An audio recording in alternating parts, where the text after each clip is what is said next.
My Crown Prince Consort is a Firecracker chapter 5633 to chapter 5746. Your mother thinks you're cold, Emolian said expressionlessly. The little dumpling glanced at his stoic mother and saw that she was looking at them.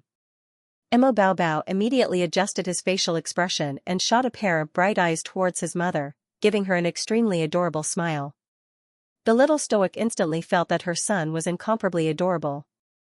She pattered over and expressionlessly reached out to take the child from her husband's arms.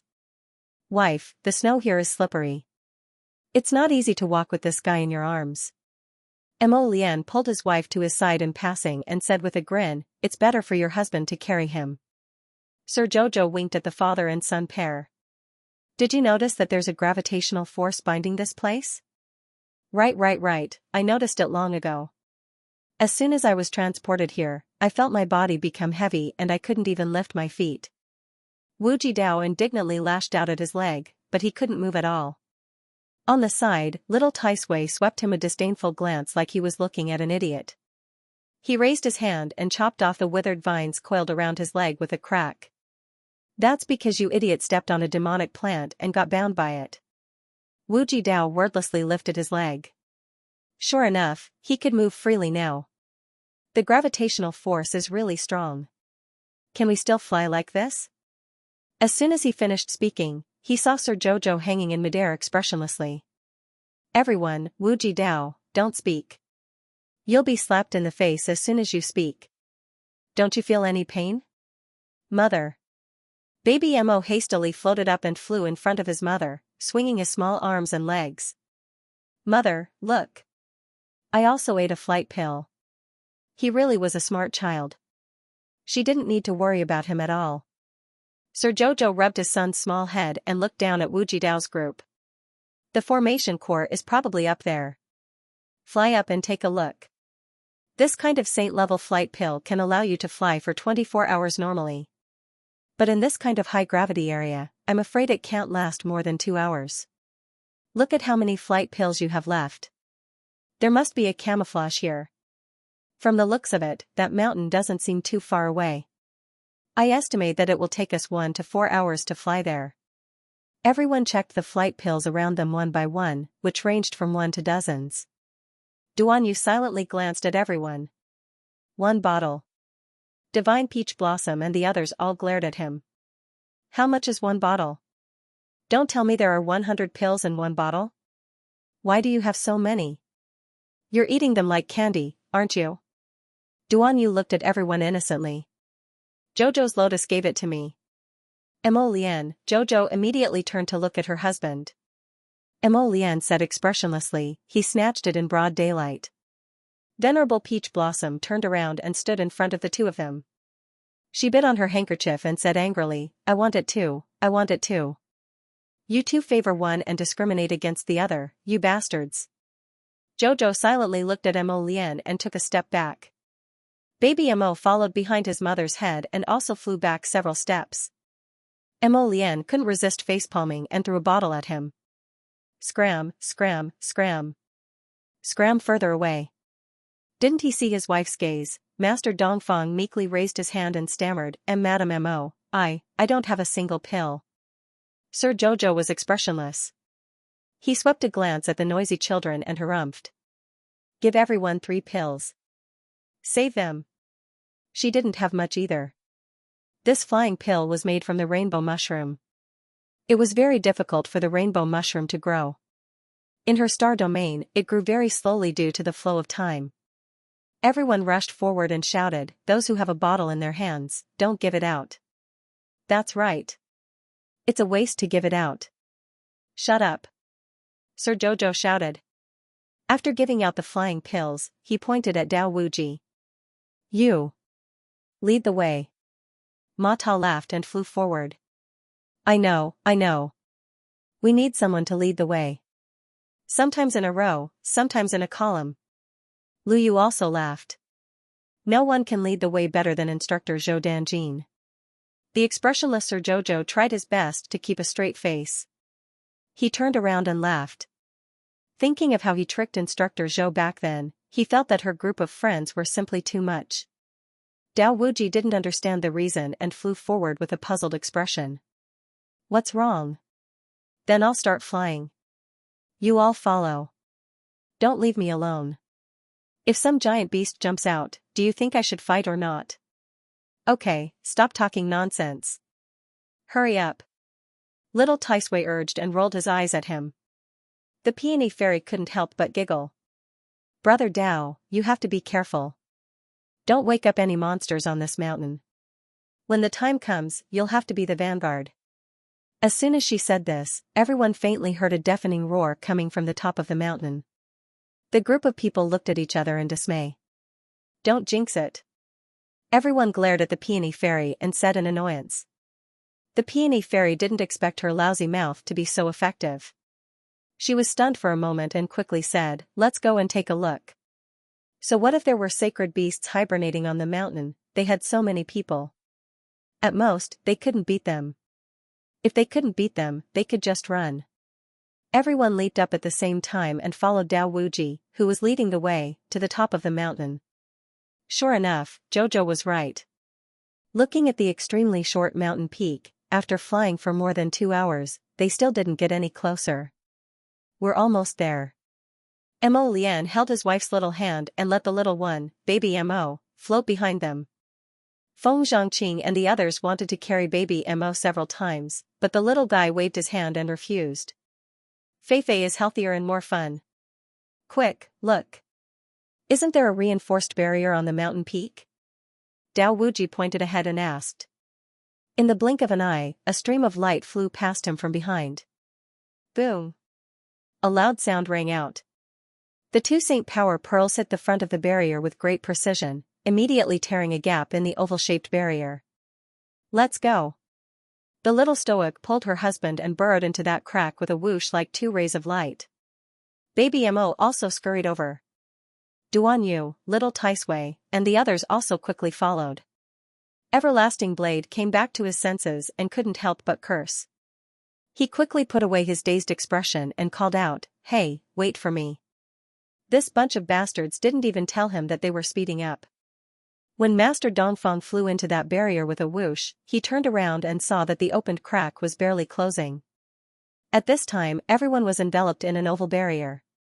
When he turned around, he was met with a pair of large eyes emitting orange light. Dao Wuji shouted, Prepare for battle, and raised his hands defensively in front of his chest.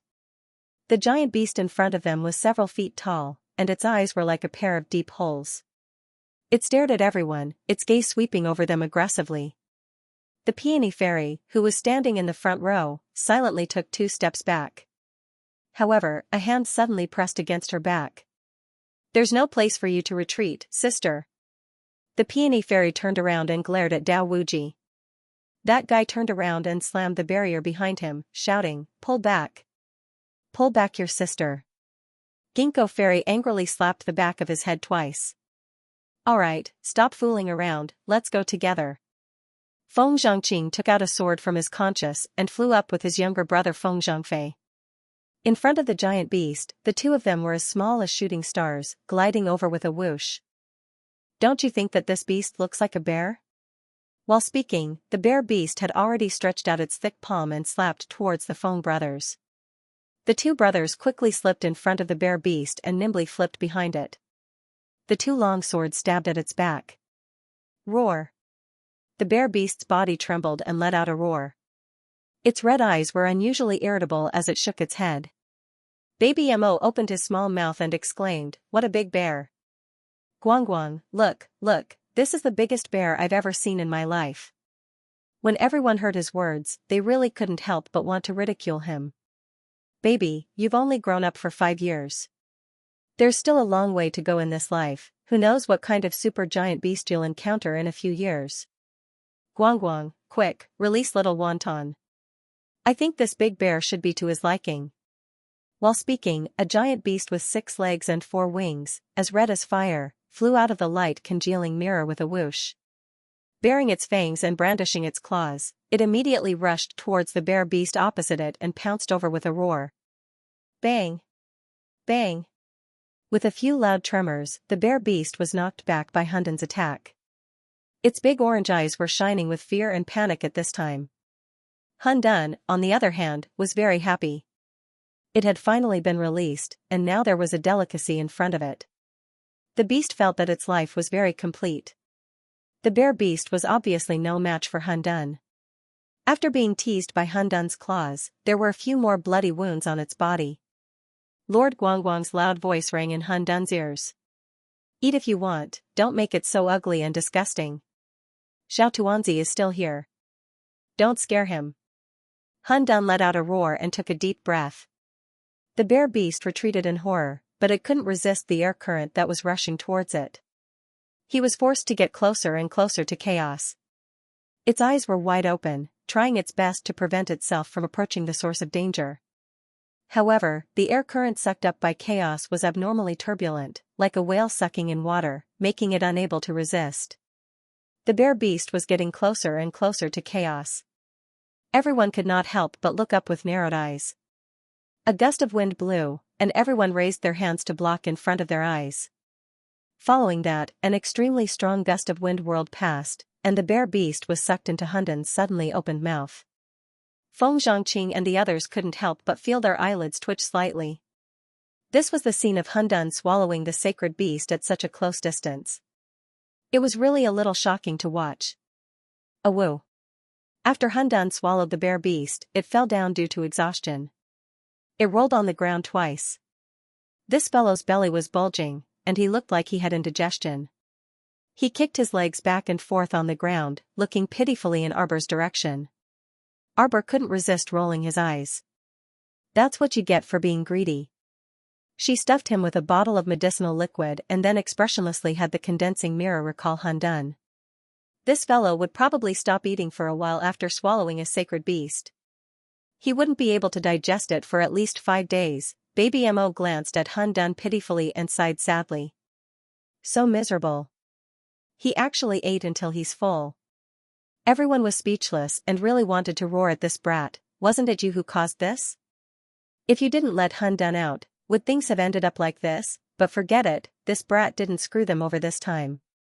Instead, he screwed over that sacred beast, which could be considered as helping them. After this sacred beast was dealt with, the barrier automatically disappeared. A patch of yellowish-brown vines appeared in front of them, and there were a few small dark blue flowers blooming in the center. It looked quite pretty. The little stoic wordlessly took out a storage talisman. With a wave of her sleeve, she stored large patches of vines into the storage talisman. Everyone ran up excitedly and surrounded Jojo, asking, "Jojo, what's this good stuff?" "Man-eating vines, right?" Venerable Peach Blossom Divinity asked with bright eyes, "Should we also take some?" Sir Jojo nodded expressionlessly. Everyone frantically harvested the vines on this mountain and threw those small blue flowers to the side. After Sir Jojo finished collecting large patches of yellowish-brown vines, he went up and took the small blue flowers that everyone threw out. Several large bouquets of small blue flowers bloomed in Sir Jojo's hands, complementing his snow-white face and making his skin of ice and bones of jade look extremely beautiful. Everyone immediately surrounded him again and asked one after another, "Jojo, what flower is this? Is it useful?" "It's useless, right?" Arbor swept them a glance. Seeing that Master Dongfeng also ran to collect those blue flowers, she said, "I think it looks quite pretty, so I plan to use it for flower arrangement." Everyone couldn't help but be speechless. "Then what about the yellow vines? What's it for?" "It's useless." Arbor looked at them expressionlessly. "I'm used to it." Divine Peach Blossom couldn't help but burst into laughter. Everyone simultaneously looked at him before crowding around Mo Lian and talking at once. "Xiao's Lian, what does Xiao mean by this?" Little Tai Sui rolled its eyes with a cold expression. "Idiot. What she meant was that she liked to collect all these random things. It's her habit." Duan Yu turned his head with a smile and happened to catch sight of Master Dongfeng awkwardly clutching a handful of blue flowers. Dongfeng Yuzhu glanced at the bouquet in his hand. It looked a little, he didn't know if he should throw it away or not. In the end, it turned out that he had picked up a bunch of useless things. Everyone was stunned. Mo Lian coughed softly, trying not to laugh, and said in a low voice, "My wife has been collecting all kinds of supplies since she was 7 years old. He likes to pick up everything." Everyone glared at him. She turned around and saw baby Mo's small body squatting there, trying to dig something on the ground. Venerable Peach Blossom couldn't resist facepalming. "Child, what are you doing? Could it be that this child was digging soil? You're much stingier than your mom. Your stoic mother is only picking up some useless vines and flowers, but you freaking dig soil. Is this how your family of 3 behaves?" Mo Lian was rendered speechless by everyone's glares. He didn't know why, but every time it was his wife and son's fault, everyone liked to glare at him. When they were too agitated, they would even chase after him to beat him up. Sometimes, Mo Lian would feel that he was especially wronged, just like right now. His son wanted to dig dirt. What did it have to do with him? Why were these people all staring at him with those weird little eyes? It was very baffling. Baby Mo dug up a few big bags of dirt, tidying them up and hiding them in his storage talisman. He turned his head to take a look. Seeing that the group of uncles were all standing behind him, looking at him somewhat speechlessly, he put his storage talisman into his storage talisman. He looked at everyone with vigilant eyes and waved his little hand. "If you guys want it, you have to dig it up yourselves.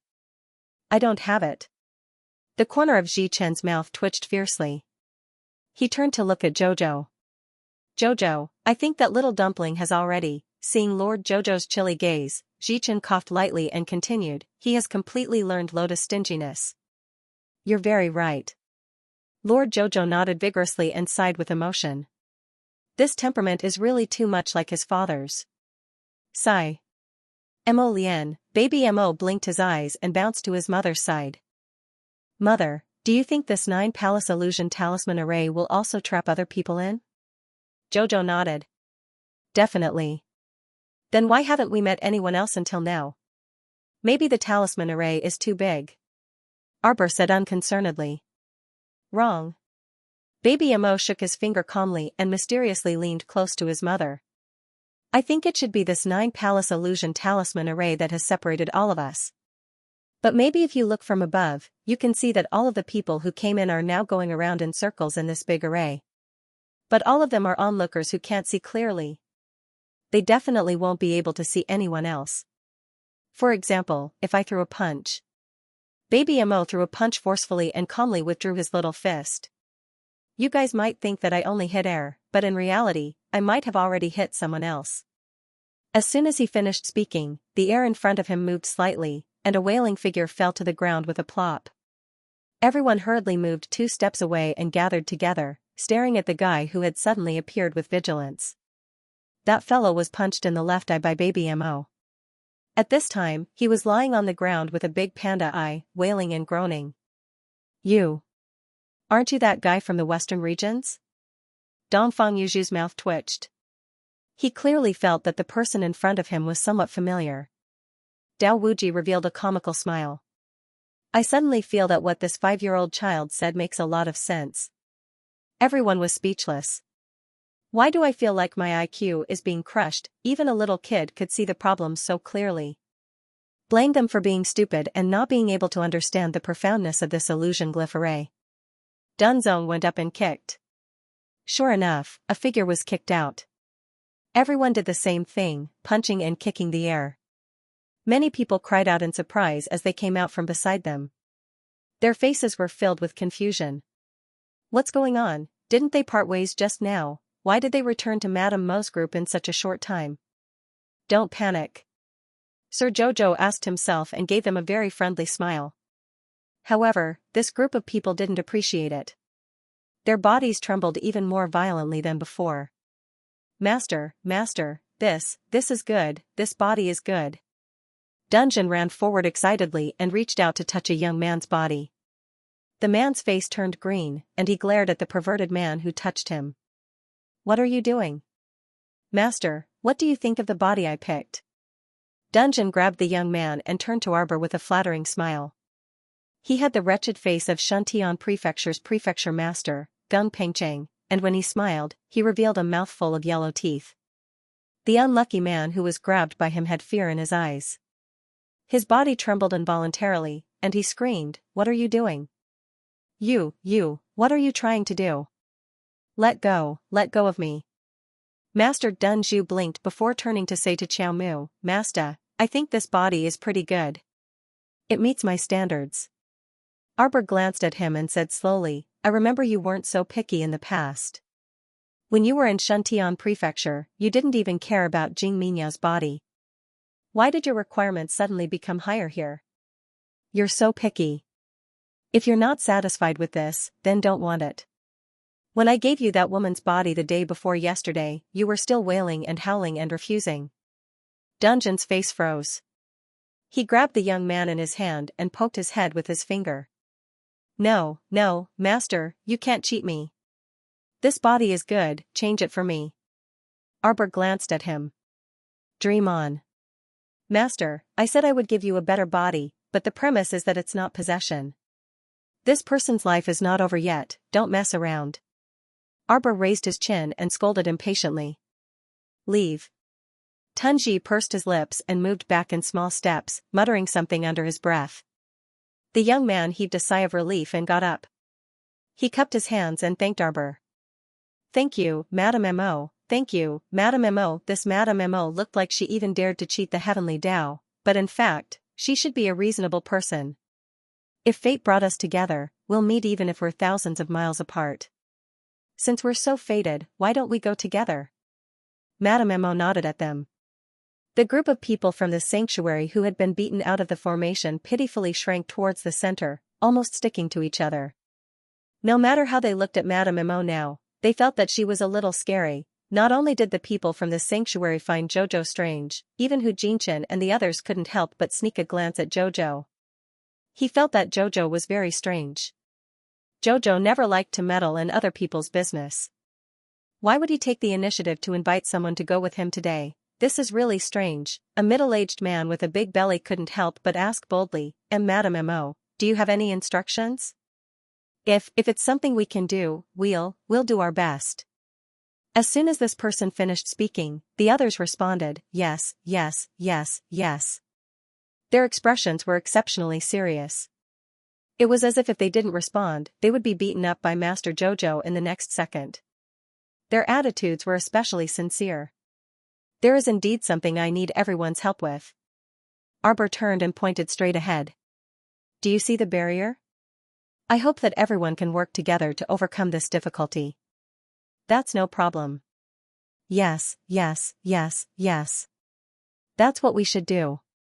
"May I ask, Madame Mo, how do you want us to work together?" After the 9-palace illusionary array is activated, 9 array cores will appear and create 9 different barriers. Sir Jojo looked amiable. "And every time we destroy a formation core, a barrier will appear." Xiaomu pointed ahead. "Thus, we will need everyone to work together to destroy it." Go. Everyone, work together. Only by breaking this barrier can we enter the next array core. Realization dawned on everyone's faces, and they quickly nodded. Okay. Let's go together. The group of Saint Domain men rushed to the front and smashed the barrier with their fists.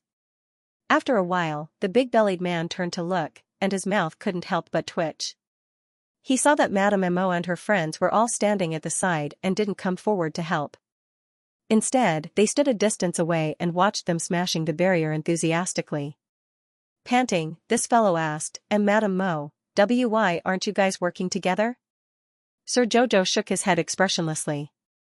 I need to reevaluate. There are so many of you, and you spent nearly 10 minutes, but you couldn't even break through a crack in the barrier. I suspect that you guys can't do it at all. Mo Lian, Duan Yu, and the others, the group of men who were trying to break through the barrier all flushed with embarrassment. If you can't break through this barrier in 5 minutes, the array core will be destroyed. The array core will probably be repaired. What do you mean? Everyone was stunned and quickly asked. It's the sacred beast that we killed just now. It might come back to life. Master Dongfeng. F*CK, how could they play like this? The big-bellied middle-aged man and his group didn't waste any more words with Arbor. They quickly turned around and smashed the barrier with all their might. It's open, it's open. It's open. Someone shouted excitedly. Madame Mo's screams were heard. "Everyone, get out of the way! Get down!" Boom! She flicked a sacred energy bead at the barrier, and it directly blasted the hole in the barrier half the height of a person. Holding his wifey's hand, Mo Lian took the lead and flashed past, ducking out of the hole with a bend. Baby Mo hugged Duan Yu's thigh and called out childishly, "Godfather, Godfather!" Duan Yu picked him up and also dashed out of the hole with the little fellow. When Divine Peach Blossom's group filed out, they felt a gust of wind and sand assault their faces, and they reflexively covered their faces with their sleeves. The big-bellied middle-aged man and his group fell to the ground in time when the Saint Power Orb exploded. At this moment, all of them raised their heads. Their faces were covered in dirt, and they couldn't help but pat their clothes. Xiaomu stated coldly, "If you still don't come out, this barrier will close up again." Everyone took a closer look. Sure enough, the hole that was originally half a person's height had shrunk to 2/3 of its original size. The group scrambled out and ate a mouthful of sand as they were caught off guard. When they looked up, they saw a large wave of rolling sand in the sky. The yellow sand was so pervasive that they couldn't see the path ahead. The people from the holy region were about to cry. What was this situation again? Some people who had come to the holy palace before couldn't help but mutter inwardly. It wasn't like they hadn't come to this holy land of adventure before. Why did it feel like it was much more difficult than all the previous experiences? Cough, cough, cough, cough. The big-bellied man coughed repeatedly while sprawled on the ground. And Madame Mo, why? Cough, cough, cough. The holy power pearl. The big-bellied man was exhausted after a round of fierce attacks on the barrier. His voice was weak. The holy power pearl. You had the holy power pearl, but you didn't use it before and only used it after they tore the barrier apart. Aren't you cheating us? Xiaomu swept them an indifferent glance before giving a rare explanation. If you don't tear a hole in the barrier, you absolutely won't be able to use the sacred energy bead to enlarge its damage area. After all, there had to be an opening to completely tear it apart. It wasn't that Sir Jojo wanted to cheat them. The group of people from the sanctuary lay on the ground and couldn't help but roll their eyes. They said they would work together, but in fact, they were the ones who worked hard. The so-called hand-in-hand meant that you lost a Saint Power Orb after the incident and picked it up effortlessly. Arbor asked gently, "Do you have any objections?" The group shook their heads and said in unison, "No objections, no objections." It was not as if they had lost their minds. Why would they dare to have any opinions about her? Even if they were dissatisfied, they didn't dare to show it. "It's great that you have no objections." Arbor nodded and said to them, "There are still 8 more barriers, and we need to work hard together." She stretched out her little fist and encouraged the group of people from the sanctuary. Feng Zhangfei couldn't hold it in and burst out laughing, hurriedly turning his face away. Arbor was expressionless and stretched out her little fist again. "Work hard?" "Yes, work hard." The people from the sanctuary twitched their mouths and forced a bitter smile. The big-bellied man stood up and wiped his forehead with sweat. He stammered, "I don't know if it's just my imagination, but I feel that the Sacred Palace trial this time is a little difficult." "It's more than a little difficult." Another person couldn't help but complain. If the previous trial was a level 3 difficulty, this time it's definitely a level 10 difficulty. If Dark Phoenix and Against the Sky were here, they would definitely pat their little disciple's head and tell her with a smile, "Disciple, you're lucky that the Heavenly Axiom gave you a Hell mode trial. Others used to be in the easy mode, but you directly skipped the normal and elite modes and went straight to the Hell mode." Sir Jojo tilted his head and looked at the people from the sanctuary. "Is what you said true?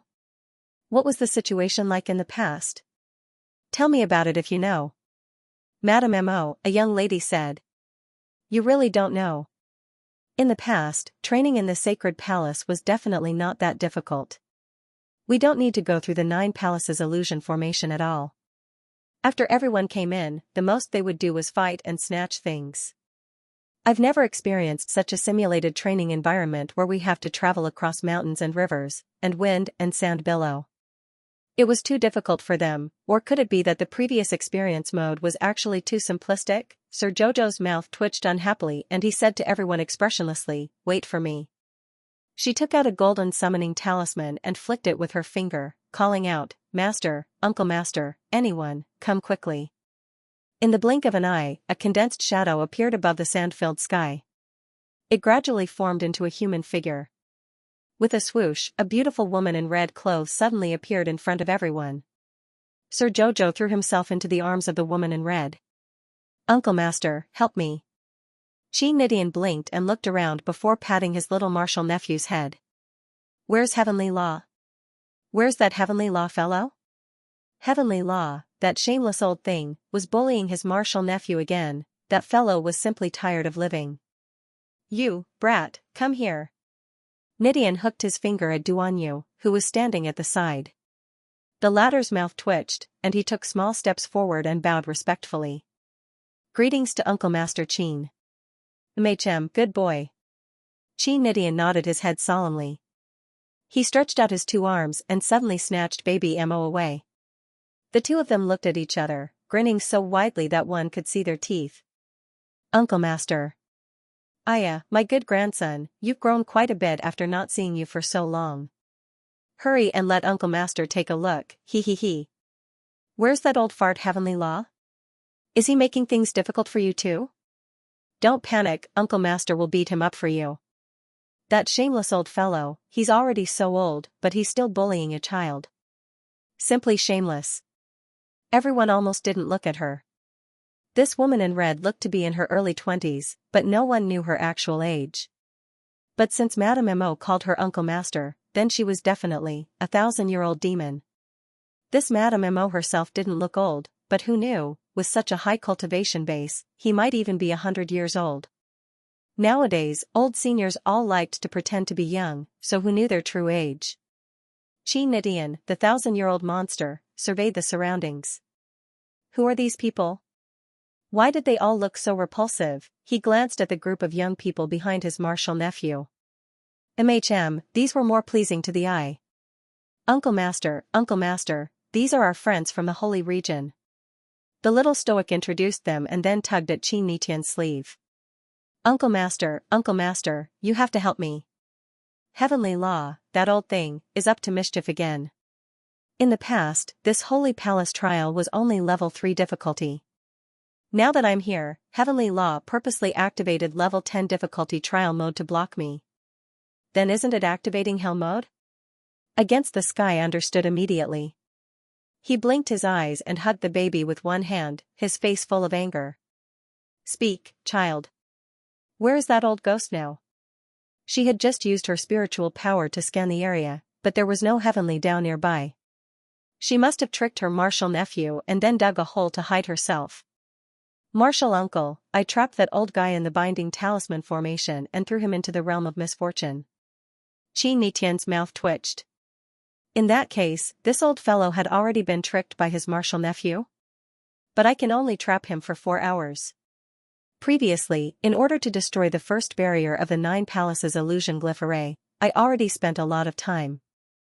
I'm worried that after this old ghost comes out, he will definitely continue to cause trouble. It's increasing the difficulty of my training. Xianxia nodded, alright, then send senior uncle in. Martial uncle went to look for him to have a chat, painful chat, beating him up, beating. I will definitely convince, fiercely, him, beat, on your behalf, and let him, cry, happily, beg, for mercy, to reduce the difficulty of the experiential learning. Okay. Arbor nodded cheerfully, revealing a rare grin. Then senior uncle, I will send you over now. Everyone present stood there in absolute silence. They looked at each other and silently shut their mouths. Their instincts told them that it was best not to speak at this time. They felt that this Madame Mo must have done something strange to the Heavenly Law. If they dared to nag, they would definitely be scolded. Madame Mo, young Master Mo, what should we do now? Continue forward. Dao Wuji waved his hand. Didn't you hear Jojo? There are still 8 barriers ahead. We must do our best and work together. The people of the Holy Domain had the urge to cry. They really wanted to ask if they could split up. However, the little stoic waved her hand, and Feng Zhongfei and his buddies patted around again. Sure enough, several figures popped out from the distorted space. Everyone, work hard. Dao Wuji grinned at everyone. don't panic. As long as we break the 8 barriers, we can leave the array. The people of the Holy Domain already had no energy to complain.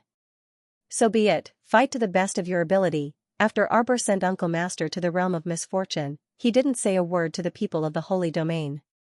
Let's go.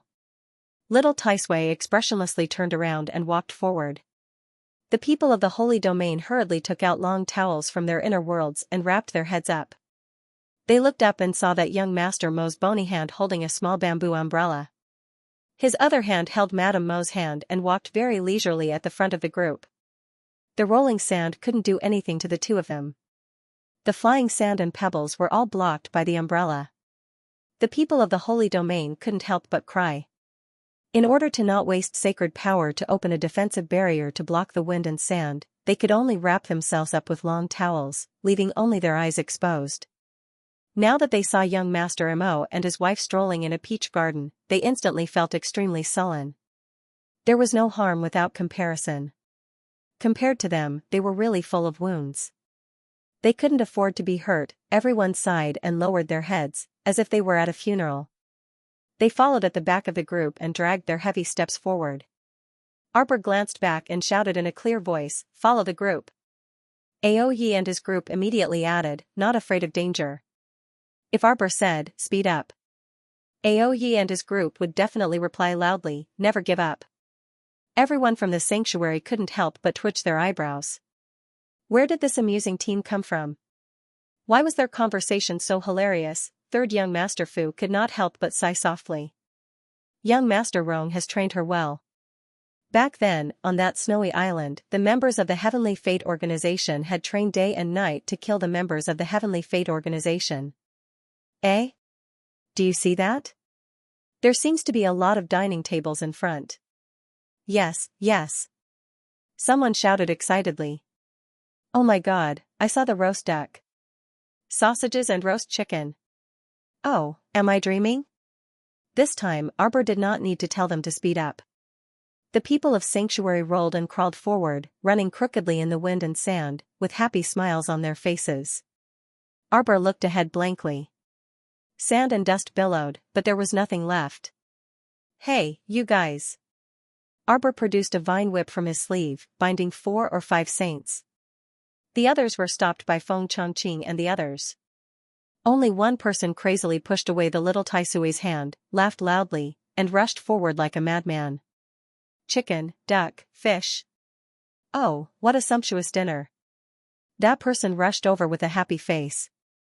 Then, there was a scream. In the blink of an eye, this person's figure was drowned in the sandstorm. Several people from the Holy Domain shook themselves awake and stammered, he fell in? He had indeed fallen in. Xiamu raised her eyebrows slightly, and she led the group forward a few steps before stopping. There was a circular pit in front of them that was bottomless. That unlucky guy just fell in with a splash and didn't seem to make a splash. The big-bellied man couldn't resist exclaiming, "How is that possible?" That brother just now was a mid-stage spiritual venerable realm cultivator at the very least. How could he fall into this deep pit and not make a sound at all? Everyone also found it very strange. That's right. How could that be possible?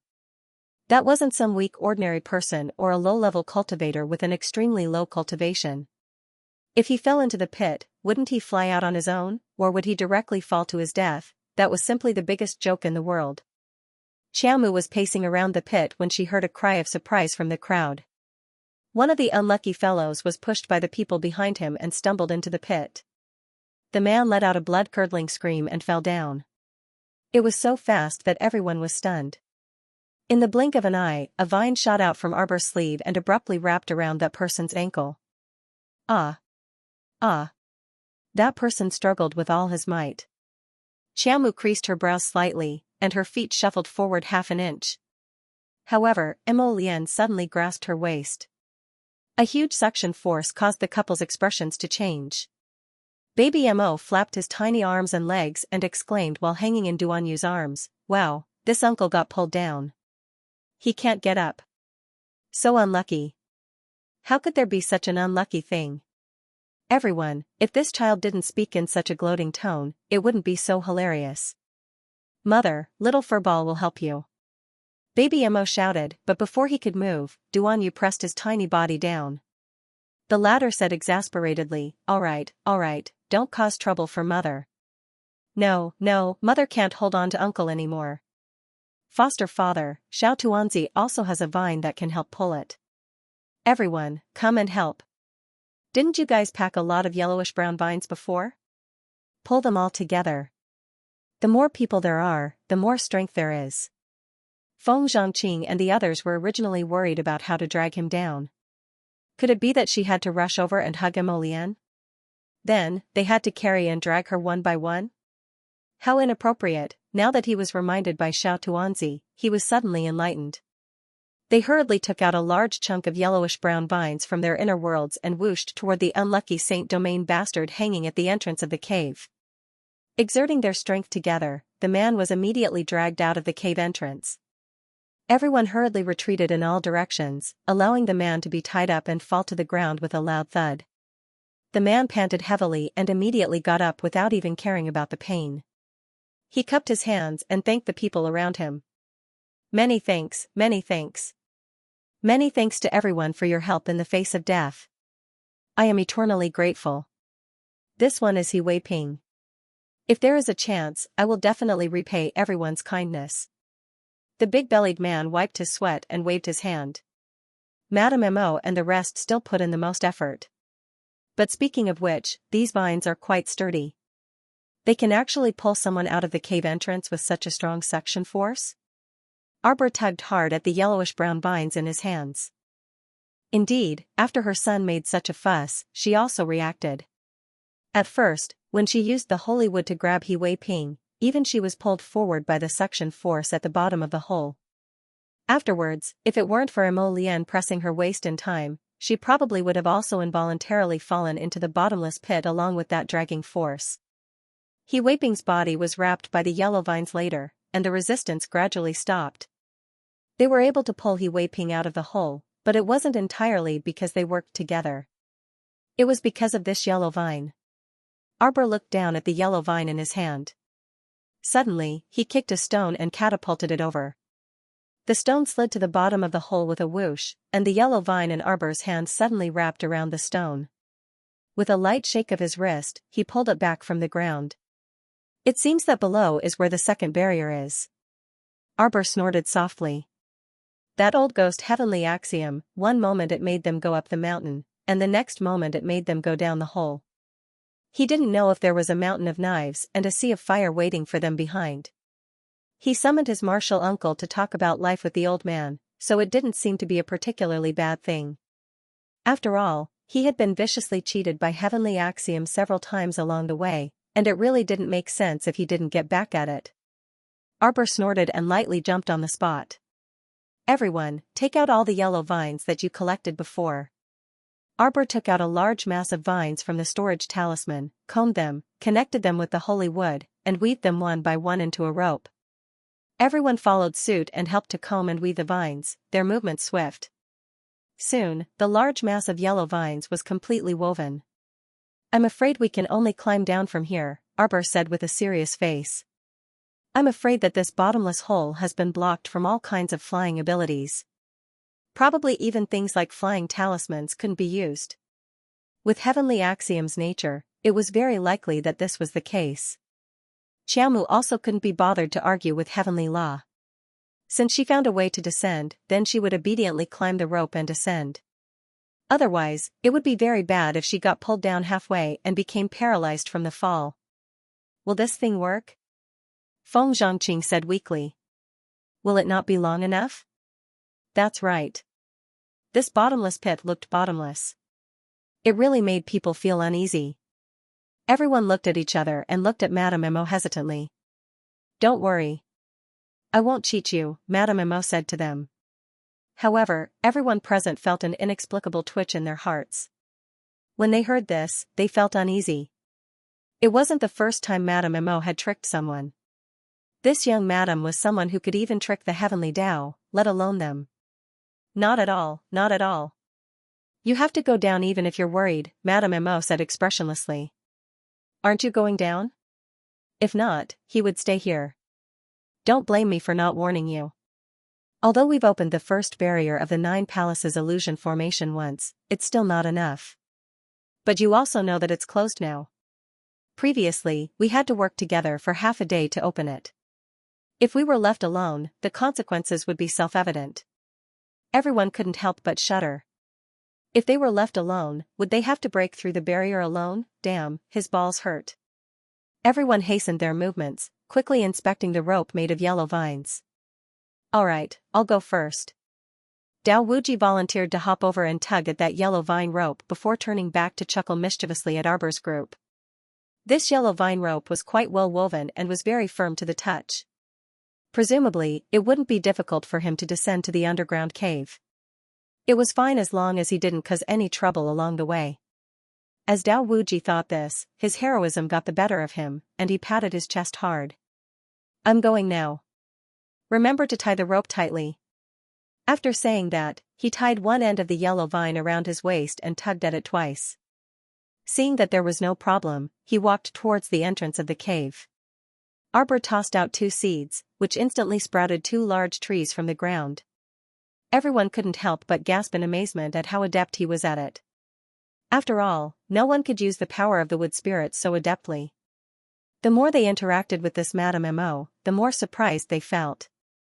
Arbor tossed the yellow vine onto the tree trunk and circled it twice to stabilize it. Everyone then tugged at the other end of the yellow vine and carefully lowered Dao Wuji bit by bit in unison. How is it? Arbor asked. You're right. There's no longer that suction force. This yellow vine can effectively avoid that suction force, so it should be used to descend this underground cave. Seems like it's not a bad thing to like picking up trash, Sir Jojo muttered softly. Mo Lian naturally heard it immediately. She held back her urge to burst out laughing and nodded repeatedly. She reached out to stroke her wife's head. My Jojo is especially smart.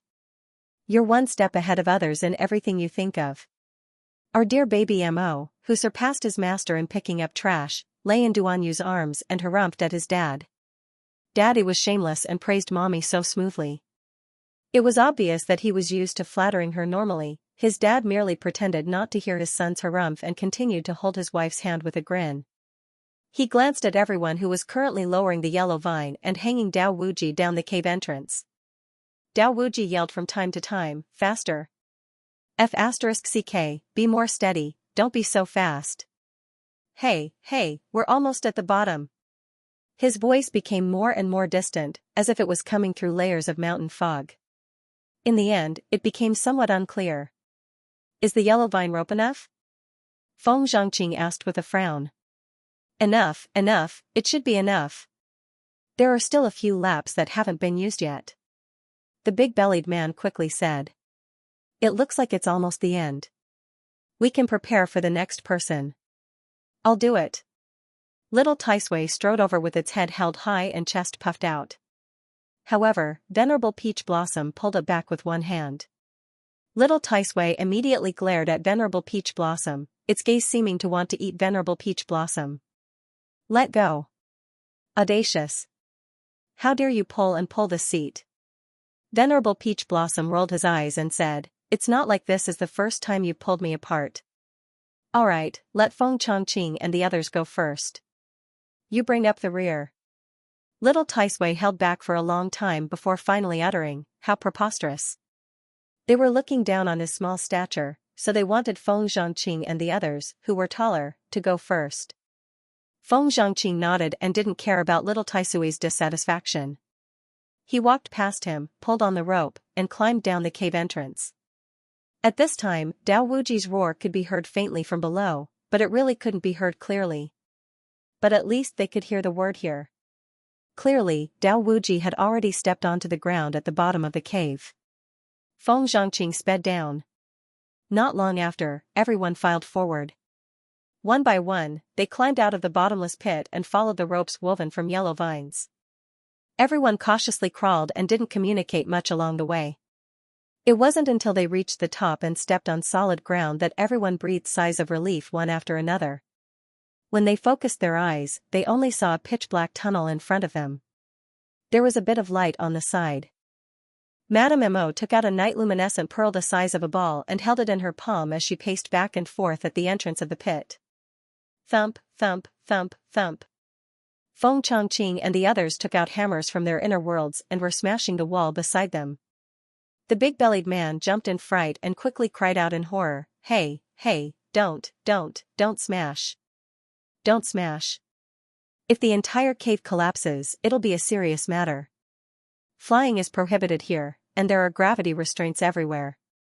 I think we can't be too rash." Right, this brother's words are reasonable. Young Master Mo, Madame Mo, I think we should move forward in this tunnel and see what's inside. Yeah, who knows, we might be able to get out if we keep going forward.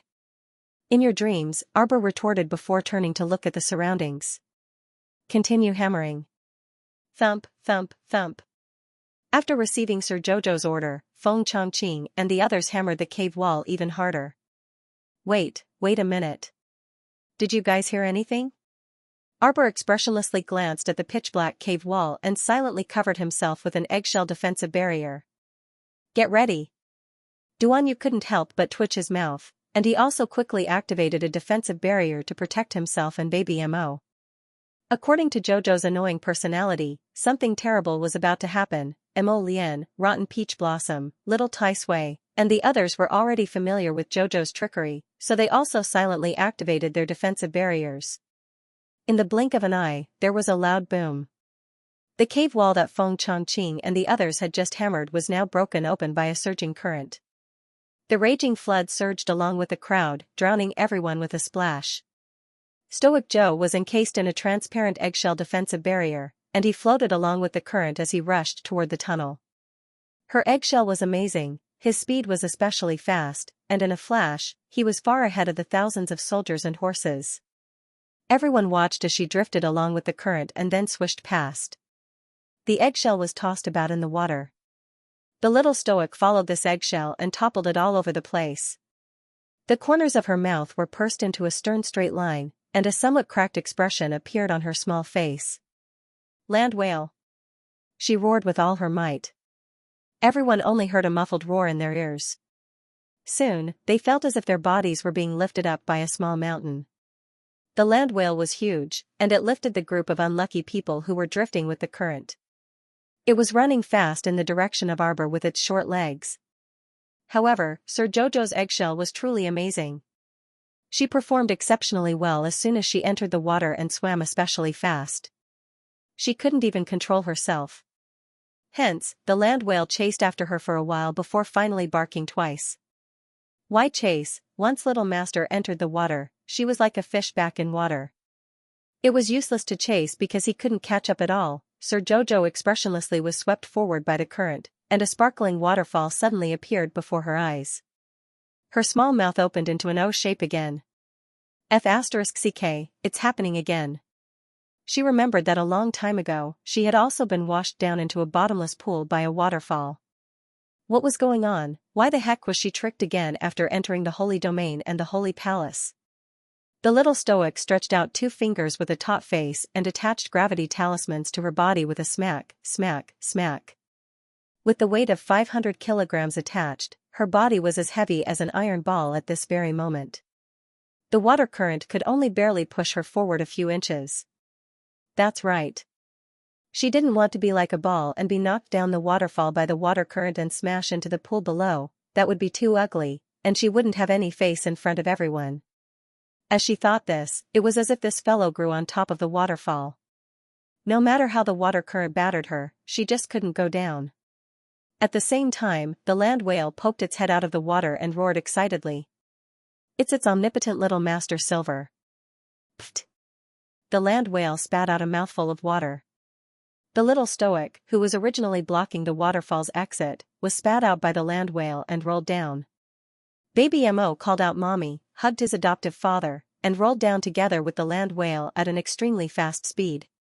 Mo Lian, she simply couldn't bear to watch. The land whale was dumbfounded, and it roared at the sky in grief and indignation. Dragging its short legs, it hastily crawled to the waterfall's exit. It was then washed down by the water current. Everyone tumbled down from its back, wailing and shrieking. It looked like such a huge monster was about to crash into the pool. A certain stoic floating in the eggshell reached out a small fist and waved it forcefully. The land whale turned into a streak of light and abruptly disappeared in front of her. Everyone tumbled into the pool one after another like rolling earthballs. One by one, they crawled and flopped in the water. The big-bellied man said in horror, "It's over, it's over, it's over. I don't know how to swim, I don't know how to swim." The other young woman also turned pale with fright. I don't know how to swim either, Arbor expressionlessly looked at this group of drama queens and suddenly said, "Can you all stand up first before competing?" The big-bellied man hastily stood up and then laughed awkwardly. This pool of water only reached his chest, so it was not enough to drown him. Heh heh. The others also laughed foolishly as if they were trying to cover it up. Everyone stood up. Some of them had already removed their defensive shields. After all, not everyone could be like Jojo, who could wear an eggshell to protect himself for a long time. Jojo swayed in the water, her small eyes sweeping the surroundings. "Did you see that? The barrier is on top of the mountain. You have to climb up and knock down that barrier. Only then can you be considered to have unlocked the second layer." To be honest, once the second barrier was broken, who knew what kind of misfortune awaited them? It was possible that he would be in the water or in the fire. He Wei Ping cupped his hands and said, "We were washed down from the opposite waterfall. Now, it seems to be a little difficult to climb up the mountain wall. With the yellow vine rope, of course it won't be difficult." Someone took out the rope that everyone had used earlier from his inner world. The big-bellied man nodded. "The environment here is strange. It seems like only the yellow vine rope can help us get up and down. Listen, I think there's a sound?" Arbor said expressionlessly, "When we broke through the first array core, we killed a sacred guardian beast." "So you mean that the guardian beast of the second array core is here?" Everyone looked at each other, only to see Madame Mo silently throw a few defensive talismans on herself. Then, she flicked hundreds of defensive talismans onto young Master Mo and her teammates. "Get ready." Everyone couldn't help but look up at the sky speechlessly. When they heard Madame Mo say the word "get ready" expressionlessly, they had the urge to cry. Get ready my ass, she was always getting ready to be unlucky. "It's here." A frying pan suddenly appeared in Sir Jojo's hand. Everyone took a closer look. Wasn't this the frying pan that young Master Mo used to block the lightning? He Wei Ping and the others couldn't help but twitch their mouths. When they looked up again, their faces were distorted. Ah. One of them pointed at the dense mass of something in the sky. He was so shocked that his jaw almost dropped. "Didn't you say that the first array core would only encounter one holy beast? Why was there a group of them here? You can't play like this." Sir Jojo threw the frying pan out of the defensive barrier and blocked the top of his head. The frying pan suddenly expanded to several meters in length and width, enveloping Mo Lian and the others in it. Chirp chirp. A noise came from the sky, accompanied by the sound of the wind. A large flock of blackbirds smashed into the frying pan, making dong dong dong dong sounds. The frying pan was indestructible. It could even block the lightning of the heavenly Tao. Naturally, it wouldn't be a problem for it to block a flock of birds. It was the flock of birds that were banging on the pot, occasionally accompanied by a creaking sound. It was really ear-piercing and unpleasant. And the people of the holy region who didn't have the frying pan to block it suffered. They hurriedly opened their defensive barriers. Under the fierce attack of the blackbirds, they cried out in panic. This flock of birds was too terrifying. Although this flock of little blackbirds was only the size of a baby's fist, their beaks were curved downwards like sharp knives. Bang! Bang! Bang! The continuous smashing of the defensive barrier made the cultivators inside so anxious that they were about to piss their pants. If these blackbirds continued to stare at their defensive barriers, no one would be able to withstand it in less than half an hour. They would all suffer. Quickly think of a way. A female cultivator couldn't help but cry out. She originally wanted to come to the Holy Palace to pick up equipment, but in the end, she didn't get any benefits. She was about to be seriously injured and die here. It really made her feel indignant. "Madame Mo!" Several cultivators screamed. Sir Jojo threw out a bunch of defensive talismans and circled around the people of the holy region. Swoosh! Swoosh! Swoosh! They formed a defensive rune array and temporarily blocked the ferocious attacks of the blackbirds.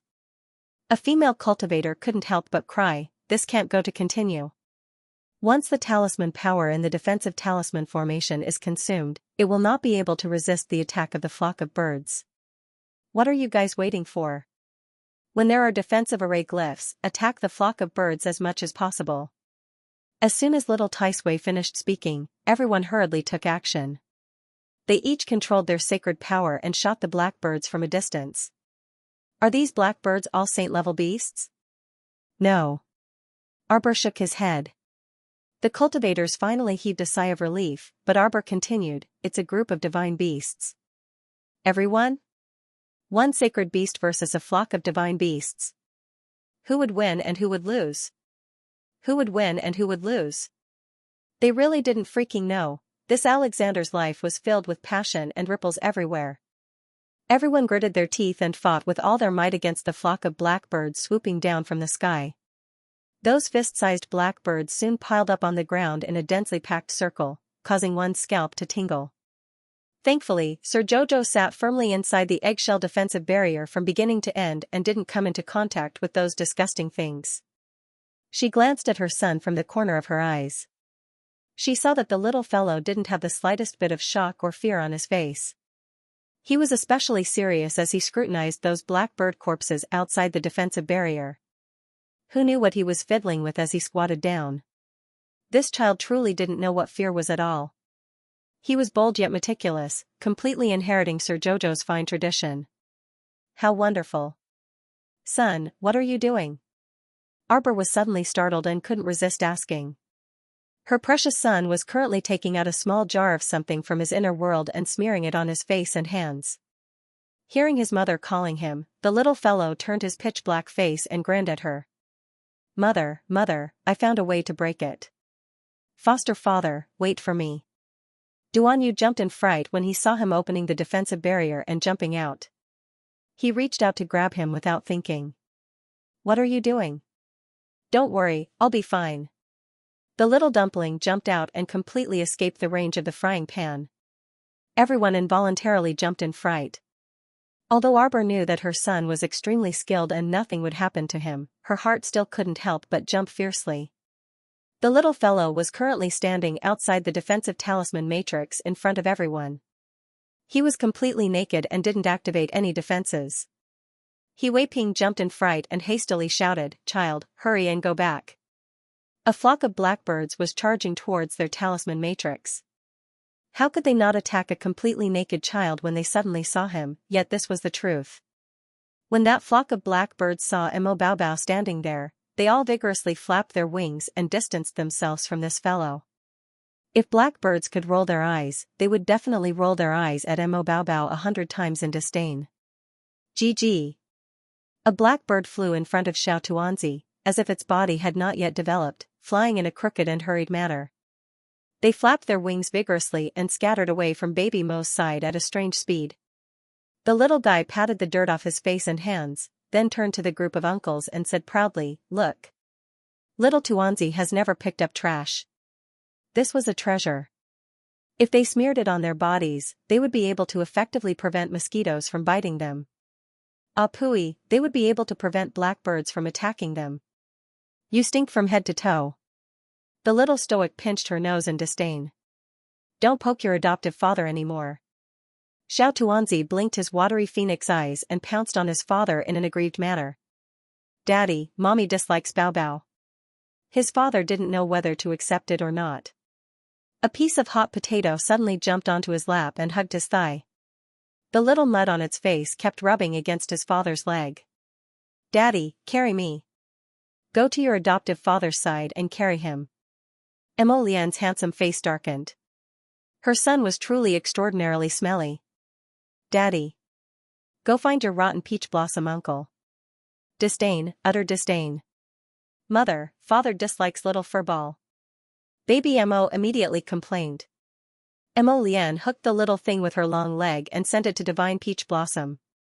Carrying the smelly little treasure, Hu Shurchen didn't know whether to throw it away or not. His handsome face immediately turned a little green. You're too smelly, little furball. Am I? The little guy even raised his sleeve and sniffed it. Blinking his eyes, he reached out and touched his face. Uncle Peach Blossom, could it be that what I dug earlier wasn't soil, but bird droppings? The little guy jumped into Divine Peach Blossom's arms and rubbed against his clothes. Hushurchin was a little petrified. The hand holding the little guy stiffened. Mo Lian chuckled and nodded. It seems very possible. Or maybe there was bird droppings mixed in with the soil you dug. Lord Jojo felt that Jojo's lotus was probably the truth. Thus, he pinched his nose and called out, "Son, send that jar of soil to the uncles and aunties over there. Let them all apply it." Okay. Baby Mo looked at his mother with sparkling eyes. Mother, do you want some? No need. I thank your whole family, it's so smelly. Son, you can keep it for yourself and slowly enjoy it. Strange, it wasn't so smelly when I dug it up. The little guy muttered as he got down from rotten peach blossom. His short legs thumped as he walked towards the people of the sanctuary. Perhaps it was because it had been sealed in the jar for too long, so the smell had spread out. Uncles and aunties, for you to use. Baby Mo happily raised the jar in his hand high and handed it to the stiff-faced big-bellied man. No need to panic. I still have a few more jars after you use it up. There will definitely be enough. Thank you, little Gongzi. The big-bellied man practically forced those words out from between his teeth. Thank your whole family, little Gongzi. You're welcome. The child nodded seriously. Just remember to owe me a favor. My mother said that it's impolite not to reciprocate. I believe that you are all adults now. You will definitely keep your promises. Everyone in the sanctuary was speechless. Why did he not want to talk to this brat? Little brat, can you stay away from us? I really don't want you to continue wasting my money. But strangely enough, the jar of bird feces mixed with the soil was very useful. While the little guy was talking to them, not a single black bird swooped down to attack them. It was obvious that they hated the smell. Hurry up and apply it. The little fellow looked at them encouragingly. You're all adults, so you should know better than me. The stench. Compared to your life is more important. As long as we're alive, what's the point of our reputation? If we lose our lives, then we'll truly lose everything. Everyone was dumbfounded and hurriedly opened the jar. They scrambled to get rid of the soil and feces inside and worked hard to smear it on themselves. Please don't say any more. Ancestor, please leave. Baby Mo was a little gloomy. Separated by his mother's eggshell cover, he squatted by his mother's feet and said softly, "They don't like to talk to me." She didn't even talk to me for 3 sentences before ignoring me. His mother encouraged him through the cover. Son, don't be discouraged. Those who didn't like to talk to mother all died later on. Everyone. The others didn't know how to respond to the little stoic's words. In the end, they looked at each other and hastened to smear mud and bird droppings on their faces and hands. After everyone smeared it, the only benefit was probably this. Everyone was stinky, and their nostrils were filled with that smell, so no one would dislike anyone else. The flock of blackbirds was sent flying by the stench and scattered far into the horizon in a dense pile, but they didn't dare to come down. The little stoic simply removed the eggshell on her body and expressionlessly looked at everyone. She clenched her small fists. Go. Why didn't they do it? Everyone felt that this situation was like forcing a duck onto a perch. This Madame Mo was truly talented at commanding. With one order, everyone began to dawdle and move. They took the yellow vine rope and flung it up at top speed. Once, twice, thrice, the big-bellied man wiped his sweat and looked awkwardly at this little madam. Madame Mo, I don't think I can throw it up. Arbor was about to cry from their stupidity. Thankfully, her teammates back then weren't these people, or else she would definitely go crazy. Oh, no, she might get angry and beat them up first. Without using a bit of holy power, could this rope be thrown up to such a high mountain peak? A bunch of pig brains. She tied 2 seeds to one end of the rope and swiftly flung it up the mountain peak. Thus, the rope wound around 2 wildly growing trees and stood firmly on the mountain peak. The long yellow vine rope then obediently drooped down. The rope was long enough, so even if it was twice as high, it would still be enough. Seeing this, everyone couldn't help but sigh in relief. Then, they filed forward and swiftly climbed up the yellow vine rope to the mountain peak. They stood on this mountain peak and looked over. They could see the waterfall that had tragically washed their group into the deep pool earlier. The waterfall splashed with sparkling water, and the chilly air assaulted their faces. At this time Arbor, Lian, and the others also climbed up the yellow vine rope. After swiftly retrieving the rope and stuffing it into her inner world, Arbor expressionlessly looked back at everyone. Go. This Madame Mo was really stingy. Look at how swift she was at putting things away. He must have gotten used to it in the past. Attack. Arbor gave the order, and the group of miserable sacred domain people very consciously rushed forward. There was no order in the team. Everyone exerted their strength and exerted a lot of effort. Bang, bang, bang, bang, they pounded the barrier fiercely. Arbor led Master Dongfeng and the others to stand by the side and watch for a long time. He shook his head and said, "You guys are getting worse and worse." Everyone was speechless. Why don't you go up instead of spouting nonsense? Everyone only dared to grumble in their hearts. In reality, he didn't dare to say it out loud. If he said that, he would definitely be scolded. There was no need to think too much about it. Young Madam would definitely say, "You guys only contributed a little. It was my holy power pearl that tore open a gap in the barrier." Everyone gritted their teeth and steeled their hearts, continuing to hack and chisel. Finally, a small crack appeared on the barrier. Everyone heaved a sigh of relief and exclaimed, "Quick, Madame Mo, the crack has appeared." Without waiting for these people to say anything, Arbor flicked his finger and a sacred power orb rolled over. Just as the sacred power orb exploded with a huge burst of energy, a huge mushroom cloud appeared in midair. A figure was kicked out of the void by someone and fell to the ground with a loud ouch. He almost broke his front teeth from the fall. The little old man stood up and pointed at the figure that appeared in midair, shouting angrily, "Qin Nidian, you little bastard, you even dare to hit Tian Dao. You're really not a good thing." Ouch. A dazzling whip of light was about to hit the little old man's chest. The old man was agile and nimble. His whole body was close to the ground as he rolled over to avoid the attack. Although he was in a sorry state, he did not hit the old man. The heavenly Dao was both furious and pleased. He got up from the ground and stomped his feet as he snorted. "Little bastard, do you think you can beat me?" "Pah." A whip of light landed heavily on the old man's butt. The little old man's face turned green, he jumped up and shouted angrily, You bastard, you really dare to hit me." Everyone looked on in confusion, they subconsciously gathered their small bodies, leaving a wide open space in front of them. At this time everyone had already run out of the second barrier.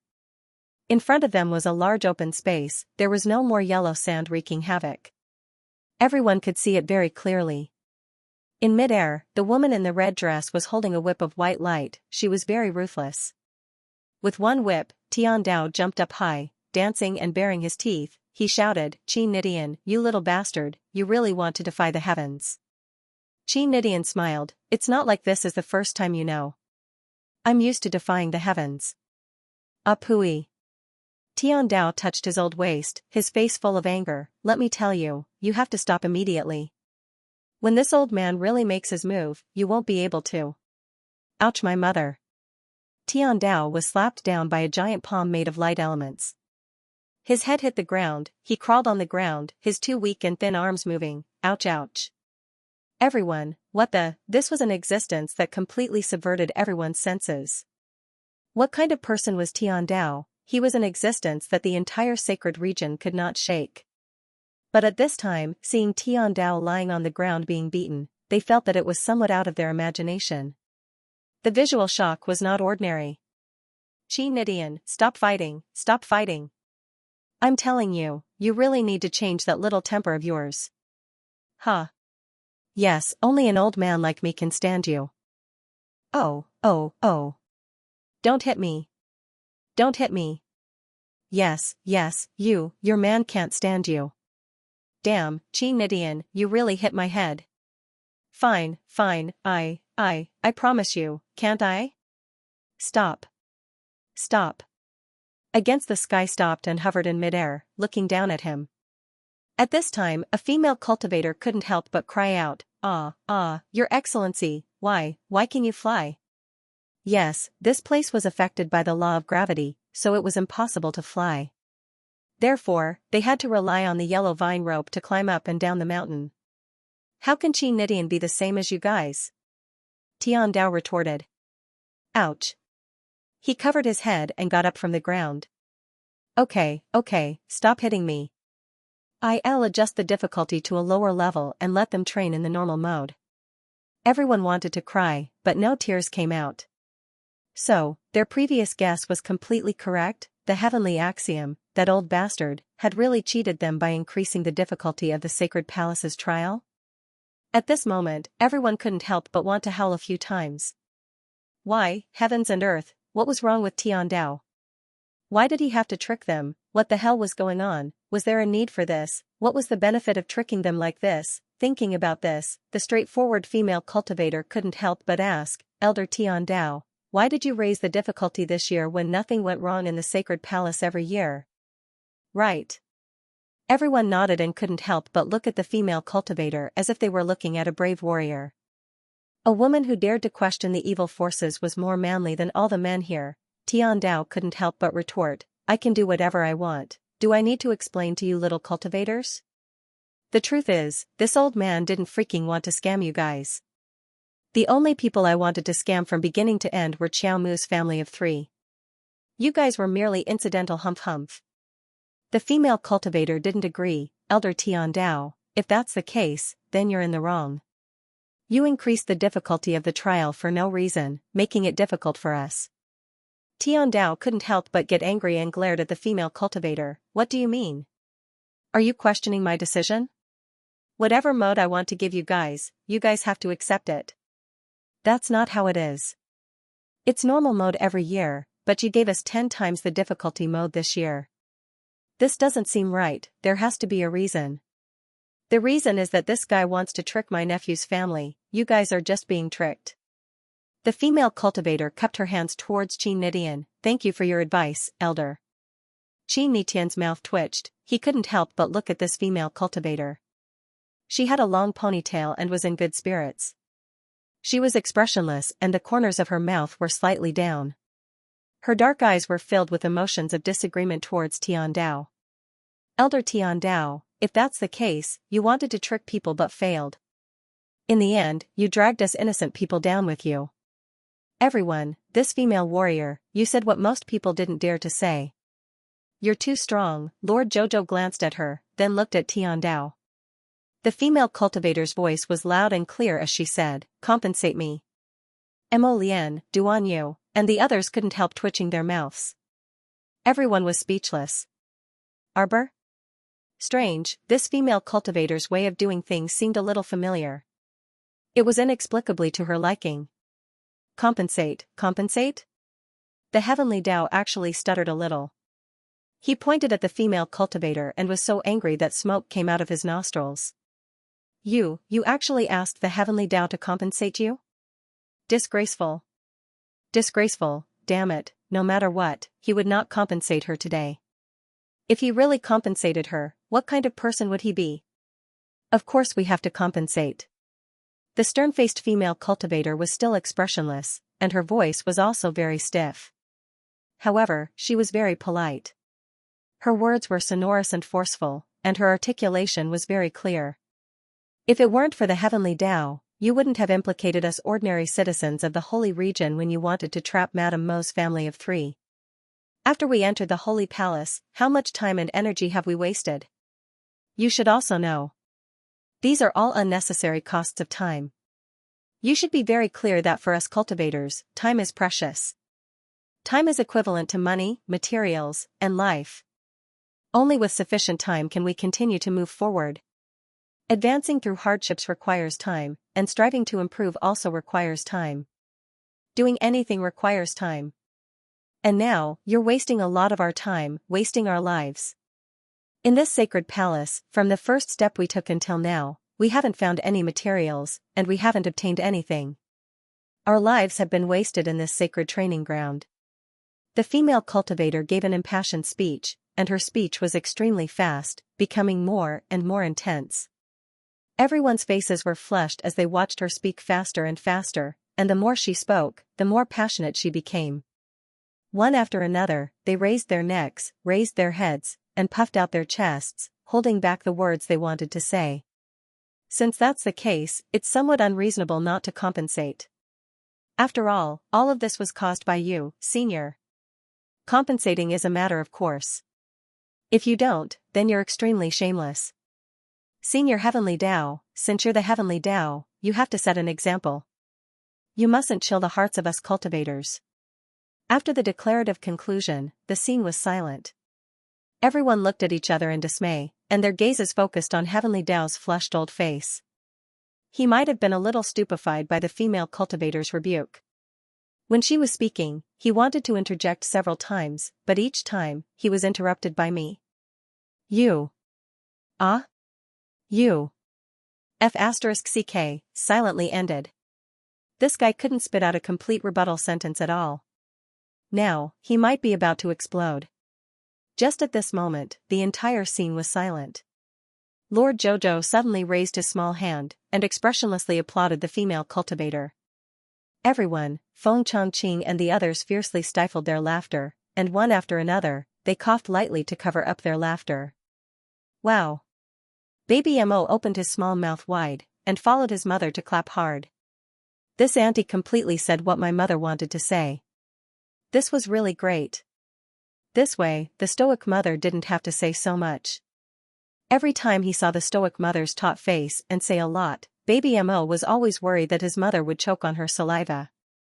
After all, from what his father and adoptive father said, his mother didn't like to talk much since she was young. The Heavenly Tao held back for a long time. Bastard! Damn it, this bunch of people, when did they start to stand on the side of Mo Brat and his family? How despicable! They actually joined forces to deal with him, the Heavenly Tao Elder. He would definitely give them a taste of their own medicine. Slap. A whip of light landed on his butt. Xianxia impatiently urged, "Hurry up and change, stop messing with my nephew's family. I'm telling you, old ghost, if you continue to make things difficult for my child, I won't let you off." Tiandao rubbed his butt angrily and glared at Arbor. "Stupid girl, you can't beat me, so you bring the adults out to look for trouble." Sir Jojo looked at him expressionlessly. "Tiandao, you'd better compensate us with some god-level and above refining materials and herbs. You didn't do the right thing. As the Heavenly Tao, since you've done such a thing, it's not like we can't forgive you after the compensation is paid." Yes, Madame Mo is right. I hope that Elder Heavenly Tao will grant my wish. This female cultivator, this one is Zhang Jing. Greetings. This female cultivator Zhang and Madame Mo's words are very reasonable. Heavenly Tao Elder, it's time for you to express your sincerity. Heavenly Tao. F***ck your grandma, he was flustered and exasperated as he glared at Arbor, then at Xianxia who was glaring at them. He looked around. How pitiful. None of the people here were on Heavenly Tao Elder's side. Why was it like this? The heavens were unfair, these despicable people, they were all on the same side as Arbor, that stinky lass. Wah, this old man was so angry. The old man thumped his chest and stomped his feet. Scram. After drinking it in one gulp, everyone felt as if they were being pulled up by a suction force. Following the strong suction force, they were sucked into the air and disappeared into a passage in the air. When his figure landed again, Yi Zichen was stunned. Everyone rolled onto a soft patch of grass, and a fragrant smell wafted into their noses. Baby Mo couldn't help but roll on the grass and excitedly patted the grass. Mother, we're out. Everyone couldn't help but cry tears of joy as they hugged each other. Thank the heavens, thank the earth, thank the common people, thank all living beings, they finally returned to the normal training mode of the sacred palace. Thank you. Yes, they finally came out of the 9-palace illusion array. Now, in front of them was the grass at the entrance of the sacred palace. But at this time, they had already entered the sacred palace. Stepping on the flowers and grass in the palace, all they could smell was a strange fragrance. The compensation is here. Another female cultivator beside Zhang Jing couldn't help but cheer as she pointed to the front. Everyone looked over, their eyes almost popping out of their sockets. At this moment, many precious medicinal herbs were waving at them from the front. There were no cheating sacred beasts, no extremely aggressive divine beasts and blackbirds, no barriers that they didn't need to expend all their strength to attack. What appeared in front of them was a patch of fragrant, green medicinal herbs. Joy, so much so that everyone immediately ran towards the pile of herbs. Everyone was chanting in their hearts, not an illusion, not an illusion, not an illusion. Ow! It really wasn't an illusion. Baby Mo had already changed into a clean set of clothes. He sat in his father's arms and asked in confusion, "What's wrong with these aunties and uncles? Why did they all rush towards the same herbal field?" Looking at the growth of the herbs, it was the most ordinary heaven-grade herb area. The little fellow pursed his lips. "Why are you so blind? What's so good about snatching heaven-tier medicinal herbs?" The little stoic coughed lightly. "They're going to snatch the heaven-rank medicinal herbs needed to refine fasting pills." "Fasting pill?" Little child exclaimed, his face filled with disbelief as he looked at the group of fools. Those who could enter the sacred palace to gain experience were at least above the spiritual elder realm. They were all in the transcendent realm, so why would they need something like the fasting pill? For their descendants. Mo Lian explained, "It's little friends like you. They need to eat fasting pills." Baby Mo was dumbfounded. "Do you need it?" Mo Lian couldn't help but retort, "You don't need other people's needs." This son looked smart, but in reality, he was stupid. He thought that everyone was like him, busying themselves with cultivation in their mother's womb. At that time, he was worried about his daughter-in-law, but he didn't expect her to give birth so smoothly. He was the most unlucky one. Ever since this son of his was born, the heavenly Tao always liked to show up and strike him. What a king trap. Mo Lian couldn't help but sigh at the thought of this. Baby Mo hung in his arms and moved his little body with joy. "Daddy, I saw a lot of divine-grade medicinal herbs over there. Although the 100-herb garden doesn't lack them, but, let's not waste them. I'll go over and pick some, okay?" Mo Lian nodded. She knew that the little guy couldn't stay put at all. She put him on the ground and patted his little head. "Don't run too far." Baby Mo skipped away happily. He took out a small sickle from his inner world and carried his basket on his back. Everyone couldn't help but laugh. This guy was just like his mother, a scammer. He carried the basket on his back for show, but in reality, the herbs were directly sent to the star domain for Xiao to distribute to his clones. In the eyes of the big-bellied man, He Wei Ping, and the rest, the heavenly Tao's compensation was too generous. But Arbor didn't like these herbs. Anyway, she had them in her 100-herb garden, so she couldn't be bothered to do it.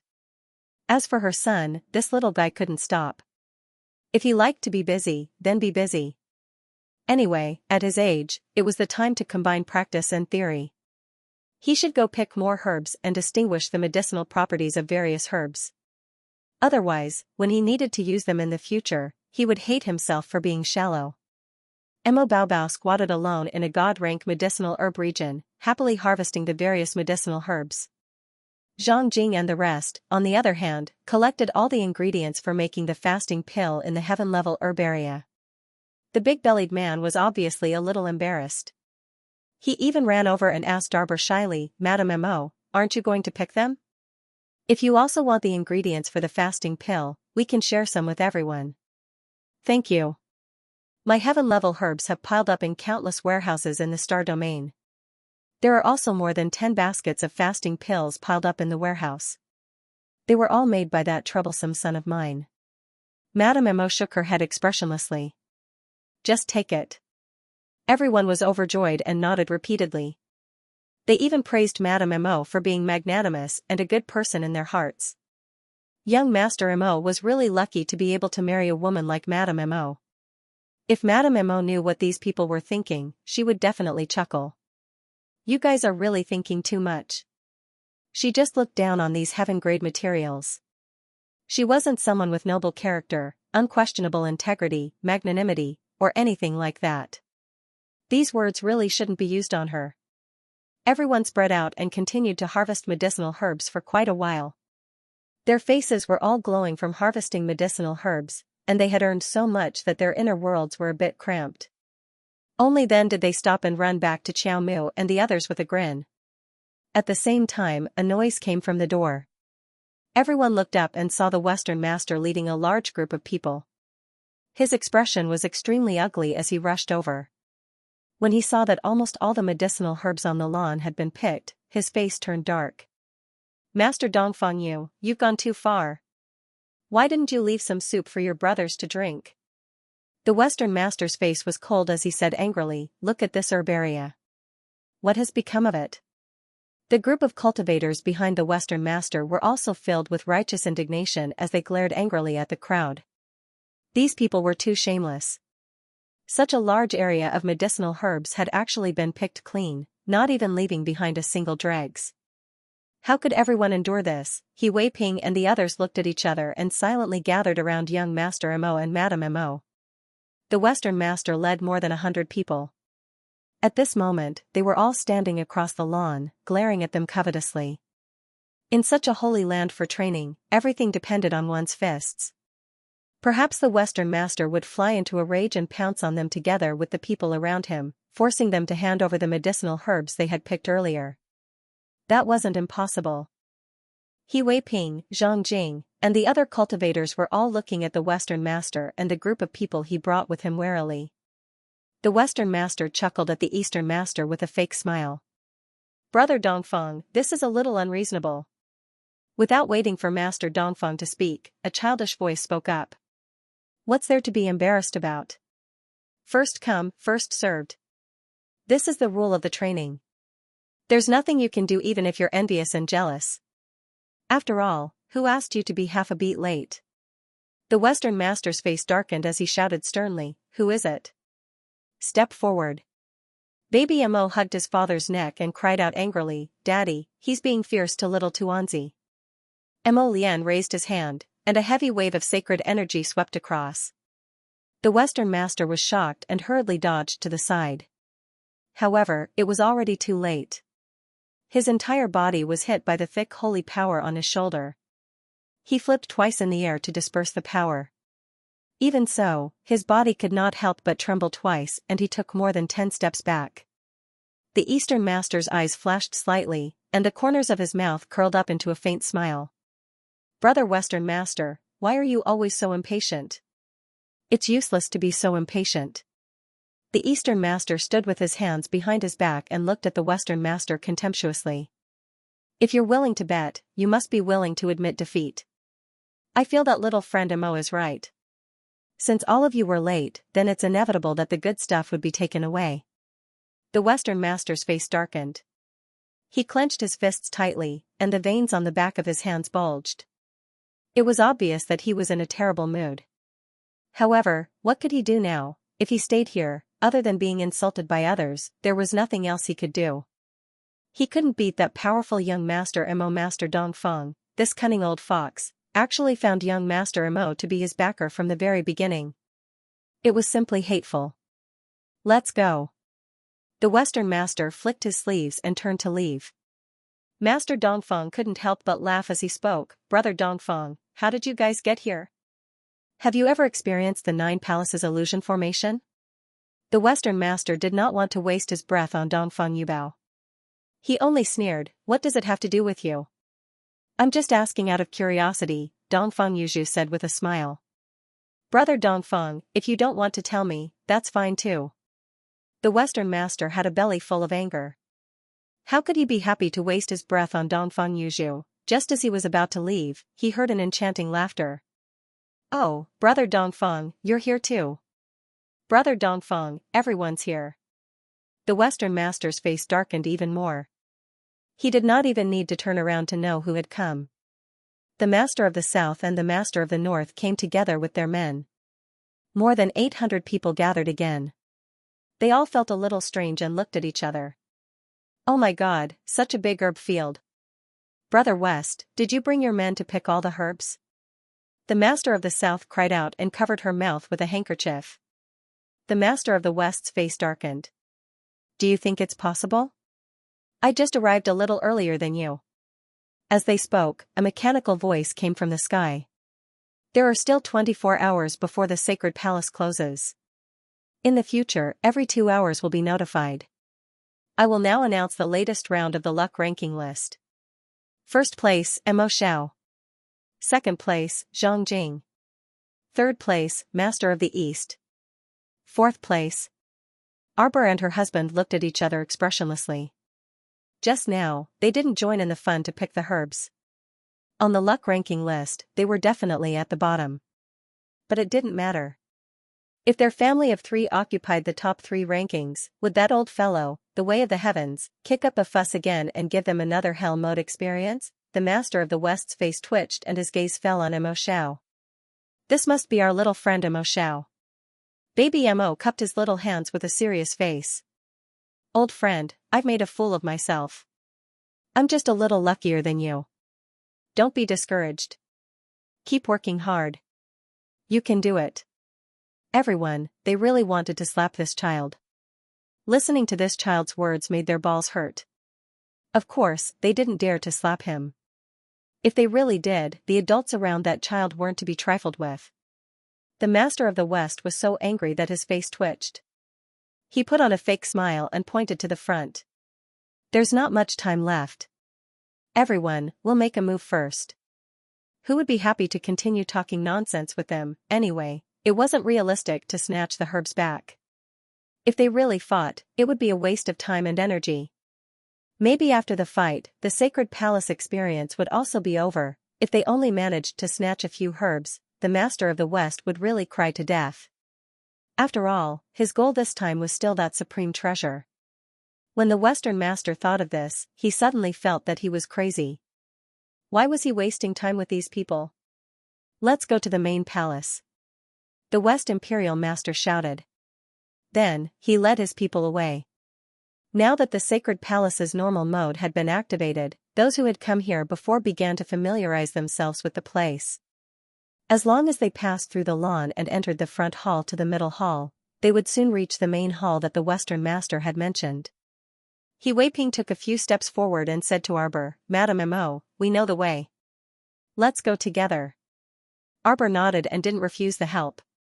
Rather than wandering around aimlessly, he might as well get someone to lead the way. Master Dongfeng Yu also smiled and said, it's not far from there. The main hall is where the resources are gathered. Then, shouldn't we hurry up? Everlasting Blade could not help but ask. After all, the Western Master, the Southern Master, and the others had already gone over. If they didn't chase after him now, they would be one step behind. Arbor nodded and waved his hand. All right, let's go. Actually, Sir Jojo didn't really care about those resources. But since everyone was so excited, it wouldn't be good to dampen their spirits. With that thought, the little stoic followed Master Dongfeng, who was leading the way. Didn't you say you were looking for Crimson Dawn? Yes. Master Dongfeng nodded. Do you have a clue? I have a little clue. Master Dongfeng replied with a smile. But I come to the Holy Palace to search every year and encounter some trouble every year. The trouble must be brought by other masters, so Arbor didn't ask and just nodded. Then I hope you can find your wife's Crimson Dawn this year. Thank you for your kind words, Madam Mo. Master Dongfeng nodded with a smile. If nothing unexpected happens, Crimson Dawn should also be preserved in the main hall. After all, it has the value of being preserved in the main hall. Master Dongfeng seemed to be thinking of his wife, and his voice slowly lowered. Arbor wasn't someone who knew how to comfort others, so he didn't say anything after glancing at him. Master Dongfeng, He Wei Ping, and the others led Mo Lian, Arbor, and the others forward for a while and pointed ahead. The front hall is there. There are countless forks in the road from here. Since everyone is fated to be together, let's go forward together. Zhang Jing and the others also had the same idea and nodded repeatedly. Excellent. Their intuition told them that they would definitely benefit greatly if they could move together with Madame Mo and the others. Although this little madam was indeed a bit deceitful in the beginning, she was powerful. She threw away a rare item like the Holy Power Bead without any hesitation. It was obvious how powerful this madam was. Please. Master Dongfang raised his hand forward. The group followed him to the front hall in a single file.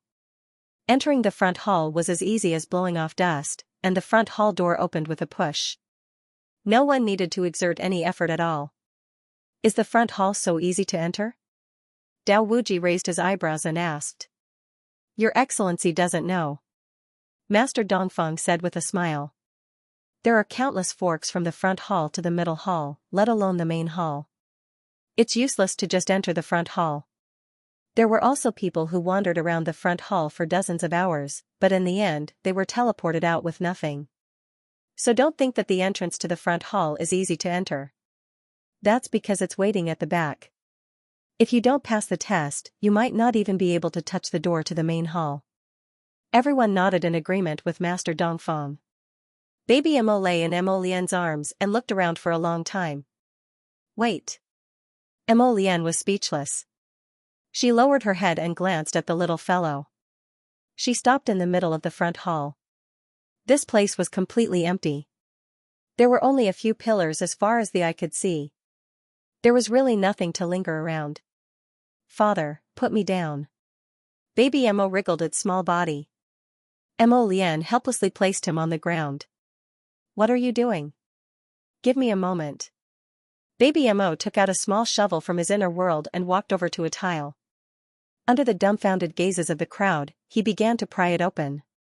Yes, pry the floor tiles, this little trick was incomparably fast. Every pry was accurate, and within seconds, the entire floor tile was pried open. Emo Lian raised her hand to cover her face. She really wanted to pretend that she didn't know her own son. After the floor tile was pried open, Baby Emo took out a bag from his inner world and directly put the thing under the floor tile inside. He Wei Ping couldn't help but exclaim, "What is that?" Everyone ran forward and circled around Baby Mo's little figure. Baby Mo's little eyes looked warily at them and hurriedly grabbed the last handful of things into the bag. The bag's mouth suddenly tightened and he held it tightly in his little paw. The little guy roared in a childish voice, "What do you want to do?" These people all had bright eyes as they looked dumbly at him. They looked like they wanted to get a share of the loot. Not possible, what he picked up was something he wouldn't share with anyone else. Everyone couldn't help but twitch their mouths. Look at this child's gaze. They just went up to take a look out of curiosity. Look at him, he was so wary, covering his little bag with a stinky expression. He really was a stinky baby. Give one to mother. Jojo Darren also walked over curiously and reached out a small hand to his son. Baby Mo jumped to his mother's side and handed over the little bag to his mother. This really was a difference in treatment, everyone thought speechlessly. Arbor opened the bag and looked. Her eyes lit up. It's cold space sand. As soon as Xiaomu finished speaking, everyone couldn't resist exclaiming all at once. Cold space sand? Is it really cold space sand? TSK, you know what that is? Of course I know. This is a material that forgers use to forge holy artifacts. With the help of this cold space sand, the success rate of forging holy artifacts will be higher. Everyone chattered, but Arbor's attention wasn't on this at all. She was only thinking that this bag of cold space sand could make Lil Cauldron half full. She wondered if the crescent moon on Lil Cauldron's body could be lit up. The mother and son exchanged a knowing look and silently put away the bag of frigid space sand. Turning her head to look, she saw the other Shouja of Sacred Realm were all squatting in front of the tiles and digging. Arbor, Baby Mo? Uncles and aunties, what are you doing? Baby Mo asked with a puzzled expression. Everyone was digging in full swing. Zhang Jing turned to look at the child and said seriously, I'll learn from you. Mo Lian walked up and looked down at his wife. Could it be that the floor tiles below are filled with frigid space sand? What are you thinking about? Xiaomu brusquely cast her husband a glance. No, there's no frigid void sand. Baby Mo shook his head honestly. There's only one under the tile I dug. There's nothing else. If there was, he would have continued digging. How could he have the chance to benefit others? Then what are they doing? The corner of Everlasting Blade's mouth twitched. He thought to himself that this bunch of people from the sanctuary were pretty unlucky. Of all the things they could do, they just had to follow Mo's family. Along the way, he would probably suffer a lot of blows. Madam Mo, young Master Mo, is there any more frigid void sand here? Master Dongfeng couldn't stand it anymore and couldn't help but ask. No. Baby Mo shook his head firmly. Definitely not. Master Dongfeng, after a moment of silence, Master Dongfeng coughed lightly and took a few steps forward. He said to everyone in a clear voice, "Everyone, please listen to me." At this time, everyone was full of enthusiasm. Hearing Master Dongfeng's voice, they all stopped and looked over. Master Dongfeng secretly twitched the corner of his mouth. He coughed lightly and said seriously, "Everyone, I see that everyone has been digging for nearly half an incense's time. Until now, we still haven't found anything, right? If we continue digging like this, we will only waste more and more time." Just now, young Master Mo must have been lucky to dig out a small bag of frigid void sand under the tiles in the front hall. Our time is limited. If everyone continues to waste time here, we won't have enough time to enter the main hall later. Everyone, think about it. Usually, good things are mostly in the main hall. What do you think? When everyone heard this, they immediately felt that Master Dongfeng's words were reasonable. Zhang Jing nodded and immediately stopped digging. She quickly returned to Arbor's side. Master Dongfeng was right. If they wasted more than an hour here, even if they dug out a little bit of frigid void sand, it wouldn't be enough to fill the gaps between their teeth. It was better to listen to Master Dongfeng's words and hurry to the main hall. He Weiping also calmed down at this time. He nodded and said to the big-bellied man beside him, "Brother Feng, let's go over too. Instead of wasting time here, why don't we hurry to the main hall?" Yes. Yes. The group of people immediately threw away the half-dug floor tiles in their hands and ran over in unison, gathering around Master Dongfeng. "Master, we'll listen to you. Master, thank you for reminding us. Otherwise, we would have to do some useless work again." Master Dongfeng smiled and nodded at everyone. It's fine. Everyone, then let's set off quickly." The front hall was empty. There was nothing to look at. If Baby Mo hadn't suddenly found frigid void sand hidden under a floor tile, they wouldn't have stopped. They would have already passed by.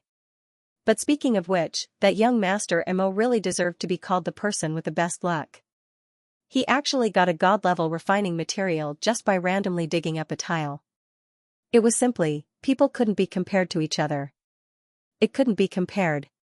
Everyone followed Master Dongfeng for a while and stopped in the corridor between the front hall and the middle hall. 3 forks appeared in front of him. Each one looked exactly the same. Everyone stopped and discussed which path to take.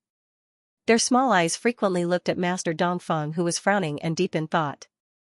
"In my opinion, we should walk in the middle." No. Doesn't the path in the middle look a little darker than the other two? "I think we should take the left." "Take the right." "I don't think we can take any of these paths. They should all be traps. I remember that in the past, there were only 2 paths leading from the front hall to the middle hall. Why are there 3 paths today? The Western Master and the others have already passed by. I wonder which path they took." As he spoke, a loud noise came from the left fork. Not long after, the Western Master's face was extremely dark as he led over 100 people out of the fork. At the same time, on the right side of the fork, the Master of the South and the Master of the North had also brought their people back. Everyone covered their noses with their sleeves and kept waving the turbid air in front of them. The 800 people from the sanctuary gathered once more, exchanging glances with each other. The Southern Master's enchanting red dress was now stained with black clumps of something unknown. It emitted a thick stench, causing the Master of the North and the others to roll their eyes. "So smelly." Baby Mo pinched his nose and buried his head in his father's arms. Master Dongfeng and the others quickly held back their laughter. If they dared to laugh at this moment, they would definitely become the target of public criticism. Look at how tragic the 2 teams were. The Western Master's sleeve was torn by an unknown object, and the bottom of his pants was also torn. The robe on his body was full of holes, as if it had been bitten by a dog. His entire body was in a low pressure of dark clouds. The Southern Master screamed and asked a water spirit master to quickly spray water on her body. with a spray, her translucent red soft robe stuck to her body. Other than revealing her curves, everything else was exposed for everyone to see. She was so angry that she took out a blanket from her inner world to cover her body while screaming angrily, "Look, look, what are you looking at? Haven't you seen your mother before?" Everyone chuckled as their gazes swept over her body a few times. Compared to the other two masters, the Northern Master was considered a luckier person. His clothes were slightly messy during the fight, but other than that, he was fine. Everyone looked at each other and couldn't help but envy Master Dongfeng and the others who had arrived late. Zhang Jing, He Wei Ping, and the others were also rejoicing in their hearts. If the child hadn't dug the floor tiles on a whim, they would have been in trouble with him. But it was hard to say.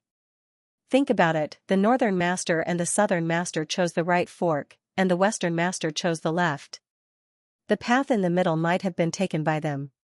Since both the left and right paths were traps, the middle one must be the real one. Just as they were thinking this, they saw the Western Master suddenly shake off the pockmarked robe on his body and throw it to the ground. "Let's go."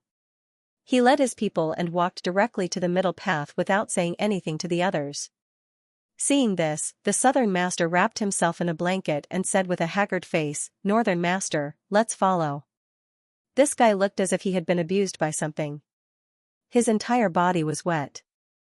There were many water droplets on his hair, and it was still dripping. Arbor looked at them and felt that these people looked really tragic.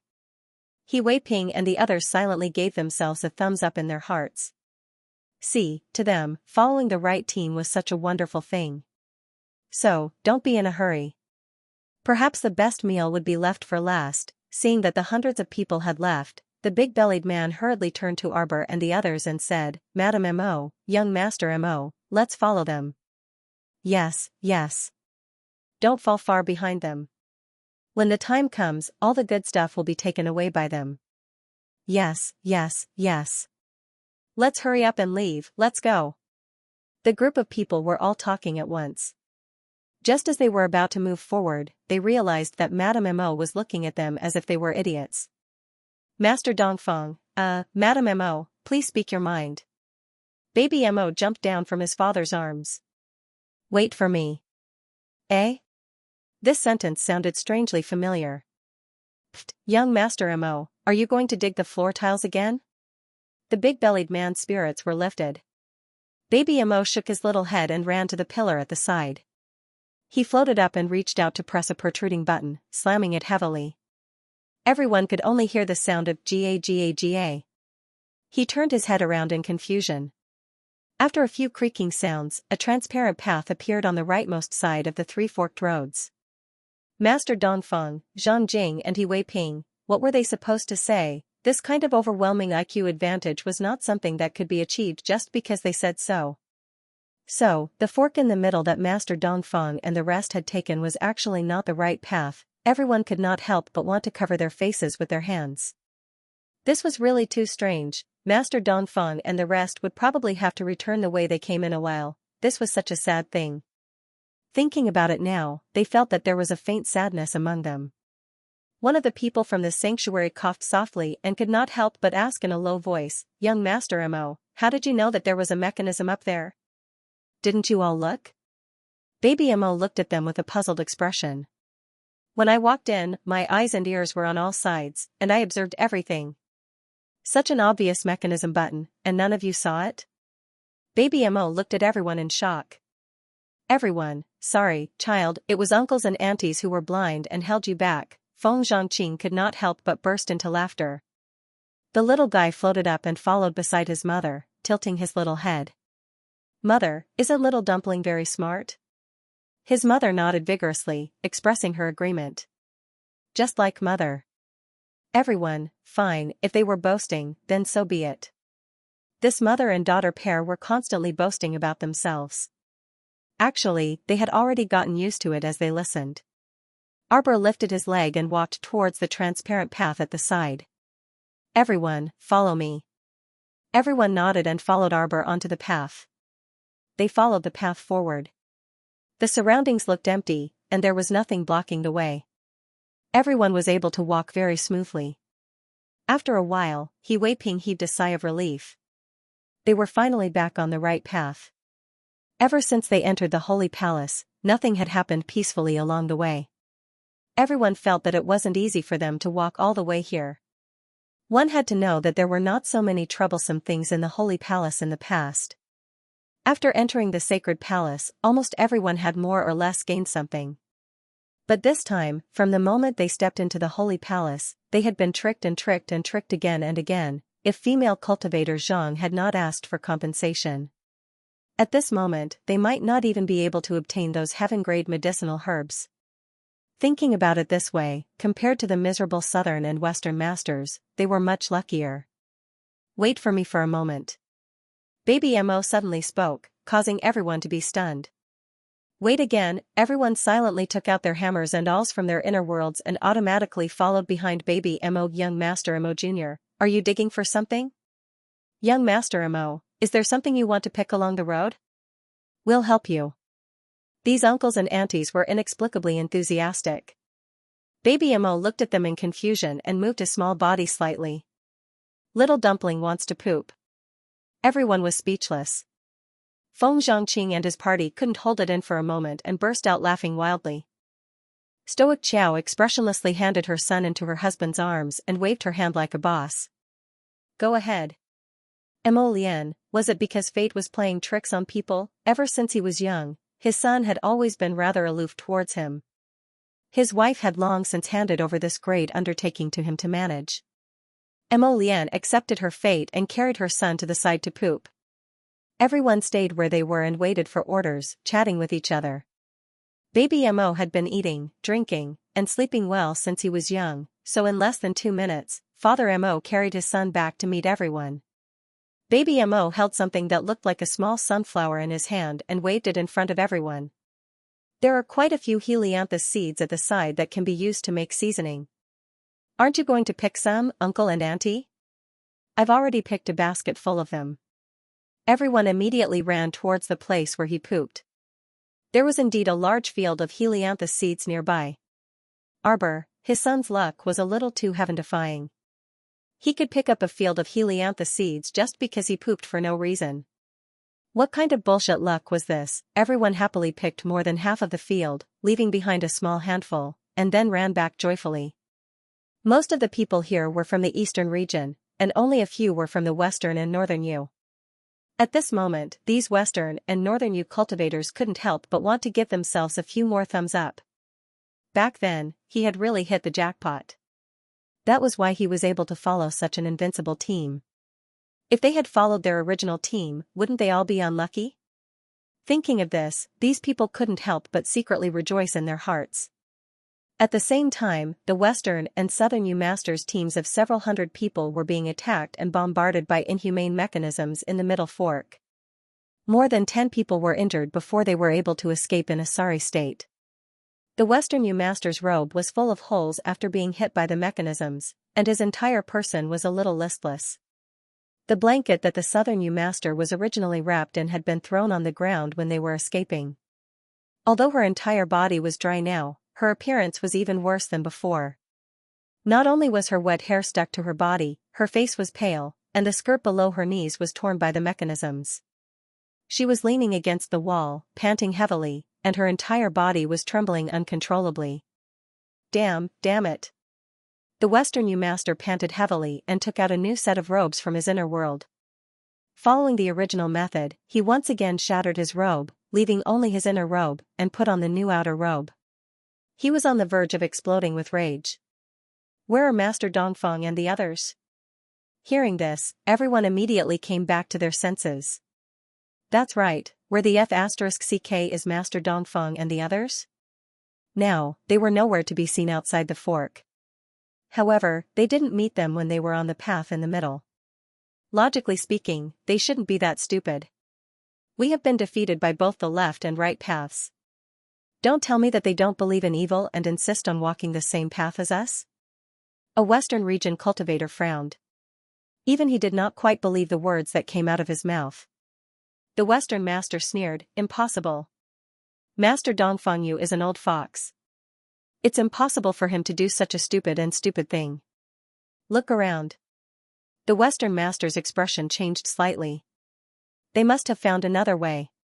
As soon as these words were spoken, everyone immediately moved to search the vicinity of the 3 forks in the road. No. I don't have it here either. Could it be that these people really entered the left and right forks? Wait. Someone suddenly exclaimed, there's a path here. Where? Everyone's spirits couldn't help but be lifted. F*ck, could it be that Master Dongfeng and his group had found the correct path, and then they had secretly pulled their own group in? What? The Western Master fiercely pushed away the person in front of him and quickly rushed over. He saw that the cultivator was standing on the right side of the fork. Look. When he sat down as an example, everyone could clearly see that the air where he sat was fluctuating slightly, and a transparent path appeared behind him. If they didn't walk there and sit down or step into the path, they wouldn't be able to see that there was a path here at all.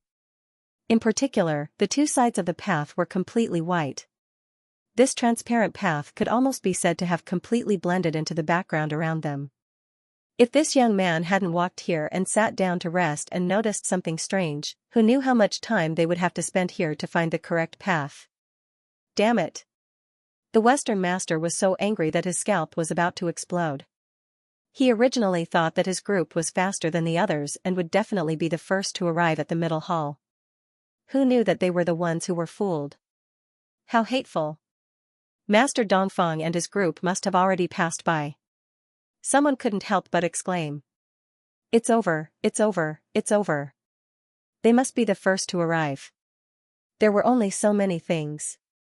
If the people from the eastern region got more than half, then the remaining things would definitely not be enough to fill the gaps between their teeth. Thinking of this, everyone's mood became even lower. They could only blame themselves for following the Western Master. They were really unlucky to have come all the way here. The Southern Master's expression wasn't very good at this time. Brother Dongfeng is really too mean. He clearly knew that we took the wrong path, but he wasn't willing to greet us. Brother Northern, you've always been on good terms with him. Look, in front of benefits, he doesn't even care about you. Isn't that hateful? The Northern Master smiled awkwardly and politely. You can't say that. He led the people from the eastern region, so naturally, he had to consider all aspects of the eastern region's cultivators. Besides, at that time, we had already followed Brother Dongfeng into the middle fork. They only found the right path later, so it's impossible for them to take the wrong path to find us. If it were you, Master of the South, you wouldn't be able to do this. To put it bluntly, they were all competitors. How could they give up on the right path and go down the wrong path for the sake of their enemy? That would be hilarious. The Southern Master didn't even feel embarrassed when he said this. Master Nanfeng nodded with a fake smile. Brother Beifeng is indeed a close friend of Brother Dongfeng. Why do the 2 of you have different paths? The Master of the North sighed and cursed in his heart. He also wanted to go the same way, but he made the wrong decision just now. If he had known earlier, he would have stopped at the fork in the road and simply walked with Brother Dongfeng. The Western Master's face darkened. Alright, cut the crap. Now, even if he didn't want to, he was still wrong. He had to leave quickly. If you don't leave now, not to mention the meat soup, I don't think even a strand of hair will be left. The Southern Master took out a red veil from her inner world and put it on. She smiled seductively. Let me lead the way. Brother Dongfeng, you're always in a hurry to lead me to the wrong place. It's really unbearable. We don't want to waste any more time. The Western Master's face was as black as charcoal, but at this time, he did not continue to fight with the Southern Master. Instead, he silently walked to the side, allowing the Southern Master to lead the people in first. Don't look at how the Southern Master was swaying with every step, his walking speed was actually not slow. After a short while, he led the group to the place where Baby Mo pooped. The Western Master's dog nose was very sensitive, he sniffed hard, there is the scent of their activities here. I can feel it too. The Southern Master's face was slightly happy, could it be that they are still here and have not left? Everyone, look around. If we can find Brother Dongfeng and the others to gather together and reorganize into a team, it will be fine. The Southern Master giggled. Unexpectedly, the Western Master was the first to speak out against her, Who will lead the team if we reorganize into a team? Who will be the boss? You or me? Or do you think that Dongfang Yu will let you lead his team? That was simply wishful thinking. Take the Western master for example, he would not bow down to anyone. Dongfang Yu was also not easy to get along with, it was even more impossible for him to let them lead his people. When the time came, who would be able to bear the responsibility if they died or got injured? The Southern master sneered, I just knew that you, old fart, like to find trouble with me. Alright, the two masters should stop arguing. Let's first see if there are any figures of Dongfang Yu and the others nearby. They are back. As they spoke, a few hundred Xianxia ran back, but everyone's expression was a little strange. Why are you so smelly? The Southern master pinched her nose, and shouted at a tall and sturdy male Xianxia who ran to her side. She subconsciously took a step back, and her expression was a little unsightly. This Xianxia was called Zhou Ping, he was a married man. He could be considered as her guest. Usually, the two of them hooked up behind his honest wife's back. The Southern master had always enjoyed the pleasure of seducing her husband. Therefore, most of the guests who entered her room were married men. This could be considered as one of her special fetishes. She admired those women the most, the feeling of being in so much pain that they wished they were dead, the feeling of being unable to get rid of themselves, he. This Zhou Ping had always lived a good life and was always able to please her. But at this moment, her body was stinky, which made her feel disgusted. Zhou Ping, on the other hand, had an awkward look on his face. He explained to the Southern master in a low voice, I'm sorry, Nanner. Just now, Zhou Ping stepped on sh*t just now, ha ha ha ha ha. A wanton and arrogant laughter caused Zhou Ping's expression to change. He didn't need to turn around to know that it was his nemesis, Zhao Jia. This Zhao Jia, relying on the fact that he was the Southern master's new pet, he was somewhat undisciplined and out of control. He did not put him in his eyes all day long. How hateful. Zhao Jia, don't talk nonsense. What nonsense am I spouting? Are you saying that you didn't step on shit? Or did you almost trip over a pile of shit? Ahahaha. The Southern master immediately took a few steps back and glared at Zhou Ping in disgust. Go clean yourself up first. The smell was simply unbearable. Zhou Ping knew that he was in the wrong, so he quickly retreated, leaving Zhao Jia alone to stand beside the Southern master with a smile. Master, there's nothing around here. We've checked everywhere. There's really nothing here. Other than a pile of shit, there's only a small handful of heavenly sunflower seeds left. Damn it. The master of the south was so angry that his eyes turned red. The master of the west also stomped his feet and roared angrily, it must be those people's doing. Leaving behind a pile of poop was probably to mock them. If baby Mo knew what these uncles and aunties were thinking, he would definitely laugh himself to death. These people were really used to turning everything into a conspiracy. Little Furball really didn't have any other thoughts when he left behind that pile of poop. Chase. We must catch up with them as soon as possible. The master of the west stomped his feet and roared angrily, these people have been ahead of us all along the way. They must have gotten a lot of good things. If it really didn't work, they could only resort to robbing. A fierce look flashed across the master of the west's eyes. Master of the north, I know that you have always been on good terms with master of the east. But this time it concerns the resources of our 3 territories. You must not stand on the wrong side. The master of the south agreed with the master of the west's words. He nodded and said, exactly. Master of the north. The master of the north couldn't help but laugh bitterly. You all think too highly of me. But what you all said makes some sense. Since it concerns the welfare of the cultivators of the north, I can't blindly stand on brother Dongfang's side unconditionally. Sigh, no matter what I do, it's difficult. The cultivators of the north were very grateful when they heard this. Master, you don't have to be difficult. Yes, master, when the time comes, we will do it ourselves. We will settle the matter between us and the brothers of the east. There is no need for master to be difficult. Yes, yes. Yes. Everyone was talking at once. It seemed that they had already made up their minds. When they saw the people of the east later, they would ignore everything and rob them first. The master of the west nodded in satisfaction. The people of the northern divine region were not completely useless. They were a little hot-blooded after being provoked. That's good, that's good. He was afraid that the master of the north would turn around and stand on the side of the east. It would be difficult to evaluate the situation of 2 against 2. Now, if it was 3 against 1. Master of the east would definitely lose. At this point, the master of the west could not help but smile. When he turned to look at the master of the south, there was a hint of warmth in his eyes. Oh, South, with our 3 territories working together, there's no need to worry about what can't be accomplished. The southern master giggled. She covered her mouth and twisted her body. Actually, I only want that treasure. Hearing this, their expressions changed slightly. This was especially true for the master of the west. His face contorted as if he had just heard a fairy tale. The warmth that filled his heart instantly turned into ice and snow as he stared coldly at the master of the south. The master of the north smiled. Everyone came here together because of fate. We're all here for the treasure. Anyway, how should I put it? Let's just rely on our own abilities.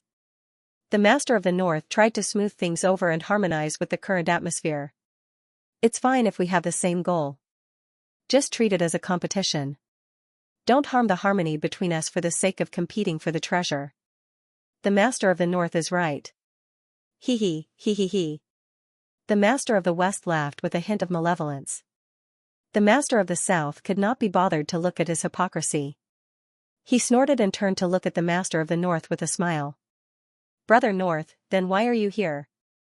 The master of the north shook his head and smiled very warmly. I'm here to accompany the people of the north to gain experience. The most important thing is for everyone to improve their cultivation. Everything else is secondary. Brother South, Brother West, we've been cultivating together in the holy region for at least a few decades. There's always some brotherly love. I only hope that everyone can live in harmony and peace. I don't ask for anything else. When the master of the north said this, the group of hotheads from the northern region were immediately moved. The master of the west chuckled. The master of the south looked at him meaningfully. This brother North's speech was always a little meaningful. He was quite good at it. With just a few words, he could satisfy and mobilize people's hearts. People from the holy region were always so easy to satisfy. While they were talking, a few more groups of people who were investigating nearby rushed back. They shook their heads without finding anything. Looks like there should have been a sunflower field here before. They should have all been plucked clean by them. Let's not waste any more time. Hurry up and chase after them. If they didn't chase after them, it would really be too late. They were always half a beat slower than the others.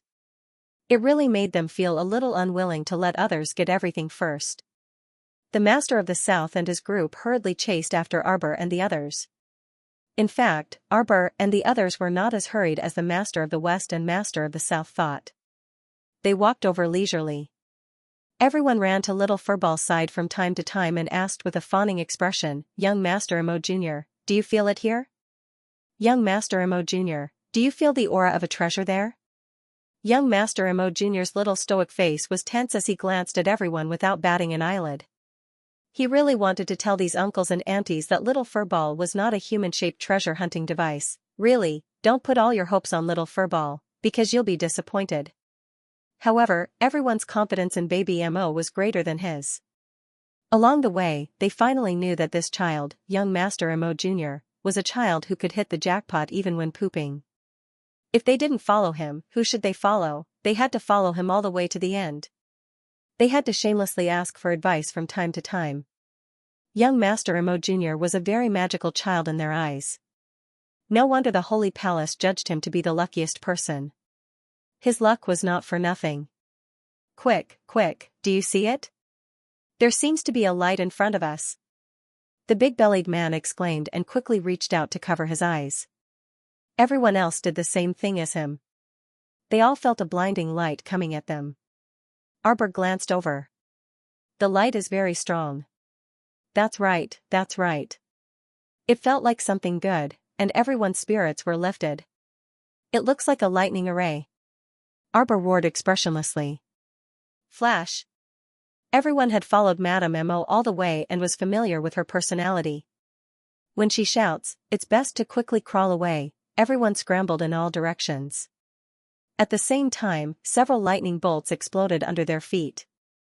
Arbor flew straight up and did a somersault in the air. There's no gravity anymore.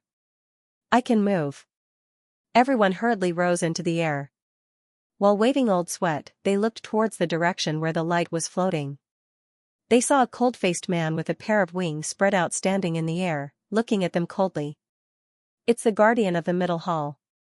Master Dongfeng's eyes narrowed. That man had wings on his back and stood in the air, holding a big bow in his hand.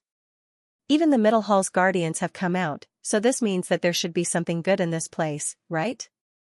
Everyone turned their heads and looked around, but they couldn't see clearly what was going on at the source of the light. Xiaomu narrowed her eyes and sized him up. Are you a puppet that doesn't have a mind of your own? Should be. Mo Lian nodded and tossed her son to Duanyu. She swiped the air, and Raven appeared in her hand. I'll go meet him first. Don't injure his skin. Mo Lian. What did wifey mean by this? Ow, could it be that wifey felt that this living corpse was very good-looking, so she couldn't bear to injure his skin? I'll go too. Sovereign Peach Blossom also shot out in a flash. Arbor knitted his brows and expressionlessly instructed the two of them, I want a complete puppet man. Sovereign Peach Blossom's longsword spun in the air, but he didn't dare to stab the winged man's chest. What does Jojo mean? Mo Lian's handsome face darkened as she ruthlessly slapped that winged man's face. I've taken a liking to him. Sovereign Peach Blossom, that shouldn't be the case, right? This person wasn't even as good-looking as him, so what did Jojo see in him? That winged man's figure was very tall and sturdy. His eyes were light-colored, so faint that they were almost transparent. His movements were very swift as he drew his bow and shot an arrow in one smooth motion. Several times, the arrowhead brushed past Mo Lian's hair and drifted by. The little furball shrunk in Duanyu's arms and couldn't resist covering her mouth as she exclaimed, Daddy is going to be finished. Duanyu, Mo Lian really gave birth to a good son. Adoptive father, Daddy is going to be finished. Duanyu's mouth twitched. Your father won't be finished. That person's archery speed is so fast. Little furball can't even see it clearly. That's a middle stage divine venerable realm cultivation. You naturally can't see it clearly. Compared to you, his cultivation is much higher. The little furball was trying her best to see, and she muttered, oh, so his trajectory is like this. Oh, archery can be done like this, ah. I see. Duanyu was a bit amused. He looked down at the child and patted his little head. Rest for a while if you feel dizzy. Baby Mo blinked his eyes. I'm not dizzy, I'm even more relaxed.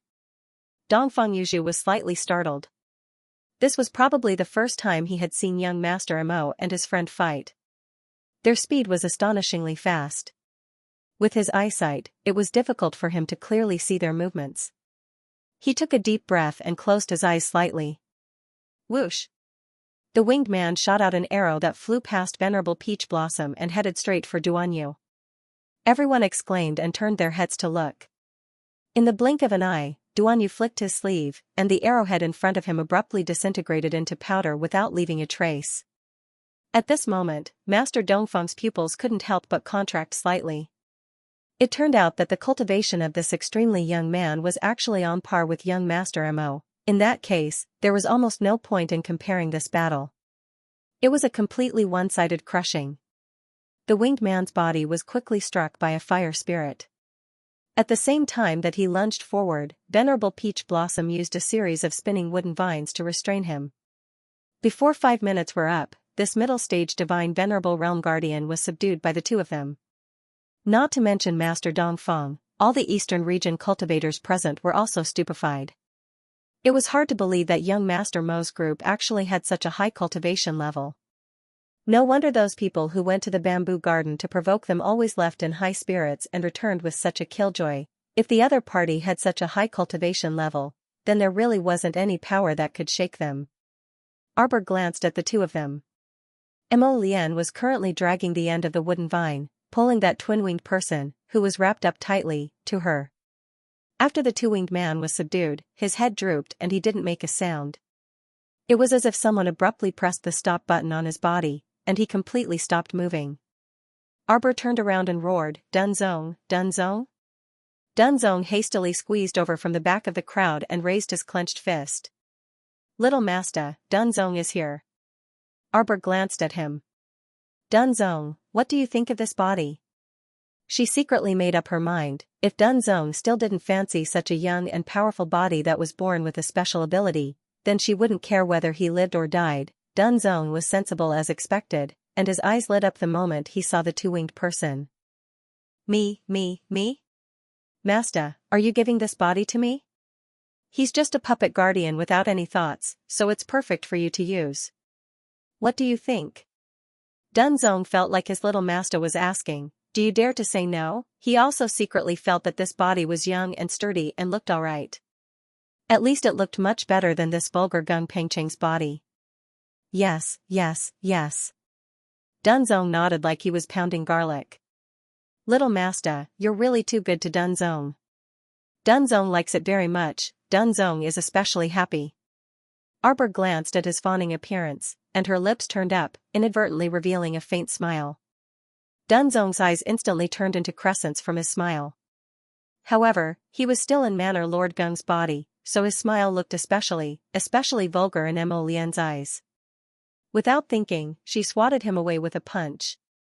Mo Lian walked up and held his wife's small paw. "I'll do the exchange." Arbor nodded. "Then I'll go ahead and take a look. Let Duanyu and Rotten Peach Blossom help you." Arbor logically took over his son from Duanyu's hands and left the matter to him.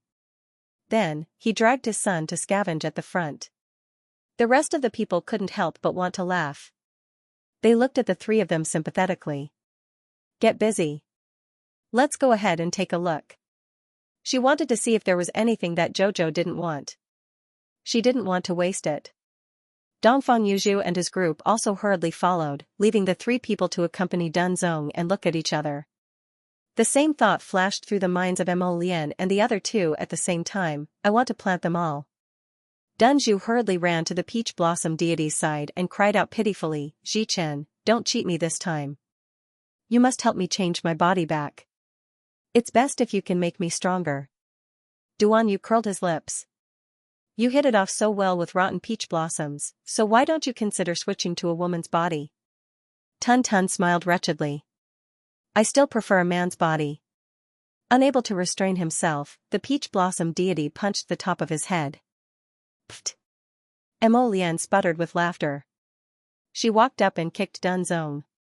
"Hurry up, don't waste time. Perhaps Dongfang Yuzhu and the rest would catch up to them soon." Besides, he really wanted to follow his wife over to take a look.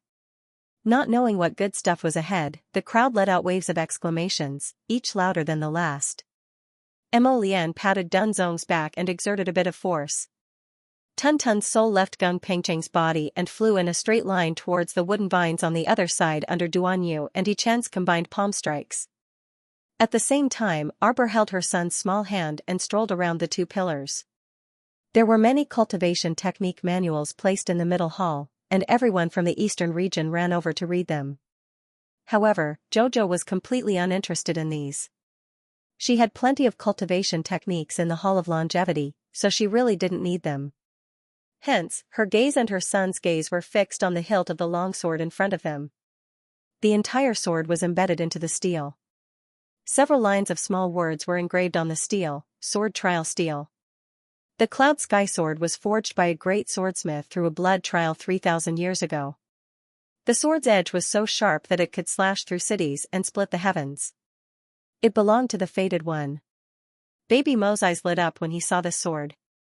"I'm just short of a sword," the little fellow said, "short of a handy sword. I think I should be that Fated One."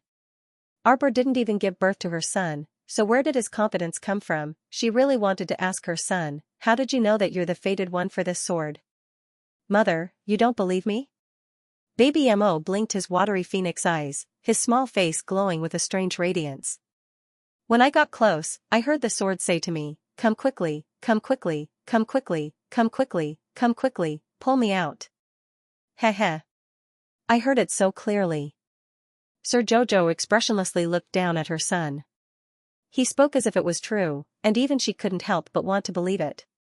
I'm called Mo Xiao, and it's called Cloud Sky. It's truly fate that brought us together. Sir Jojo, Feng Chongqing and the rest who followed him, this child was truly a little demon king who lived in the heavens and the earth. To be honest, they really weren't that confident when they were his age. Baby Mo was itching to try. I'll pull it out. Wait, I'll go first. At this time, a Western region cultivator rushed out from the crowd and stared at the long sword that had sunk into the steel, revealing only a little of its hilt. A greedy light flashed in his eyes. He flew forward and placed one hand on the hilt of the sword. He shouted, "Rise!" His fingers tightly gripped the hilt of the sword, and his face instantly turned red. The entire sword was still inside the stone tablet, showing no signs of being shaken at all. Boos came from all around, and the Western regioner's face flushed red. Zhang Jing's face was cold. Shameless. How dare you snatch something from a child? Several Eastern region cultivators at the side nodded in agreement. Along the way, they had received a lot of care from the child's parents. If it weren't for the child's parents, who knew how many times they would have died by now? Not only did they not know how to be grateful, but they also exposed the selfish nature of the people of the Western regions. They did not even let go of the long sword that the child had taken a fancy to. Jojo, on the other hand, was not angry. That was human nature. What was there to be angry about? She and Mo Lian had brought these people along the way. From the beginning, they had never thought of asking for anything in return. In any case, they would gather if they wanted to and disperse if they didn't. They were just a temporary team. But as for the people in her team, she would definitely protect them until the end. The Western region cultivator's face was a little hot. He gripped the hilt of the sword tightly with both hands and shouted, "Rise!" His other hand slammed heavily on the stone tablet. The stone tablet did not move, but his hands seemed to be firmly attached to the hilt of the sword. His hands suddenly became hot. His face turned pale with fright, and his entire body trembled as he tried to take a few steps back. However, he was firmly trapped on the spot. His expression was one of unbearable pain as he held in pain. "Quick, look at his hands," He Wei-ping couldn't help but exclaim. Everyone looked in the direction he was pointing, only to see that the Western region cultivator's hands had turned completely red. It was as if they were being roasted in a raging fire, completely red and shockingly hot. Everyone couldn't help but shudder, and then they saw an even stranger scene. The blood in that person's hands seemed to be boiling, flowing rapidly through his veins. As the sword hilt sucked, the blood in the Western region cultivator's hands seemed to be sucked into the sword bit by bit. His hand was like the bark of a tree that was rapidly drying up, quickly becoming thinner. His face turned pale with fright. He turned his head in pain and screamed, "Save me, save me." So scary. Several female cultivators covered their faces with their hands, trying their best to suppress the churning feeling in their stomachs. The person in front of them was really disgusting. He was losing blood very quickly, and before long, his entire arm had turned into dried-up wood, completely limp. However, his hands were still holding onto the sword hilt. Various expressions of regret, resentment, disappointment, and fear appeared on his face. Suddenly, a long sword flew over everyone's heads, straight towards that person, and with a whoosh, cut off her arms. Ah! The Western region cultivator screamed, and fell to the ground. Arbor took his son's hand and took a step back. The Western master and his group quickly walked forward, looking around, and fixed their gaze on the man who was rapidly aging, his face as dry as tree bark. "Master, master!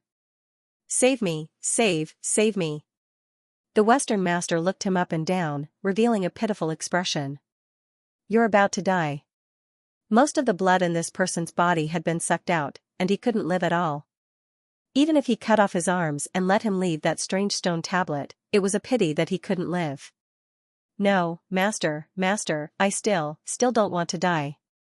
The Western Imperial Master had a rather deep impression of this person. Back then, during the top 200 selection competition, this person's cultivation was considered to be above average. Unfortunately, he had followed the wrong team and the wrong person. This was the consequence of betraying the western regions. Madam Mo, my men died right under your nose. Shouldn't you give me an explanation? The western master ignored the struggling cultivator and turned to look at Arbor. The moment he opened his mouth, he questioned him. What kind of explanation do you want? Mo Lian slowly walked over. Duan Yu and the venerable peach blossom divinity were walking next to him. At this moment, their gazes were slightly raised as they sized up the western master. Dunzone lowered its head and flapped its wings excitedly. For a while it would stop and walk, and for a while it would run and run. It circled around the three of them happily like an immortal. When the western master saw them, there was a hint of fear in his eyes. After all, even he couldn't see through the cultivation of these young people. His strength should not be underestimated, he couldn't afford to offend them. But now, if he didn't take this opportunity to demand some compensation from them, it wouldn't seem right. Hence, he shot a look at the southern master beside him. The southern master's large red lips curled up, and she couldn't help but snort. Did he think she was stupid? She had to jump out and be ordered around by the western master with just a look? Dream on. If you want compensation, go ahead and ask for it yourself. Don't order me around like a servant. The master of the west glared angrily at the master of the south. This damned woman was always a hindrance at crucial moments. He stared at Arbor with a fake smile and said coldly, logically speaking, Madame Mo shouldn't be fully responsible for this matter, but he died in Madame Mo's team. No matter what, shouldn't you give some compensation? Everyone's eyelids twitched when they heard this. They didn't know what was going on, but when they heard the word compensation, their eyelids twitched. They felt like something, it was as if someone was holding a knife to their neck. No matter how they put it, it felt wrong. Arbor glanced at the western master coldly. You want compensation from me? Haha, this person actually wanted compensation from Master Jojo. What a simple-minded fellow. Then do you know why this person ended up like this? This person didn't listen to advice and went up to the sword trial monument to draw the sword. In the end, he was killed by the backlash of the sword light. Who is to blame? What a joke. You should blame yourself for being greedy instead of blaming him or you. Greed was the origin of tragedy, the western master rolled his eyes. How is that possible? He took a few steps forward and looked at the small words on the sword trial monument. The others couldn't help but go forward to observe. Seeing that the entire sword hilt was buried in the monument, everyone couldn't help but roll their eyes. It was really strange. There was such a sword in such a broken monument. Since it was made by a famous sword master 3,000 years ago, it must be a famous sword. Why had they never heard of Xianxia before? The little dumpling blinked and asked in a childish voice, Mother, can I go up and pull it out? Master Jojo hesitated slightly and didn't let go of his son's hand. This sword was very strange. Before she figured it out, she didn't want her son to take the risk. Although this little guy kept telling her that there was no danger, as a mother, she was still nervous. Arbor still held his son's hand and warned, let's take a look first. Baby Mo blinked his eyes and replied unwillingly, oh. After being quiet for a while, he raised his head again. With an innocent face, he asked his mother, Mother, didn't you hear the sound of the sword? Arbor's eyes moved slightly. He looked down at his son and shook his head. No. I heard it. Xiao Tuanzi counted with her fingers. 3 long ones and 2 short ones. It's urging me to hurry up. The people from the western regions couldn't help but sneer. Him, a small fellow with a small body, wanted to draw his sword, it was more likely that the sword would pull him out. Baby Mo did not care about other people's gazes and used his eyes to signal to his mother. It was as if he was asking her if she could go up and try. Mo Lian slowly walked forward and reached out to grab his wife's small hand. He nodded slightly at her. Let him go. Weren't boys supposed to train? Since this guy was so confident, there was no harm in letting him try. Taking a step back, even if he didn't succeed, he could still strike a blow to this fellow's inflated self-confidence. Master Jojo saw the deeper meaning in her husband's eyes. She couldn't help but glance at Jojo's lotus. Her husband always wanted to strike a blow to her son. It must be because he wanted to take revenge on Baby Mo for tricking him. Let me try. Before Arbor let go, another person flew forward. It turned out that it was a West Region cultivator who had rushed forward after receiving the West Master's signal with his eyes. This West Region cultivator was very tall, and his arms were bulging. His hands were also very broad and thick. He looked abnormally imposing when bursting with power. Arbor swept him a glance and mocked, "West Master, you see that, right? Your clan's cultivator jumped out for a trial again. Isn't that so? If he dies again this time, don't come looking for us again," Fu San said with a chuckle. He waved his hand and said, "Actually, if you don't have the strength, it's best if you don't take on that task. After all, a person only has one life. It's gone if you lose it." The West Region cultivator glowered at him and said coldly, "Don't worry. I won't lose. I've never lost in my life." This person had a very confident expression. He took a few steps forward, stretched out his hands, and took a deep breath. Then, he abruptly gripped the sword hilt and pulled. Tsk tsk tsk. A scorching sensation came from the sword hilt, causing his entire body to stiffen. Tsk tsk. This scorching sensation rose again and seemed to be scuttling toward his arms. That person was alarmed, and he subconsciously wanted to retract his hands and let go. However, his hands were firmly sucked onto the sword hilt, and he simply couldn't let go. Duan Yu's eyes flickered, and he muttered to himself, "Cloud Sky? How is that possible? This should be a blood sword, right?" When everyone heard his words, it was as if they were struck by lightning, and they all shuddered. Realization dawned on the South Master, and he exclaimed, right, it's a blood sword. It should be a blood sword. If there was a sword from 3,000 years ago that was passed down through the ages, it would probably be this blood sword that struck terror in people's hearts. However, everyone only treated it as a legend and never made the connection. Moreover, that stone tablet was engraved with the words Cloud Sky. Who would know that this fraudulent sword was actually a blood sword? Look at how happily it sucked blood. This was truly a sword that was as bloodthirsty as its own life. As they spoke, the West Region cultivator in front of them had more than half of his blood sucked away by the blood sword. Right now, he was like a pile of dried bones as he crashed to the ground. The originally tall and imposing figure now looked like a skeleton wrapped in a layer of skin. The skin and flesh were frighteningly thin. Everyone was scared silly and took a few steps back. Terrifying, if that was the case, then this sword was equivalent to a sword from hell that came to claim lives. Whoever took it would be in trouble. Whoever wanted to die would die. The Western Imperial Master and his men finally learned their lesson and retreated a few steps. Baby Mo blinked.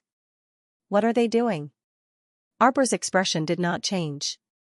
They are afraid of this sword. What's there to be afraid of? This sword is so beautiful. I like it very much. Beautiful is beautiful, but it can hurt. How is that possible? It's very obedient. Mother, if you don't believe me, I'll show it to you. Mo Baobao hopped forward a few steps and ran to the front of the stone tablet. The Master of the South pretended to be frightened and covered his mouth with his hand, reminding him in a shrill voice, "Child, that's not a fun toy. It's a blood sword that can take people's lives. You can't pick it up." "That's right, kid." The two adults in front lost their lives on the spot. "Do you want to follow in their footsteps?"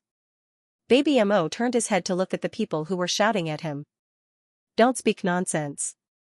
How can I be hurt by it? It's very obedient." 135 Famous sword for very obedient? What kind of joke was this? You said that this sword was very obedient, but this blood sword had just killed two people in a bloodthirsty manner. Everyone looked at Baby Mo as if they were looking at an idiot. The latter did not mind at all. He did not even look at them as he reached out to grab the hilt of the sword. The Western Master's lips curled into a cold smile. The Master of the South pretended to cover his eyes with his hands, and even cried out pitifully. The Eastern Master stared at Baby Mo calmly as a strange light seemed to escape from his eyes. The tragedy that everyone expected did not happen. There was nothing at all. Baby Mo pulled out the sword with a clang sound. Everyone. The Western Master? It must be an illusion. What did this child do? Oh. The Southern Master's mouth was wide open. Her mouth was wide open and her eyes were filled with disbelief. The blood sword was pulled out by this child just like that. He pulled it out, everyone felt a wave of dizziness in their heads. For some reason, they felt as if the world was spinning. It was too scary. Were all 4 or 5-year-old babies so scary? What kind of strange child was this? Baby Mo pulled out the sword, bringing out a ray of light. There seemed to be a trace of moonlight circulating on the sword. How was it the blood sword that others were talking about? It was the clouds. There was a white mist circulating around the sword, like the clouds in the 9 heavens. It was beautiful, really beautiful. Baby Mo touched the treasured sword and could not bear to let it go. It was really beautiful. 135 Famous sword for very obedient? What kind of joke was this? You said that this sword was very obedient, but this blood sword had just killed 2 people in a bloodthirsty manner. Everyone looked at Baby Mo as if they were looking at an idiot. The latter did not care at all. He did not even look at them as he reached out to grab the hilt of the sword. The Western master's lips curled into a cold smile.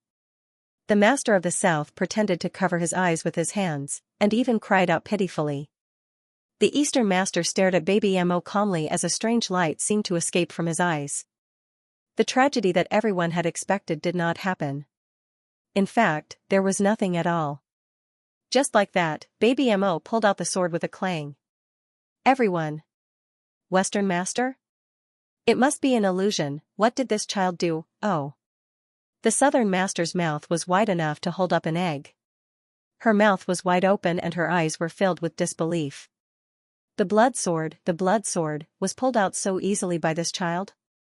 It was pulled out, everyone felt a wave of dizziness in their heads. They felt as if the world was spinning. It was too terrifying.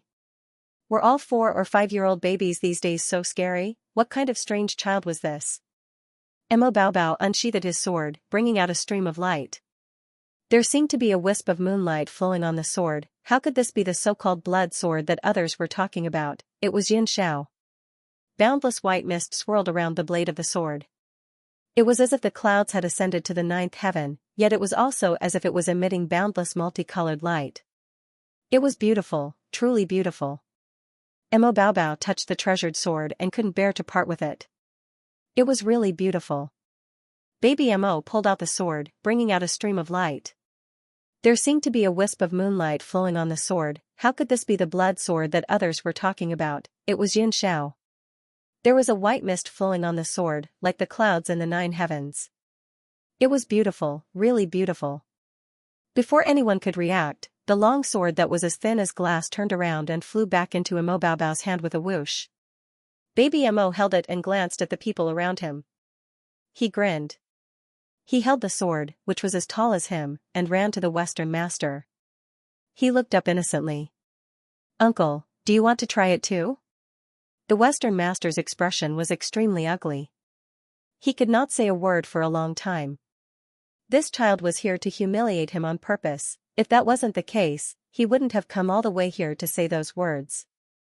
If the Western master shook his head in front of everyone, wouldn't it be a slap to his own face? After all, he was the first to jump out and question it.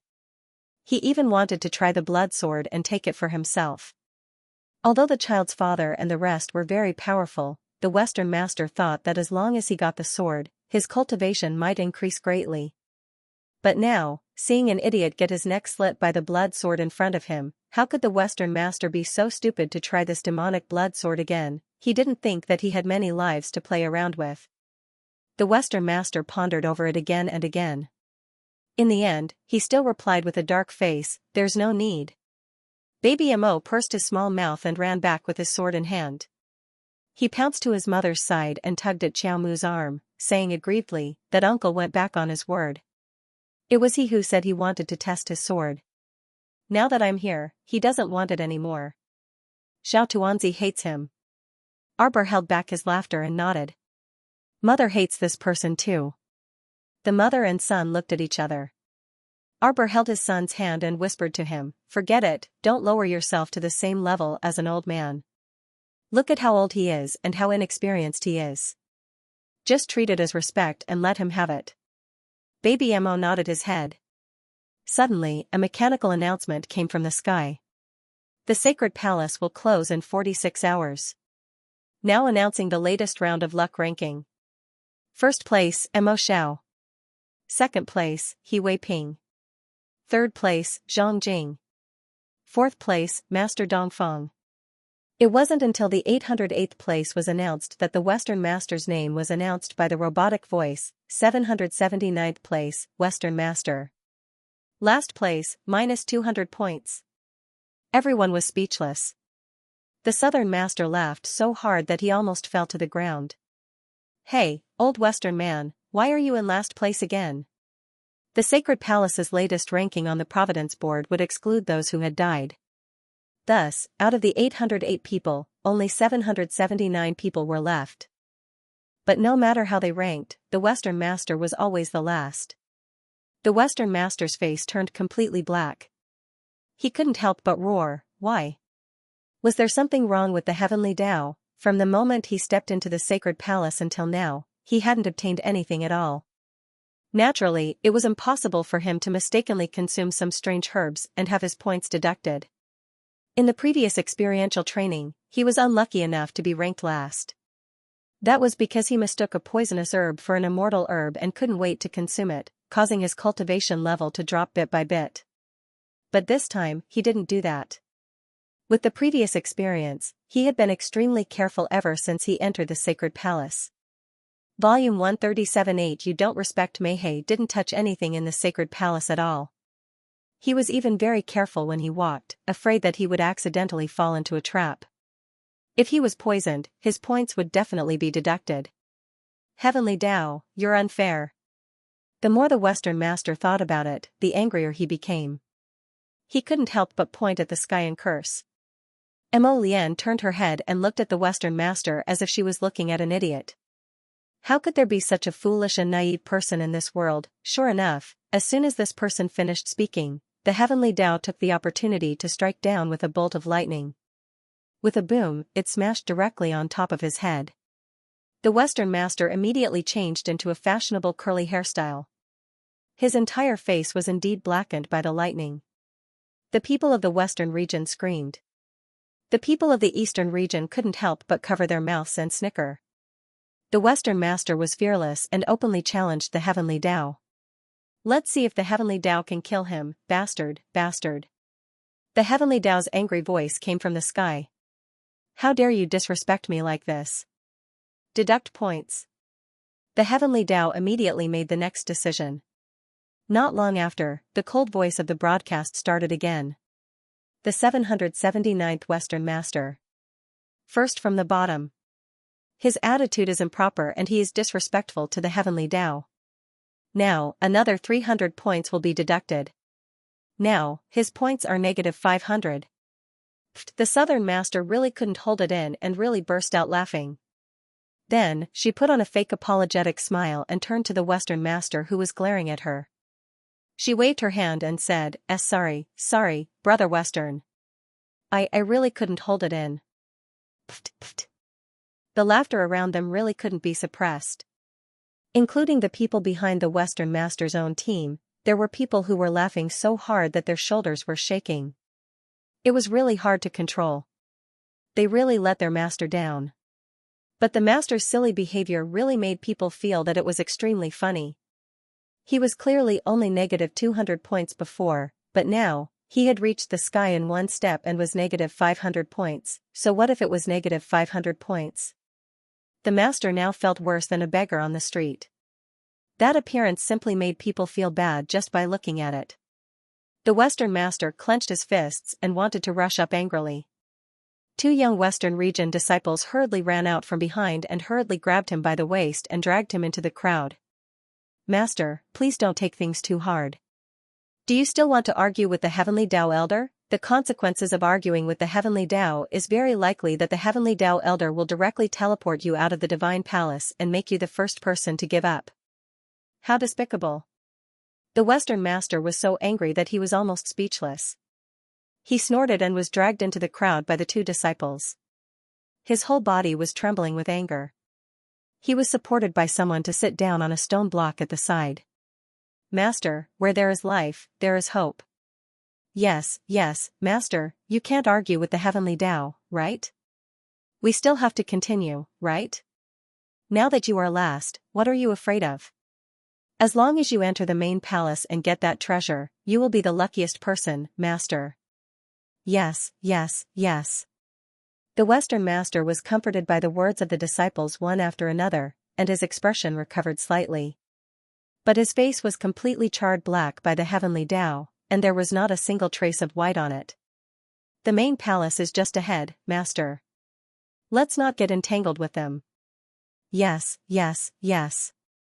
As long as we make the right bet, everything is possible. Let's go to the main palace, the Western master shouted and directly stood up. He did not touch anything in the divine palace at all. He even walked very carefully, afraid that he would accidentally fall into a trap. If he was poisoned, his points would definitely be deducted. Heavenly axiom, you are unfair. The more the Western master thought about it, the angrier he became. He could not help but point at the sky and curse. Mo Lian turned her head and looked at the Western master as if she was looking at a fool. How could there be such a foolish and naive person in this world? Sure enough, as soon as this person finished speaking, Heavenly Axiom took the opportunity to strike down with a bolt of lightning. With a loud boom, it smashed directly on top of his head. The Western master immediately changed into a fashionable curly hairstyle. His entire face was indeed struck black by lightning. The people of the Western region cried out in alarm. The people of the Eastern region could not help but cover their mouths and snicker. The Western master was not afraid of death. He openly challenged Heavenly Axiom. Let's see if Heavenly Axiom can slap him to death, bastard bastard. Heavenly Axiom's angry voice came from the sky. How dare you disrespect an old man like me? Deduct points. Heavenly Axiom made a prompt decision. Not long after, the cold voice of the broadcast sounded again. The 779th Western Master. First from the bottom. His attitude is improper and he is disrespectful to Heavenly Axiom. Another 300 points will be deducted. Now, his points are -500. Pfft, the Southern Master really could not hold it in. He really burst out laughing. Then, she put on a fake apologetic smile and turned to the Western Master who was glaring at her. She waved her hand and said, sorry, Brother Western. I really couldn't hold it in. Pfft, pfft.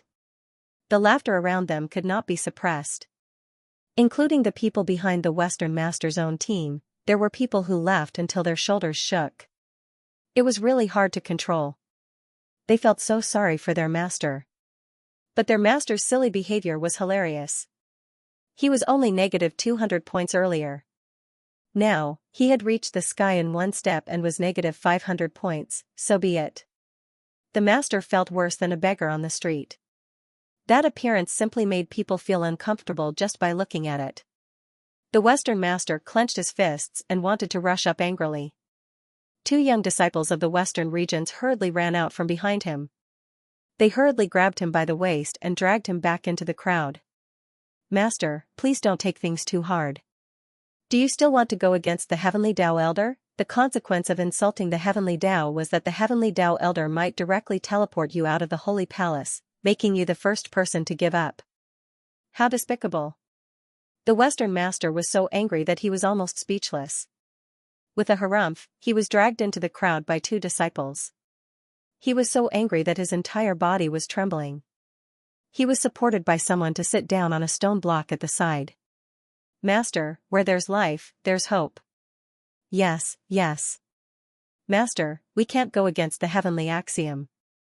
We have to continue, don't we? What's there to be afraid of when you're in last place? As long as you enter the main palace and obtain that treasure, you will be the luckiest person in the world, Master. Right. The Western Imperial Master was comforted by the words of his disciples, and his expression recovered a little. However, his face had been charred black by the Heavenly Tao and was completely white. The main palace is just ahead, Master. Let's not get entangled with them. Yes. As long as we make the right bet, everything is possible. Let's go to the main palace, the Western Master shouted and stood up. He didn't believe it. Could it be that the Western Master would be ranked last every year? Impossible. Go to the main hall. He urgently needed to go to the main hall to prove that he wasn't an unlucky person. There were still 24 hours left. There was more than enough time. He would definitely be able to turn this crooked situation around. Arbor looked at the people from the western region in confusion. What are they doing? They're going to the main hall. Feng Zhangfei glanced over. Are we going too? Arbor shook his head. Let's rest first. That's right. Ever since they entered the Holy Palace, no one had rested. No one had any objections to Arbor's suggestion. They sat in a row and began to nap to recover their sacred power. The Southern Master and the others looked at them as if they were looking at a weirdo. Their faces were full of disbelief. Of course, the Southern Master didn't say anything in the end. It was unknown if Madame Mo and the others were born with overconfidence, but they were actually resting in the Holy Palace. Could she not rest for the rest of her life? There were only a few hours left, and she still wanted to rest. Everyone rested for 6 hours before setting off again. There were only 40 hours left before the Holy Palace closed. But when the announcement was out, everyone couldn't help but feel amused. The ranking was no different from before. In fact, the Western Master's score was now negative 501 points. They really didn't know where this zero came from. Could it be that they haven't entered the main hall in 6 hours? The big-bellied man couldn't help but ask. It's obvious. Everyone, don't worry, Arbor said calmly. With their intelligence, they must still be waiting for us. Everyone, that was why Sir Jojo was so calm from the beginning to the end. In any case, whether it was slow or fast, in the end, the Western Master and the others still had to wait for them at the entrance of the main hall. Actually, the Western Master and the others were already regretting it. They had been squatting at the entrance of the main hall foolishly, competing with the rows of mechanical men in front of the main hall. They were all exhausted and were about to cry. If they had to choose again, they would definitely choose to stay in the middle hall and rest with Madame Mo. But now, there was no chance to choose again. Everyone had a bitter look on their faces as they fought with the golems in front of them. These mechanical puppets were neither alive nor dead, neither happy nor sad. Rows after rows of crippled mechanical puppets would appear. It was truly a headache and an annoyance. The Southern Master was also a little exhausted. He held his sword and ran a few steps outside, but he was blocked by a few mechanical golems who surrounded him from the left. She really wanted to scream for help. She wanted to run back to get help and look for Madame Mo. After a series of attacks, the Master of the South panted and shouted, "West, quickly think of something." The Master of the West wanted to reply to the Master of the South, but he was hit in the face by a mechanical puppet. Half of his teeth had almost fallen out, and his mouth was bleeding from the beating. He cried out in pain and swung the sword in his left hand, cutting off half of the golem's head. Xiaomu and company arrived late, and this was the bizarre scene that greeted them. Sir Jojo spread his hands expressionlessly. See. She knew that with the intelligence of these people, they would never be able to enter the main hall. After all, with their species, they couldn't even see the mechanism on the pillar. Now that he saw them fighting with rows of mechanical men, Arbor couldn't help but want to laugh. As expected, her prophecy came true. What was good about these people? They were all messing around. Couldn't they have stayed in the middle hall to recuperate with them? Look at how miserable and pitiful they were now. The group stood far away and watched for a while as usual. Master Dongfang might have felt that this was a little unethical. He coughed lightly and asked, "Madame Mo, do you think we should go over and help?" Madame Mo shook her hand. "It's not appropriate." Master Dongfang's lips twitched. "Why not? These mechanical men can't be killed or destroyed. Look, they're coming out from the small door at the back. I think we can go around the main door and enter from the side door," Madame Mo said with a serious expression. "Master Dongfang and the others are fighting with the mechanical men. We'd better not disturb their mood." Everyone, Arbor led the group towards the side door. The sharp-eyed Master Dongfang naturally saw them at first glance. He couldn't help but roar in shock. "What are you doing? Come and help." He felt that these people weren't here to help. They pulled the group towards a place where there were no mechanical men. Were they thinking of leaving them here to continue attracting the mechanical men's firepower and then going around the main door? Shameless scoundrel. Master Dongfang cursed. Arbor and the others had already walked to a small side door and reached out to push it. The wooden door opened, and a stone path appeared inside. It was winding and led to an unknown place. Arbor waved his hand and looked interested. Let's go. Stop right there. The Western Master was completely dumbfounded. Damn, there were actually such shameless people in the world. Were they really using them as targets and leaving them here to continue attracting the mechanical men? Were they going to let the people from the other 3 regions stay here and continue to be beaten up by the mechanical men? They weren't even going to lift a finger. Shameless, shameless, shameless. The Western Master was so angry that he beat his chest and stomped his feet. The Southern Master was also stunned. He turned to look at the Northern Master. Brother Dongfang actually left with Madame Mo and the rest just like that? It seems that your so-called brotherhood has completely dissipated in the face of difficulties. The Master of the North smiled faintly. He wasn't too angry. Everyone has their own mission. Brother Dongfang's mission is to bring the people of the Eastern Domain out of here in one piece. I don't blame him for his choice. The Southern Master said sarcastically, "You sure have a good temper." As he spoke, the sound of a mechanism dropping to the ground could be heard from the main hall, followed by the sound of gears creaking. The mechanical puppets that had been attacking the people of the 3 regions with all their might suddenly stopped. One by one, their arms drooped slightly by their sides, and their heads drooped down. It was as if someone had pulled a string, and they were completely motionless. The 3 masters were still in a defensive state, facing the golems that had surrounded them in a circle.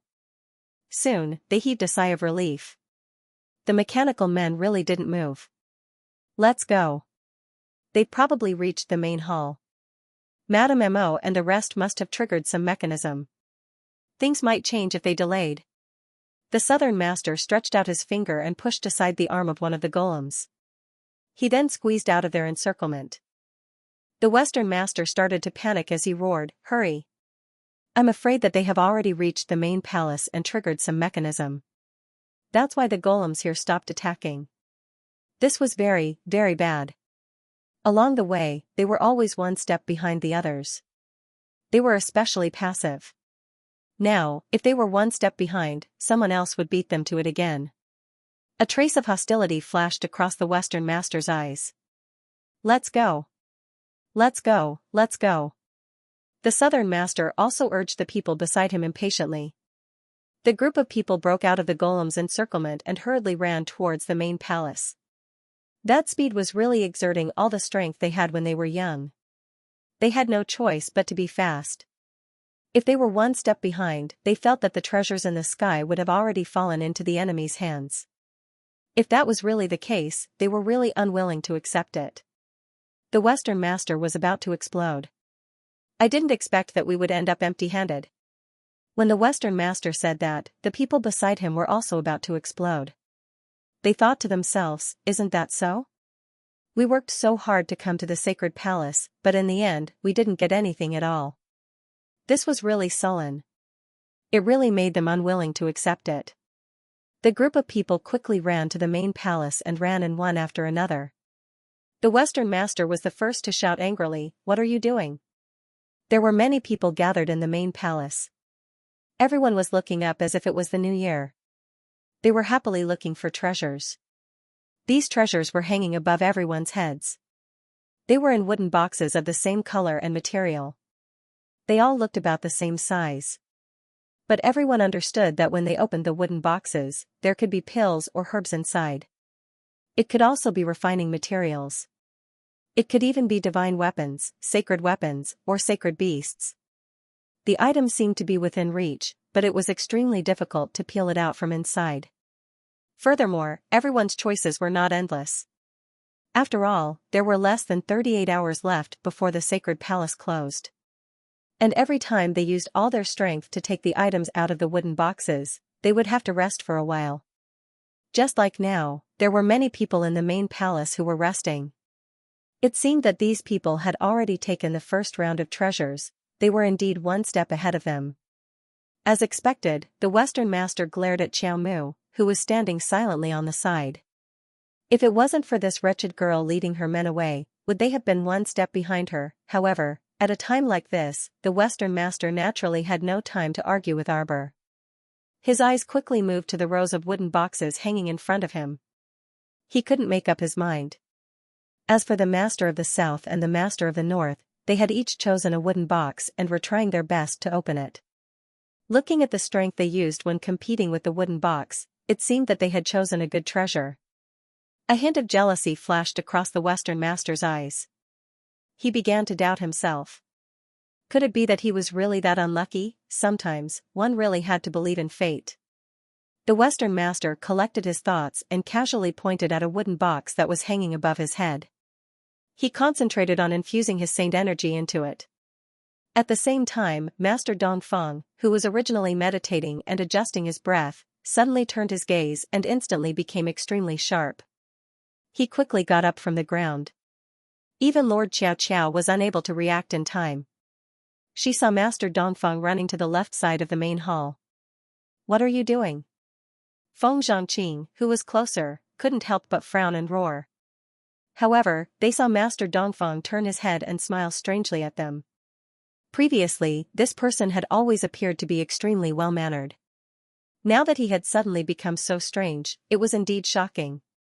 Creak, a sudden sound was heard. Master Dongfeng raised his hand and pressed a mechanism on the wall. At the same time, everyone heard a loud rumbling sound, accompanied by the sound of sand and stones falling. The doors of the hall are all closed. Several people couldn't help but exclaim, looking back and forth in horror. Arbor glanced at Master Dongfeng, his voice exceptionally calm. "You want to die with everyone." "Madam Mo, I'm sorry."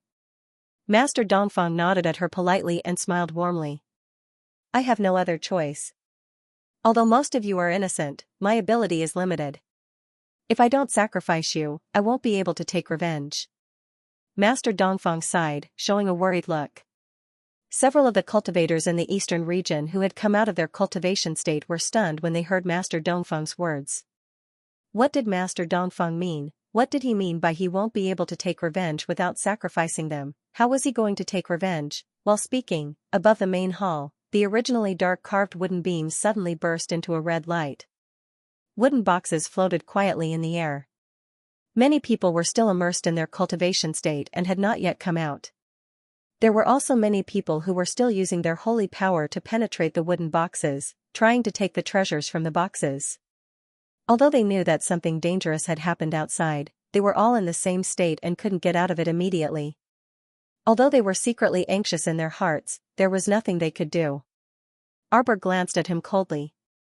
There was no change in his expression, but his cold tone was bone-chilling. "So, you came to me before just to use me? What you told me was nonsense, not a word of it true?" "No. What I said about my wife, and about me entering the sacred palace to look for Crimson Dawn, it's all true. You joined our team to use the strength of our entire team to help you reach the main palace as soon as possible," Arbor said coldly. "Sorry, Madam Mo. As I said, this is only a solution within a solution." Dongfeng Yuzhu sighed and suddenly raised his hand.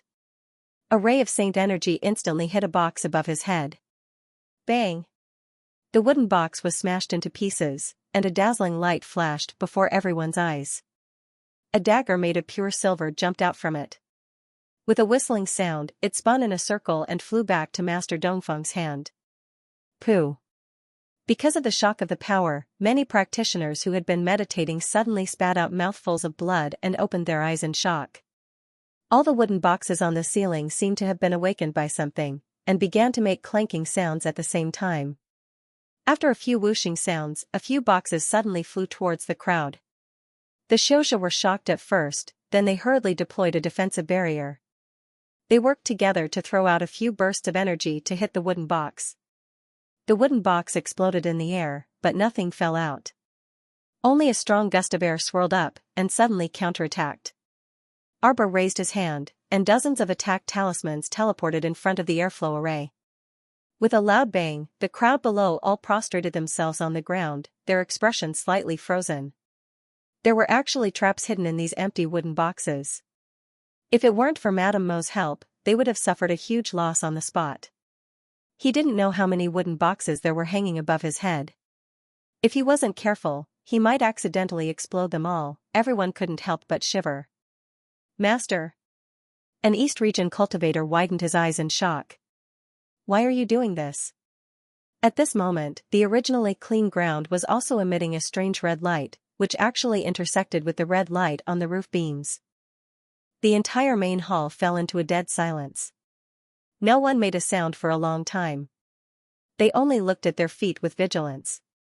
Gradually, they saw the general appearance of the ground. The red light actually painted a picture on the ground of the main hall. What's going on? It looks like a dragon. Someone stammered. Everyone followed the dragon's winding body and saw the red light lighting up the dragon's body inch by inch. As the red light moved up, everyone could clearly see that the dragon's neck was lit up. The dragon's head was lit up. The dragon's lifeless eyes seemed to be about to be lit up by the red light. At this critical moment, a long sword stabbed into the ground with a whoosh and pierced the dragon's eyeball, preventing the red light from lighting it up. Everyone felt that their hearts were about to jump out of their chests just now. At this moment, they slightly adjusted their mentality. When they turned their heads to look, their jaws almost dropped to the ground. Baby Mo opened a wooden box, then threw it away and went to get another one. That sword just now, it was obviously the blood sword that the child had found in the middle hall. It was stuck in the ground, right in the middle of the dragon's eyeball. At such a tense moment, this child was actually picking through the pile of wooden boxes as if he was picking trash. He was picking very happily.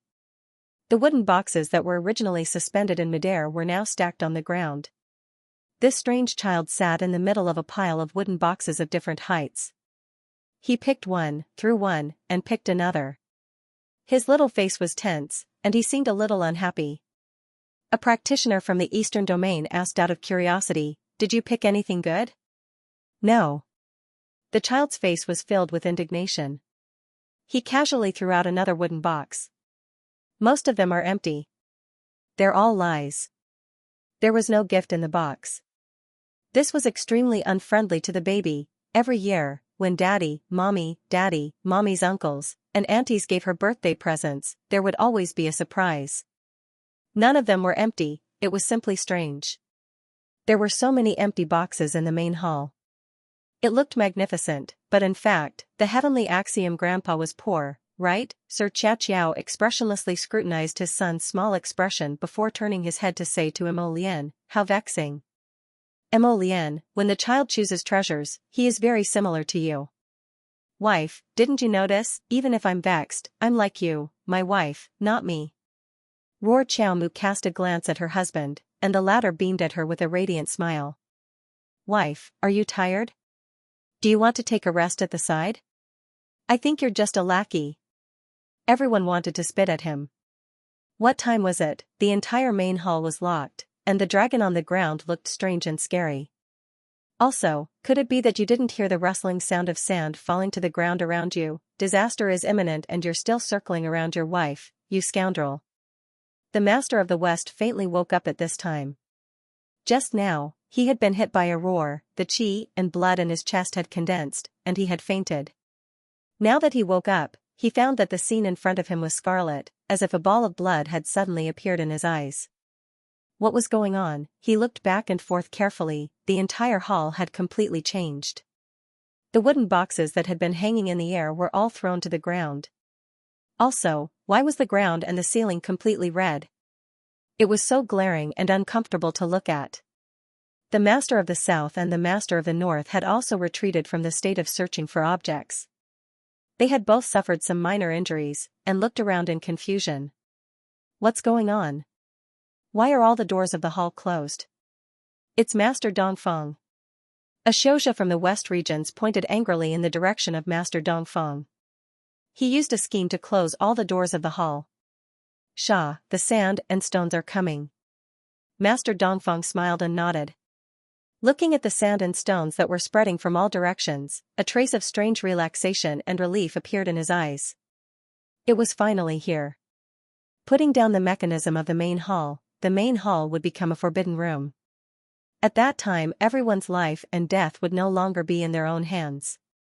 Fate was so strange. Many years ago, his pitiful wife was killed here. Today, he wanted all these people to be buried with his wife. Entering the sacred palace year after year, just to investigate the mysteries of the mechanism, preparing year after year, until now, he could finally implement it. The sand and stones were flowing slowly at the beginning, but it increased in speed almost every second. Everyone seemed to be guarding an isolated island at this time. The surrounding seawater spread up, and was about to drown this isolated island. The sand and rocks that were surging towards them were getting closer and closer. Very soon, they would spread all over their desolate island. Baby Mo was still sitting in the middle of the pile of boxes, opening them one by one like opening a gift box. He suddenly opened a wooden box that was very difficult to open, and sent his Shen power inside, but couldn't open it for a long time. Thus, Dudu complained, "This box is even more ridiculous. I don't know if it's empty, I can't open it." The more he couldn't open it, the more he wanted to open it. He took out a small hammer from his inner world. Under the shocked gazes of the crowd, he picked up the hammer and began to swing it violently. Everyone was speechless. I must be blind.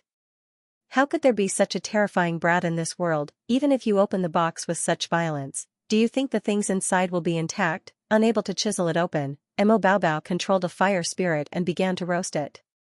She then switched to using the water spirit to water it. After a round of manipulation, the box did not move at all. He frowned in distress and took out a pot from his inner world, intending to start a fire. Duanyu couldn't bear to watch any longer, and his mouth twitched involuntarily as he raised his hand to cover his face. It looked exactly like how Jojo opened the box of hidden weapons back then. It had been in the water, roasted in the fire, and even boiled in a pot of oil. Mo Lian was speechless. She walked up to pick up that brat and tossed the box in his hand to Duanyu in passing. Although this box looks like the others, it's actually a mechanical box. Realization dawned on Baby Mo. It turned out that all his effort was for naught. Back then, your mother picked up a concealed weapon box and operated it like you did. Then, she took out a Tianji treasure map from it. As expected of Jojo's biological child, they really had the same train of thought. What were they thinking? They couldn't open the concealed weapon box, so they rolled in a pot of oil. Could it be that rolling in a pot of oil would make it more fragrant? Baby Mo's eyes brightened, and he turned to wave at his mother. Is it true, mother? Is it true? Daddy said that you picked up a concealed weapon box back then and tossed around in water, fire, and oil just like me. Who was like you? You're exactly the same as your father. Sir Jojo expressionlessly returned a glance at his son. She didn't. Baby Mo puffed up his cheeks. Daddy, mother said she didn't. His father really wanted to retort, anything that your mother refuses to admit is 99% likely an embarrassing matter. But when his wife's gaze swept over, his father immediately switched to an icy expression and hollered at his son, how could your mother be as stupid as you? Preposterous. Baby Mo? Oh, Daddy's style changed so quickly that he was practically like a retard and hard to communicate with. While they were speaking, Duanyu had already opened the mechanism box, and a ball of light mist floated out. The Western master suddenly shouted and pounced at that ball of light mist. However, before he could get close, he was ruthlessly kicked out by a flying leg. Sir Jojo expressionlessly glanced at the restless crowd. Come over if you don't want to die. Everyone, if they found it themselves, Jojo wouldn't even glance at it. But this thing was found by her obedient son and opened by her son's adoptive father, so it should belong to her son. No one could snatch away her son's things. Baby Mo bounced up and scooped up that ball of light mist. What is this? How surprising. She didn't expect that the pauper heavenly law grandpa would actually bury a treasure in the main hall. How could something that could be placed so meticulously inside a mechanism box be an ordinary item? The thousands of boxes around it were probably used as a cover for it, hee hee. At this moment, the cold mechanical voice came from midair again. First place on the Providence roll, Mo Xiao. Obtained an ultimate holy artifact, insignificant holy robe. Points, 99,999. Everyone was speechless. At this moment, the Western master, who had been kicked far away by Jojo, slammed his fist on the ground and shouted angrily, "It's my Saint Cloth. Damn it, after so many years of painstaking effort to obtain this thing, it was actually taken away by this little brat. that was the Wuhua Saint Robe. With this Wuhua Saint Robe, why would he be afraid of immortal venerables and hierarch realm cultivators? Even a punch from a paragon might not be able to penetrate the unadorned Saint Robe. He was unwilling to accept this. The expressions of the Master of the South and the others changed again and again.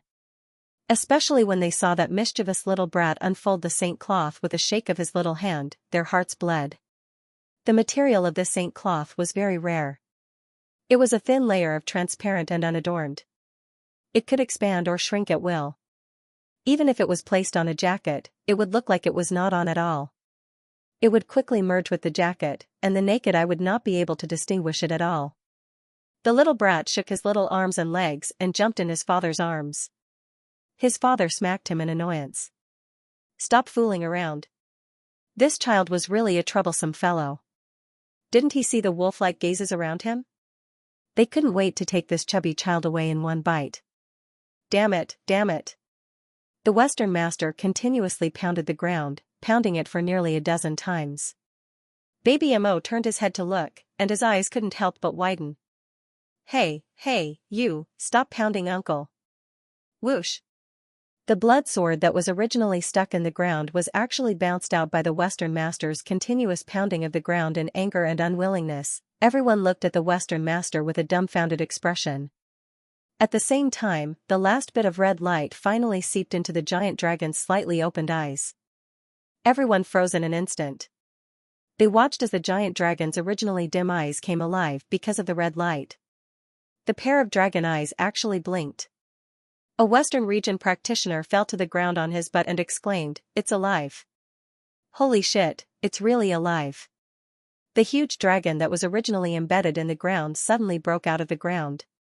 With a huge dragon swinging its tail, it immediately sent more than a dozen cultivators standing behind the Western Master, who had dumbfounded expressions on their faces, flying out.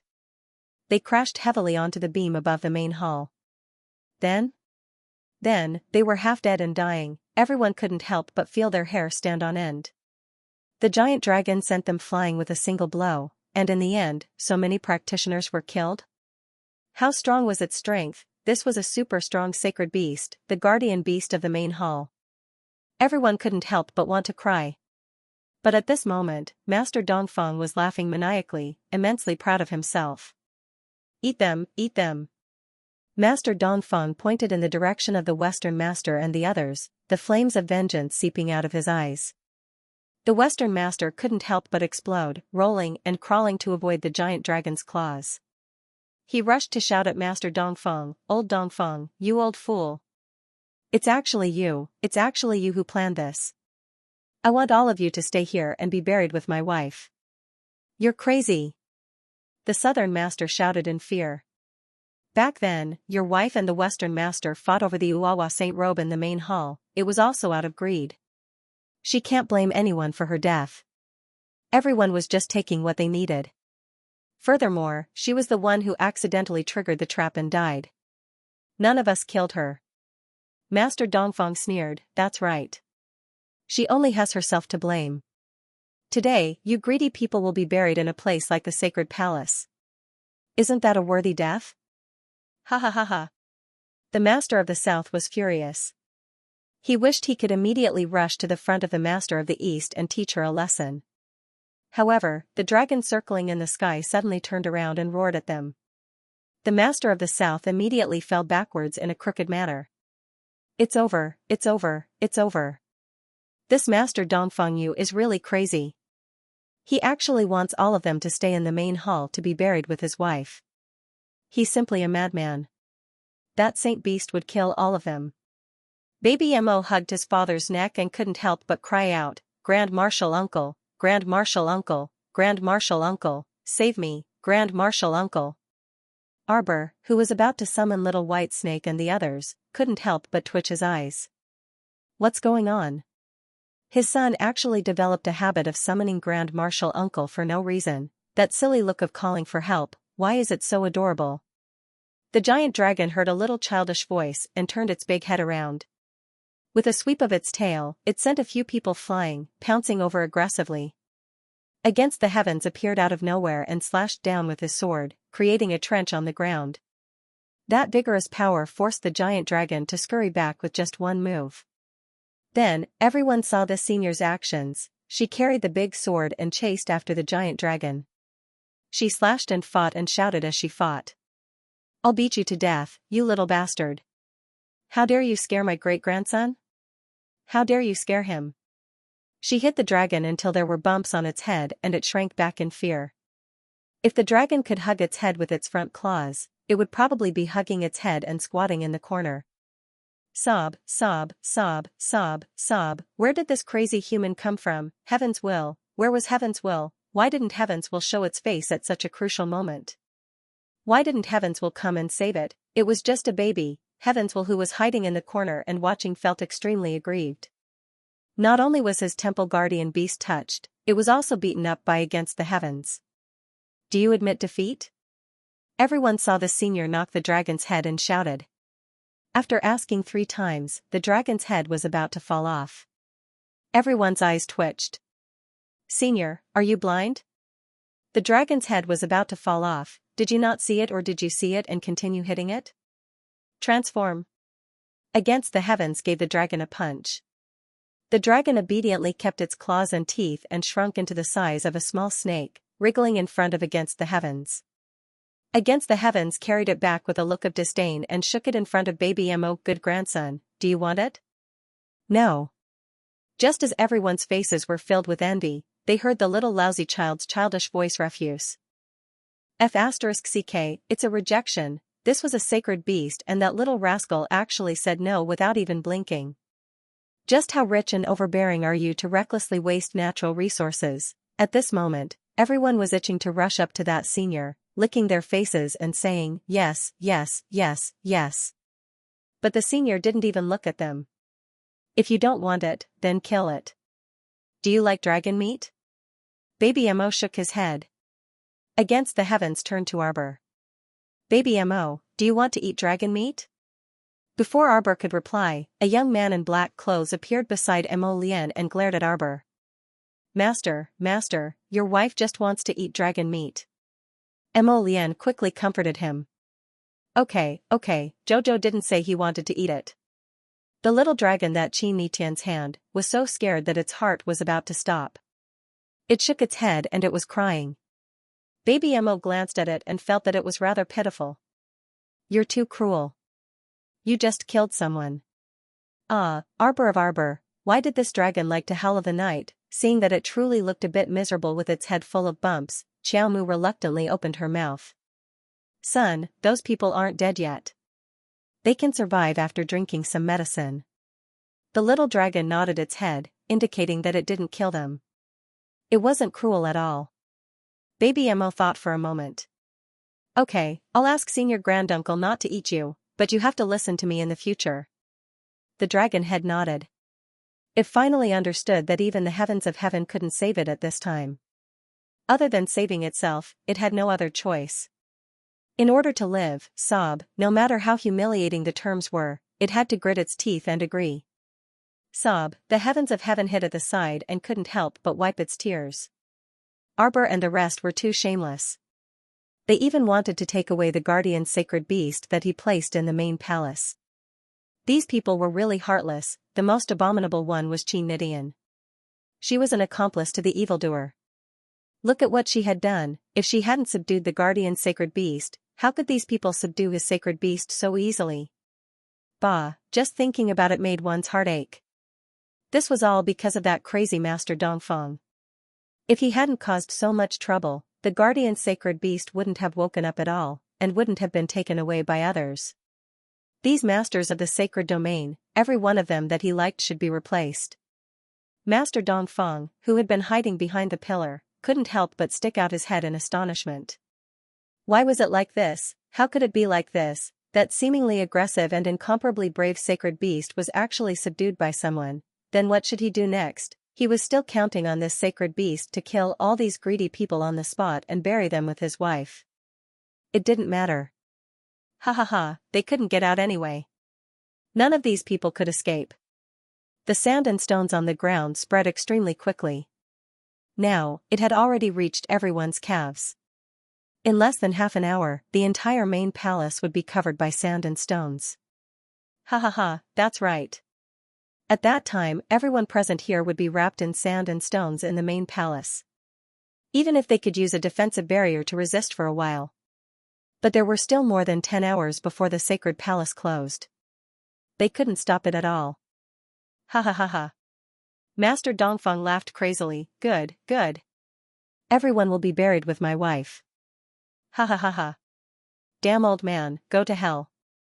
Master Dongfeng screamed. Raising the two flying swords in his hands, he pounced angrily towards Master Dongfeng. The rest of the people were stunned and couldn't react for a moment. They were extremely distressed. Should they first solve the problem in front of them, or should they help Master Dongfeng deal with that perverted Master Dongfeng? Master Dongfeng and Master Dongfeng had already started fighting. They were all experts above the immortal venerable realm. When they fought, the wind whistled and the dust billowed. The entire main palace was originally covered with sand and stones. Because of the seal, the air didn't circulate very well. Now that the two of them were fighting, it naturally made the hall even more chaotic. Everyone's eyes were almost unable to see clearly. He could only hear the rustling of the wind, accompanied by a few roars. The Master of the West seemed to have joined the battle as well. Together with the Master of the South, they joined forces to deal with the Master of the East. Occasionally, the sound of the Master of the North sighing could be heard. Everyone, can you please stop? Against the sky threw the little reptile to baby Mo and turned to look at the messy hall. Little treasure, why are these people so unreliable? Sir Jojo nodded vigorously. Uncle, the matters here are almost settled. You should go back and rest. All right. Against the sky smiled and patted Jojo's head. I invited your master to play chess, but he fell asleep halfway through. I'll go back and see if she's awake. Arbor, everyone waved goodbye to the senior and heaved a sigh of relief. Feng Chongqing muttered softly, every time senior appears, I always feel flustered and short of breath. Although the senior had never used his aura to intimidate them, they always felt that in front of him, they were so small. Indeed. Little Taisui nodded solemnly.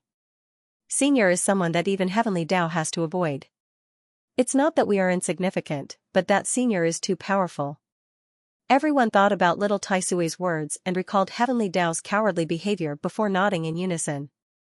That was indeed the case. Arbor coughed and waved away the billowing smoke in front of him. Why isn't the fight over yet? 2 against 1, the Western and Southern Masters teamed up to fight Master Dongfeng, but they still couldn't determine a victor. They didn't know if Master Dongfeng was too powerful or if those two masters were too weak. Duan Yu raised his hand and threw out a barrier, blocking the boundless sand and dust on the left side of the main hall. The area where they stood was slightly better. At least, the smell of sand and dust in their nostrils had lessened by a lot. However, the chaos outside the barrier was still a blur. They could only vaguely make out 3 figures flying back and forth in the clouds of sand, going up and down. Occasionally, they would exchange a few punches or palms, and the sounds of collisions would ring out incessantly. Wah! Suddenly, the Western Master spat out a large mouthful of blood. His body swayed several times before he abruptly collapsed to the ground, dispirited. He glared at Master Dongfeng in disbelief. On the other side, the Southern Master also stumbled back a few steps, his legs nearly unsteady. The Northern Master quickly went up to support him and looked at Master Dongfeng in disapproval. Brother Dongfeng, why do you have to do this? You planned for so many days to avenge your wife, all for today. You completely disregarded our brotherly relationship of so many years. Master Dongfeng started spitting blood as soon as he opened his mouth. It was evident that he was severely injured when fighting with those 2 people earlier. What brotherly relationship, it's all bullshit. Master Dongfeng glared hatefully at the Northern Master and pointed at him as he cursed, do you think you can escape? I'm telling you, not a single person present today can think of escaping. He still clearly remembered that when the Western Master quarreled with him and his wife back then, the Southern and Northern Masters didn't mind the commotion and just watched from the side from beginning to end. What close friends. It was all bullshit. At the crucial moment, didn't the Master of the North watch his wife get shot to death by the mechanism in the main hall? It was obvious that he could have helped her with just a lift of his hand. He was actually the most sinister and vicious of them all. All these years, in order not to alert the enemy, he had been feigning civility with the Master of the North. In fact, he had long wanted to kill him. "You despicable man." The Southern Master clutched his chest, his face contorted in pain as he said, You poisoned the sand." As he spoke, the Western Master spat out another mouthful of blood, and his expression quickly withered. Master Dongfeng laughed heartily with a smug look on his face. "How about it? You didn't expect that, did you? I want all of you to die here today." "Humph, ha ha ha." Arbor shook his head. This Master Dongfeng Yu was really a weirdo. Every injustice has its perpetrator and every debt has its debtor. If you want to avenge your wife, you have to find the right person. If he inexplicably dragged everyone into the water, then it wouldn't be as simple as taking revenge. At this moment, the sand in front of him was hazy. The Southern Master couldn't see where Arbor and the others were standing at all. He could only shout at the top of his lungs, "Young Master Mo, Madam Mo, you're here? Please hurry up and make a move." The Uncle Master that Madam Mo had summoned just now was someone that even holy beasts had to obediently lie down when they saw him. "Don't even think about it." A venomous glint shot out of Master Dongfeng's eyes, and he abruptly pounced at Master Southern. Would he give them a chance to call for help? "Don't joke around, these people all deserve to die. They all deserve to pay with their lives for his beloved wife. Didn't they love to fight and snatch? Didn't they love to snatch treasures by force? Then let them accompany his pitiful beloved wife and stay in this sacred palace forever and ever." "Ah-ha-ha-ha-ha." Master Dongfeng laughed maniacally in irritation, firmly pressing down on Master Southern and Master Western. His abruptly stretched body caused the two to widen their eyes in fright, and they trembled all over. Master Dongfeng, this lunatic, actually self-destructed in such a confined space?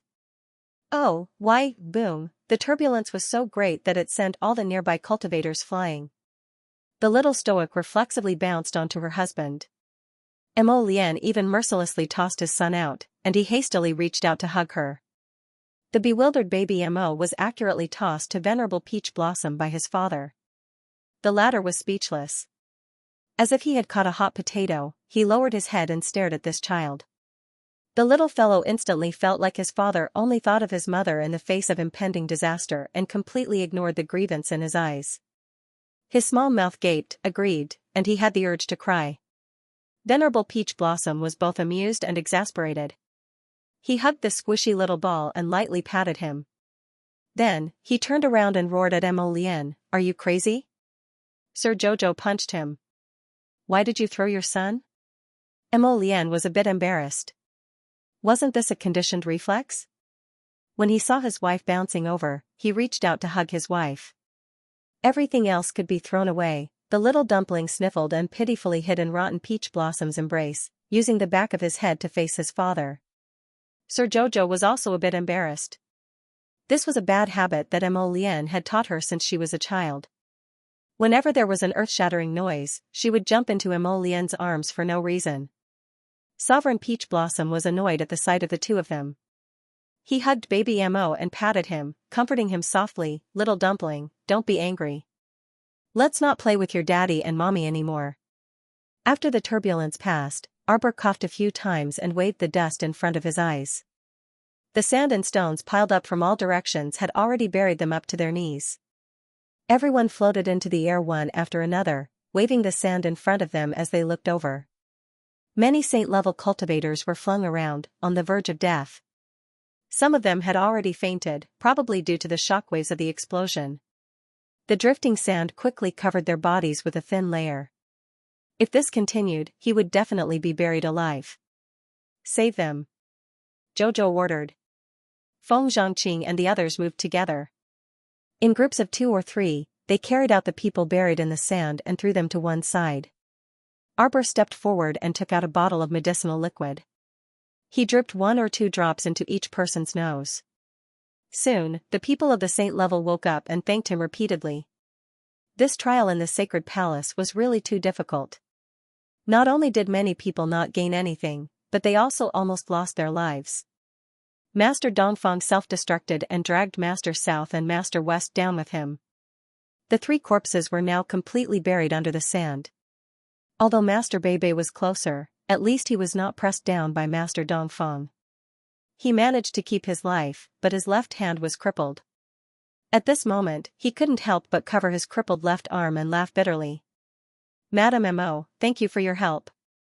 Arbor glanced at the Master of the North and didn't say anything. After rescuing the group of people from the sanctuary, Mo Lian said, "It seems like this place will soon be submerged by sand and stones. Let's get the Heavenly Tao to open the exit of the palace for us as soon as possible. It's not difficult to get out." Suddenly, a voice floated in the air. Everyone looked up and saw that it was indeed the Heavenly Tao. He was floating above the main hall and looking at them with a pitiful gaze. How pitiful. The Heavenly Tao sighed. Look at you all in such a sorry state. Even I can't bear to see you like this. Then will you give us some compensation? Zhang Jing's sudden voice made the Heavenly Tao choke. Everyone couldn't help but laugh. No. The Heavenly Tao immediately denied it in a huff. Ba ba ba, a group of greedy humans. Even the guardian beast of this old man was abducted along the way, and they still wanted compensation? Compensation for your entire family. Do you still want to go out? The Heavenly Tao asked in annoyance. Everyone nodded. Resources were just worldly possessions. Now that even their little lives were about to be played, they naturally had to withdraw if they could. If they couldn't do it this year, there was still next year. At most, they could enter the sacred palace again next year to train. They couldn't open hell mode every year, right? I've realized that after so many years, there isn't a single decent master in the sacred realm. Take advantage of the fact that all of you elite disciples are here. Let's all discuss and elect a lord of the sacred region to discuss with me in detail. Master of the sanctuary? The Xianxia from the 4 regions looked at each other. The 3 masters of the eastern, western, and southern regions were all dead anyway. Electing a new master was nothing. However, the master of the north was living well. This was a bit awkward. The Heavenly Tao's words made it clear that even the master of the north looked down on him. The big-bellied man stood up and cupped his hands. Does the Heavenly Tao mean to elect a master of the sanctuary to govern the north, south, west, east, and west regions? Is it that hard to understand what I'm saying? Tian Dao glared at them impatiently. Have you thought it through? Everyone had a flash of inspiration and hurriedly nodded. They cupped their hands and said in unison, "We are willing to recommend Madame Mo as the master of the holy region." Jojo? What the hell, you guys are willing, but Sir Jojo isn't. Have you asked Sir Jojo if he's willing? Except for the people from the Northern Territory who were a little stunned, the people from the other 3 territories all bowed in the direction of Arbor. Greetings, Master. The Master of the North was very embarrassed. He felt a sense of defeat, as if he had been kicked out of his position. The Heavenly Tao Elder looked at them with gratification. That's good.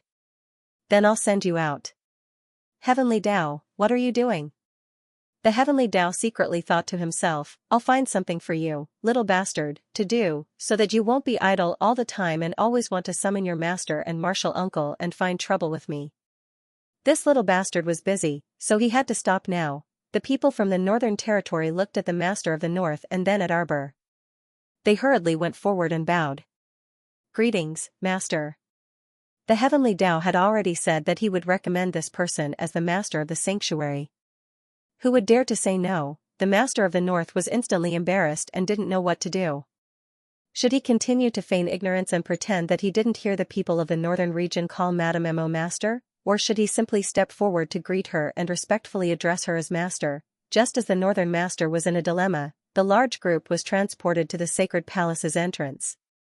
When the Northern Master looked up, he discovered that he had been released from the main hall by heavenly law along with the group of people.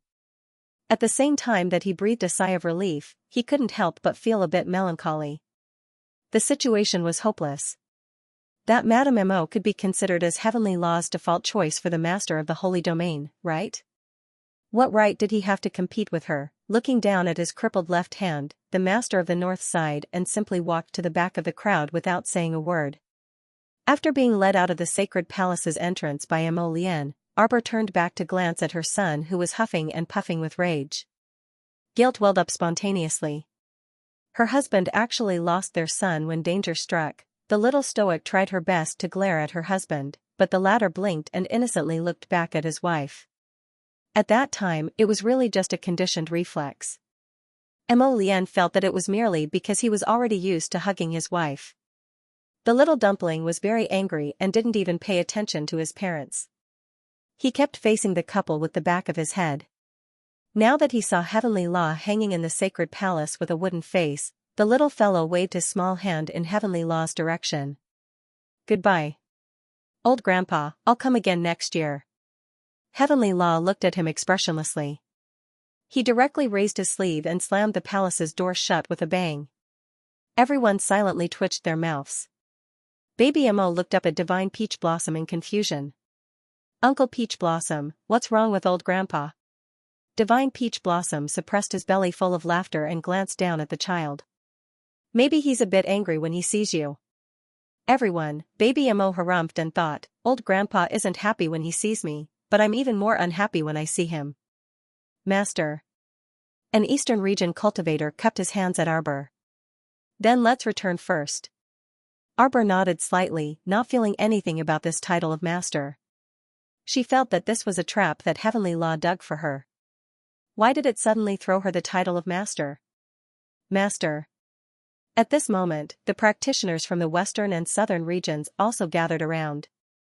"Master, are you going back with the people from the eastern region?" Her bamboo garden was in the eastern region. Where else could she go if she didn't go home? "Master, since Elder Heavenly Dao's intention is to unite the entire sanctuary, then Master should consider whether it's time for you to settle down in our western and southern regions." Right. Jojo looked at them expressionlessly. "We'll talk about this later. What's the difference between your western and southern regions and the eastern regions? Weren't they all covered in a vast expanse of white fog?" Speaking of the fog, Xiamu pondered in her mind. How about she find a day to see if the realm of misfortune could absorb all the white fog in the eastern domain clean? If the holy land and holy water could nurture a piece of land, then perhaps in a few years, this wretched piece of land would be able to flourish. At that time, those pitiful adults who risked their lives to escape prison to send their children out of the sanctuary might be able to live a good life. With this thought in mind, Arbor glanced at the people from the eastern region. "Will you all listen to me in the future?" "Of course." The eastern region's cultivators hastily cupped their hands. What a joke. Since Heavenly Dao had already spoken, if they still blindly disobeyed, wouldn't they be seeking trouble for themselves? Arbor nodded reluctantly with a taut face. "Then in the future, don't make excuses when I ask you to do something." Yes. Sir Jojo turned to look at the other three regions. "I'll return to the eastern region first. You guys go back and wait for news." Wait for what news? Everyone was confused. During this trip to the Holy Palace, 3 of the 4 masters were destroyed, and the last one was also crippled and stripped of his master position by Heavenly Dao. Arbor didn't gain much from this trip. The biggest beneficiary was the number 1 person on the Providence roll, our little classmate Mo Xiao. This guy struck it rich without a sound. He found a bloody sword in the middle hall and also obtained the inconspicuous saint garment in the main hall. The funniest thing was that he had already taken a lot of things before he found the inconspicuous saint garment while sitting among a pile of boxes and opening gift boxes. Baby Mo stored all of these into his inner world. He was originally quite happy, but Daddy left him behind, so Baby felt a bit sullen. Arbor shuffled to his son's side and carried him over, coaxing softly, "Little dumpling, let's beat Daddy together later and vent your anger for you." "Mommy, didn't you say before that we can't beat Daddy?" Arbor thought about it and nodded. That's indeed the case. But Daddy was in the wrong this time. Beating him is to make him remember. Baby Mo shook his small head. Forget it. Daddy doesn't grow wise and won't remember. Arbor, the little stoic, looked back at her husband strangely. Her son understood his father quite well. "Unfortunately, I don't have a wife." Little dumpling looked up at the sky sadly. "Lian, 2 against 1, I have no chance of winning." Venerable Peach Blossom chortled and pinched the little fellow's chubby cheeks. "I'll find you one when we go back." "Forget it." Xiao Tuanzi looked up at the sky with a hopeless expression. A wife is something that can only be found by chance. Some people were born with a wife, while others never had a wife in their entire lives. Everything is fate. I'll just follow it. Everyone was speechless. Arbor? What was going on?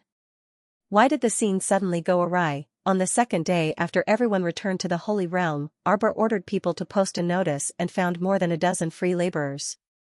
Among them were the big-bellied men, He Weiping and Zhang Jing, who had volunteered. Reclaim wasteland? Everyone asked in confusion. But how do we reclaim wasteland in this vast white fog? Let me absorb the white fog and take a look at the terrain first. Jojo took out the Heart of Misfortune and tossed it into the air. The white fog from all directions quickly gathered towards this place. Indeed, it covered the sky and the earth as it surged and rolled. Arbor blinked and turned back to say to Zhang Jing and the others, "All right, let it absorb for a few days. We'll come back and take a look then."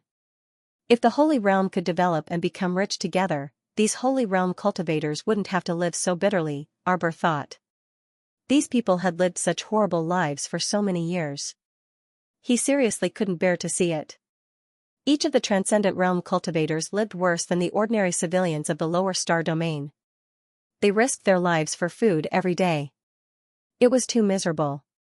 Look at the burning eyes. He really didn't want to see so many idiots. 3 days later, the mist in the eastern region was completely absorbed. Such a big move shocked the people in the other 3 regions. Everyone rushed to the eastern region like a swarm of bees, wanting to see what was going on. What they saw was incredible. The mist in the eastern region was completely swept away. Ah! Suddenly hearing a shy scream, Arbor looked up and saw a female cultivator wearing a piece of ragged cloth. She hurriedly covered her body, turned around, and ran away. He Weiping smiled awkwardly at Arbor. In the past, the mist was boundless, and the visibility was very low. People couldn't see each other clearly from half a meter away. Now that the mist is suddenly lifted, everyone is a little embarrassed. What embarrassment? It was obviously that female cultivator who found that her slovenly appearance was seen by everyone, so she hurriedly ran away to wash up. Look at these idiots, what kind of life did they live day by day? Because people couldn't see each other's faces clearly, it was possible that they didn't wipe their faces for a few years. He Weiping's hair was also a little messy. At this time, he was scratching his head in embarrassment. We'll go back to wash up. We'll come back tomorrow to find Master. He Weiping's face turned red from the little guy's disdainful gaze. He hurriedly took Zhang Jing and the others back to the newly built bamboo house to wash up. A small female cultivator, wrapped in a dirty blanket, squeezed through the crowd and came to Arbor's side. Her voice seemed to crawl out of hell as she said faintly, "Master, what should we do?" Now that the fog had been parted, people could see each other clearly. For people like them who hadn't built a bamboo house yet, if they slept on the streets, wouldn't they be seen clearly by others? "I don't care what you do. Go back and build your own house," Master Jojo roared. Everyone hurriedly covered their heads and ran away. In your dreams, you want Master Jojo to pay for your bamboo house? Bah, being poor is not your excuse. Master Jojo is not a child of wealth, humph. Those who had houses were happy, those who didn't were miserable. Many female cultivators could only go to houses with buildings and pay some rent to stay there for a period of time. Now that the streets were empty, there was nothing to cover them. It would be embarrassing for them to lie down on the streets. Look at these people. Arbor pointed at the crowd that had scattered like birds and beasts. He was furious. When they ascended from the middle 6 prefectures, I guess each and every one of them was considered a person. Mo Lian and the others looked at Arbor, not knowing whether to laugh or cry. What did he mean by considered a person? He was definitely a famous figure. Look at these fellows. They don't think about improving themselves after arriving at the Saint region. They just eat and wait for death every day. They're living like salted fish. Sir Jojo said resentfully, if their juniors in the lower star field of the middle 6 prefectures knew that their ancestors were all like this, what would they think? The corner of Venerable Peach Blossom's mouth twitched. Thinking back to the past, he seemed to have been just like this, waiting for death to come. Fortunately, Xiao Xiao had summoned him back, making his life a little more colorful. Salted fish have no future. The little stoic waved her small hand and forcefully spat out this sentence. Everyone nodded repeatedly, expressing their agreement. Chongqing, go and issue a public announcement for me. Gather everyone in the Eastern Domain here tomorrow at 7 a.m. I want to give them special training. Everyone. The practitioners of the Eastern region started to run out of luck. Their master, Sob, suddenly summoned them to the square in front of the bamboo house every day as if he was on steroids. It could be considered a square. In fact, it was just an open space for them to train. Every day, he waved a small vine whip in front of them. Their master was extremely displeased with them. Sometimes, he used an image array to record their training scenes. He even threatened to bring it to Tsang Prefecture and Ming Prefecture in the future for their juniors to admire. They wanted to admire how their ancestors who had ascended to the sanctuary started their salted lives. Sob, their master was really wicked to the extreme. How could he be so careless? Their master's actions were simply heartbreaking for the practitioners of the Eastern region. After 5 consecutive days of training, an Eastern region practitioner began to slander, Master, you train our practitioners of the Eastern region every day. You said that in the future, you want us to cultivate wastelands together. Our physical fitness must be trained well first. But we feel that since you are the master of the entire sanctuary, then no matter east, west, north, south, east, we should treat everyone equally, right? Yes, what Brother Zhang said is very reasonable.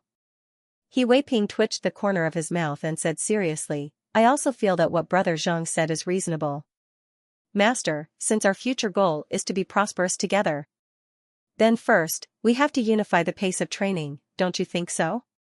Everyone nodded. Pairs of shining dog eyes looked at Lord Xiao. They cupped their hands together and said, Master, please give the order to transfer the people from the other 3 regions to exercise together. Haha, it was better to be happy together than to be happy alone. There was no reason to let the brothers and sisters of the Eastern region live such a miserable life. Arbor thought so too. He waved his hand and issued another order, gather the practitioners of the other 3 regions at the square in front of the bamboo house tomorrow morning. The miserable life of the brothers of the sanctuary began. The young master sent people to supervise their training every day. When he was free, he led the group to cultivate wastelands. However, what made everyone the happiest was that in front of the bamboo house, the first piece of wastelands that was cultivated gradually showed results under the cultivation of the sacred land and sacred water. A month later, almost every household in the Eastern region had built a bamboo house and lived a peaceful and happy life. Baby Mo had nothing to do every day, so he was sent to school by his father. He had nothing to live for, so he spent his days with a group of young children. On this day, the children packed up their things and walked home after school. Suddenly, someone tugged at him. Baby Mo turned around to take a look, then suddenly turned around. She raised her small fist and punched the man in the face. Ouch! That person fell to the ground, covered his nose and cried out in pain. You little brat, why did you hit people? Guangguang Darren was carrying Baby Mo's little school bag and was rushing over from behind. When he saw the person lying on the ground, his little face immediately darkened. Mother said that those who like to lie on the ground, 8 or 9 out of 10, are trying to scam others. That's right. Baby Mo looked at him warily. Old Grandpa, why are you hiding behind me? Are you trying to trick me? The old man stood up with a hunched back and rolled his eyes in annoyance. Little Gongzi, don't be ungrateful. I have a secret talisman book here, it is never given to outsiders. I guarantee that you will learn it after reading it, and you will be invincible. Ha ha ha. Baby Mo couldn't help but laugh. Who would have thought that someone would actually look for him to sell talisman manuals? Could this old grandpa be a retard? Baby Mo waved his hand at the old man. Old grandpa, squat down. The old man took out an extremely old and worn book from his bag and pointed at the book cover with 2 fingers. Little Gongzi, take a look. This talisman manual of mine is a rare treasure. Are you new here? Lord Guangguang asked curiously. Ah? Did you just ascend to our sacred saint region today? The old man rolled his eyes. Child, do you have any special meaning for asking this question? Of course there was a special meaning. but Lord Guangguang was too lazy to tell him. In the sacred saint region, there was no one who did not know of Master Yu's precious son. What do you want to exchange this talisman manual for? The old man's eyes lit up. I see the treasured sword at little Gongzi's waist. Before the old man's hand could touch the cloud mist sword, it was slapped down by Lord Guangguang. So it was because of his baby Mo's blood sword. Ever since baby Mo took this blood sword out of the sacred palace, it had been hanging on his waist. This kind of sacred weapon could change in size, but now it had shrunk to the size of a small bamboo knife and was hanging on baby Mo's waist. This sword seemed to have a trace of moonlight circulating around it, shining brightly and dazzling people from far away. No wonder this old man had evil thoughts about little Furball when he just ascended to the sacred saint region. This old man was originally an elder of the Tsang region's talisman aristocratic family, Qi clan. Ah, I met you when I met you because we were fated to meet. Hee, why don't you give the small knife hanging on little Gongzi's waist to this old man? This old man will give this world's #1 talisman manual to little Gongzi. Lord Guangguang curled his lips behind the old man. Could it be that all the talisman aristocratic families in Tsang region were as shameless as this person in front of him, casually taking out a tattered book to exchange for little Furball's treasured sword from the sacred palace? Ah pooey, they weren't children anymore. How could they fall for such a trick and be deceived like this? Xiao Tuanzi glanced at the tattered book in the old man's hand and waved at him with a smile. Grandpa, squat down a little more. You're too tall, so we can't talk on equal footing. Okay. I'll listen to you. This elder from the Azure Prefecture's talisman clan grinned as he squatted down, and he couldn't help but praise in his heart as he looked at the handsome and exquisite little boy before him. Sure enough, the sacred region had produced so many monstrous young geniuses. Pa! The old man was startled. He suddenly realized that someone had pasted a pure gold talisman on his forehead. It was made of paper and was even floating in front of his forehead. He squatted there, his entire body frozen. He found that he couldn't move at all, let alone stand up. He squatted there with his front foot half a step forward and his back foot slightly bent. His old face revealed an incomparably shocked expression. Liar Grandpa, just stay here for the night. Xiao Tuanzi snorted as he took small steps forward, then bounced back. The little fellow pounced on the old man's back and searched him from head to toe, inside and out. He then took out several dozen talismans from his pocket. He looked at them one by one and shook his head repeatedly. Big liar. What Tsang region's talisman aristocratic family? Your drawing can't even compare to mine when I was 2 years old. I'm ignoring you, big liar. During dinner at night, Arbor asked his son with a grin, did anything interesting happen at school today? The little furball shook his head listlessly. I played with a bunch of underage kids. Every day, besides reading those retarded books, I played with mud and picked some flowers and grass to weave some messy things. Mom, it's such a waste of time. Arbor patted his son's small head. You're still young, so it's fine to waste some time.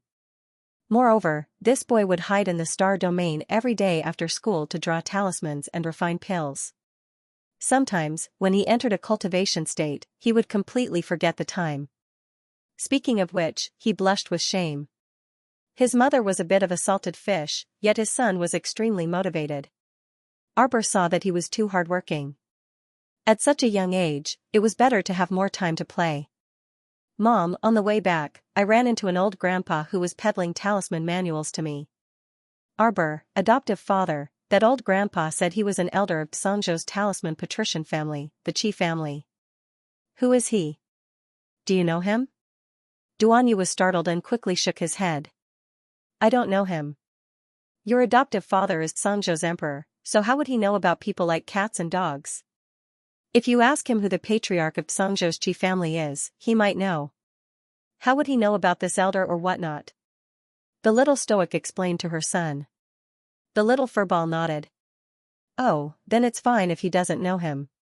Mo Lian ladled a bowl of soup for his wife, and the corner of his eyes twitched for no reason.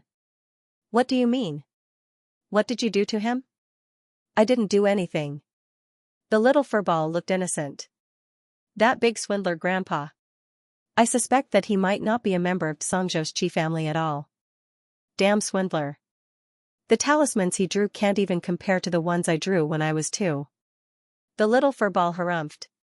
Seeing his parents' and uncle's gazes sweeping towards him, the little fellow angrily took out a handful of lousy talismans from his pocket and threw them on the table. Look, these are really ugly. Everyone, Arbor took them out for a look and nodded in agreement with his son's point of view. They are ugly.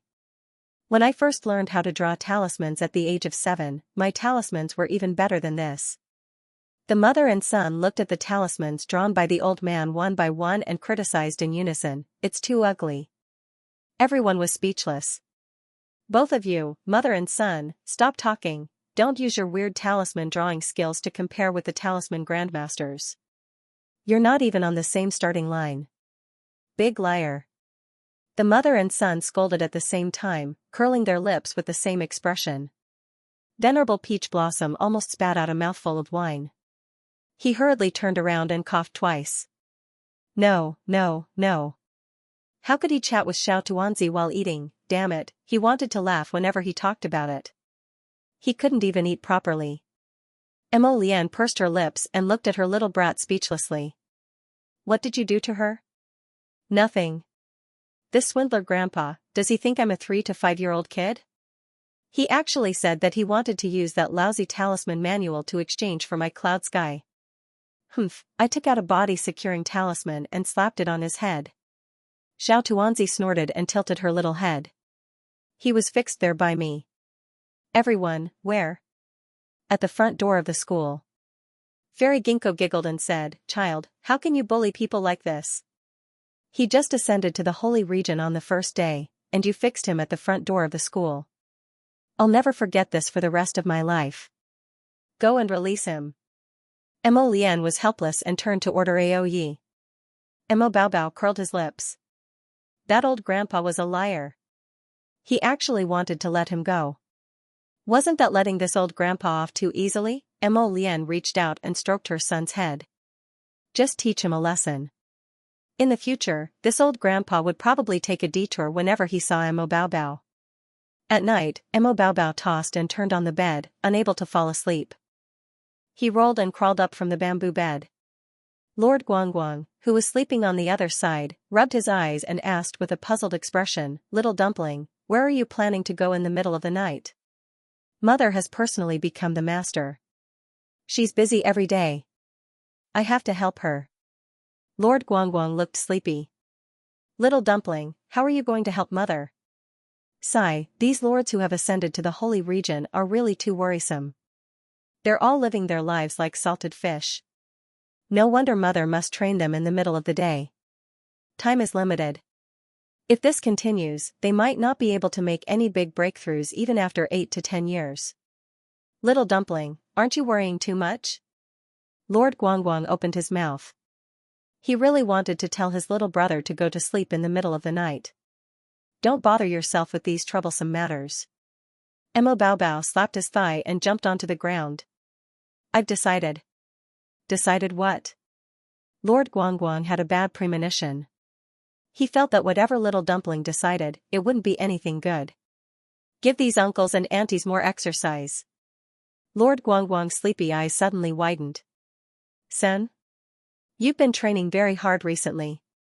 Husband, I've added some hot water for you. Soak in it for a while longer. All right, thank you, wife. In a newly built bamboo house, a man soaking in a bathtub answered with a chuckle. Ever since Master took over our holy region, why do I feel that our days are getting better day by day? Although our daily training is quite tiring, I feel that slowly, we can also live a full and warm life. The man sighed. I think Master is indeed having a hard time. Tian Tian has sent people to supervise us. Speaking of which, we were a famous swordsman couple back in the underworld region. Who would have thought that after ascending to the sacred region a few years ago, I would actually become more and more unambitious? You're right to think that way. A cold voice suddenly appeared behind the couple's heads. The man in the bathtub turned his head to take a look and coincidentally saw a small head floating outside the bathtub.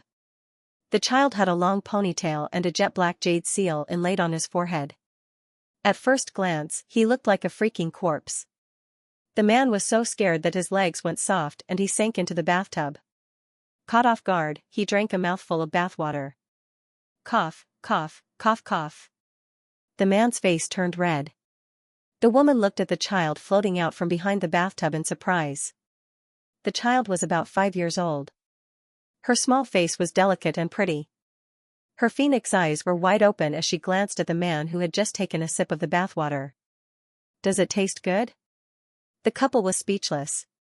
Master has ordered that from today onwards, there will be an additional 4 hours of exercise every night. After the time it takes to burn a stick of incense, gather in front of Master's bamboo house. What? A strange look appeared on the couple's faces. Happy? I'm happy for your whole family. On the other side, a middle-aged Xianxia was currently carrying his wife onto the bed with a sneaky smile. The female Xiao gave him a flirtatious smile, reaching out her small hand to rub his collar. Wang Ji. Ha ha ha, Wang Ji hurriedly moved his mouth over, looking like they were about to kiss. A chilly laugh sounded beside the two people's ears. Ha ha ha. The middle-aged Xianxia's body stiffened. A strange laugh suddenly came from his room in the dark night. The male and female scalps instantly exploded. Holy shit! There's a ghost here. The two pairs of eyes looked over in terror, only to see a small child floating in the room, his black eyes staring at them. This time, the two Xianxia's heart almost exploded. What's going on with their mentality collapsing in an instant? Could this child be a ghost child? The floating baby Mo looked at the two people's pale faces in confusion. Master has orders, starting from today, there will be an extra 4 hours of exercise every night. After 15 minutes, gather in front of Master's bamboo house. The middle-aged Xianxia, I really have an impulse to beat this child to death. Less than an hour later, baby Mo floated all the way back to bamboo garden, asking with a puzzled expression, why does every one of them have a strange expression when they see me? What's that uncle doing at the end? Why did he throw a slipper at me? Guangguang Dren's mouth twitches, saying expressionlessly, you floated around every household in the middle of the night, it'd be strange if they liked you. Baby Mo curled his lips, forget it, I'm doing this for mother, I won't bicker about their attitudes. Guangguang Dren thought, if you don't bicker, others will bicker with you. Your bad habit of going out for a stroll in the middle of the night, it'd be good if you could change it. In the middle of the night, there were already many people gathered in front of the bamboo house. Everyone was holding all kinds of lighting equipment, illuminating the empty square in front of the bamboo house. Zhang Jing saw He Wei Ping and Co in the crowd, and hurriedly squeezed over, saying with a speechless expression, everyone, were you also woken up in the middle of the night? Thinking of the face floating outside the window, He Wei Ping could not help but slap his forehead. Young Master Mo is really too naughty. At that time I was still bathing, and that child appeared behind me, floating out like a ghost. King exploded on the spot. Isn't that so? This young Master Mo is too mischievous. Say, do you think we should report this matter to Master? Forget about the report. If Master gets angry out of humiliation, he might even double our exercise time. Big Brother Liu, what you said is extremely reasonable. Just as everyone was discussing animatedly, they heard a light and crisp cough coming from the front. Everyone looked up and couldn't help but twitch their mouths. She saw that young Master Mo Jr. was floating in from outside the bamboo garden. Under the boundless night sky, this fellow was like a little ghost, drifting without making a single sound. Hello everyone, since everyone is here, let's begin. This young Master Mo said in a childish voice. He then took out a jade talisman from his pocket. Everyone stared at him warily.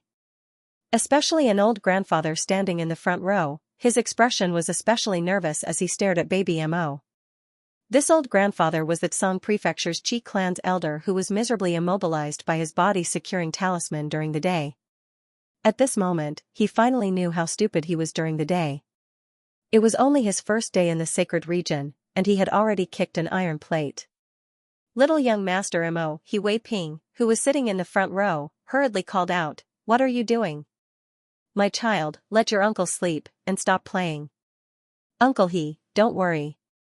The golems I released are for you to practice. Don't worry about it. It doesn't matter if you break them. I'll make another batch." Everyone, something didn't sound right. But there was no time for them to think about it. Hundreds and thousands of muscular golems jumped out of the storage talisman and punched their bodies. In the middle of the night, the master turned over and pressed her entire body against her husband. Wifey. Mo Lian half opened his eyes and reached out to hug her slender waist. He nuzzled against her. Can't sleep? Do you want your husband to do something with you? Master's round eyes were very bright in the dark night. She lowered her voice and whispered in his ear, "Don't make a fuss. Listen outside. Is there any noise?" "There's no noise." Mo Lian pulled her down and was about to kiss her. Master covered his thin lips with one hand. Something has happened. With a whoosh, this fellow got up from his body, put on some clothes, and mindlessly tried to walk away. Mo Lian hurriedly got up and pulled her back.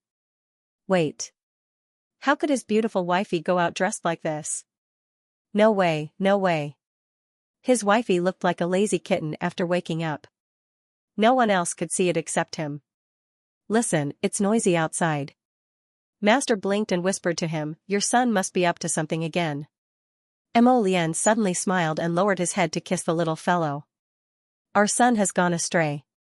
There's no hope for this. Let's work harder and have another child to educate."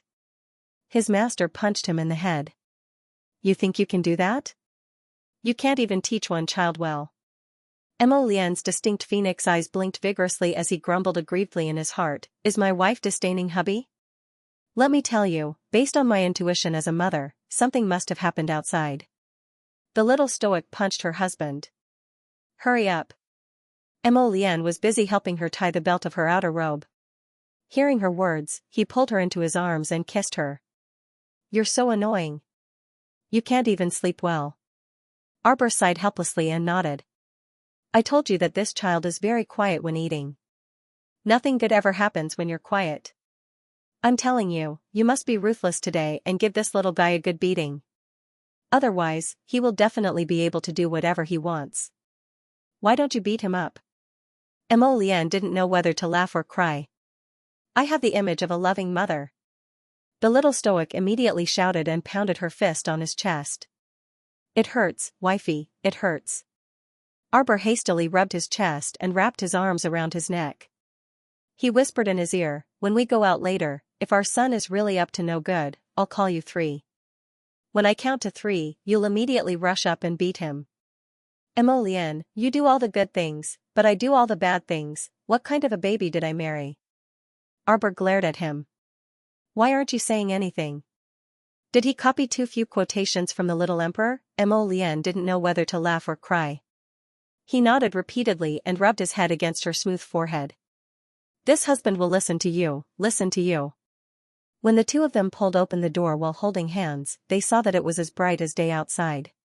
Many luminous pearls hung around the plaza in front of the court's entrance.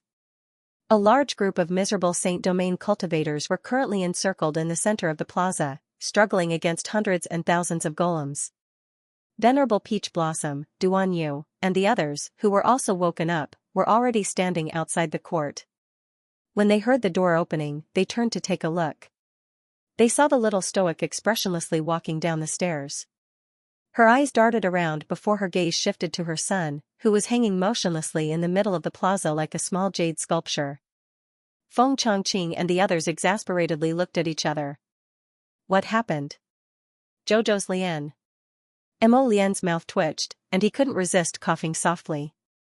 Everyone looked at the two of them in confusion, only to see Zhou suddenly shout, 1, 2, 3. Mo Lian, that guy flew over with a whoosh. Everyone couldn't help but find it a little funny. Mo Lian, that guy, no matter how they looked at it, was hilarious. He pounced to Baby Mo's side and picked him up in his arms.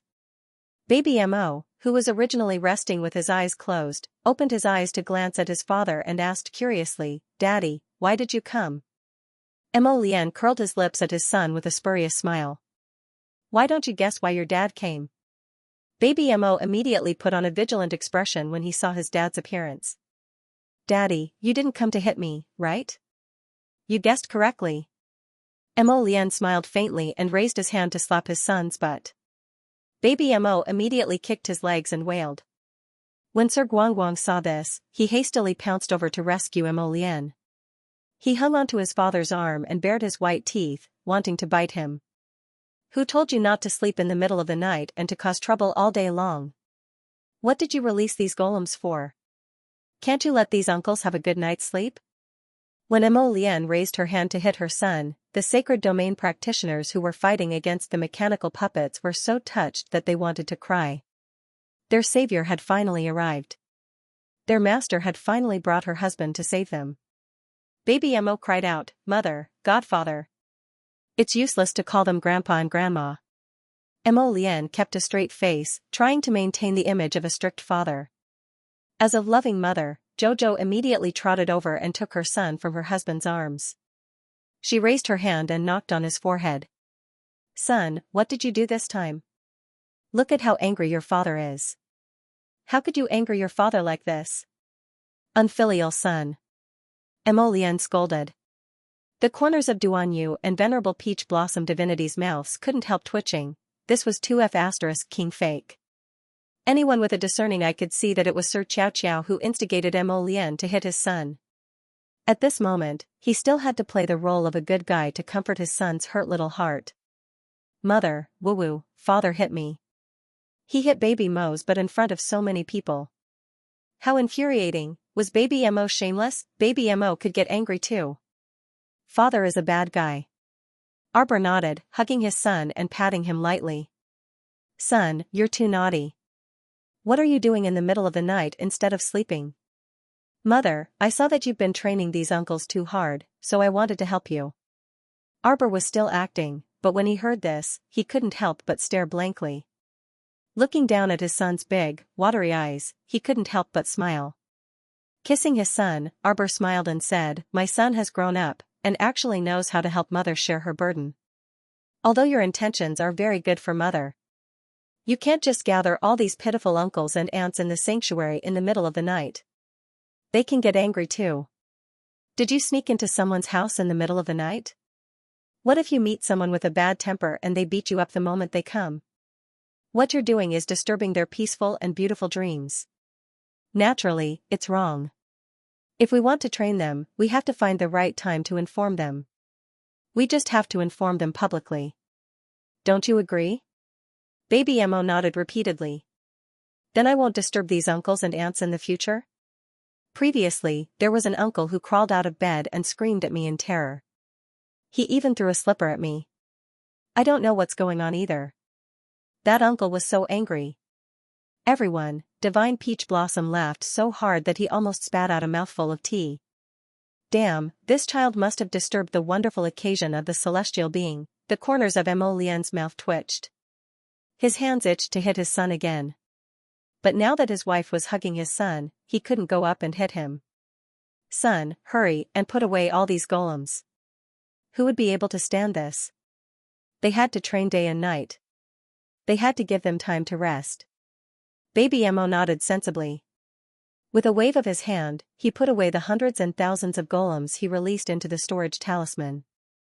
The sounds of fighting on the field finally came to a stop. The exhausted sanctuary cultivators turned around and cupped their hands in thanks to Emo Lien, Arbor, and the others.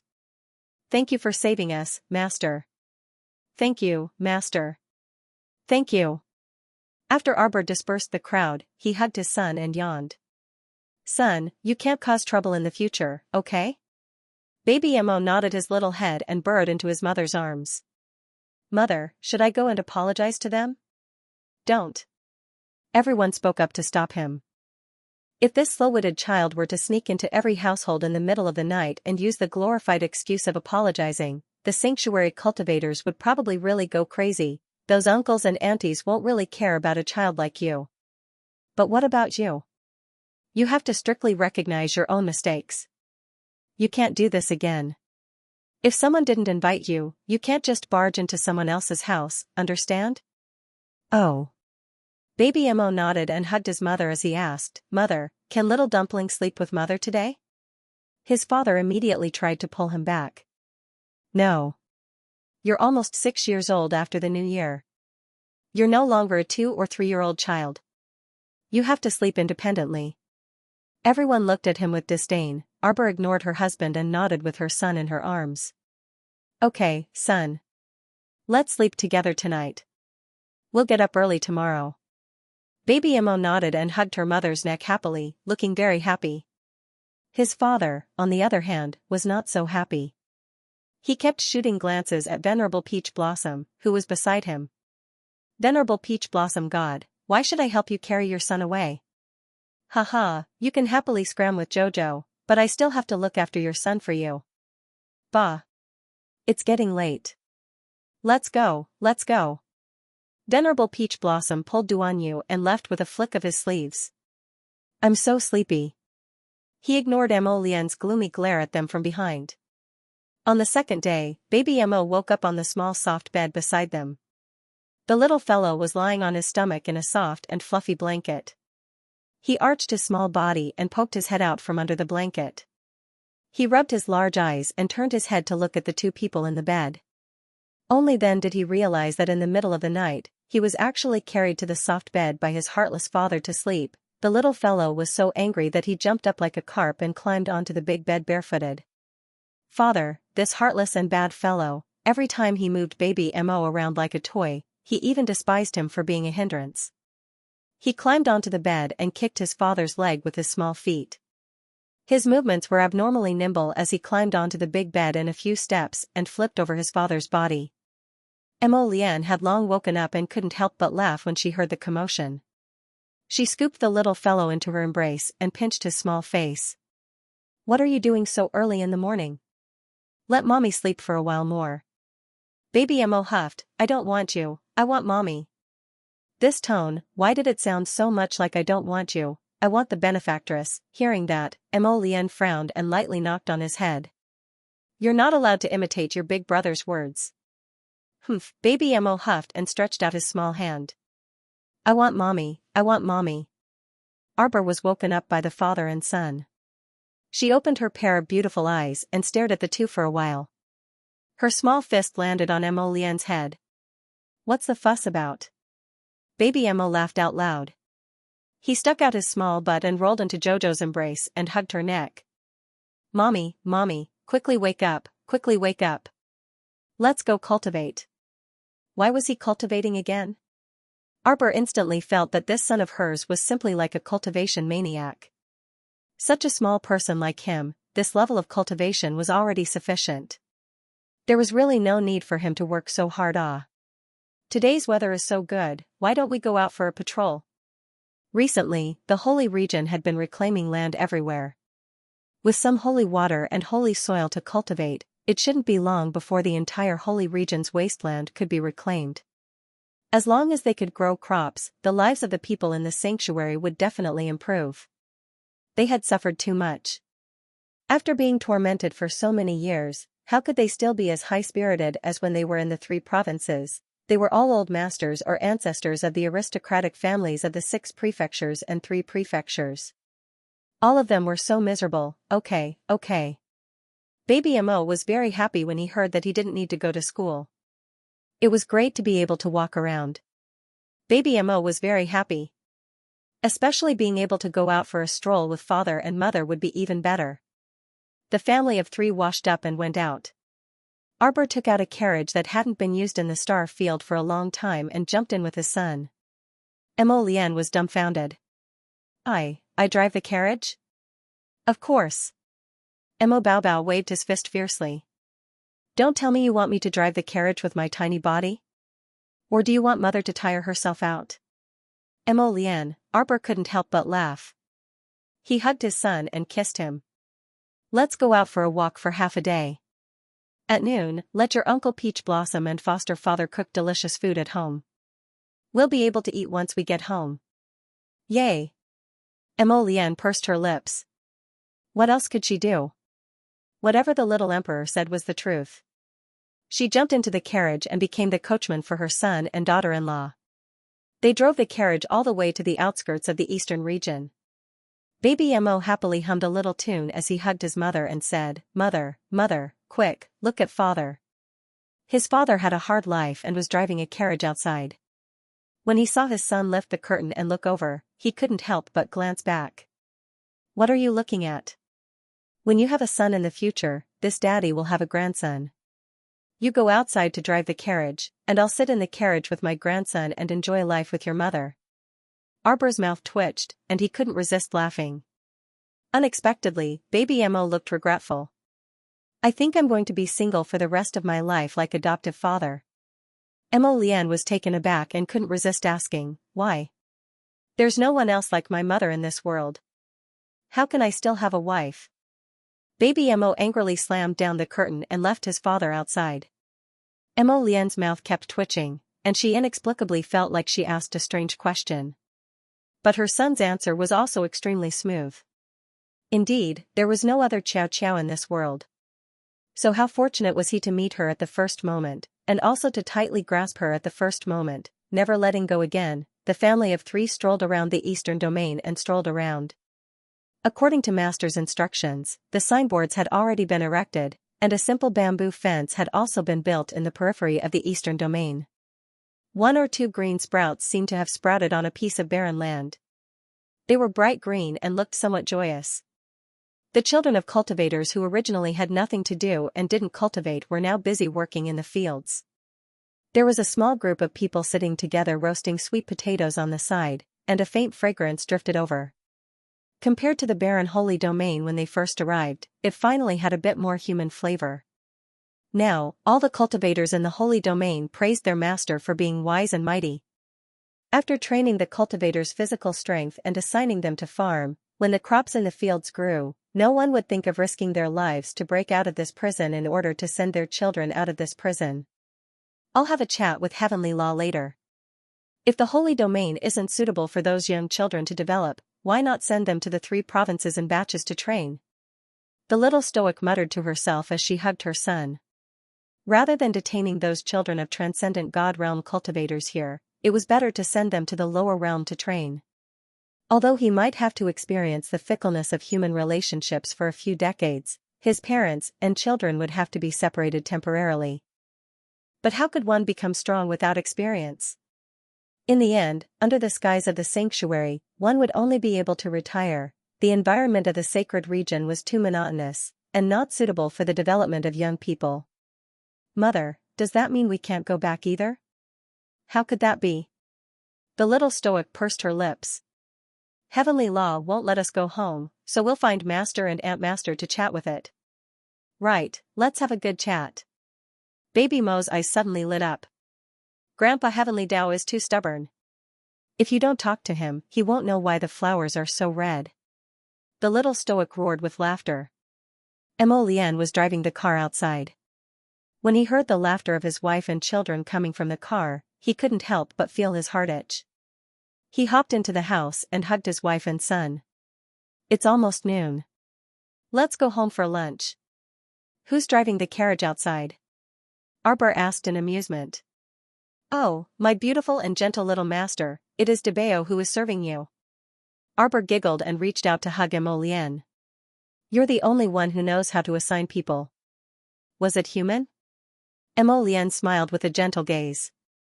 The carriage headed for the bamboo building. From afar, they could see smoke curling up from the small building. Duan Yu pushed open the small courtyard's bamboo door and walked out, waving at them. Baby Mo hastily hopped off the carriage and ran toward him while cheering. Mo Lian and Arbor held hands as they walked toward the bamboo building with light steps. They met each other's eyes and smiled faintly.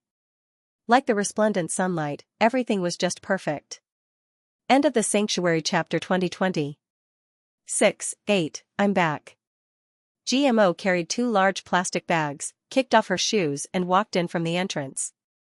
Sister. Baoyu's younger brother suddenly jumped over and quickly reached out to take the plastic bags in her hand. You went to the supermarket? GMO carried a pile of ice cream to the refrigerator and stacked boxes in the freezer. When I passed by, I saw the supermarket having a promotion. Thinking of this, I bought more back. You bought so much milk. Yes. GMO took out 2 white t-shirts from the plastic bag and threw one to Baoyu's brother. Buy a box of milk and get a t-shirt. So I bought 3 boxes. It should be enough to drink for a while. They said there's going to be a heavy rain today. Remember to lock the doors and windows before going to bed, okay? Got it, sister. GMO yawned and glanced at her brother. If there's nothing else, wash up and go to bed. Sister, wait a moment. Baoyu's brother ran over with his laptop and pulled her to sit on the sofa with a smile. I took a small task for you to make money.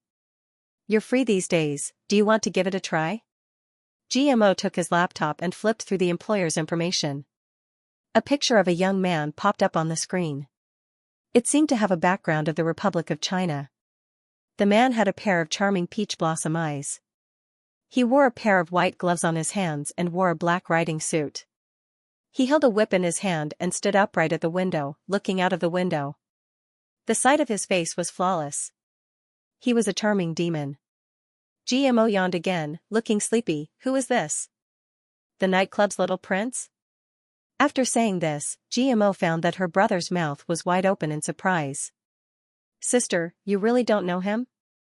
This is Qin Yun, the popular actor who is known by everyone from the age of 3 to the age of 80. GMO shook her head. I'm not familiar with him. Baoyu's brother nodded and thought, sure enough, it's not suitable to talk about this topic with the elderly. Sister, don't worry about it. You just need to remember that we took a deposit of 300,000 yuan from him and guaranteed his safety for 2 months. Okay. GMO raised her hand and patted her brother's shoulder, rubbed her eyes and said, then I'll go to bed first. When will your task start? 3 days later, sis. Oh. Then she would report to Film Emperor Qin 3 days later. Sister Ran, that long-winded agent of his is hard to deal with. You should give him a call before you go. GMO waved his hand, indicating that he understood. Not long after, GMO came out of the shower and walked to the floor-to-ceiling window to look at the night sky outside. It was pitch black, with only the faint light from the street lamps. She reached out to lock the window and draw the curtains. Then, she returned to the bed and rolled onto it. She burrowed her head under the blanket and looked at her watch, 11:45. A wave of sleepiness hit him. While he was in a daze, he kept hearing the sound of the window vibrating. There seemed to be a strong wind outside. Between the gaps in the glass, there were some whistling sounds from the wind. Boom! A strong gust of wind had clearly shattered the window, but GMO seemed to be stuck in a nightmare, unable to open his eyes. 2 balls of light that looked like blazing suns wrapped around a circular object and a moon-shaped object. With a whoosh, they entered her glabella. In the blink of an eye, GMO's eyes widened in horror and she suddenly stood up. No matter how far she drifted in the silent and boundless void, no matter how much time she wasted, the sleeping beast would finally open its eyes. Most spring afternoons were a good time to be drowsy. Longevity Hall Jojo was wearing a little white dress, lying on an open book of poison. Her head was already tilted on the pillow, and she looked like she was fast asleep. Master Jojo opened her eyes with a hazy expression. She sat up straight and wiped the saliva that had dripped onto the book. I fell asleep again? Master, you've been falling asleep all the time recently. You can fall asleep while sitting and reading, and you'll mysteriously fall asleep while eating. Cho said worriedly, Master, could it be that you're suffering from premature aging? You're the premature one, your whole family is premature. She was only 7 years old. Even if she was premature, she wouldn't have aged that long, right? Master Jojo sat up straight and put her 2 little hands on her knees. Maybe it's because I've been too bored recently? I won't be bored if I draw some talismans. She took out a golden book that was half as tall as her body from her conscious. The little girl flipped through the pages, took out a gold-beaded talisman pen, and took out a jade talisman to engrave. Cho, have the leaves grown out recently? Not yet, Master. I see that the top of your tree is bare. It doesn't look good. That's because you made me bald, Master. Master Jojo was silent. If Cho could turn into a Traiant at this moment, she would definitely roll her eyes at her. Don't think that you can erase your previous inhumane and deranged actions just because you're silent. Master Jojo concentrated on drawing a complicated summoning talisman. Cho suddenly said, Master, you're so familiar with drawing now. What if you forget in the future? How can I forget? Master Jojo held her gold-beaded talisman pen and touched the jade talisman in her hand. She said proudly, even if I forget anything, I won't forget to draw talismans. You're sleepy now, and your memory isn't good. What if you forget how to draw talismans in the future? Wouldn't that be a huge loss? Chocho continued. Master Silver, is Chocho right? Arbor pondered for a moment. Then, I'll draw one for each type of talisman in advance and put it in the golden talisman jade tome. What do you think? Good, good, good. Master is still the smart one. Arbor took out a bunch of blank talismans and started to draw talismans seriously. His brush moved like a dragon, and he concentrated wholeheartedly, drawing a stack of various talismans in a short moment. Arbor reached out her hand, and the golden talisman jade tome turned into several jade slips and flew into her hand. Master, what are you inscribing on the golden talisman jade tome? This kind of profound grade flying celestial talisman can be activated without the need to draw in energy. However, drawing it is a little complicated. With the flying talisman in hand, flying is no longer a dream for ordinary people. Do you want to soar in the sky? Do you want a pair of invisible wings? Make a flying talisman. The sapling was speechless as it watched its master carve 2 lines of words on the golden talisman jade tome. She felt that Master Silver was a little cute sometimes, many years after her rebirth. Arbor held the gold-beaded talisman pen and concentrated on learning how to draw the deity-inviting talisman. She smoothed out the demonstration talisman in her hand and sighed in her heart. This demonstration talisman was drawn really well. Speaking of which, who was so considerate to draw her a demonstration talisman for every type of new talisman he learned? She held the one she drew and compared it with the demonstration talisman. Arbor sighed. Senior's drawing of the deity-inviting talisman is obviously much more mature than mine. She still needed to work harder. Dressed in black armor, the youth stepped on the remains of the zombies on the ground as he walked up the hill and gazed into the distance. What he saw was a scene of desolation. There were withered branches and withered leaves, and there wasn't a hint of green in his eyes. The royal guards behind him tacitly dispersed and searched around. Your Highness. Huifeng used a branch to stir the fire that hadn't been completely extinguished. He said with an exhausted expression, zombies probably suddenly attacked this camp. The survivors probably all ran away. Mo Lian was silent and looked up at the faint crescent moon. Let's go take a look. Yes. Huifeng and the others cupped their fists in response and followed the youth into the depths of the hill to search. Aside from corpses, all they saw along the way were moving zombies. After searching for most of the night, both men and horses were exhausted. Mo Lian turned around and glanced at them. Set up camp and rest. Your Highness. Huifeng stirred a clump of withered branches and gazed at the slowly burning fire. If this chaotic world ends, what would your Highness want to do the most? Mo Lian's eyes flickered. It's been a long time since I've seen the colors of red flowers and green willows. This gloomy world truly caused despair to rise in people's hearts. It was as if everything in front of them was devoid of life and they couldn't see a trace of hope. The world was like an old, mottled painting that had lost all of its original colors. It was so shabby that it instilled fear in people. If this dull and tedious life of fighting could end, he was willing to find a small garden and unload all his burdens. He could raise flowers and plants and live a carefree life. Seeing that Her Highness didn't give a complete answer, Huifeng didn't intend to continue asking. Instead, he said with a smile, if this chaotic world can end one day, this subordinate wants to go to the countryside to farm and raise chickens. Chickens? A half-asleep royal guard couldn't help but exclaim in astonishment, haha, chickens are good, good. Raise more and you can kill them to eat in the future. I haven't tasted chicken soup, in a long time. Huifeng wanted to go up and beat this stinking brat, but Mo Lian reached out to stop him. Rest early. We'll search the vicinity tomorrow morning. If we can't find anyone alive, we'll return to the capital first. Yes. There are Mo Kingdom soldiers, don't make a sound.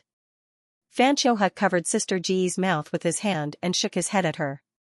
These soldiers should be searching for supplies nearby. We can't go out.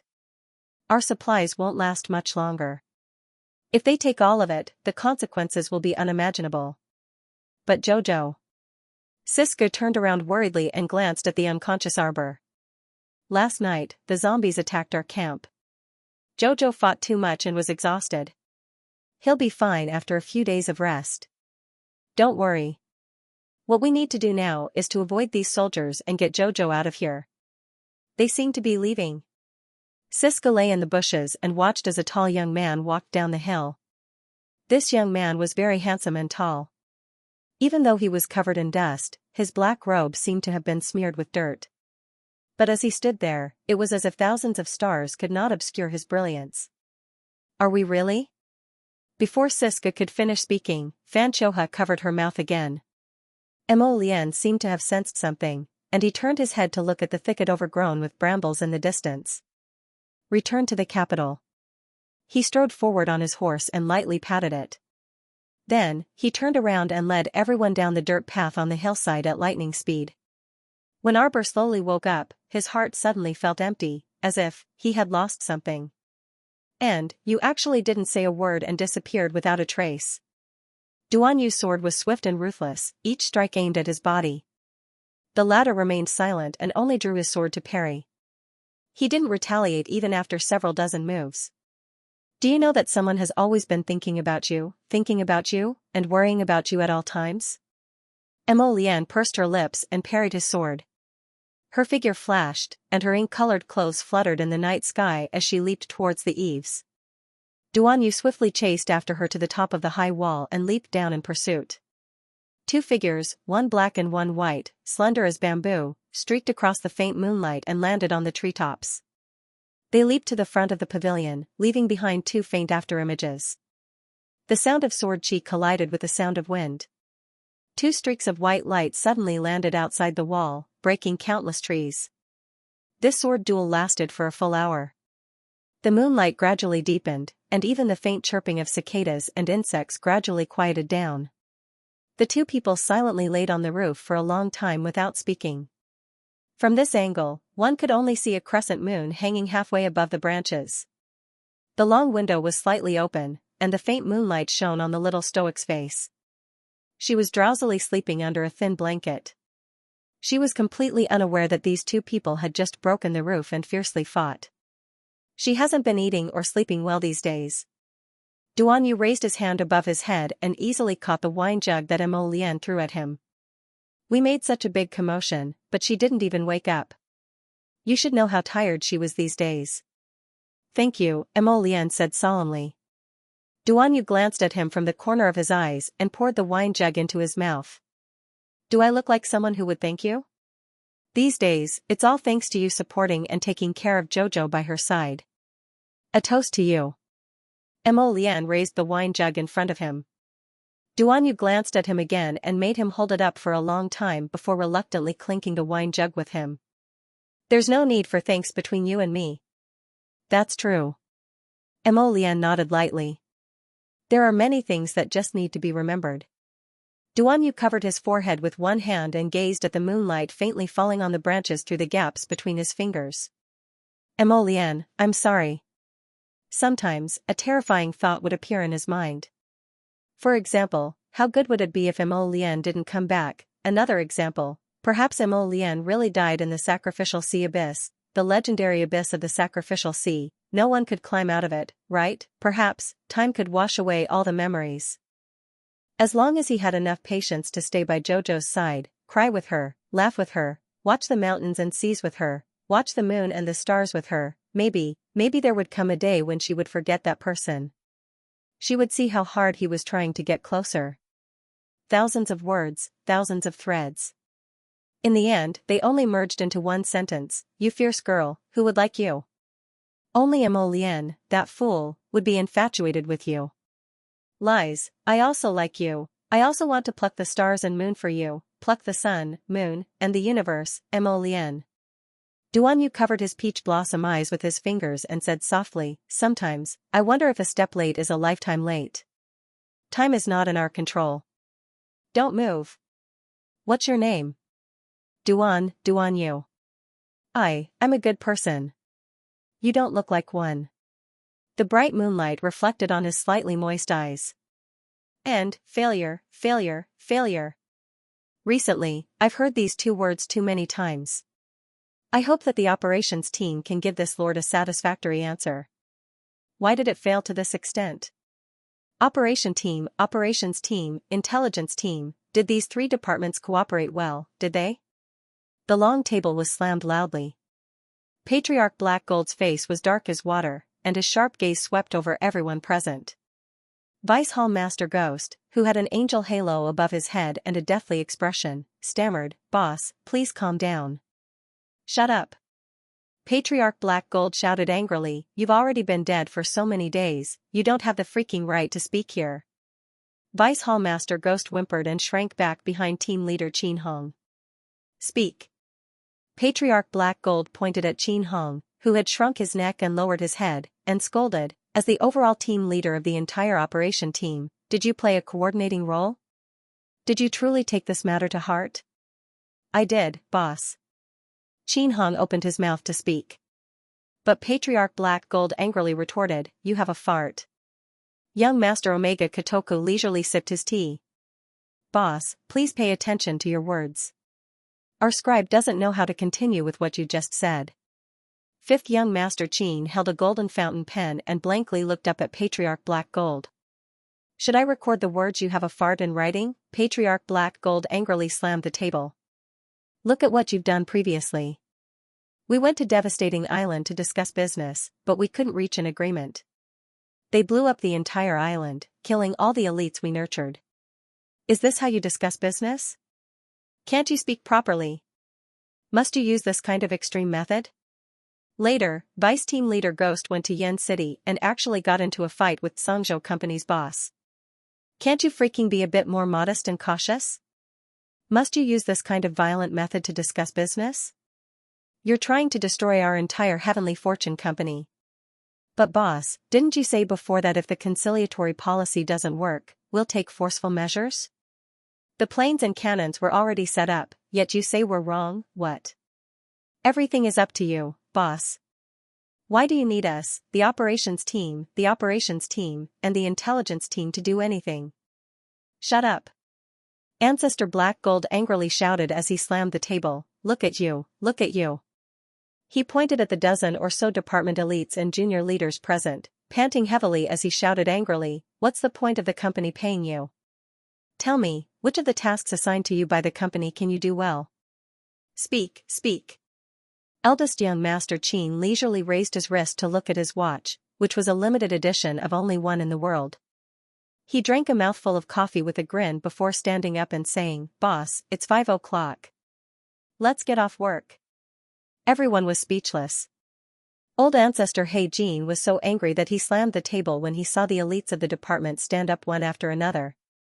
No one knew if it was because he had smashed it multiple times, but the entire long desk collapsed with a loud bang. Everyone stood up with a dumbfounded expression and looked at the collapsed desk. Old Ancestor Black Gold angrily said, Who bought this broken table? What about General Affairs? Ask the General Affairs manager to come over. Boss, General Manager Mu is on annual leave today. Tell her to get her ass over here tomorrow. BOSS? Quick, quick, call an ambulance. Boss fainted from anger. In the bright and clean Angel No. 1 hospital. Wearing a blue-striped hospital gown, Patriarch Black Gold leaned against the headboard of the hospital bed with a gloomy face and flipped through a stack of invoices in his hand. Boss, you saw it. Supervisor Mu used her power for personal gain and purchased a batch of inferior tables and chairs. The evidence is conclusive. Take a look for yourself. Luo Qizhong's chubby face was smiling like a blooming flower, but his small eyes kept flashing with excitement. The long table in the conference room was broken by Patriarch Black Gold. Luo Qizhong was laughing like crazy.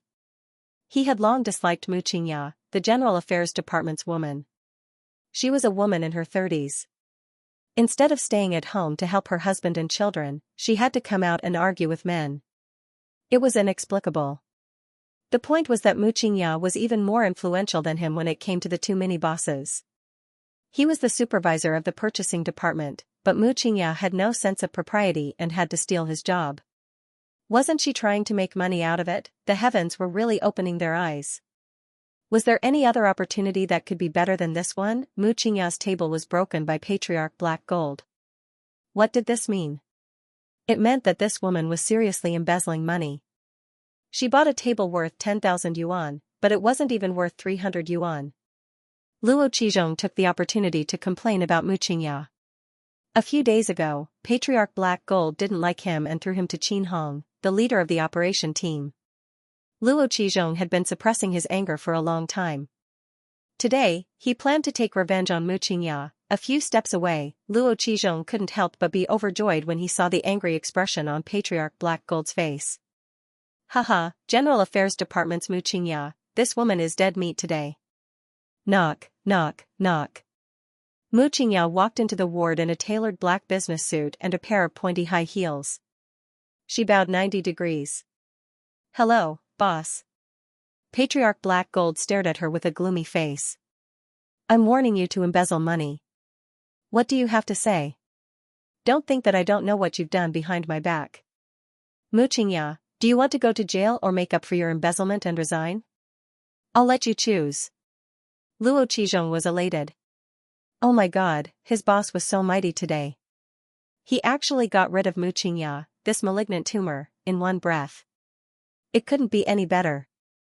Mu Qingya panicked. She gritted her teeth and said, Boss, let me explain. Anything I buy, there are invoices to prove it. Luo Qizhong quickly interrupted, Don't give me that.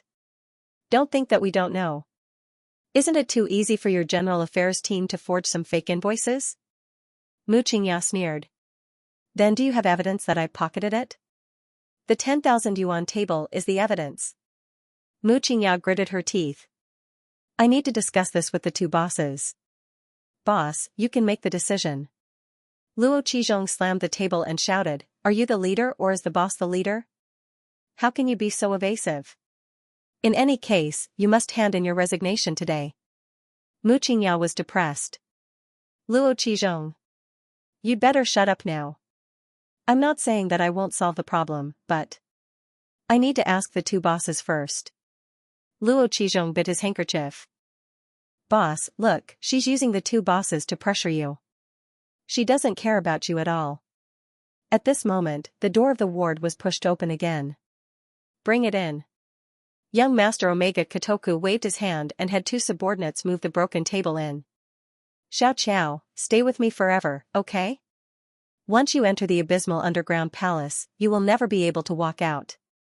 This leads to the netherworld, to the shattered void. Stay with me. Let's stay together in the void, forever, okay? I felt that I had finally caught her. I had finally caught the girl that I had longed for my entire life. I had finally caught her. I would never let go again, however, in the next second, in the blink of an eye. I suddenly realized that the entire world seemed to have changed. I was left alone again. I hurriedly and miserably fell into the entrance of the 9 Nether underground palace.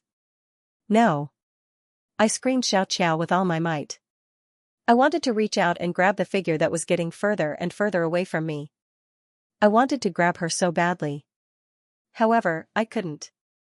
As always, I couldn't grab her. My body was suddenly pressed down by something.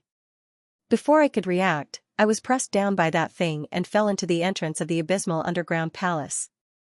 I panicked and wanted to counterattack. I rushed to the mountain wall, and was surprised to find that I was in a trance. That damned entrance of the underground palace was completely sealed. Yes, it was closed. It was closed, there was no more light shining in. There was no more light. My Xiao was gone. She was far away from me. I couldn't catch her anymore. It shouldn't be like this. Why did I end up in such a terrible state? I used all my strength to smash at the permanently sealed entrance to the cave, using up almost all of my strength.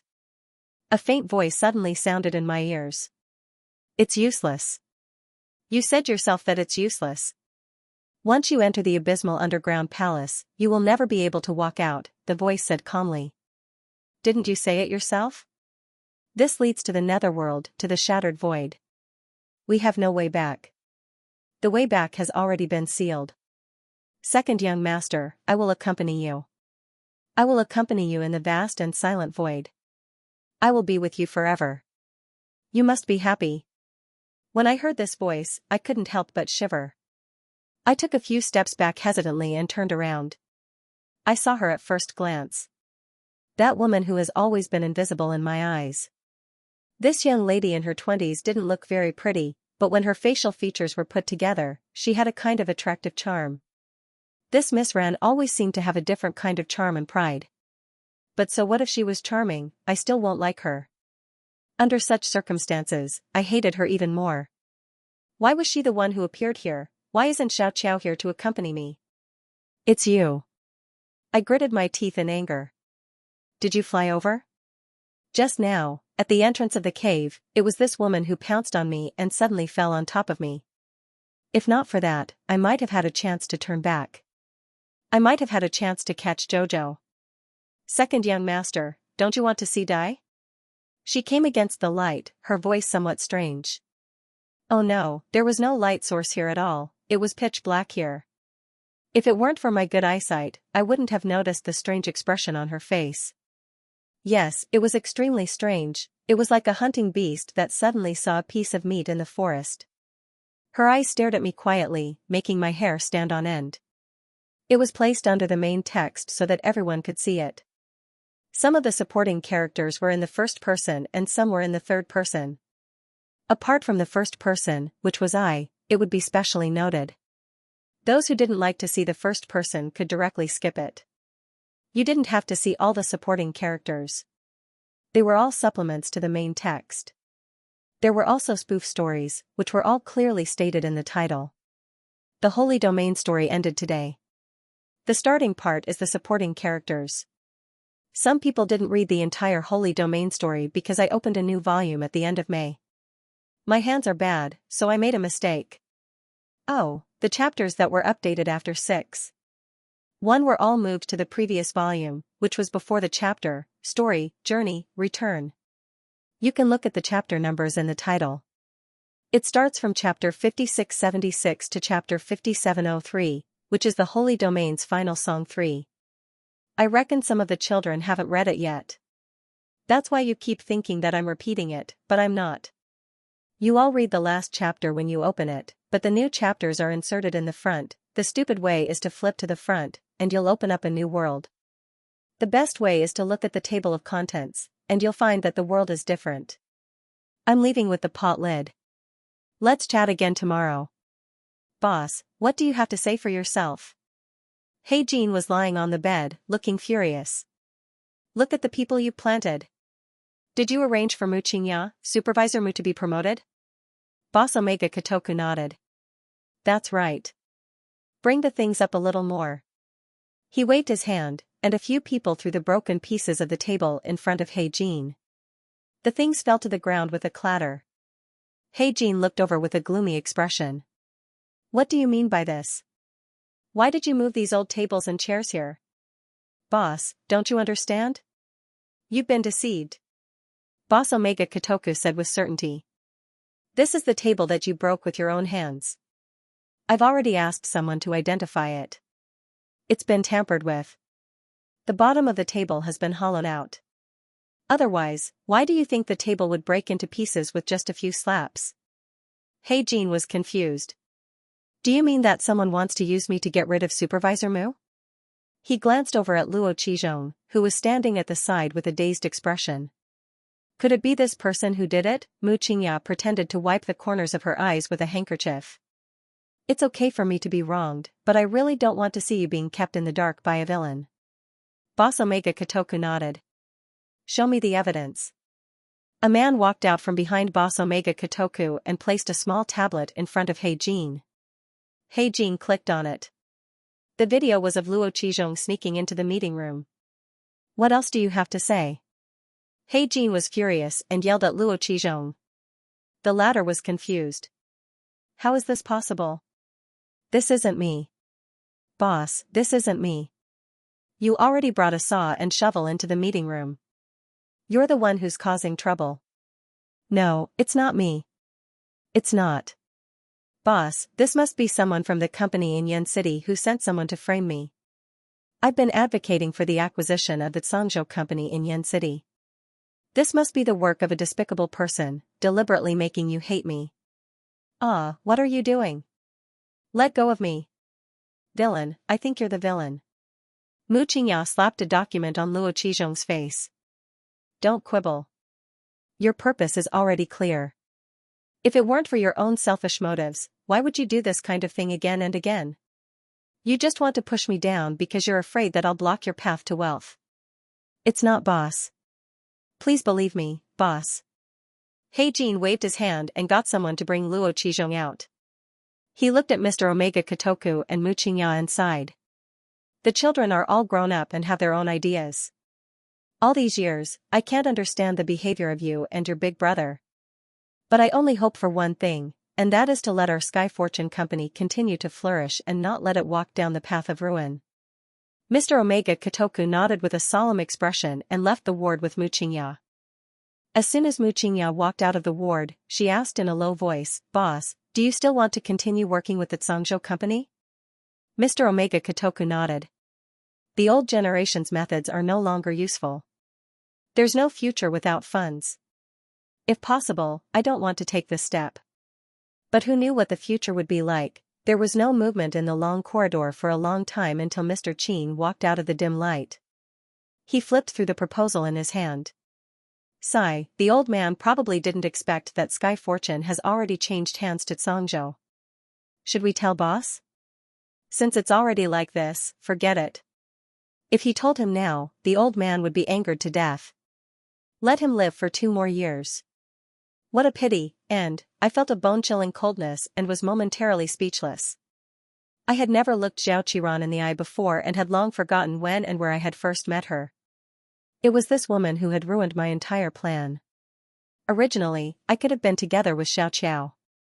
It was all this woman's fault.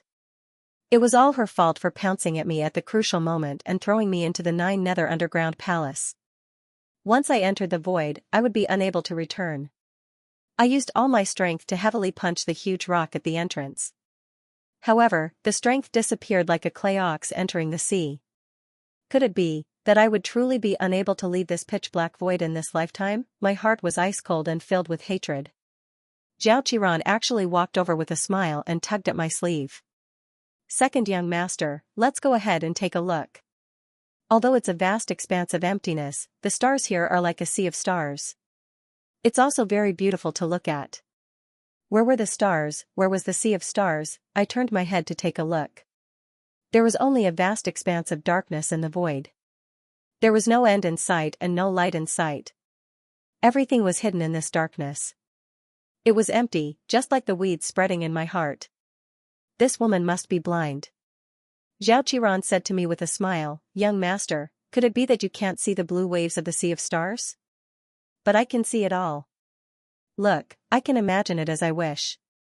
I can even feel the aura of the waves. Crazy, crazy, you're truly crazy. Suddenly I broke into a run, roaring as I ran and shouted into the endless darkness. Let me out, Heavenly Tao. Yes, Heavenly Tao definitely exists. No one could do anything, but Heavenly Tao definitely could let me out. Heavenly Tao. Heavenly Tao? Zhao Qiran couldn't help but laugh. Don't think about it, second young master. Heavenly Tao won't be here. This is the boundless void. Other than the boundless void, there's nothing else. I suddenly lunged forward like a madman and grabbed Zhao Qiran's neck. Kill her, kill this crazy woman who only knew how to giggle at me. Then think of a way to leave this place. I must leave. If I don't leave, how can I find my Xiao Qiao? Second young master. Zhao Qiran didn't seem to fear death. Although she found it difficult to breathe, she still opened her eyes and looked at me with a smile. You have to consider this carefully. If you really kill me, you'll be the only one left in the vast void. Wouldn't that make you even more lonely and miserable? I stared at her blankly, as if I was seeing this woman for the first time. I unconsciously let go and stared at her as I bent over and coughed several times. Zhao Qiran, I don't need you to accompany me. You'll find out in the future. Everyone needed someone to accompany them. No, otherwise, wouldn't it be too lonely? Zhao Qiran smiled. She raised her hand and gently took mine. Second young master, don't worry. Ran will always be with you. No matter how many years you have to spend in the void wasteland, Ran will always be with you. I don't want you to accompany me. I don't want you to accompany me, I muttered to myself as I looked around. I don't need you to accompany me. I walked in a daze, but there was only a dark void around me. Even if I walked, where could I go? Xiaoqiran had been following me silently, as though she would follow me wherever I went. Gradually, the days passed one by one. At first, I could still ask Xiaoqiran what day it was. But after dozens or hundreds of days, I didn't know what day it was anymore. Every time I looked back, Xiaoqiran would smile at me gently. I felt that Xiaoqiran was very happy here because she would smile at me every time she saw me. Her smile was indescribably happy. One day, I finally couldn't help but ask her, "Don't you feel bad?" "Why would I feel bad?" Xiaoqiran looked at me strangely. "I can stay by the person I like and walk slowly with him under the starry sky. Why would I feel bad? I feel that each day is very happy." I couldn't help but tremble. In this void, we have nothing. We can't open our inner worlds. We can't even change our clothes. No food, no water, but what does that matter? Xiaoqiran smiled gently at me. We don't feel hunger or fatigue in the void. Don't you think that's the biggest problem? Don't feel hunger or fatigue, walking around in this damned place day and night. Don't you think that's terrifying? Xiaoqiran shook her head. It's not terrifying at all, second young master. I'm the happiest to be with second young master. I stared at her dazedly for a long time. My lips trembled. I won't like you.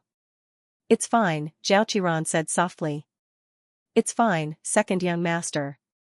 We have a lot of time to spend together. I can wait, whether it's hundreds or thousands of years. I can keep waiting until you change your mind. Thinking of how I had to stay with Xiaoqiran for hundreds or thousands of years, I couldn't help but tremble. I felt like all my strength had been sucked out.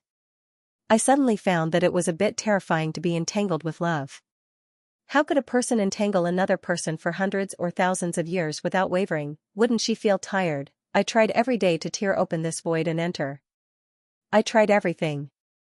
I even wanted to self-destruct to leave this void. But it was too difficult, too difficult.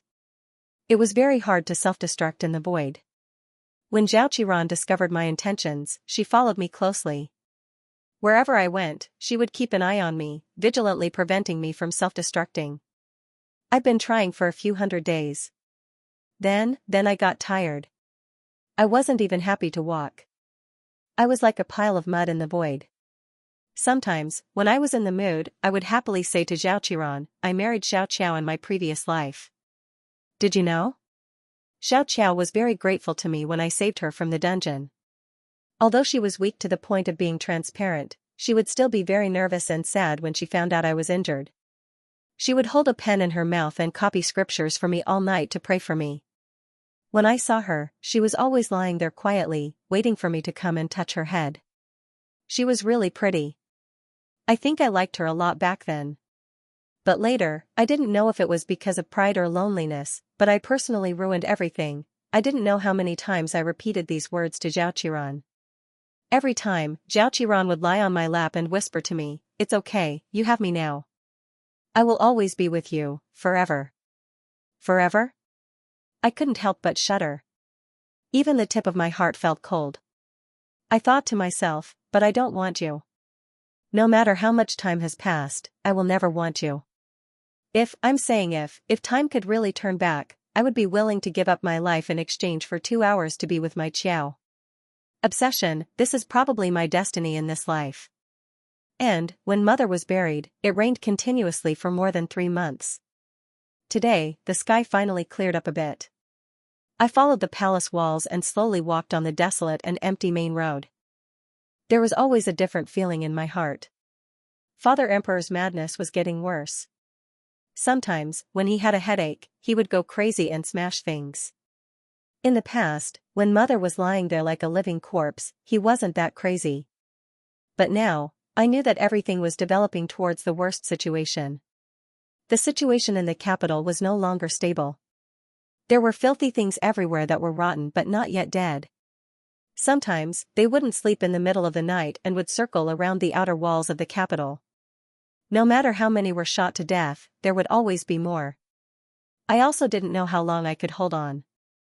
I was always worried about Father Emperor and Mother Empress on Seacombe Planet. I also thought about 12th Brother's weak shoulders and wondered if he could support the Mo Kingdom's rivers and mountains. But I could only think about it like this. I couldn't go back. Compared to the peaceful lower star domain, perhaps the future of the divine continent was even more terrifying. Your Highness, do you want to take a look at the 100-Flower Festival prepared by the Ministry of Rites? Zhao Tingdong moved over and asked me in a low voice. That's right, after the mourning period, these officials were actively preparing to choose a consort for me. The 100-Flower Festival, glorified as a gathering of marriageable women from each family and letting me choose.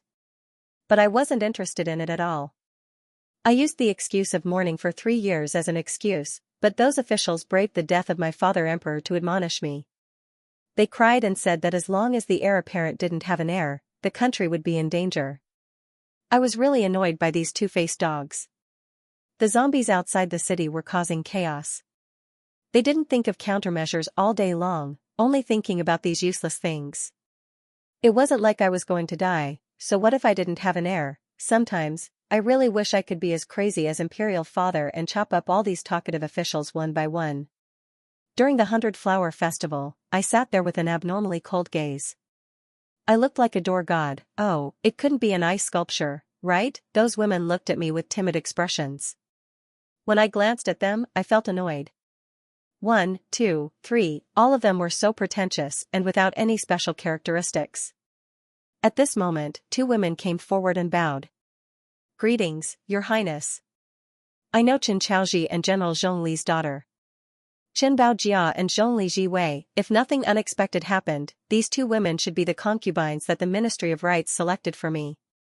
What a joke.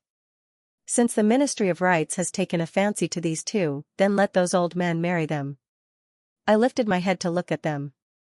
Seeing the 2 of them pretending to be shy and cute, I couldn't help but feel resentful. It shouldn't be like this. I always felt that something was wrong in this life. It was wrong again and again, so wrong that I couldn't look straight at the future. I stared coldly at the 2 women who came forward to greet me, and suddenly flipped the table in front of me. A series of things fell to the ground. Forgiveness? Forgiveness for what? I strode away in a huff.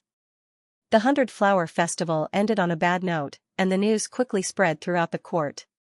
Soon, the rumor spread throughout the capital. They said that His Highness the Crown Prince didn't like women and liked men. Was this talking about me? Imperial Father summoned me and reprimanded me in a fit of irritation. He punished me to kneel in the ancestral shrine. I knelt for 3 days and 3 nights without making a sound. In the end, he couldn't do anything about it. His head hurt, and when it hurt, he would hit his head against the wall. Goen screamed on the side. Even the most expensive incense couldn't stop his crazy actions. He was in pain, so he didn't care about me, and I also didn't care about him. Originally, the relationship between father and son was weak. Ever since Mother passed away, we probably didn't even have the basic greetings between us. The Ministry of Rites began to talk among themselves and give me women. How laughable. Did they think that by doing this, I would be obedient? I simply built a court for the women that were given to me. The court was called Destined to Live Alone. These women were sent here willingly. They should have understood from the first day that they were sent here what destined to live alone meant. Since they were willing, I couldn't be bothered to care. If they dared to coincidentally meet me in the garden, I would kill 1 or 2 of them. After a long time, everyone should understand. Don't coincidentally meet me. I can only be someone they look up to. Later, even the Ministry of Rites was disheartened and stopped sending me all kinds of beauties on their own initiative. They accepted their fate. And they laughably believed those rumors, think that their unattainable crown prince of Shenzhou was a homosexual, haha, cut off your sister's sleeve. Since these people were so stupid, he would just let them be. After the new year, Songzhou's Emperor Rongli came to visit. Imperial Father handed over all state affairs to me. He was drunk in the palace all day long. His hair wasn't thin, and sometimes he didn't wear clothes. He just sat there like an idiot for 3 days and 2 nights. After I finished discussing with Songzhou's emperor, we decided to join hands and go to the place where zombies were rampant. We, who were trapped in the capital, had no way out. If we fought, we might have a chance to survive. If we retreated, there was no way out. 1 month later, the news of me eloping with Xianxia's emperor spread all over the 3 states. It was very strange. That day, when Rongli and I were riding on the Pingjin prairie, he suddenly stopped. He suddenly stopped and pointed to the distant sky where the clouds of fire were connected. Look there. I followed his gaze. It was bright red. At first glance, it looked like the mountain fire had blown red. The red was abnormally dazzling. There's nothing. I picked up the wine pot hanging casually and took a sip. What did you see? I think I saw a woman standing there and waving at us. I find her expressionless face somewhat familiar. I couldn't help but laugh. I teased, you miss your wife? No. Rongli shook his head. I suddenly understood. I raised my hand and threw the wine pot at him. No wonder. Everyone thought that I had eloped with you. Why didn't you, an old bachelor, marry someone? Why didn't you marry her? How would I know? I felt a little uncomfortable. I wanted to suppress the anger in my heart forever. I whipped my horse and galloped forward. If we win this time, we can stay on the prairie for the rest of our lives. Then, I spurred my horse far away. I didn't hear Rongli mutter, what if we lose? The war in the grassland of Pingjin lasted for half a year. In the end, the grassland was filled with withered bones and weeds. The entire grassland was covered in wounds. Our allied forces won the war in a Pyrrhic victory. The corpse puppet army was exterminated by us, but the remaining soldiers didn't seem to fare any better. Rongli's illness was getting worse. Sometimes, he would lie in bed for 3 days and 2 nights.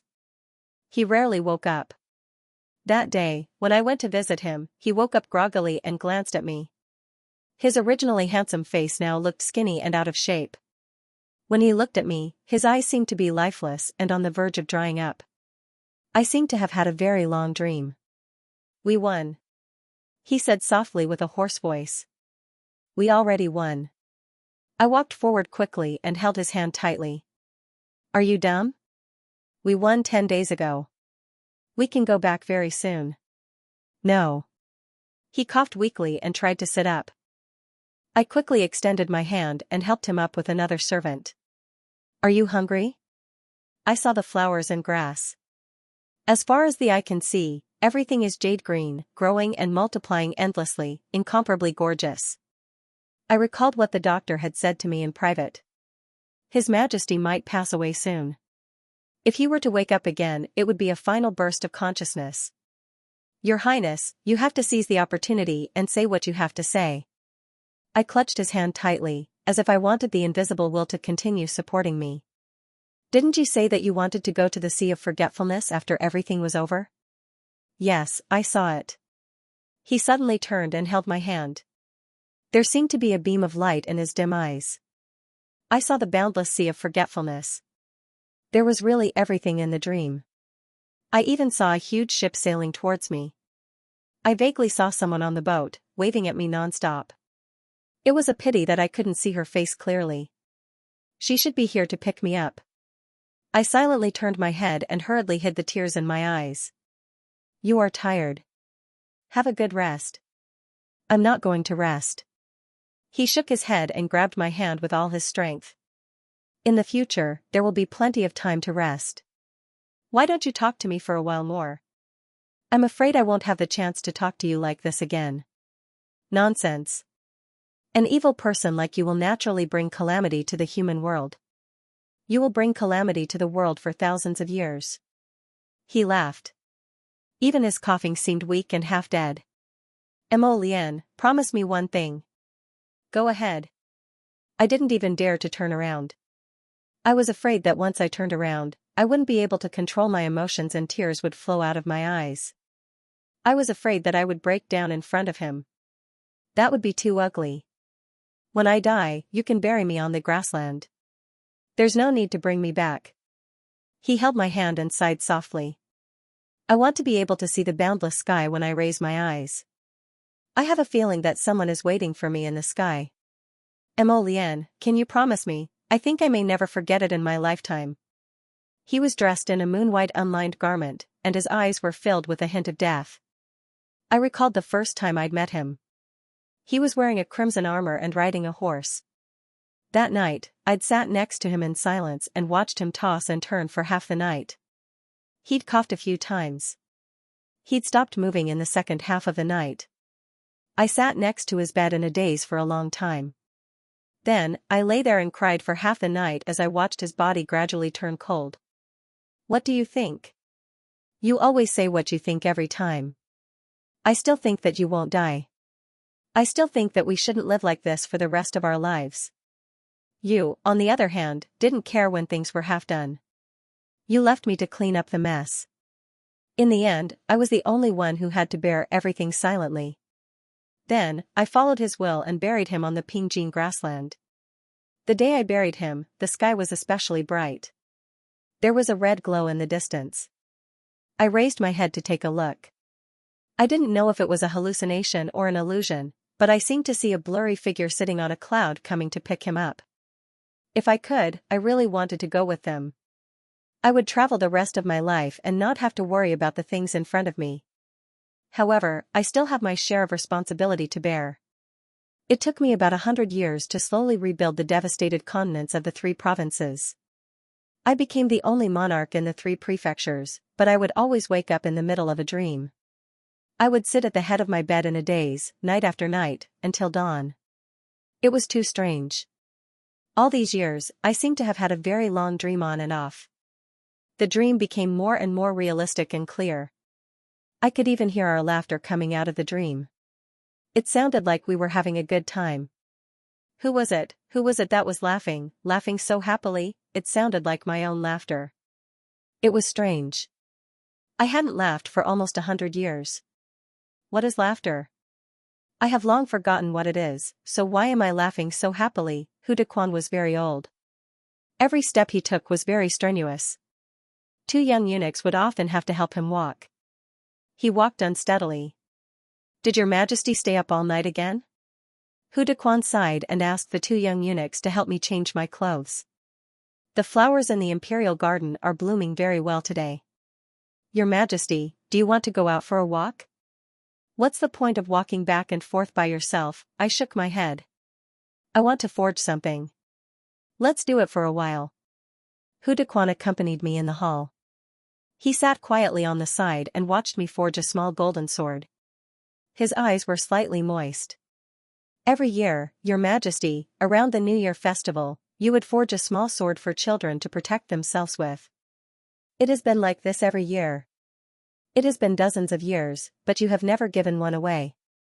I looked at the small sword floating in the fire and suddenly smiled. Hu Dequan, I always feel like I have a son. I accompanied him on horseback and archery. Treading mountains and rivers, traversing thousands of rivers and mountains. I was immersed in my dreams. Sometimes, I didn't even want to wake up. When I woke up, I would cry bitterly.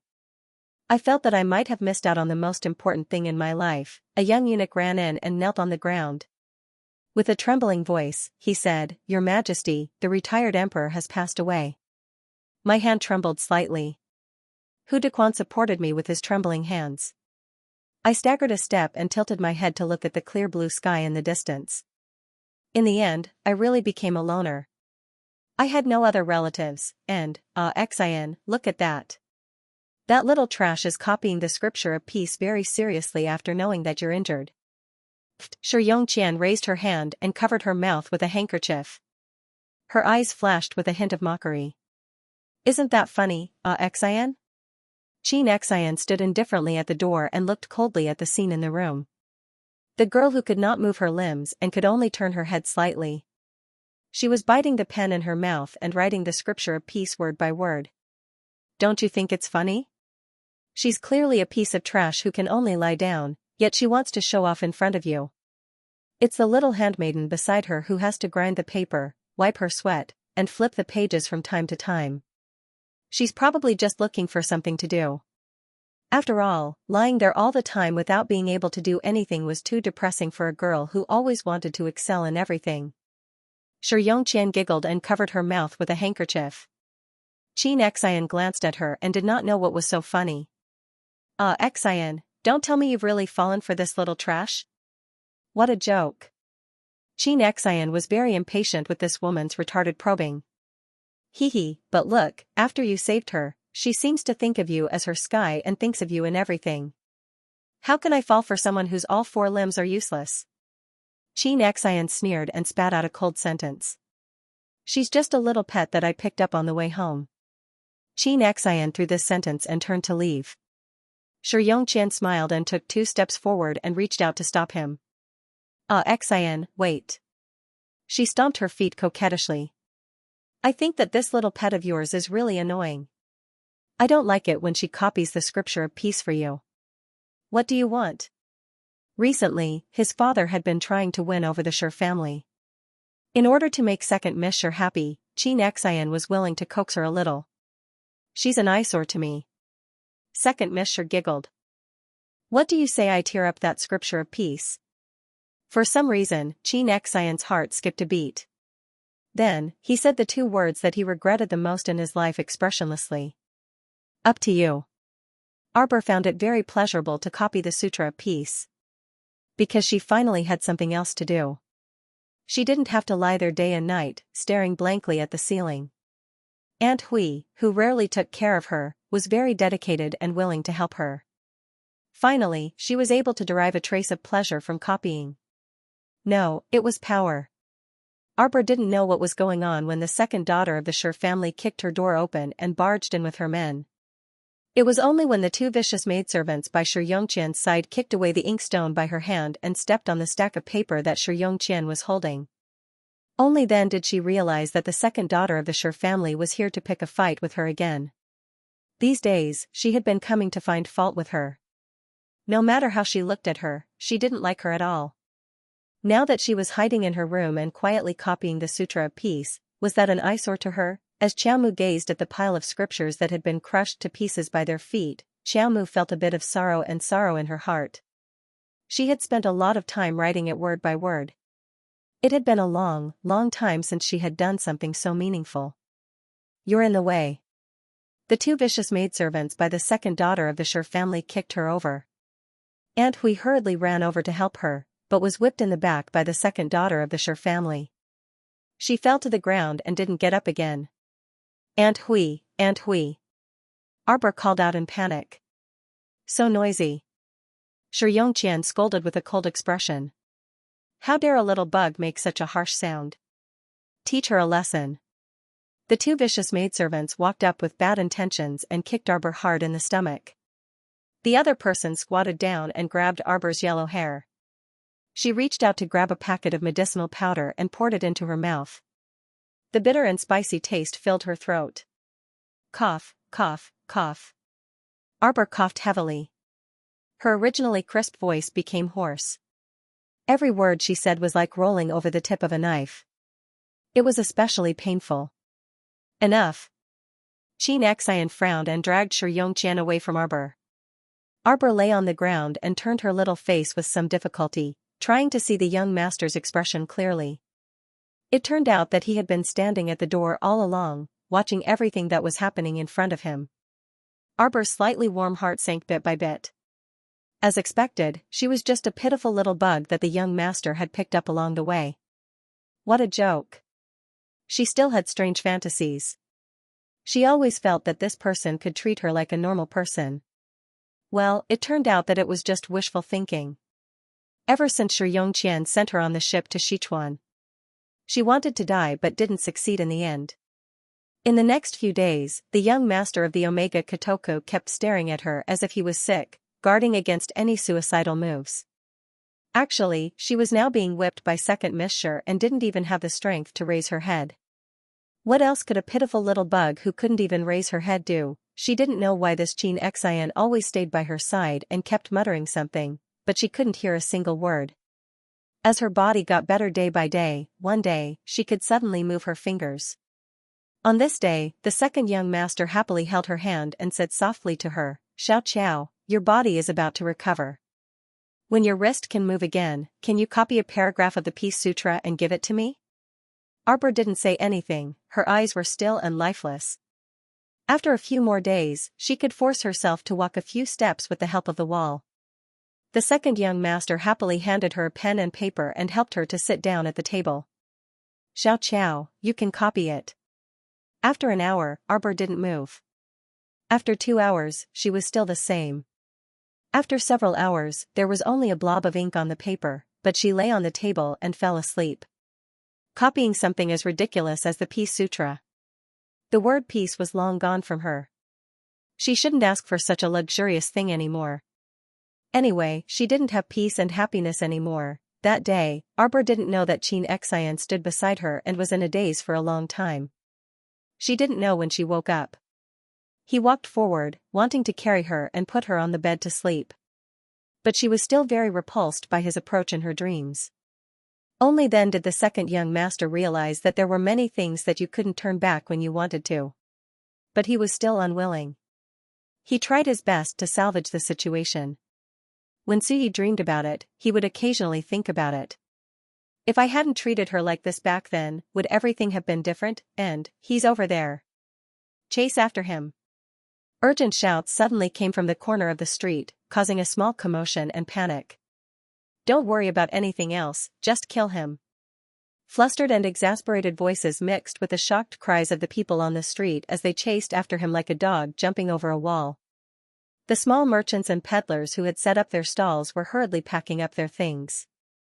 Suddenly, they were rudely bumped into by the soldiers who were chasing after them on the street. Immediately, there was a sudden commotion. At this time, a luxurious carriage with pearls slowly drove out of the long street and headed in this direction. The curtains of the carriage were made of the highest quality ice silk, and there were fist-sized pearls hanging from the 4 corners of the roof. The ice silk curtains slowly fluttered in the wind. The carriage jolted slightly, and the carriage driver hurriedly pulled on the reins, not noticing a shadow flashing behind him.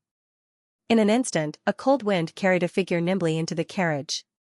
A bright dagger was pressed against his throat in a second. Don't make a sound. If you make a sound, you'll cut young master's beautiful little face. The red-clothed youth was 13 or 14 years old. His black eyes flickered, and his face was like a peach blossom. His pitch-black hair was raised high, and his forehead hair was scattered, but he was full of vigor. The young master sitting in the carriage was wearing a snow-white, long-sleeved robe, and was flawless. Even when the dagger was pressed against his throat, he still didn't panic, and his face was calm. His gaze fell on the red-clothed youth, and he nodded imperceptibly. Huh? Although the dagger in the red-clothed youth's hand was still pressed against his throat, his eyes couldn't help but roll. This person actually didn't lose his head out of fear and scream like a normal person, with such a calm and composed demeanor. It was hard to imagine that he was a young master from the Southern Wind restaurant. Who are you? Seeing that he didn't answer, the youth rolled his eyes again. Are you going to Governor Wang's matter for an appointment? TSK, TSK, TSK, how can such a graceful and outstanding beauty be willing to become Governor Wang's plaything? Do you want me to save young master from the fire and water? Stop the carriage. There was a burst of noise outside, as well as the reply of the carriage driver. Soldiers were hurrying to Governor Wang's manor. We can't miss the time. Stop the car when I tell you to. Cut the crap. The red-robed youth frowned slightly, thinking about how to escape. Suddenly, he felt his wrist tighten, and he was inexplicably pulled to the side of the white-clothed young master. Eh? This strength didn't seem to belong to someone who was weak. While the young boy was puzzled, he saw the man quickly lift up a partition and shove him in. It turned out that there was a hidden compartment in the carriage. If one were to curl up inside, it would be just enough to fit a thin and weak person. If he was slightly fatter, he might not be able to dodge it. The curtain of the carriage was suddenly lifted by someone, and the interior of the carriage could be seen at a glance. A young master in a snow-white robe was holding a cup of tea in his hand. He glanced at them indifferently. The coachman was very angry. I already told you that my young master is alone in the carriage. We still have to rush to Governor Wang's residence. If we are late to the banquet, you will have to bear the consequences. At this moment, the man who had lifted the curtain to save his life seemed a bit embarrassed. He hurriedly cupped his hands towards young Master Shui. My apologies, my apologies. Then I won't disturb young master any further. Young Master Shui's eyebrows didn't move at all. He only slightly lowered his head. In just a few breaths, the curtain of the carriage was lifted again. The man in the lead looked around the carriage again with a sharp gaze. After finding nothing, he slammed the curtain down. Let's go. Preposterous. Preposterous. These people simply don't put the governor in their eyes. They actually dared to check their carriage again and again. Who did they think they were? The entire border stronghold was under the command of Governor Wang. These people actually dared to not give the governor face. When they returned, they would definitely find a chance to report them. The coachman cursed as he waved his whip. The wheels of the carriage started to turn again. Young Master Shui lifted the partition and pulled out the young master in red. He looked at him with a faint smile. If I didn't guess wrong, you should be Princess Wu Shuang, who is wanted by the entire city. The young boy in red wrinkled his nose and looked him up and down. Who are you? You have cultivation. You don't seem like a little boy from the South Wind restaurant. Young Master Shui smiled faintly and raised his eyebrows. He threw 2 words at him. Guess. Guess your head. The young boy in red glared at him unhappily and asked curiously, do you know how much the bounty is? I heard that it has risen to 1,000,000 spirit coins. If you have accurate information about the princess, you can sell it for 50,000 spirit coins. Wu Shuang giggled. Then why didn't you hand me over just now? Young Master Shui smiled at her. People of my generation do things according to their preferences. I wasn't willing to hand you over just now, but it doesn't mean that I don't annoy you now. If you continue to argue with me, we will reach the governor's mansion soon. At that time, no matter how high your cultivation is, it will be difficult for you to escape. Wu Shuang was a little angry. She gritted her teeth. I know that Wang Rengue has a banquet tonight. How about I disguise myself as your servant and go with you? Young Master Shui smiled faintly. Do you think the people in the governor's mansion are all fools? I am just a servant of the South Wind restaurant. It is already a big deal to make an exception and attend the banquet. How many pairs of eyes are watching me? If I take you with me, do you think that your life is too long, or do you think that I am not stupid enough? Princess Wu Shuang snorted. I see that you have a little brain, so I thought that you might be able to help me a little. Forget it. Since you don't want to take me in, then I will think of a way myself. Seeing that they were about to reach the governor's mansion after crossing this street. If they didn't leave now, they wouldn't be able to leave after a while. Before leaving, Wu Shuang turned around and flirtatiously lifted his chin. Beauty, don't worry.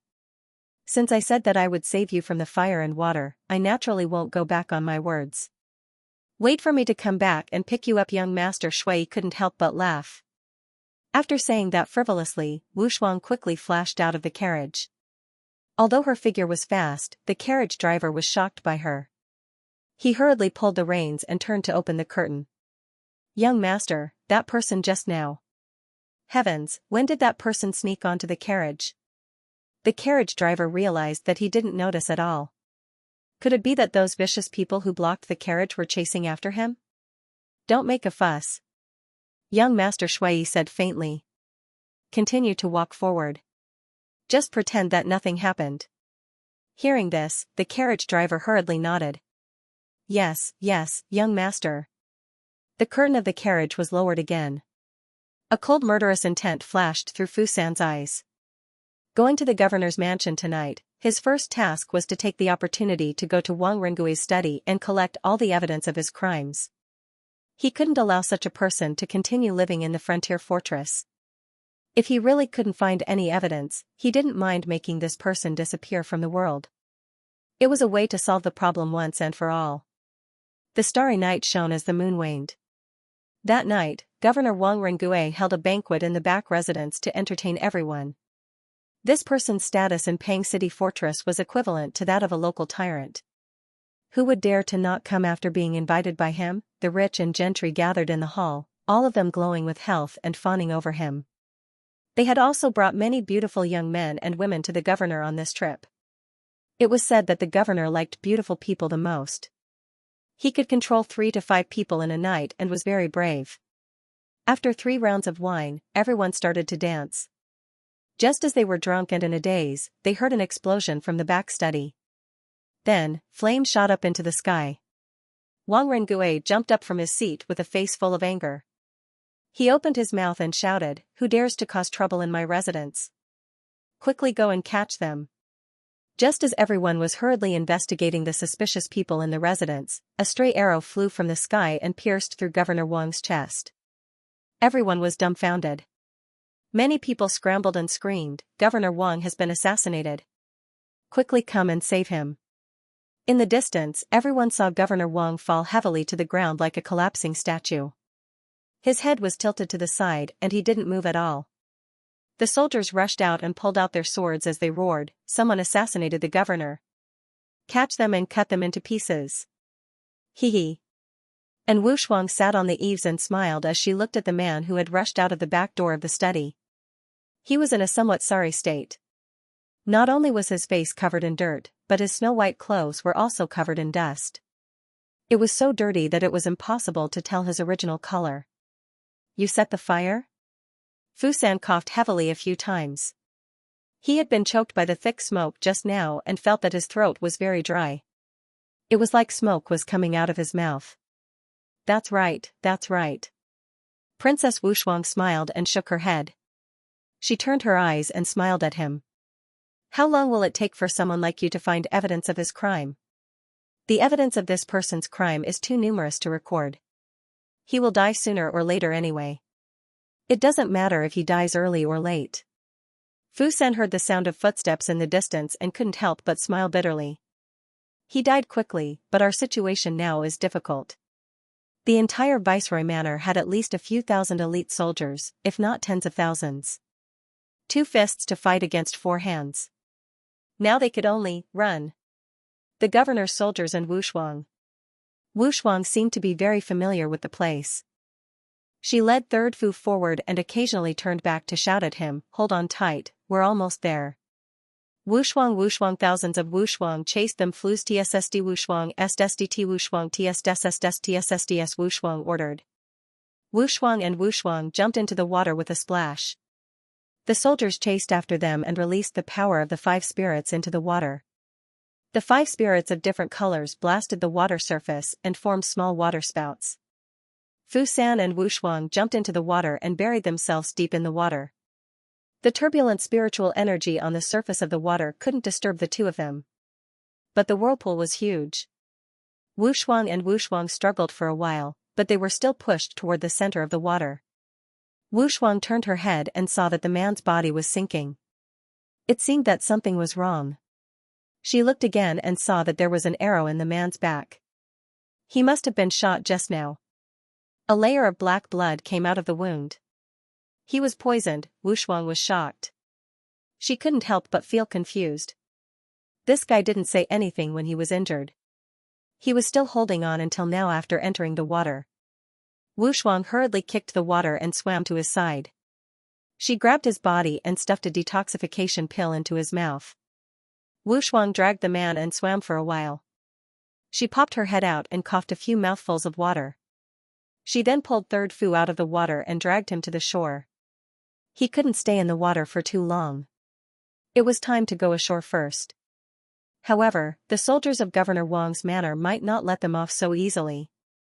If those people came along the river bank and went downstream, they might find the 2 of them. Therefore, he had to run a little further. Wu Shuang carried him on her back. She held her breath and ran dozens of miles in the night.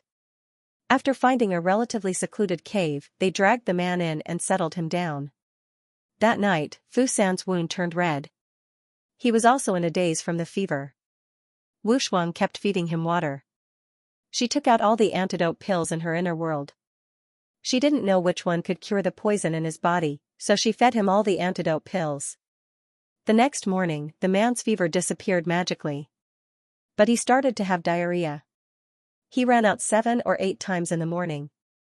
When he came back for the 9th time, he looked at her with an indescribable expression. "Can you not mix the laxative into the antidote pills? Give it to me." Wu Shuang pouted. "People who fight wars don't care about trifles. I see that more than 10 antidote pills can't cure your fever and wake you up. Maybe you can get better if some of the poison in your stomach is removed. Luckily, you are not an elixir master. No, otherwise, not many people can escape from your hands. Fu San rolled his eyes speechlessly. How could she cheat people like this? He was cured of the poison, but he was about to collapse from diarrhea. I am in Wushuang. What about you?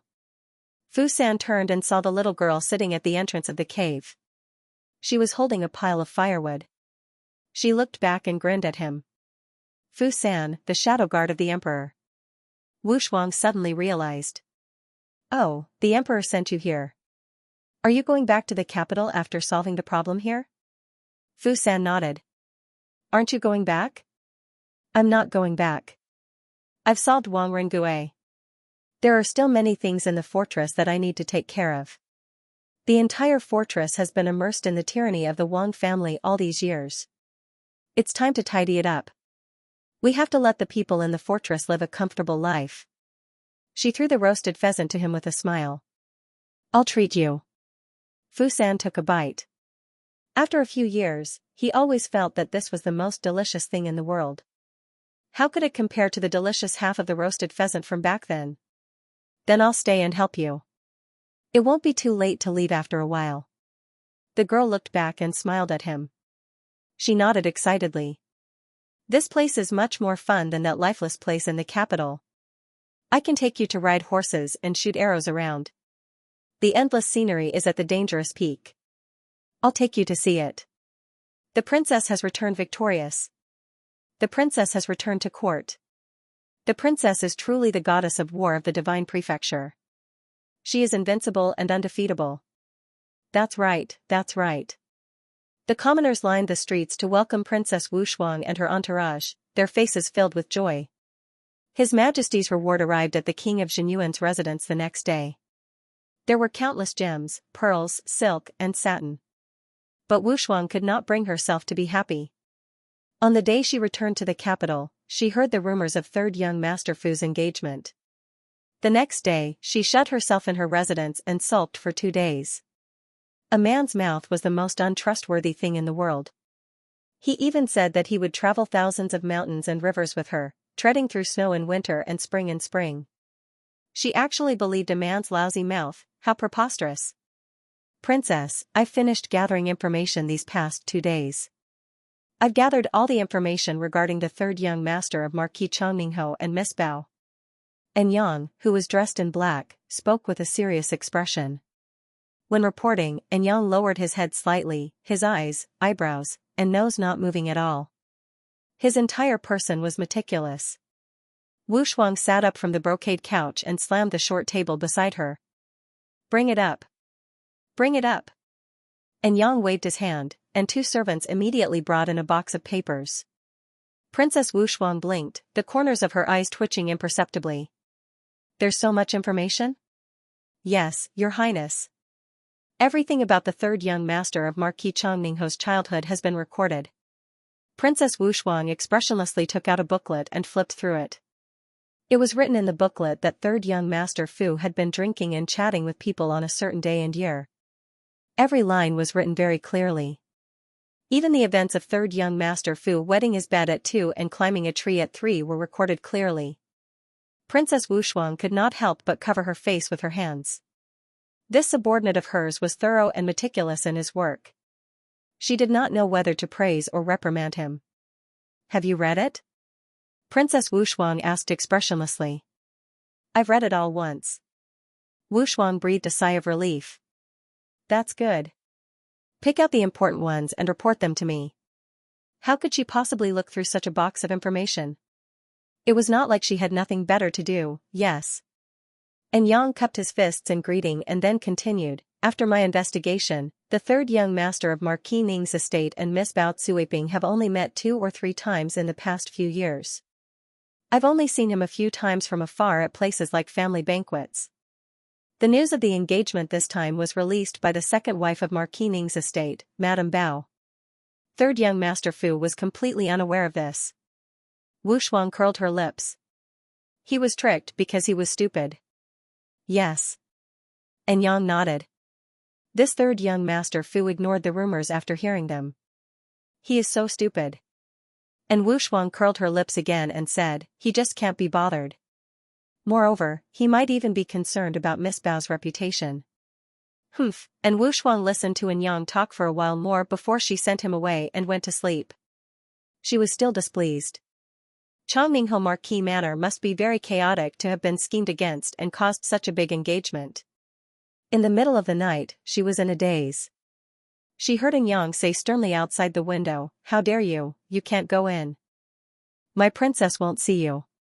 If you don't go and report, how do you know Shuang won't see me? A laugh sounded. Wu Shuang shuddered and opened her eyes. She was naturally familiar with this voice. Third Fu was so daring to barge into the king of Xianyuan's estate in the middle of the night. Who gave him the courage to barge into the king's estate in the middle of the night? She only needed to shout and the hundreds and thousands of guards of the king's estate would be able to teach this stinky man a lesson. And Yang's voice was emotionless and cold as usual. The princess said herself that she doesn't want to see you. And Wu Shuang was puzzled.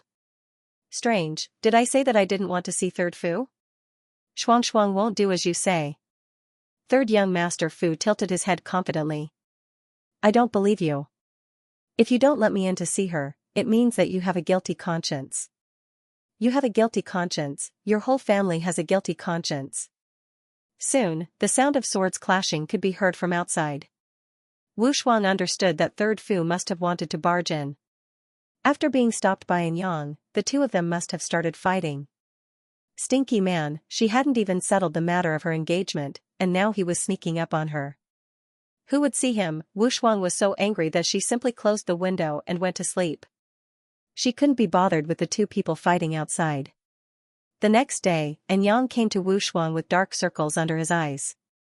Wu Shuang was eating breakfast at that time. When she saw Yang like this, she almost spat out her porridge. What's going on? Yesterday, the third young master of the Marquis Chongmingho's estate came to look for the princess. I stopped him. And Yang replied honestly. He didn't embellish the story and didn't hide anything. He clearly recounted the interaction between him and the third young master of the Marquis Chongmingho's estate to the princess. Princess, are you still going to close the door today? Wu Shuang nodded.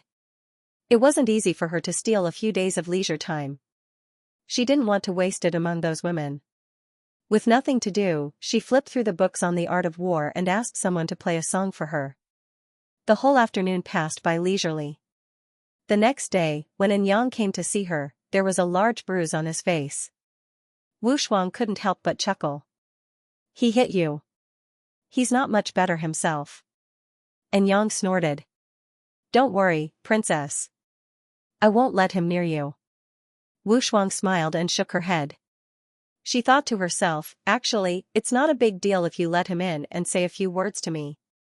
The rumors about the engagement between the third young master of the Marquis Chongmingho's estate and Miss Bao spread more and more violently. Wu Shuang wasn't as angry as before. And Yang looked even angrier than she was. He kept Third Fu outside and didn't let him in. That night, the commotion was so great that the entire king of Xianyuan's residence was alarmed. Wu Shuang thought to herself, this Third Fu is really getting braver with every setback. Not only did he sneak into the residence in the middle of the night to be a thief, he even dared to make such a big commotion. Did he really think that there was no one in the king of Xianyuan's residence? Just as she was thinking, a head suddenly poked in from below the window. Under the silver moonlight, Third Fu, with a bruised and swollen face, waved at her pitifully. Quickly pull me up, Wu Shuang. Who wants to pull you up? It's more like kicking you out. Wu Shuang thought to herself. That's how she acted. Before Wu Shuang could kick his head, third young master Fu quickly exclaimed, Shuang, please spare me. He moved his body clumsily from the window and hurriedly jumped in through the window. Wu Shuang looked at his stupid appearance and could not help but suppress the smile on her lips. She still had a fierce expression on her face. Who allowed you to enter my room? Get out. No, don't hit me. Third Fu quickly rolled over and hugged Wu Shuang's legs. He pressed her down on the stool and said in a small voice, Shuang, we haven't seen each other for a long time. Don't hit me the moment you see me. Get out. No, I won't. Where was the young man in white? Was he in his prime? The third Fu she met at the fortress was a fake, wasn't he? This was a shameless plaything. Third young master Fu quickly carried Princess Wu Shuang and got up. He quickly ran to the small room and pulled the door open. He grabbed her hand and swore, Shuang Shuang, don't believe the rumors outside. They are all nonsense. I can swear to God that I only like Shuang Shuang in my life. If I want to marry a wife, I will marry Shuang Shuang. Although Wu Shuang was brave, she was still embarrassed by his bold and unrestrained words. Get out. This stupid man was shameless, he wanted to trick the little girl again. Shuang Shuang, I miss you day and night and can't sleep at night. Where can you get out? Wu Shuang was so angry that she reached out to hit him. Then why don't you explain? The rumors outside are so ugly. Rumors will only make things worse. It's useless to explain. So you just let them do whatever they want? Wu Shuang was so angry that her face turned red. Third young master Fu suddenly pounced over, pressed her down and kissed her. Princess Wu Shuang was a bit stunned. When she came back to her senses, she angrily pushed him away. She wiped her mouth and hit him angrily. You, scoundrel, Third Fu said pitifully, Shuang Shuang, I'm not ignoring the rumors. Instead, he wants to use a method to completely erase the rumors once and for all. Don't think that after kissing her and talking about serious matters, it means that what happened just now doesn't exist. Wu Shuang glared at him. Third young master Fu chuckled, grabbed her hand and pulled her onto his lap. Don't move.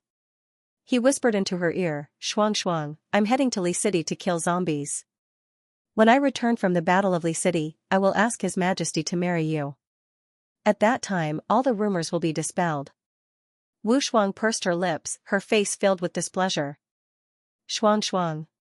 He reached out and rubbed her face. Can you be happier? Did you just let your stepmother spread the rumors about the engagement?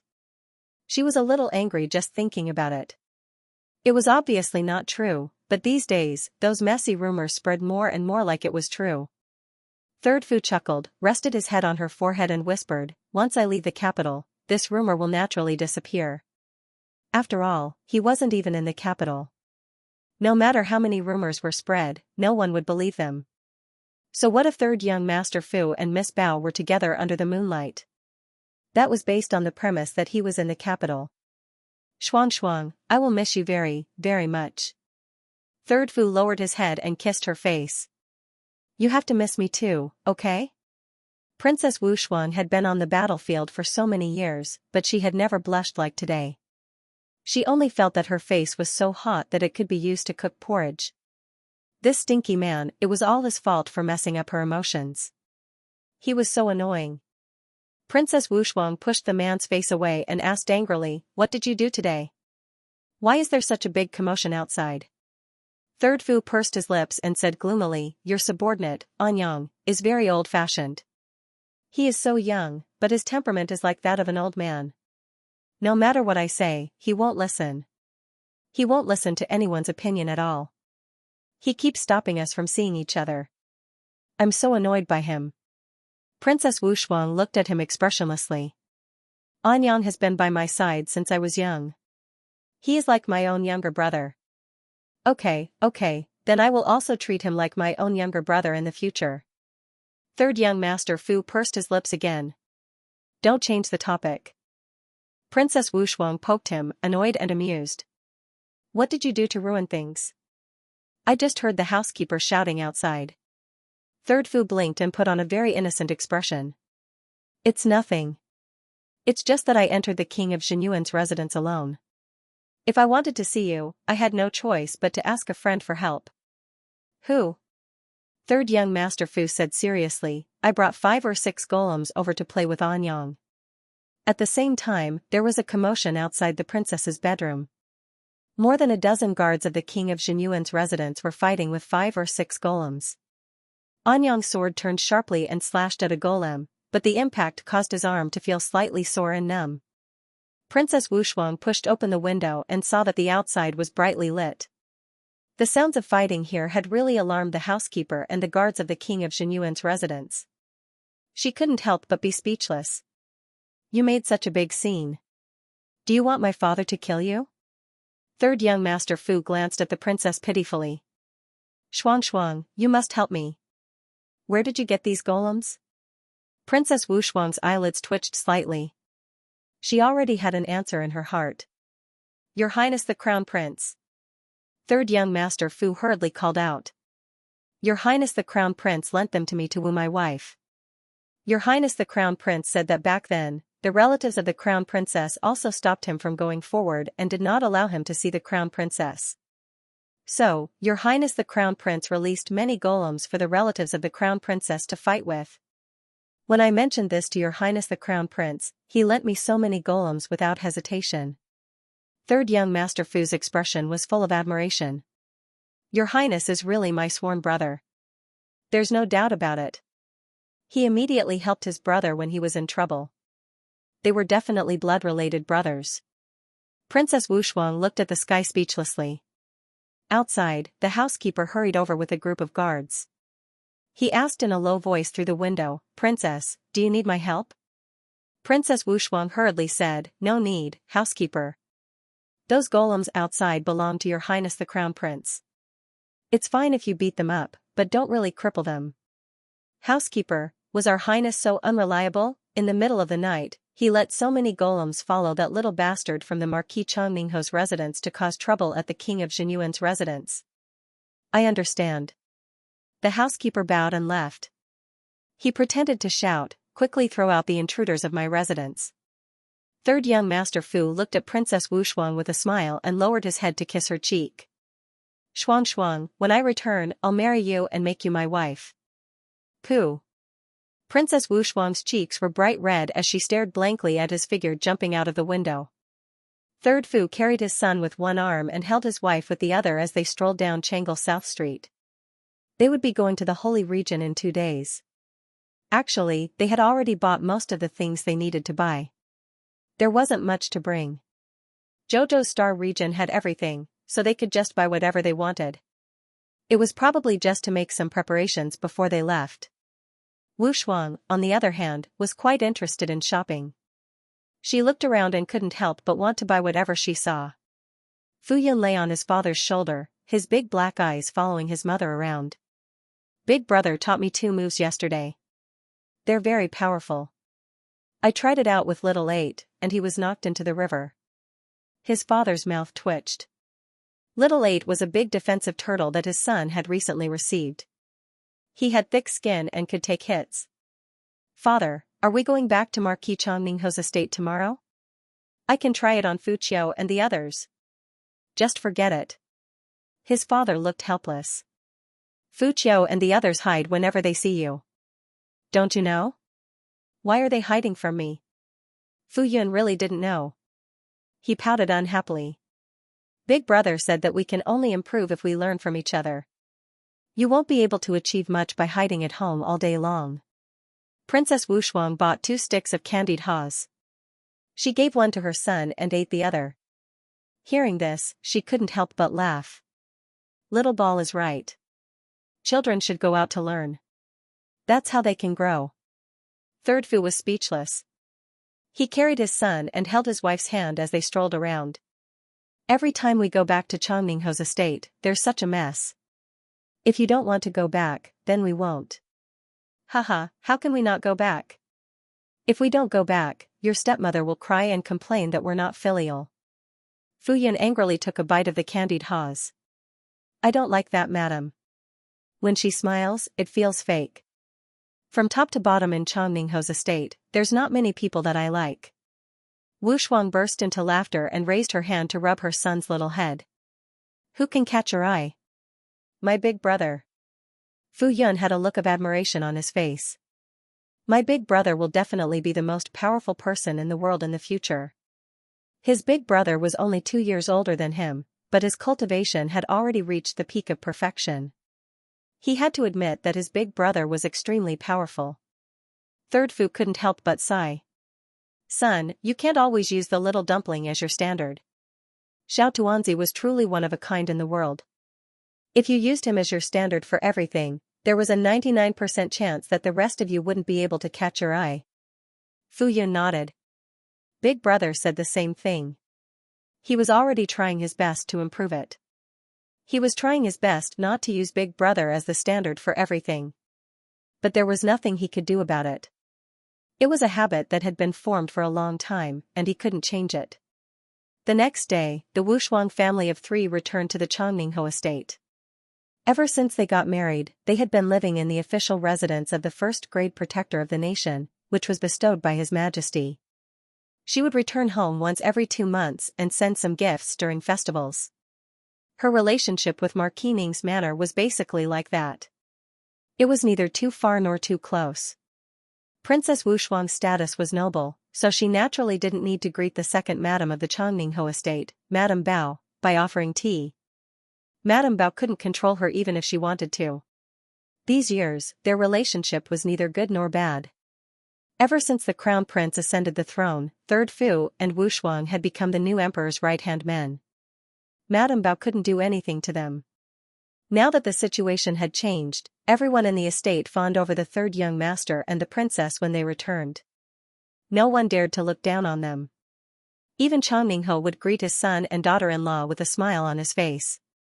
He no longer dared to be jealous of Third Fu as he used to be. When Madame Bao saw that her stepson was living like a fish in water, her heart itched with hatred, but there was nothing she could do. She wanted them to come back every 2 or 3 days to be scolded, but every time they came back, she was the one who was almost angered to death. When the third young master returned to the Changmingho estate, he took his wife and son to his own courtyard. His courtyard at the Changmingho estate wasn't very big and couldn't be compared to Madame Bao's precious son, Fourth Fu. But they didn't come back often, so this courtyard was enough for them to stay for 2 or 3 days. Little Fu Yun couldn't sit still. When he entered the room, he rolled around on the bed, calling out, "Mother, mother, can I go out and play with Little Black?" "No." Princess Wushuang said helplessly, "We'll stay here for 2 days. The day after tomorrow, we'll leave for the holy region. You can play to your heart's content then. But you have to be good at the Changmingho estate for the next 2 days. Don't cause trouble for your father, okay?" "Oh." Fu Yun pouted her little mouth and was a little unhappy. In the palace, he was a little bully. When he got into trouble with Big Brother Xiao Tuanzi, Big Brother Xiao Tuanzi would stand in front of him. But every time he entered the Changmingho estate, his mother would make him timid and not allow him to do this or that. He hated the Changmingho estate the most and wanted to never come back. When he came back, he always wanted to hit his brothers who were a few years older than him. "Princess." A maidservant walked in with a complicated expression on her face. When Wushuang saw her expression, she immediately understood, "Is concubine Bao here?" "Yes, princess." Princess Wushuang couldn't help but sigh. Every time concubine Bao saw her, she would take her hand and cry. She didn't know what to say. Last time, Jojo had laughed at her. "Why do you care about that person? They're all crazy people. If you care about them, she'll pester you instead." Princess Wushuang was filled with regret. Just because she had helped concubine Bao last time, she had caused a huge problem for herself. Bao Zuiping walked through the door while sobbing. At first, she looked around the room. When she found that Wushuang was alone, she threw herself at her and knelt down at her feet. "Princess, princess, you have to save me this time. There's no way for me to survive in the Changmingho estate." Wushuang couldn't help but press her head. The person in front of her was fourth young Master Fu's true love, Miss Bao.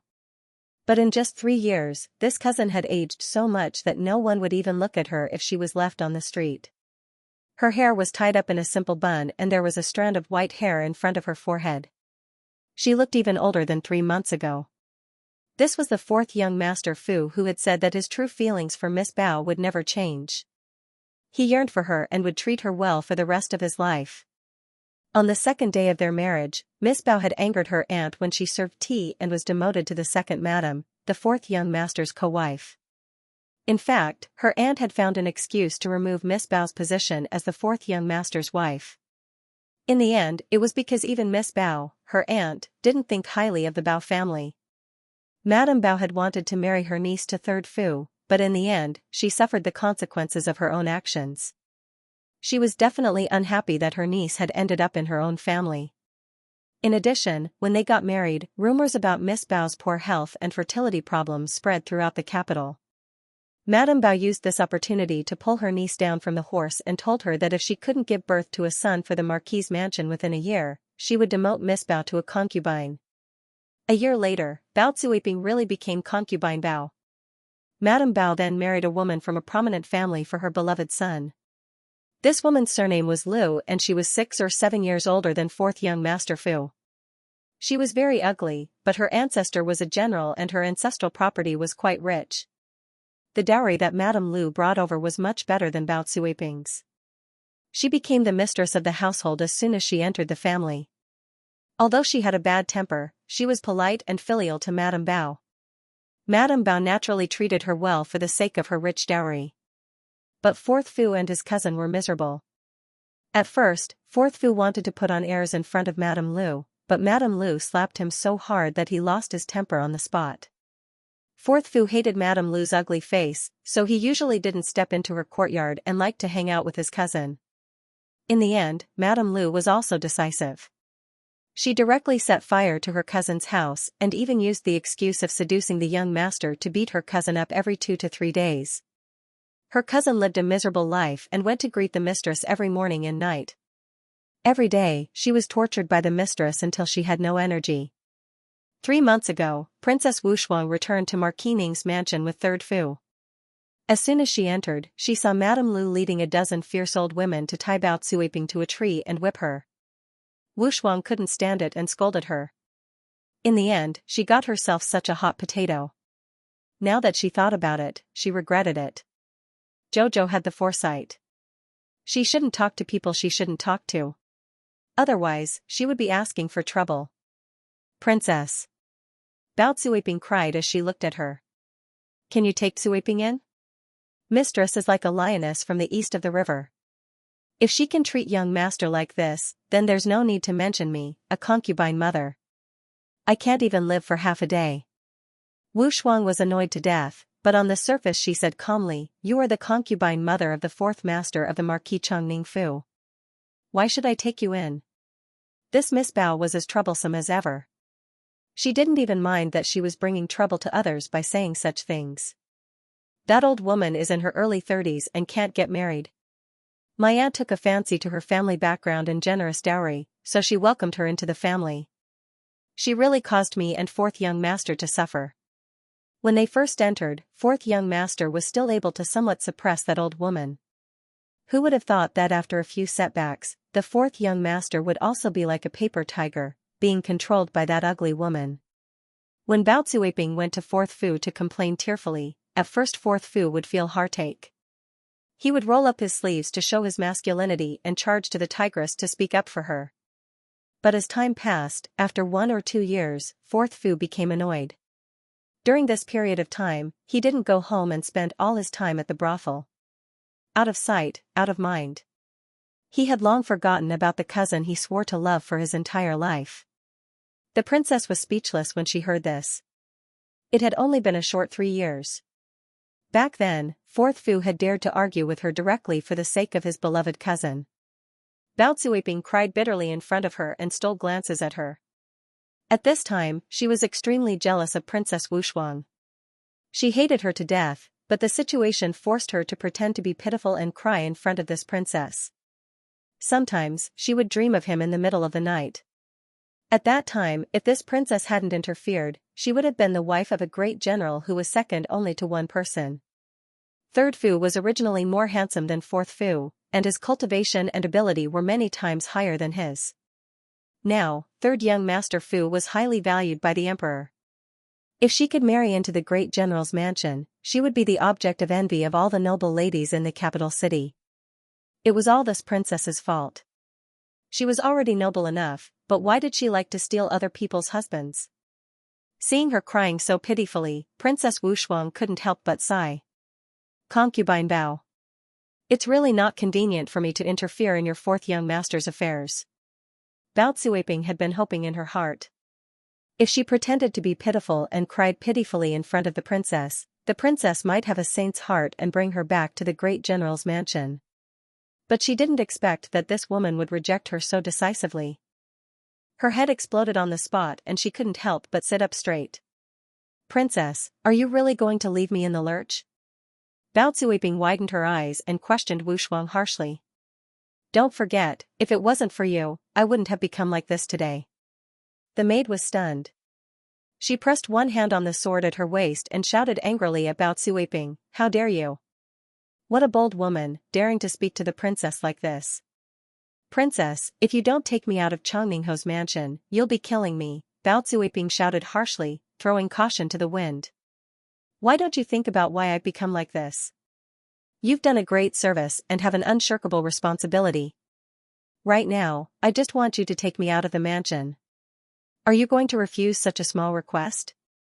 With your status, you only need to give the order. Even if you want me to be fourth young master's co-wife again, it's only a matter of a word. Wu Shuang stared dumbfounded at the woman in front of her, unable to speak for a long time. She really didn't expect that there would be such a naive woman like Bao Zuiping in this world. She was already fourth young master's concubine. If she wanted to leave Changmingho's mansion, she had to fight for it herself. Why was she pushing all the responsibility onto her? She was the princess of the king of Xianyuan's mansion, the wife of a first-rank protector of the kingdom. What right did she have to meddle in the messy affairs of the fourth branch? Did she have nothing better to do? Moreover, if she, as a sister-in-law, meddled in the affairs of fourth uncle's family, what would she do? She once again regretted saving this dogskin plaster woman 3 months ago. In any case, the Lu matriarch couldn't really kill anyone in Changmingho's mansion. In any case, Bao Zuiping was still her mother-in-law's niece. Even if she didn't care about the monk, she still had to care about the Buddha. Wu Shuang shook her head, too lazy to say such meaningless words to the woman in front of her. Just as she was about to send her away, a voice came from outside the courtyard. Third sister-in-law, fourth sister-in-law requests an audience. The Lu matriarch angrily walked into the courtyard with several strong women. And Yang immediately jumped out from his hiding place and pulled out his long sword to block the crowd. The Lu matriarch and the group of women were all shocked and their attitudes softened. Yes, this was Princess Wu Shuang of the king of Xianyuan's residence, not the daughter of a small family. Princess Wu Shuang had truly experienced the battlefield and life and death. She was someone who could pull out her sword and kill at any time. When the Lu matriarch thought of this, she couldn't help but break out in a cold sweat. When she heard that the little bitch Bao had come to the princess to complain, she was so angry that she didn't have time to think too much and hurried over with her people. When she saw the situation in the courtyard, she calmed down. The Lu matriarch carefully bowed to the princess. Sister-in-law greets third sister-in-law. Princess Wu Shuang raised her eyes to look at her. The Lu matriarch's appearance was very coarse. She had a big face, a flat nose, and a pair of small eyes that weren't very decent. How could a playboy like Fourth Fu take a fancy to such an unattractive woman? However, the Lu matriarch wasn't a completely unscrupulous person. She didn't call her princess and instead called her third sister-in-law. That was telling her that they were only going to discuss family matters today. Since she was the Lu matriarch's third sister-in-law, she couldn't use her status as a princess to pressure her. However, from beginning to end, the princess had never thought of using her status to pressure the Lu matriarch. She also wouldn't go tit for tat with the Lu matriarch for concubine Bao. Because it hadn't reached that stage yet and concubine Bao wasn't anyone to her. She had only saved her last time. But now, in order to save concubine Bao, she had to implicate herself against the fourth branch and cause trouble for her husband. There was absolutely no need. Fourth sister-in-law, take her back. The Lu matriarch was slightly delighted when she saw the princess waving her hand in an extremely amiable manner. It seemed that the imperial daughter did not believe Madame Bao's one-sided words and insisted on standing up for Madame Bao against her. When concubine Bao heard the princess's words, it was as if the sky was about to collapse. She collapsed on the ground and cried and made a fuss. Princess, you're really not going to save me. How can I survive when I go back? She will beat me to death. She was still hoping that the princess would take her to the general's residence. Wu Shuang looked at Madame Bao's hopeful eyes and immediately looked away in disgust. What a joke. Did Madame Bao still have some improper thoughts about Third Fu? Mrs. Lu immediately shouted fiercely, you only have yourself to blame if I kill you.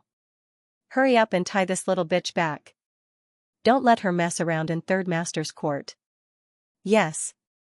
A few old nannies immediately rolled up their sleeves to catch her. They had long been trained to catch people. Especially when it came to catching a weak woman like Concubine Bao. Every time he caught her, it was as if he was carrying a chicken as he dragged her out. Concubine Bao cried and screamed, kicking and throwing everywhere. Help! Mistress was so vicious that she wanted to kill him. Your Highness, you're not going to save him.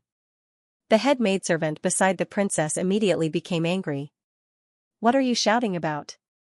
Your Highness, I was wrong to save you. What a shameless thing.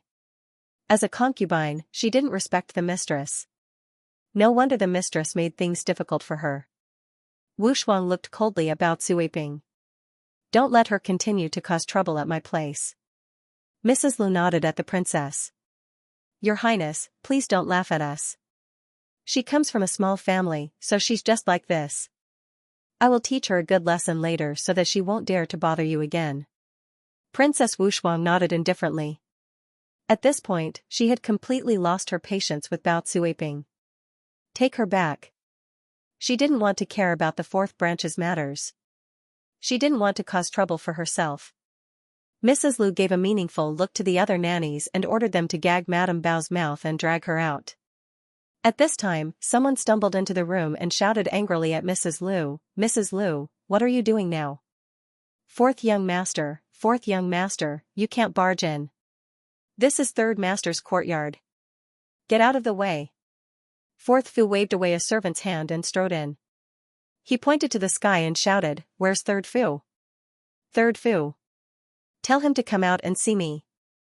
Third young master Fu, who was practicing calligraphy with his son in his study, couldn't help but frown when he heard the commotion outside getting louder. A guard hurriedly reported, General, fourth young master Fu has barged in and is shouting in the courtyard. Third Fu's face immediately turned cold. He carried his son and walked out. Fourth Fu dared to barge into his courtyard. He clearly didn't take him, the third young master, seriously. Little Fu Yun asked cutely, Daddy, is that annoying uncle here again? Can I hit him? Third Fu rubbed his son's head. Fourth uncle is disobedient. Daddy will hit him. Alright, then I can only hit his son. The little boy nodded gloomily. Does fourth uncle have a son? Not yet. Third Fu felt that his son's question was a bit funny. He didn't expect the child to say, then he won't be able to do it. When the guard at the side heard this, he almost burst out laughing. He nodded and praised, little young master is right. Third Fu's mouth twitched. He quickly walked into the courtyard and saw Wu Shuang holding a red horsewhip and standing there with a cold look in her eyes. When he came out, he heard Wu Shuang say stiffly, if you dare to take another step forward, I will break your legs. This was not a joke. The imperial princess had been on the battlefield for many years and had a dignified aura about her. Fourth Fu, a dissolute young master, couldn't help but feel a bit afraid when he saw the imperial princess. Of course, he didn't dare to take another step forward. He took a few steps back and muttered, I'm here to look for third brother. I'm not looking for you. What a fierce woman. Third brother definitely wouldn't be happy if he married such a wife. However, third brother's life was getting better and better than his. He was a general and trusted by His Majesty. Just thinking about it made him very jealous. If he had been the one who befriended the crown prince first back then, he would have been the great general now. The most hateful thing was that his mother was a second wife. Because of her status, no matter how hard he worked, he would always be suppressed by the legitimate son of the first wife. Fourth Fu was furious and looked at Third Fu angrily.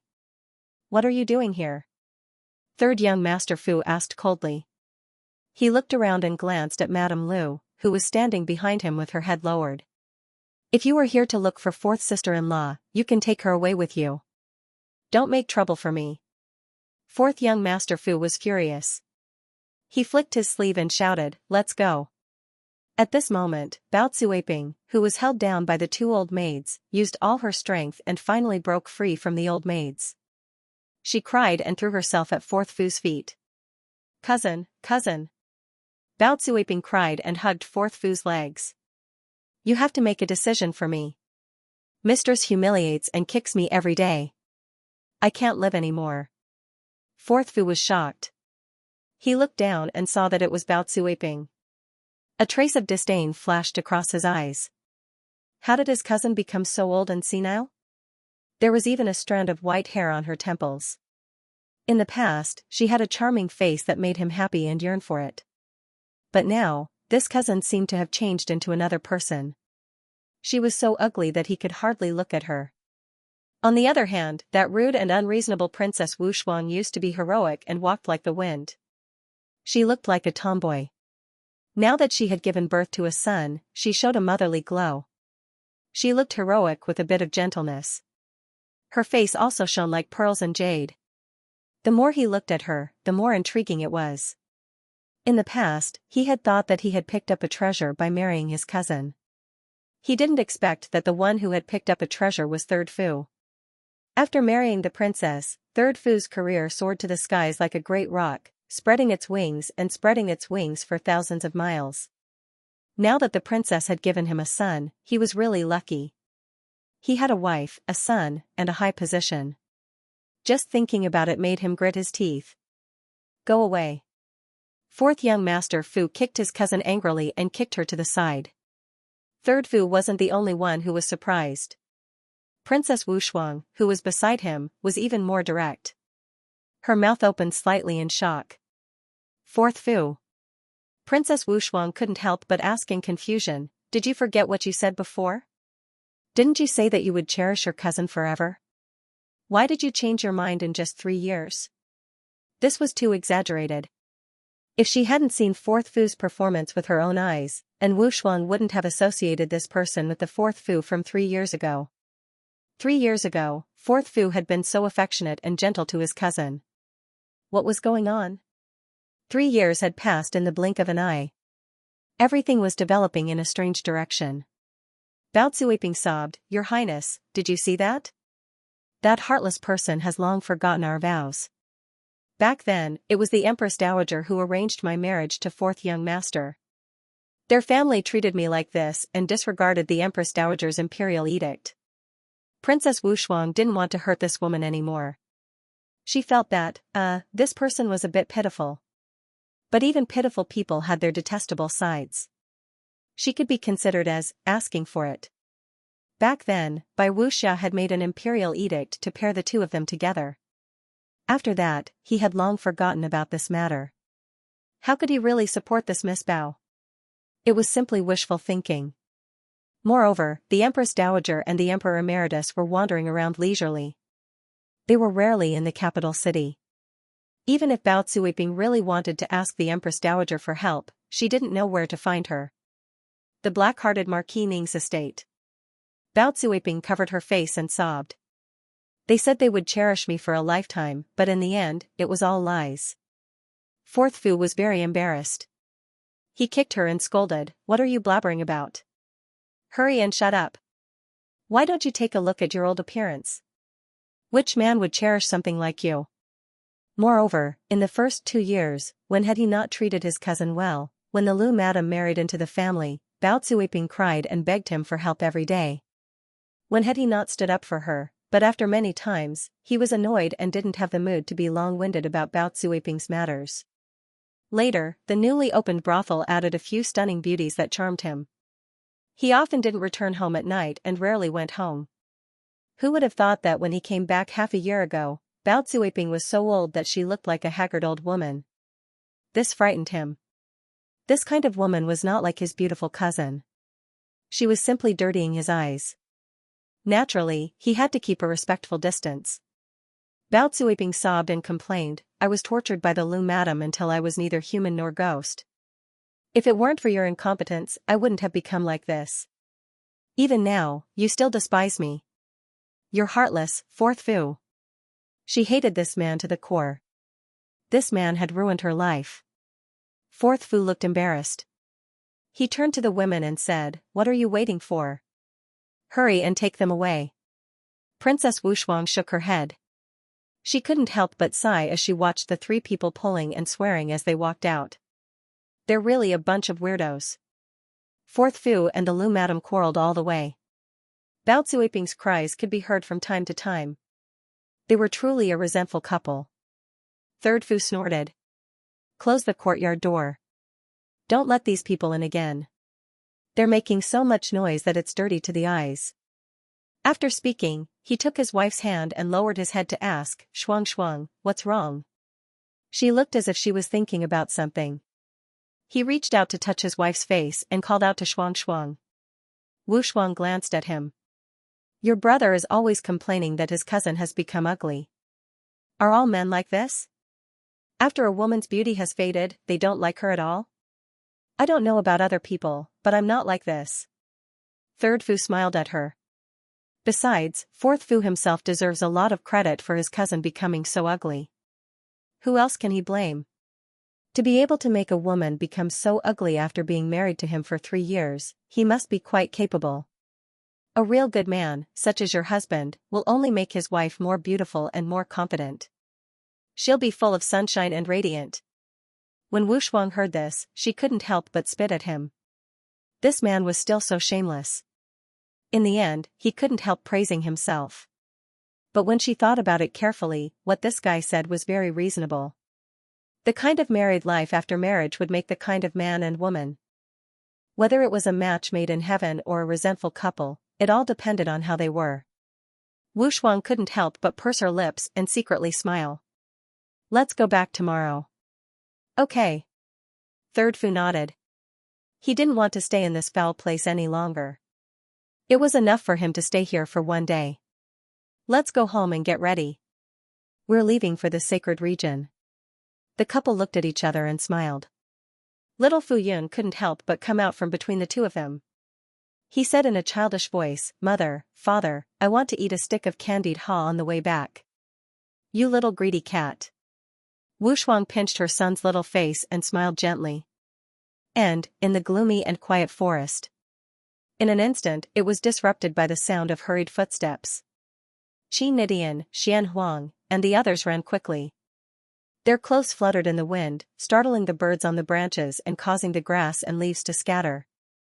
The wind howled in front of him, and strong gales rose in all directions. Nidian, Xian Huang, and the others slowly stopped and looked around in confusion. Only then did they realize that the road in front of them was blocked by several teams. 200 to 300 people slashed at the same time. Taking a closer look, there was a transparent mesh cover in front of them. It was like a glass bowl that was turned upside down on the ground. No matter how many air currents surged on the cover, they were all pushed back. It was safe and sound. However, the group of players who had exerted their strength were in a miserable state.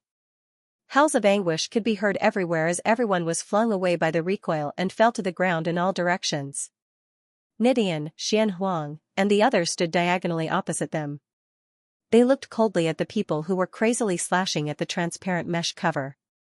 When the crowd retreated a little, they realized that there was something in the mesh cover. To be exact, it was a little girl who was kneeling on the ground.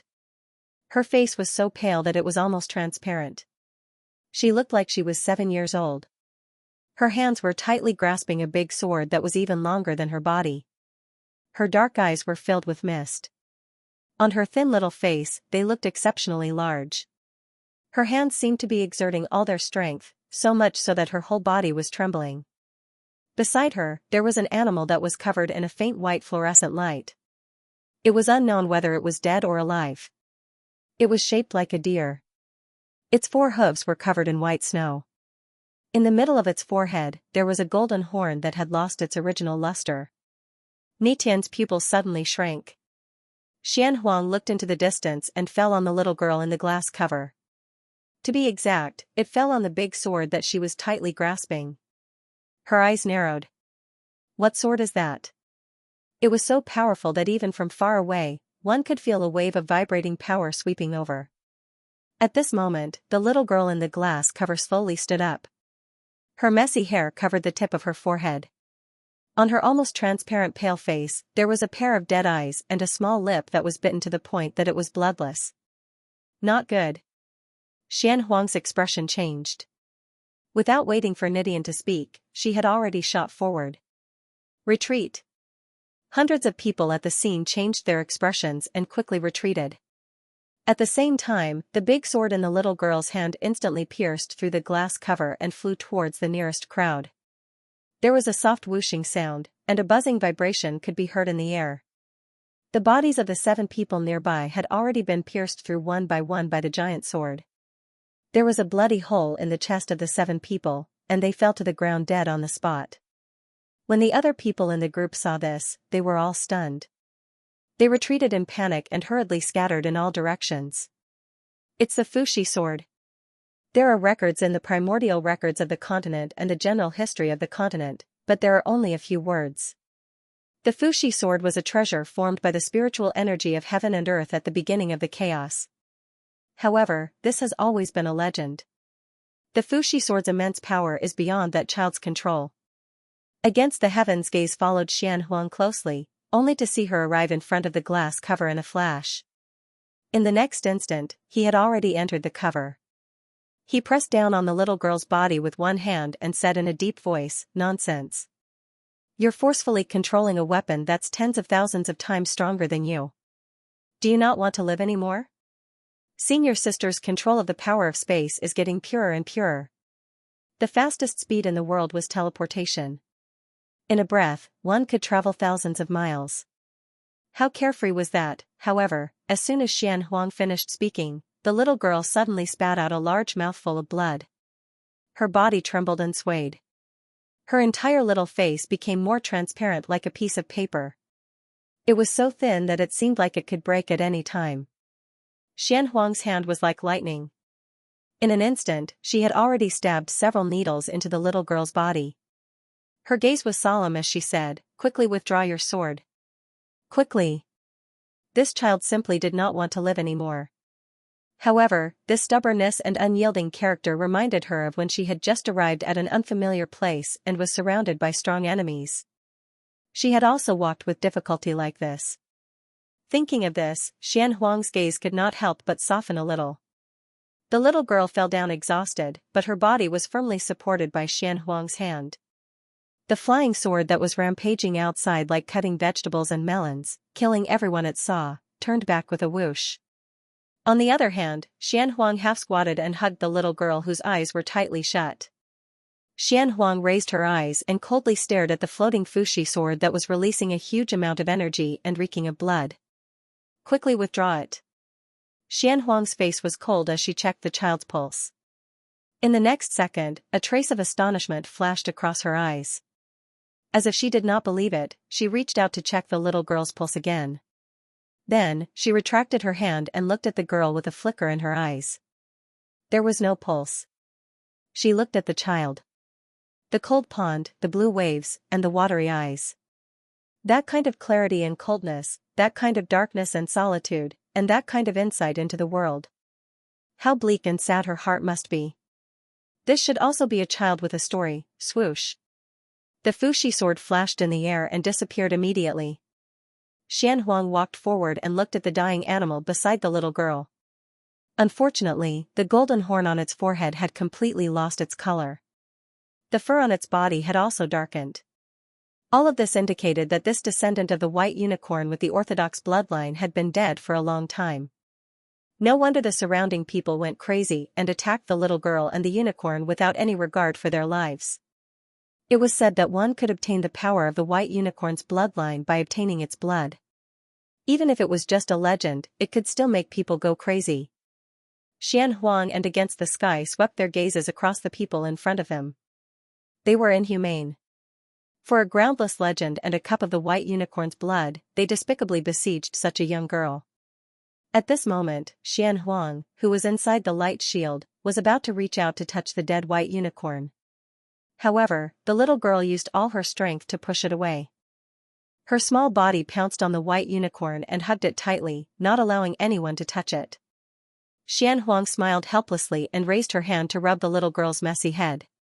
She said softly, "Silly child, if you don't move away, how can I cut out its child?" The little girl paused and suddenly turned to look at Xianxia. Her eyes were filled with strong distrust and a trace of shock. After all, looking at the white unicorn's appearance, it was impossible to tell that it was pregnant with a little unicorn. Xianxia smiled faintly at her and reached out to pull the little girl to the side. She patted her head. If you don't feel well, you can close your eyes. Don't force yourself. Because the scene of being cut open was not that beautiful. However, the little girl watched from the side from beginning to end and did not even blink the entire time. Soon, a snow-white, curled-up unicorn the size of a cat with its eyes closed was placed in the hands of the little girl by the dark phoenix. Xianxia squatted down and looked at the little girl. With a flip of her hand, a pure white little gourd was placed in the little girl's hand. Let it drink after an hour. The little girl stared at Xianxia cautiously. Then, she hugged the little unicorn and took a step back. The little girl hugged it tightly. Her pale lips were tightly pursed and her eyes were slightly heavy. No expression could be seen on her face. Why are you helping me? The little girl did not speak, but her eyes revealed her intention. Because you are worth it. Xianxia laughed softly and raised her hand to rub her head. Xiao, you are a child that I fished out from the void. Although I don't know your background, I can feel the hostility in your body. I thought that by bringing you around, I could purify the hostility in your heart. However, after so many years, there was no change, or maybe it's not time yet. The white-robed monk looked at Xianxia indifferently. Could it be heaven's will? She has to wait for the fated person? He muttered to himself. Immediately, a golden light flowed out from his fingertip and shot toward Arbor's glabella. With a whoosh, it went in and disappeared. The child rolled his big, beautiful eyes. Suddenly, his body went limp and he fell backward. Xianxia supported her body and carried her up. A trace of anger flashed past her eyes and she reprimanded, "Stupid monk, what are you doing?" "Female benefactor, please don't misunderstand. I just injected the imprint of the golden talisman jade tome into Xiaoqiao's consciousness. It will not cause any harm to her body. She will wake up on her own after a while." Golden talisman jade tome? Everyone was stunned. Then, they all opened their mouths wide. Is it the lost talisman art recorded in a few words in the desolate era of the continent? Could it be that the talisman technique was not an ancient legend? Talisman masters also existed before. Everyone had always thought that most of the things recorded in the great desolate records of the continent were preposterous, and there was nothing to verify them. So there really was a unique copy of the golden talisman jade tome. The white-robed monk nodded honestly. That's right. It's the only copy of the golden talisman jade tome that recorded the all-knowing talisman technique. I came to the dark forest this time to find this item for Xiaoqiao. Speaking of which, I'm quite lucky. This time even Xianxia, against the sky, and the rest's jaws dropped. They all cursed in their hearts. Damn it, since it's such a precious treasure, why can't you just say it secretly? Why must you shout so loudly until everyone knows about it? Maybe he's too arrogant of his own strength. Against the sky thought, this young monk doesn't even care about the ants in front of him. So it doesn't matter if it's a secret or not. As long as he was around, no one would be able to snatch the golden talisman jade tome from the little girl. But, when they saw this monk calmly saying that his luck was not bad, why did they want to slap his calm face? Could this be considered as good luck? This was pure luck, wasn't it? Xianxia was speechless. She took a few steps forward and handed the child in her arms to the monk. In the future, don't leave her alone somewhere else. The white-robed monk stared at the sleeping child and shook his head. Let her follow you. Xianxia was startled. You are fated to be master and disciple. This is the will of heaven, the monk said lightly. Let her follow you. You should know her situation. The reason I brought her around was because I wanted to purify the evil aura in her body so that she could return to where she came from and reverse the chaotic trajectory of her life. The monk said indifferently. Unfortunately, for so long, this child's heart has always been closed. Her obsession and resentment are deep. She has never spoken, and the evil aura around her has never been reduced. The golden talisman jade tome has the ability to stabilize one's divine sense and protect one's soul. The monk paused and said softly, I hope that one day, you will be able to send her back to her original path. Thank you for your trouble. The monk's words made against the sky, Xianxia, and the rest narrow their eyes and scrutinize him. The others were confused and did not understand at all. What did he mean by reversing the trajectory of her life? None of them understood. How could Xianhuang and Against the Sky not understand? This monk could actually tell that they controlled the power of time and space. Even they themselves did not know whether the power of time and space could reverse the situation. How did this monk know that they had such a great ability? Against the Sky raised his chubby little hand and forced his dropped jaw back. Was there a need for him to announce the golden talisman jade tome to everyone? The two of them finally understood that the monk was not confident in his own abilities, but in Xianhuang, Against the Sky, and the rest. He believed that with their abilities, they would definitely be able to protect the little girl who was carrying such a precious treasure.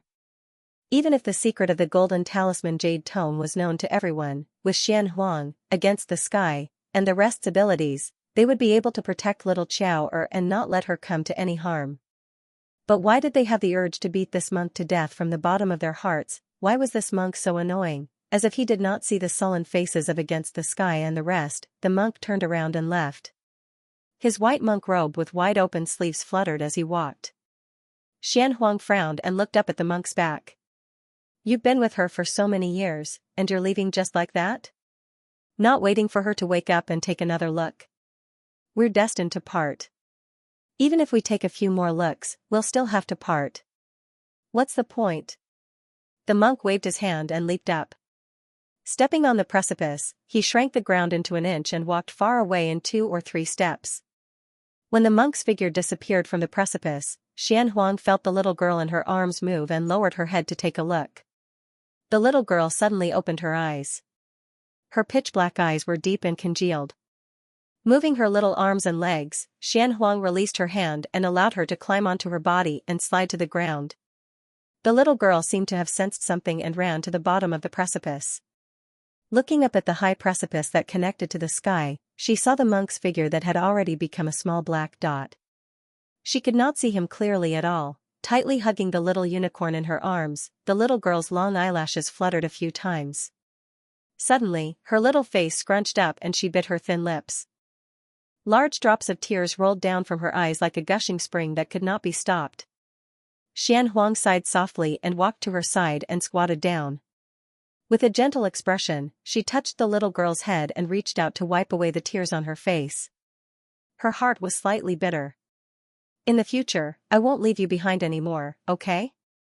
The little girl seemed to have suffered a heavy blow as she sobbed and cried nonstop. Hearing her words, she raised her head slightly and met Xianhuang's pair of clear eyes that were as black as ink. Her crying paused slightly as she stared at Xianhuang for a long time with a trace of suspicion in her eyes. Until Xianhuang smiled and said softly, "I promise, good child." Only then did the little girl burst into tears. She opened her arms and threw herself into Xianhuang's arms. "In the future, Master will call you Xiaobao, okay?" Xianhuang reached out to touch the little girl's head and carried her up with a smile. "Master will take you home. Quick, quick." A group of people carried the items that caught their eye in the treasury, searching with all their might. Against the Sky ignored them, allowing his companions to work in full swing. She squatted in front of the 9 flower pots in the corner, one hand supporting her chin as she carefully examined the mechanism. "That old tortoise is quite thoughtful," Against the Sky muttered. He had already stood up straight, and then he kicked out with a strong force.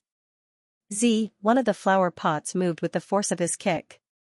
Against the Sky then kicked out a few more times, and the left and right flower pots moved in a crisscross pattern, producing a series of friction sounds when they touched the ground.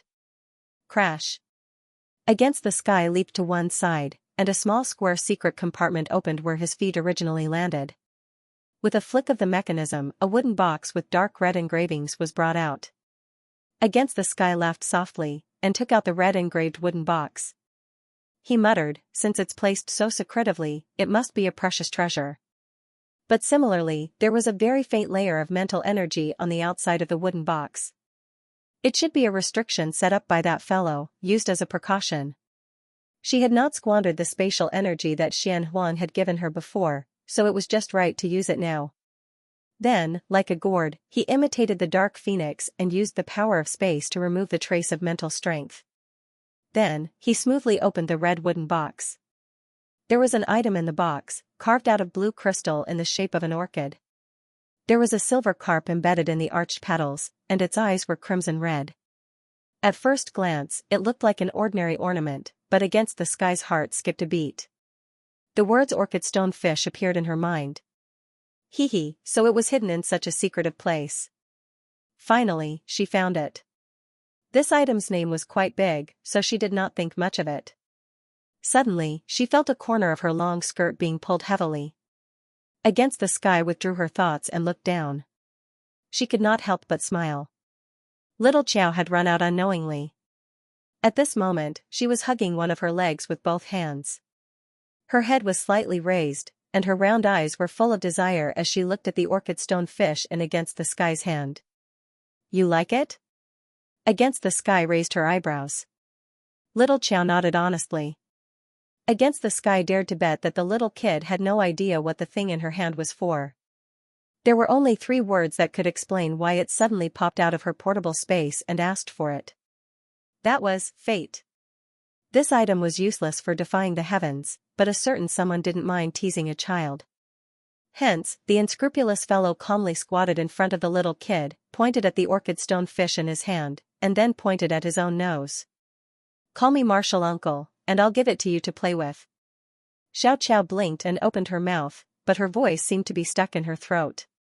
She struggled for a long time but couldn't make a single sound. She tried her best to hold it in. Her face was red, but she couldn't make a sound. Against the Sky could not help but sigh. He reached out and patted the child's head. You can't expect a child who has been autistic for many years to suddenly speak, can you? Compared to the first few days, Xiao's expression had changed greatly. Not only was her face round from being fed by the profound phoenix couple, her eyes were also a little more lively. At least now she knew how to hug someone's thigh and act coquettishly to ask for things. Against the Sky was full of gratification. He didn't intend to make things difficult for his little niece anymore. He smiled and patted the child's head. He stuffed the orchid stonefish into her arms. Take it and play with it. Little Xiao's eyes lit up. She happily picked up the orchid stonefish. If those vulgar people knew that the orchid stonefish that their family had treasured for a lifetime was casually thrown to his martial nephew as a toy, they would probably vomit blood and die from anger. No matter how selfish you are, many things still depend on fate, don't they? No, he had to give it to her even if he didn't want to. Hee.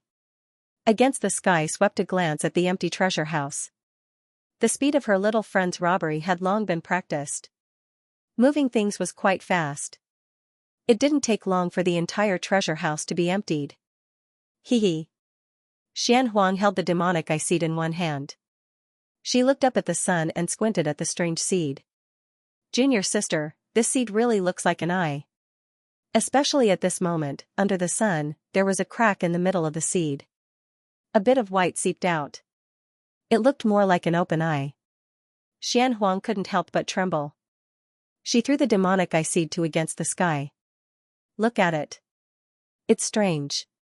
Here you go. Against the Sky smiled. Just as he was about to reach out to catch it, the seed whizzed past him. With the speed of her hand, she actually didn't catch it. Against the Sky was stunned. He subconsciously threw out the chain. It swam like a dragon, making a hissing sound. The long black chain suddenly wrapped around the demonic eye seed. Bam! Unfortunately, the chain didn't hit the target. It smashed hard against the wall of the small courtyard. As the dust scattered, a fist-sized pitch-black demonic eye seed whizzed out of the wall and rushed outside. Little miss, you've already played outside for long enough. If we don't go back now, young madam will scold this servant for bringing you everywhere. The servant girl held Xiao's little hand and half dragged and half pulled this unruly little fellow over from the high threshold. Suddenly, she heard an urgent voice. Xiao Bao, get out of the way. Before the maidservant could react, she saw a black and unknown object pass by with a whoosh. With the little girl's eyesight, how could she see it clearly? She only felt a gust of wind blow past her ear. Her hair, along with Xiao's, were all blown away. Xiao Bao. In the air, a few figures rushed forward. More than a dozen winding iron chains also fluttered in the wind as they flew forward. In an instant, the master and servant were encircled. The chains instantly turned into hundreds of protective shadows. Against the Sky's reprimanding voice came from afar. Why aren't you stopping? Come back. Gulyalu. The chains that were entangled around the master and servant retreated in a wriggling manner. Like a child who had done something wrong, she shrunk back with her tail between her legs and scurried in front of against the sky. Xiao Bao. Xianhuang leaped in front of the child and was about to reach out to grab the demonic eye seed. Xiao Qiao's black eyes stared at the pitch-black seed floating in front of her. Her little mouth opened slightly and she sighed in her heart. What a strange seed that grew so strangely. However, they saw the seed enter her slightly opened mouth with a whoosh. Everyone looked at the devilish child in shock. Don't. The word swallow was not out. With a gulp, the seed went down the devilish child's esophagus and was obviously swallowed. Xiao Bao. A few adults cried out in alarm. They couldn't help but look at each other in dismay. They already said don't swallow, don't swallow. Why did she still swallow it? This worrisome child really made them worried to death. After a moment, Xiaoqiao was carried and placed on an armchair. She sat upright and still. Her round eyes moved around nimbly as she looked at the adults in front of her. Master and the others' expressions looked quite ugly. She didn't know why. I think we should just pour 2 bottles of this vomiting agent down her throat and make her spit it out. After one of them finished speaking, he caught a glimpse of against the sky's glare and hurriedly covered his mouth with his hand and laughed embarrassedly. There's no change in her pulse. Xianhuang sat beside the child with a trace of doubt in her eyes. Could it have been absorbed by her dantian? Against the sky squatted down and looked at the devilish child at eye level. Xiao Bao, tell master and martial uncle, do you feel any discomfort? Does your abdomen swell and hurt? Xiao Qiao blinked and shook her head vigorously. How is that possible? The person who spoke earlier held the 2 bottles of medicine and jumped up and down. Master against the sky, even Master's wife found it difficult to control this demonic eye seed. Why is it so obedient in this little fellow's stomach? Xianhuang also nodded in confusion. She raised her hand and touched the devilish child's little head and asked softly, Xiao Bao, tell master. Do you feel where the seed that you swallowed is now? Against the sky rolled his eyes. She's so young. How can she understand what you mean? Xiao Qiao suddenly started to gesticulate with her hands, gesticulating here and there. The gesticulating adults all looked at her with black lines all over their heads. Speak human language. The child blinked her eyes and sat obediently with her little hands and feet curled up on the big armchair. Against the sky was speechless. He suddenly thought of something and took a pen and paper and stuffed it into Xiao Qiao's hands. This child was literate. Asking like this was indeed much better than gesturing with her hands. Xianhuang nodded and looked at her disciple with a smile. Xiao Bao, quickly think. Just draw a simple picture for us to see. Xiao Qiao held her cheeks and tilted her head to think. Under the watchful eyes of the adults, he drew a straight line with his brush. Then, he continued to draw something with a swish. After a while, she put the brush on the table. Her 2 small hands picked up the white paper and raised it above her head. Xianhuang, against the sky, and the others all looked over. When they saw the picture on the white paper, they couldn't help but be slightly stunned. This picture was really not bad. The 12 jade slips were folded into a cylindrical shape. The picture had a 3-dimensional feeling. It was hard for this child to draw light and shadow effects on the jade slips. She was really a little weirdo. This is? The golden talisman jade tome in your sea of consciousness? Against the sky was slightly startled and asked. Xianhuang took the drawing paper from the child's hand and looked at it carefully. This is the golden talisman jade tome? Then what is this crooked tree down there? Against the sky took the paper and looked at it carefully for a moment. He said, look, the picture below looks like a chaotic starry sky. There's a strange little tree here. On the tree, look, there's an eye on the tree trunk. Could this be the demonic eye seed? The demonic eye seed was swallowed by this strange tree? Everyone said in unison. Xiao Qiao kept nodding her little head. She nodded again and again, making the group of adults speechless. Until against the sky didn't know whether to laugh or cry. He asked, you can see it? Is that strange tree growing here? One of them touched his belly and made a funny gesture. Xiao Qiao nodded. Against the sky slapped his thigh. That's it. This little fellow is really a weirdo. She can see her dantian from such a young age. That's right, there's a tree growing in her dantian. Yes, yes, yes. The most important thing is that there's a tree. Xian Huang's face suddenly changed. She grabbed the child's thin wrist and said seriously, Xiao Bao, tell your master.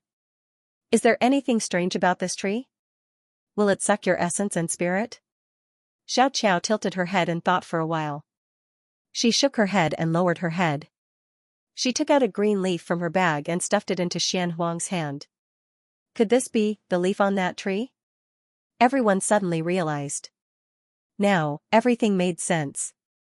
You picked up a little treasure beast in the gloomy forest. Is this the leaf that was used to feed the treasure beast?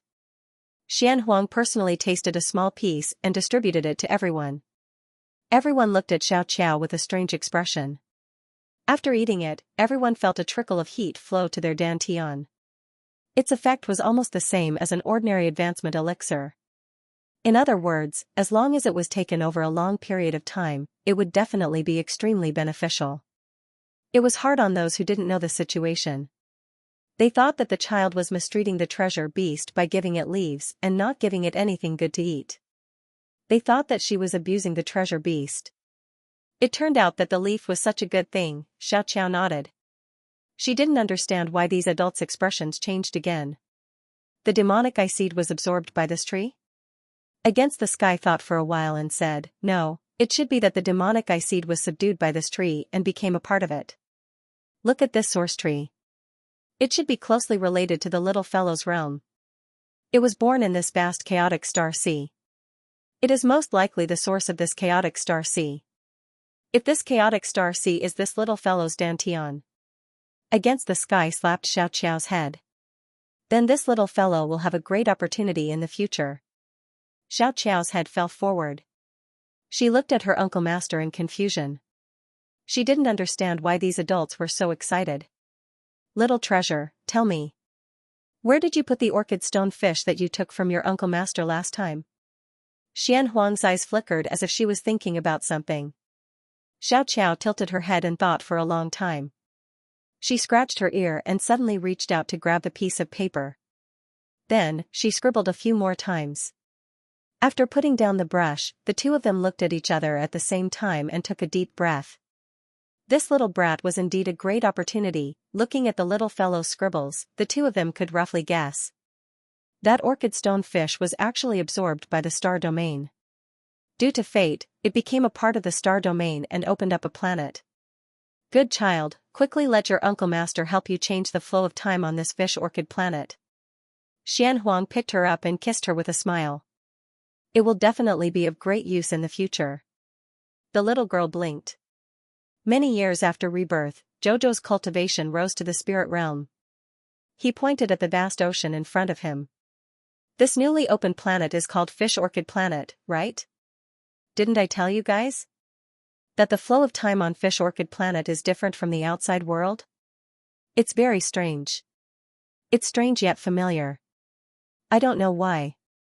Sometimes, when I look at this ocean, I feel that I have to think of something. Those wonderful times. A series of crisp and clear bell sounds crisscrossed. Against the Sky looked around. In front of him was a wide corridor, winding forward. On the eaves of the corridor, there was a string of 9 inches long golden tubes every 5 steps. As the wind blew, the strings of golden tubes knocked against each other and made a series of crisp sounds. Not far away in the fog, a corner of a big house could be vaguely seen. Let's wait for a while before going over. Judging from their past experience, this place was definitely not that simple. Perhaps there was a bigger trap waiting for them. However, the others who were going to train with them did not think so. They jostled one another, all eager to try their hand at advancing. It looks harmless, but I always feel that there is a hidden danger. Against the Sky nodded in agreement. It was right to be cautious. There was nothing to be anxious about. If they were anxious, they would let the anxious ones go first. Look. What is that? Someone shouted excitedly. Most of the people in the other teams quickly walked forward and looked in the direction that the disciple pointed. Their eyes suddenly burned with a strange light. It was a dragon. No. It was not a dragon. It was a half-liquid dragon that was sparkling like pearls, like a winding stream. The whole body of the dragon was hovering on the corridor, extending to a place where the naked eye could not see clearly. As the breeze blew in, everyone could smell a refreshing fragrance. Against the sky's eyes flashed. Against the sky, against the sky. Yes, I know.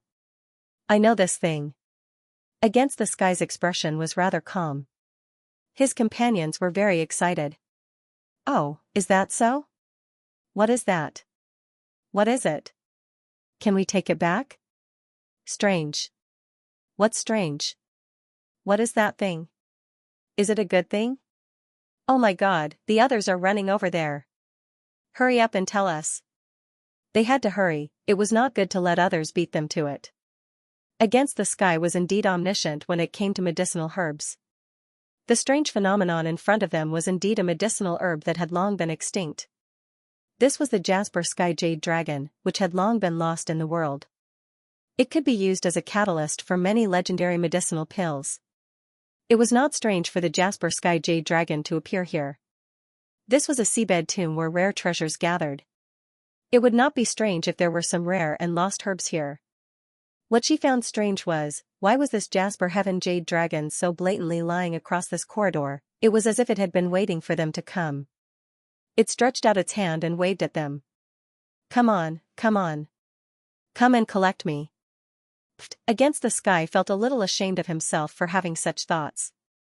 Tian, hurry up. They're all gobbling it up. Against the sky, who was still daydreaming, pointed anxiously at a disciple from another team. The strange disciple was greedily grabbing a piece of jelly-like semi-liquid and hurriedly shoving it into his mouth. What's the hurry? They won't be able to finish it in such a short time. Against the sky glared at her. At this time, the first batch of people who had eaten the Jasper Heaven Jade Dragon had already sat down cross-legged, intending to adjust their breathing and absorb the energy. The little friend pointed at them and asked anxiously, what are they doing? Looks like he's about to advance. What? They're all going to advance? Is it because you ate this soft thing in big bites? Yes. Because of the Jasper Heaven Jade Dragon. Against the sky smiled and said, its effect is equivalent to an advancement medicine. Of course, if it's made into a pill or medicine, the effect will be even more obvious. You saw it just now. That guy swallowed a big piece. It's equivalent to drinking a big bottle of Essence Advancement medicine. Of course he's going to advance. It's just that this way, it's quite dangerous. Against the sky looked at the meditating disciple with a smile that did not look like a smile. This Jasper Heaven Jade Dragon is indeed very good, but you can't eat too much of it. If you eat too much, your body won't be able to take it. You might explode from the inside. Because your essence, chi, and spirit cannot keep up with the speed of your body's explosive growth. Your current cultivation also cannot keep up with this kind of crazy speed of growth. Because you're advancing too fast, your strength is in chaos.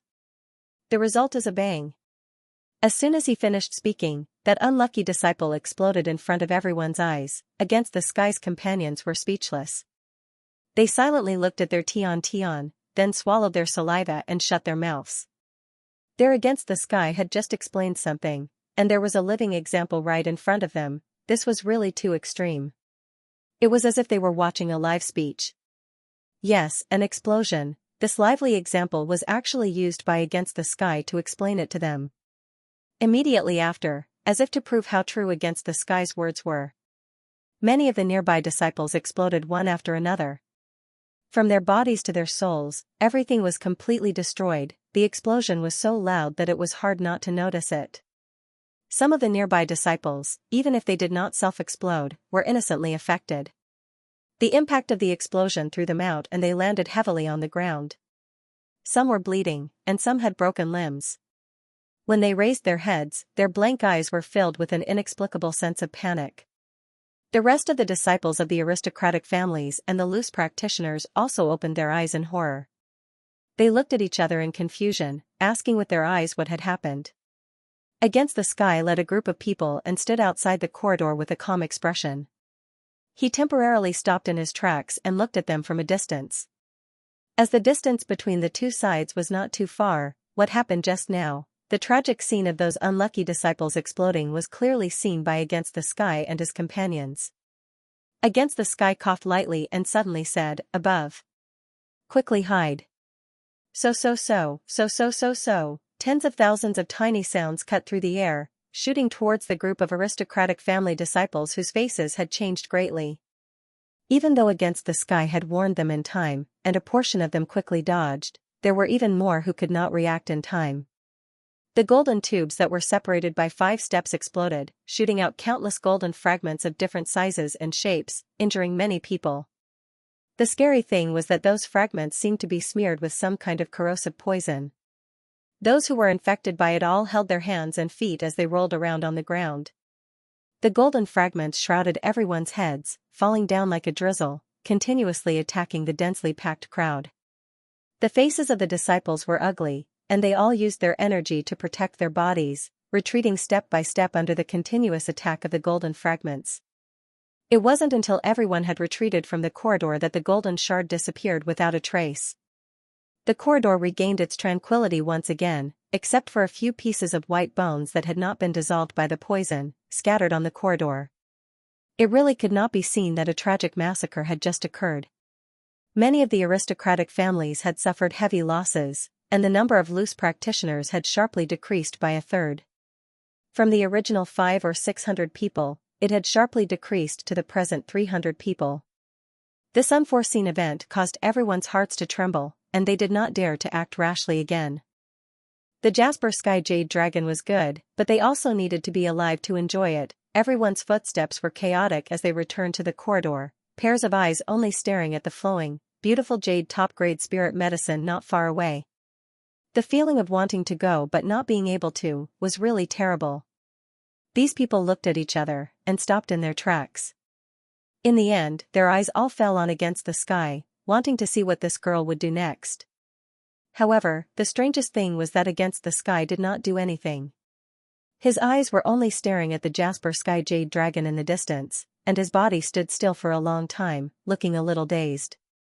Suddenly, the hem of her skirt that covered her knees was forcefully pulled by someone. After a few more tugs, Against the Sky's attention was drawn back from the distance. Looking down, Against the Sky's eyes could not help but be surprised. Unknowingly, little Xiao had actually jumped to her side, tugging at her skirt with both hands, her little head raised high, and her eyes were watery. "Little treasure?" Against the Sky pulled her into his arms, and his expression could not hide his astonishment. "How did you come out?" Little Xiao clenched her little fists, and jumped in Against the Sky's arms with joy. The meaning was very obvious, showing that she jumped out of Against the Sky's portable world just like that. Damn, there was a space-time restriction here, and there was temporarily no way to overstep it. Against the Sky thought that after seeing this with their own eyes, her companions in the portable world must be very speechless about this child. Perhaps they were now cursing in their hearts. There are indeed no ordinary people around Black Phoenix, and all of them are so abnormal. At this moment, the child stuck out her little belly, turned her head, and pointed into the distance. The direction that her finger was pointing, no matter how one looked at it, seemed to be pointing at the Jasper Sky Jade Dragon. Against the Sky suddenly had a bad premonition in his heart. Based on his understanding of this child, this little fellow was almost a master who would not come to the Three Treasures Palace for no reason. It seemed that every time she appeared, she had a goal, cough cough, such as the unicorn, or the treasure beast, or the orchid stone fish, etc. Against the Sky blinked his eyes. Why did he feel a chill on his back? This troublesome brat, could it be that she wanted to? Seeing that she did not have any reaction, the child used her little hand to grab a strand of black hair hanging in front of her chest, and pulled her to continue looking into the distance. Uncle Master saw it. Little Xiao stretched out her little fist and wiggled her little body. Against the Sky helplessly put her down and followed her to the end of the corridor. "Child, how many do you want?" Everyone looked at her and little Xiao in a daze. They thought to themselves, is Against the Sky okay? She had clearly seen with her own eyes how the aristocratic family disciples fled from the corridor in a sorry state. Those broken corrosive golden fragments were not so easy to deal with. She asked the child how many Jasper Sky Jade Dragons she wanted in such a relaxed tone, Was this nature of her nature too much of a joke? A female cultivator stood at the side with an exceptionally cold expression. Her head and body were stained with a lot of dirt, and when she heard the question, she only sneered and did not say anything. She only stared at against the sky coldly, looking at against the sky as if she was looking at an ignorant lunatic who did not know the immensity of heaven and earth. Against the sky turned to his companions behind him and forced out a smile. Cough, get ready. Everyone was stunned. Ready for what? Ready for a group fight. Against the sky raised his hand and rubbed his aching forehead. Actually, the temptation of the Jasper Sky Jade Dragon was not that great to her. She already had the materials to concoct the highest grade medicine in her hands. Getting a few more Jasper Sky Jade Dragons would just be icing on the cake. So she did not immediately rush forward to snatch the Jasper Sky Jade Dragon like those ignorant aristocratic family disciples, but quietly stood at the same place and watched. But now, since her little niece wanted it, she could only smile helplessly. Little Xiao ran to the corridor and jumped a little. She turned and rushed to against the sky's side, tugging on his sleeve again and making a few gestures with her hands and feet. One moment she raised her hand, her face flushed red, and the next moment she pulled on the Jasper Sky Jade Dragon. Her little face became even redder, trying her best to demonstrate the process to against the sky. Against the sky held his forehead, not knowing whether to laugh or cry as he nodded and said, "Don't worry, if you can't get this Jasper Sky Jade Dragon, Marshall Uncle will help you. I will definitely let you get it completely, and not waste a single drop of jade cream." When the child heard this, only then did she feel relieved and nodded, raising a bright smile. The two of them, one big and one small, walked up the corridor just like that. Under the watchful eyes of everyone who was about to pop out of the window.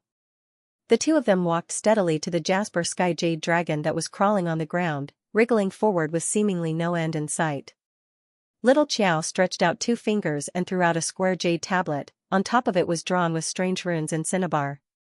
The moment the jade tablet was thrown out, it immediately released a burst of scarlet-red light, enveloping the entire corridor within it.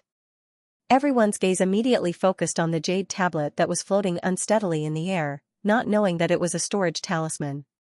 Their gazes turned from bewilderment to deep astonishment. The child quickly ran to the Jasper Sky Jade Dragon that was lying on the ground, in the shape of a dragon's head, and placed her hand on it.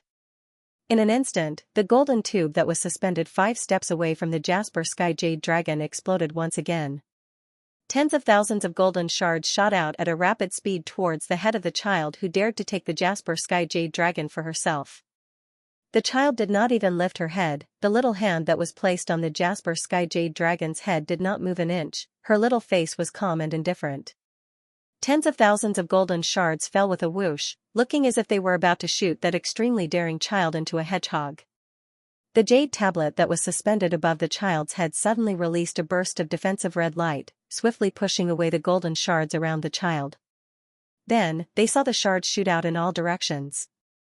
A few aristocratic family disciples who were standing in front of the corridor to watch the commotion, wanting to see clearly how the child was going to court death, were instantly pierced by the golden shards.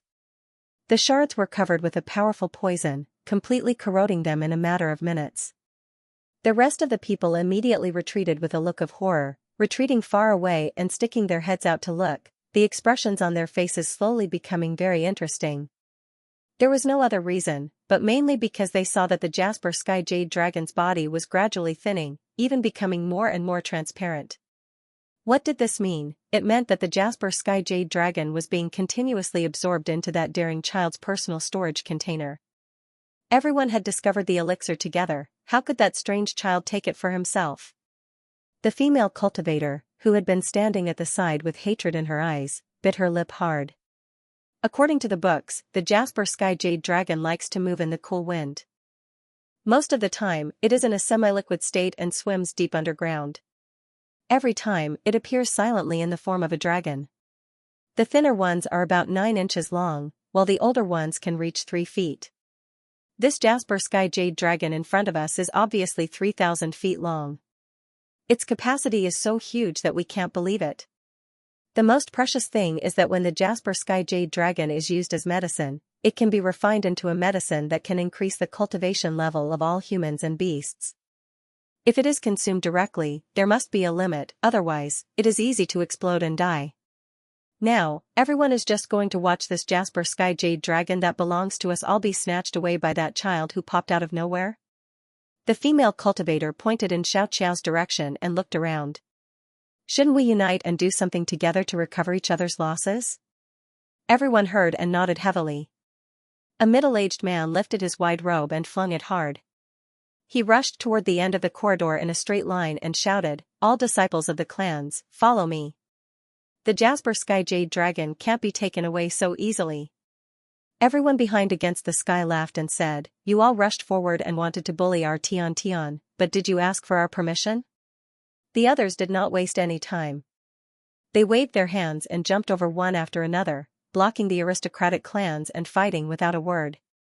While fighting, they thought, our Against the Sky Jade Dragon was right. He said it was a gang fight, and in the blink of an eye, they really started fighting. Against the Sky Jade Dragon was standing behind Xiaoxiao. He narrowed his eyes and turned to look at the noisy crowd at the other end of the corridor. He turned his head silently and looked at the child who kept the Jasper Sky Jade Dragon with her eyes closed. Seeing that the child was not going to stop until she took everything, Against the Sky Jade Dragon could not help but sigh and shake his head. This robber attribute, she must have inherited her dark phoenix. The main thing was that the child was still calm and expressionless. She did not look like she was doing something as exciting as collecting a 3,000 feet long Jasper Sky Jade Dragon. That calmness, even Against the Sky Jade Dragon wanted to complain. Thinking back to those years, when she robbed others, her mood was so fluctuating. This child was too calm.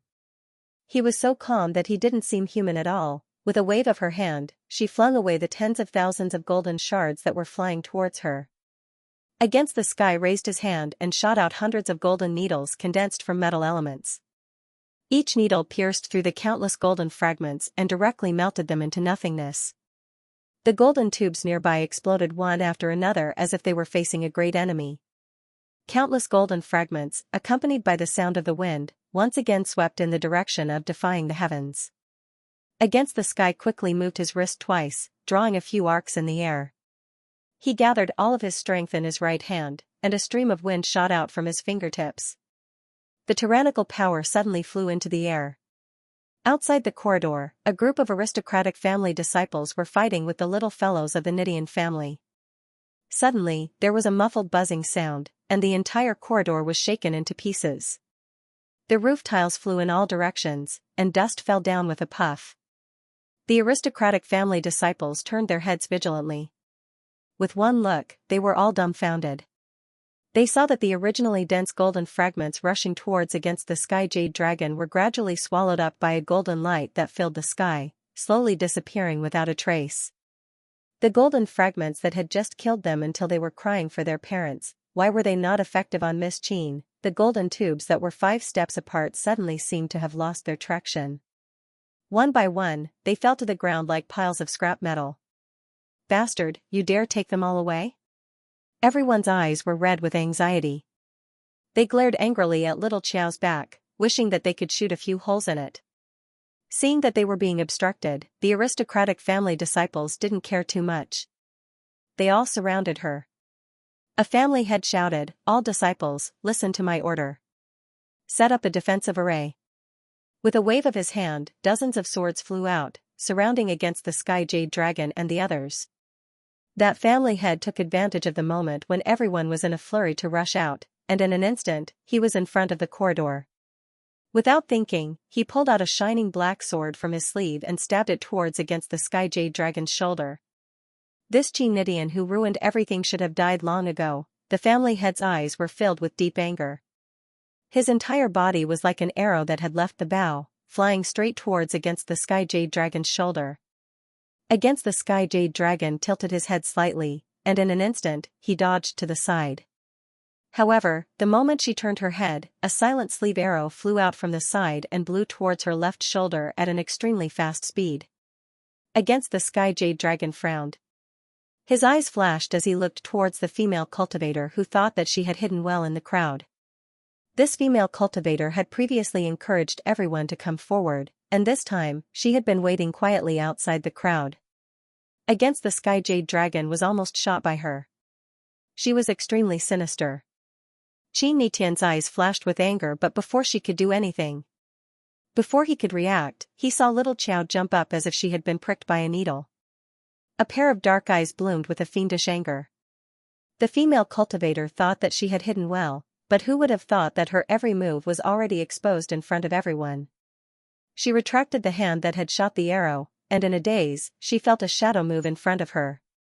A small hand as white as jade suddenly appeared in front of her eyes and pierced through her left shoulder at the speed of lightning. Ah! The female cultivator screamed in pain. Her entire body trembled, and her body subconsciously shrank back. Unexpectedly, the person followed her like a shadow. 5 ruthless fingers pierced through her left shoulder, and at an extremely fast speed, heavily pinched her shoulder blade. At this time, everyone could clearly hear the crisp sound of bone cracking, and a thick chill rose from the bottom of their hearts. The female cultivator's screams fell into everyone's ears. The sound was extremely sharp, and everyone felt that their ears were being pierced by the sharp screams. But the chill in the depths of their hearts did not lessen at all. Especially, they saw that the child who did it had an expressionless face from beginning to end, like a ruthless killing machine. When that pair of pitch-black, cold eyes swept over them without any ripples, everyone's hearts inexplicably thumped. Damn, they were actually stunned by the eyes of a child. It was a bit embarrassing to say it out loud, and no one would believe it. Everyone present came back to their senses, and at the same time, this thought floated in their minds. Only the female cultivator could clearly smell the scent of death approaching. The small hand that pierced through her shoulder seemed soft and weak like tofu, but it was actually harder than diamond. It crisply crushed her shoulder. At this time, she did not know that Arbor had attached a diamond talisman to his hands, so her feeling was not wrong. This pair of hands was indeed comparable to diamond, unbreakable. Pain. The female cultivator's body was half bent, and cold sweat dripped down from her forehead. This kind of pain of being pierced from the inside out, and the pain of having her bones crushed, could only be felt by experiencing it firsthand. She looked at the little girl standing in front of her with a frightened expression. That child's height did not even reach her waist. She was thin and small, and looked white, tender, and slender. However, in this small body, there was actually such a cruel and tyrannical power.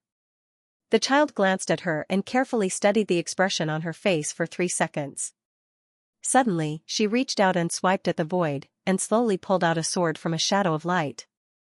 When the large sword was slowly pulled out of the void, the female cultivator clearly felt her body unconsciously tighten.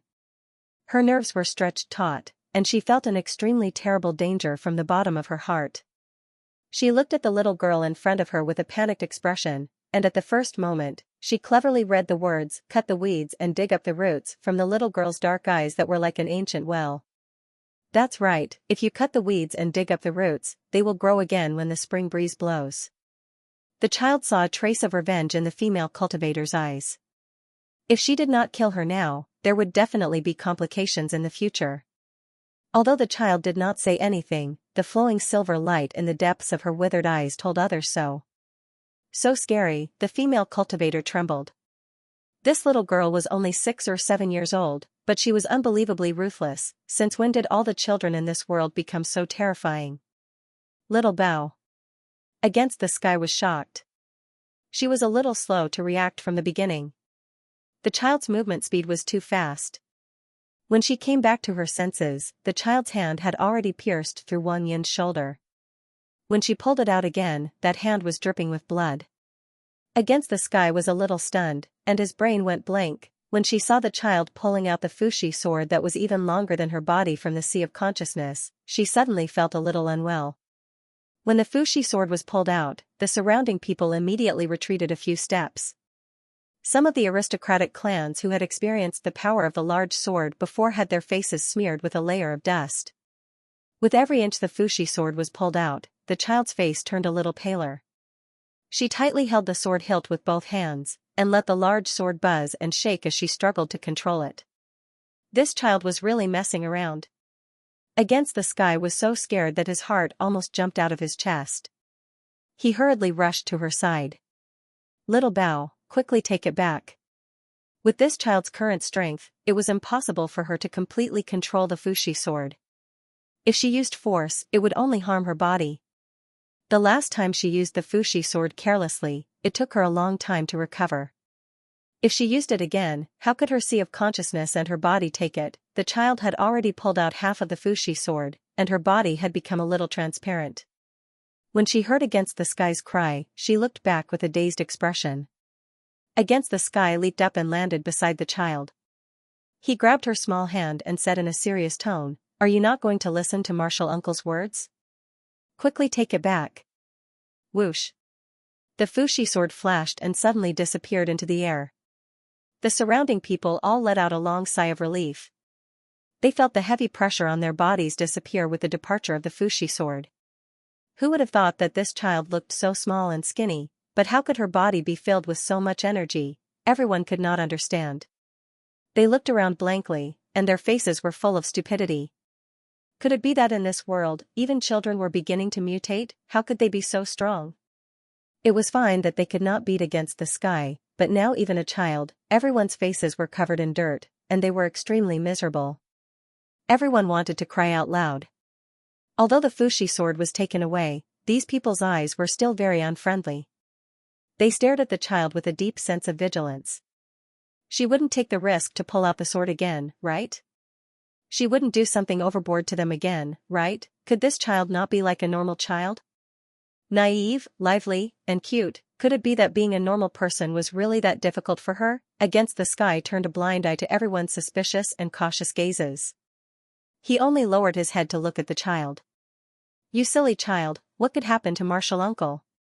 How could that woman hurt Martial Uncle at all? You can't be so reckless next time." Against the Sky raised his hand to pat the child's head and sighed softly. The child's eyes turned red when she saw that she was being plotted against.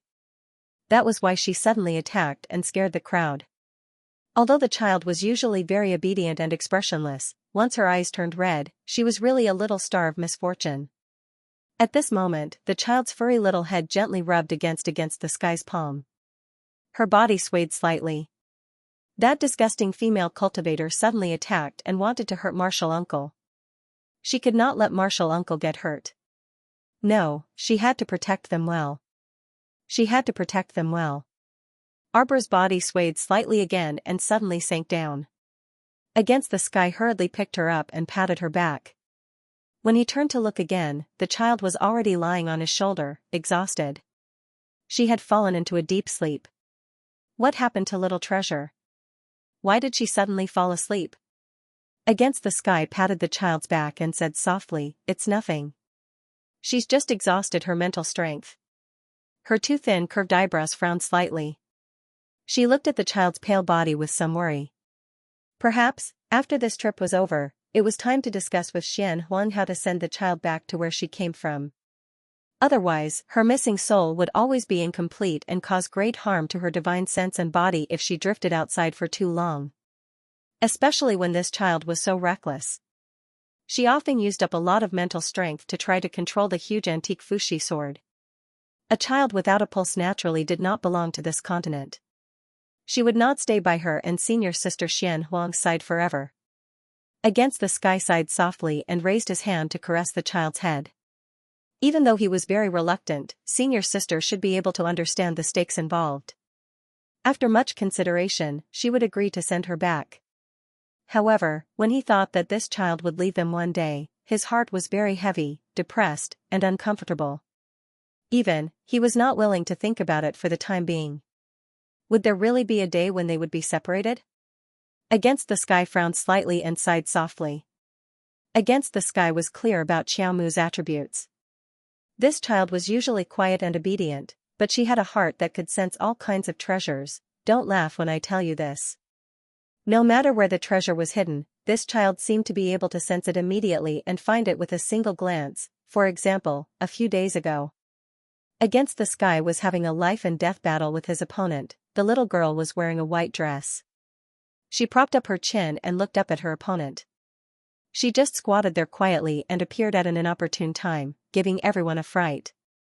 When Against the Sky saw the corner of his opponent's mouth twitch, he reflexively kicked the child. Xiao Bao. Against the Sky was so frightened that his face changed. He immediately rushed towards the child. But how fast was the other person's kick? It was about to land on the child's head.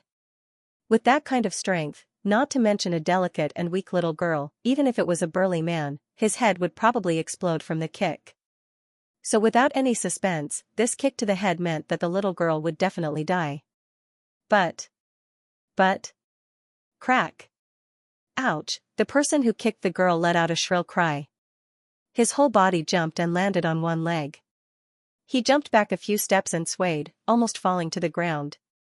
Looking at the right leg that he used to kick the other person, it was now twisted abnormally. It was obviously fractured. Everyone stared dumbfoundedly at the little girl who was still squatting on the ground. Her head turned in a circle as she stared at the other person. Her expression was as innocent as it could be. In the next second, the nimble little figure moved. In a flash, she was in front of the other person. A pair of seemingly delicate and flawless hands grabbed at the person's legs. She was really grabbing. Who would have thought that such a pair of small hands that were even more tender than tofu would have 5 fingers as sharp as steel claws when they landed on the legs? The person was so frightened that his face turned green. He had no idea where this monster had come from. At such a young age, she was exuding such a terrifying fighting spirit. Crack! The leg bone made a mesmerizing sound again. The little guy grabbed onto his leg and swung his body back lightly. Then, he leaped into the air and extended his hands towards the unknown egg that the other party was hugging. Noticing the little girl's intention to rob him, he subconsciously hugged the unknown blood-marked egg tightly in his arms and roared anxiously, "What are you doing? Robbing in broad daylight? F***ck, where did you learn such a tyrannical bandit style at such a young age? Others were just looking for this egg, and you appeared like a ghost. Moreover, you came with such a pure purpose of robbery." The little girl didn't give him a chance to react. Her pair of small and tender hands, which were like steel plates, suddenly turned around and slapped the old man hard across the face. Crack. The man suddenly realized that half of the bones on his old face seemed to have cracked from the middle, against the heavens. F***ck, although it looked very cool, however, Defy the Heavens could not help but frown at the little guy's reckless act of robbing. In the blink of an eye, against the sky had already swept behind the little fellow. The rest of the people were still shocked by this unforeseen event and had yet to recover from their shock. They couldn't be blamed for being so surprised. Indeed, the little girl looked too small. However, it was this soft and tender little ball of glutinous rice that actually broke that old man's bones time and time again. If they hadn't seen it with their own eyes, they would have thought it was a fantasy. It was simply unbelievable. Had children become so terrifying in today's world? Against the sky's unlucky opponent was stunned by this slap. After a few seconds, he spat out blood. At this moment, he felt pain in his leg and his cheekbone. His entire face didn't seem to belong to him anymore. But at this moment, the little guy's steel-like hands had already grabbed his arm and squeezed hard. A cracking sound rang out, causing one's heart to palpitate. Ah! How could he still hold on to the egg? The blood-marked egg rolled down just like that, and the little girl picked it up with one hand and hugged it in her arms. This series of actions actually only took 1 or 2 minutes, but everyone watched as his teammate turned from a perfectly fine person to a person riddled with holes. Who knew how many big and small bones were broken? The unlucky guy couldn't even stand properly now. The little girl gave him a gentle kick to push him back, and he fell down. With a loud thud, he landed heavily on the ground. When the hard and cold stone ground made his heart go cold, he finally regained his senses. He clearly knew that he was killed by a 7-year-old girl in a matter of minutes. Ah! He let out a broken roar, his eyes burning with anger. He thought that this little devil was specially sent by Xianxia to torture him and trample on his dignity. Everyone was furious. The person they sent out had not even faced Xianxia, and in the end, he was inexplicably beaten to a half-dead state. He was simply a piece of trash, a useless thing. Xiao Mu hugged the egg, and there was no need for Nition to summon it again. She had already turned around and pounced towards her. Nition took the opportunity to hug her, and with a face full of anger, he reached out and poked the child's head. Naughty child! Why are you so disobedient? For this little thing, you're even willing to throw your life away? Who taught you to want money over your life? As he said that, he angrily reached out and slapped the child's butt twice. The child's small body trembled, and a pair of misty eyes peeked at Nition pitifully. Nition's face was a little scary. His face was tense, and his lips were pursed, as if he didn't want to talk to anyone. The child's eyes immediately revealed a hint of fright. Uncle Master was angry. So angry. Why? The child's small head couldn't understand, and she shrunk towards Nition's body. Infuriating, Nition wanted to glare at the child. But the moment he came into contact with that pair of misty, round eyes, he saw a timid look. There was a timid look in her eyes, and for some reason, against the sky's belly of fire was quickly sucked back into his body. This little imp, she was so angry, but the child was still so ignorant. Thinking about it, it was a little funny. When she first brought this child back, she remembered that this child was extremely distrustful of anyone. Her small face was as dull as a woodcut, and her eyes contained no one. According to Xianxia, this child didn't have any living things in her eyes. She was like a life killer who had climbed up from the depths of hell. When she looked at you with her dark eyes, it made your hair stand on end. But now, she was obviously much livelier. Look at this rosy little face, moist and watery, and her eyes seemed to be able to talk. She even knew how to make her unhappy and show a timid expression. She even knew how to carefully fawn on her and smile foolishly. For a moment, Nition couldn't help but laugh. Forget it, forget it. He couldn't be too harsh on her. Who else could he blame? If there was someone to blame, it was Xianxuang's fault. She raised this child to be such a bandit. The little girl leaned in her arms, still hugging the egg tightly. Secretly, she tried to figure out if Martial Ant was angry. Her little hand couldn't help but rub the egg. Egg, you have to work hard. Don't waste my efforts to get you back. On the ancestral ground square, a small figure propped up her chin and looked up at the dusky sky where fine raindrops were falling. Her little mouth was puffed up, and there was something like a lollipop in her mouth. When she heard footsteps, she turned her head to look at the source of the sound. The girl looked at the brat in front of her, and the corner of her mouth couldn't help but twitch. Before Miss Nition went into seclusion, she entrusted this child to her. But this brat's expressionless little face was really hilarious. At such a young age, she was so old. No matter how she teased her, she still didn't make a sound. If the brat was annoyed, she would definitely roll her eyes and turn her head away, too lazy to bother with you. Xiao bao. The girl ran forward with a smile like a flower, reaching out to hug her. The brat looked at her with disdain. She moved her little butt, and the egg under her butt also moved. The girl was speechless. How did it feel to be disdained by a brat? Moreover, what was the situation with this child? She was squatting here and incubating the egg day and night. To be precise, the place where the child was squatting, according to her grandfather, was the place with the densest spiritual energy in this area. Ever since Miss Nition went into seclusion. Needless to say, the spiritual chi was all absorbed by the eldest Mississippi. The other disciples, including the elders who were in seclusion, came out to look at the sky in confusion. After asking, they found out that it was Miss Nition's doing. Everyone was speechless.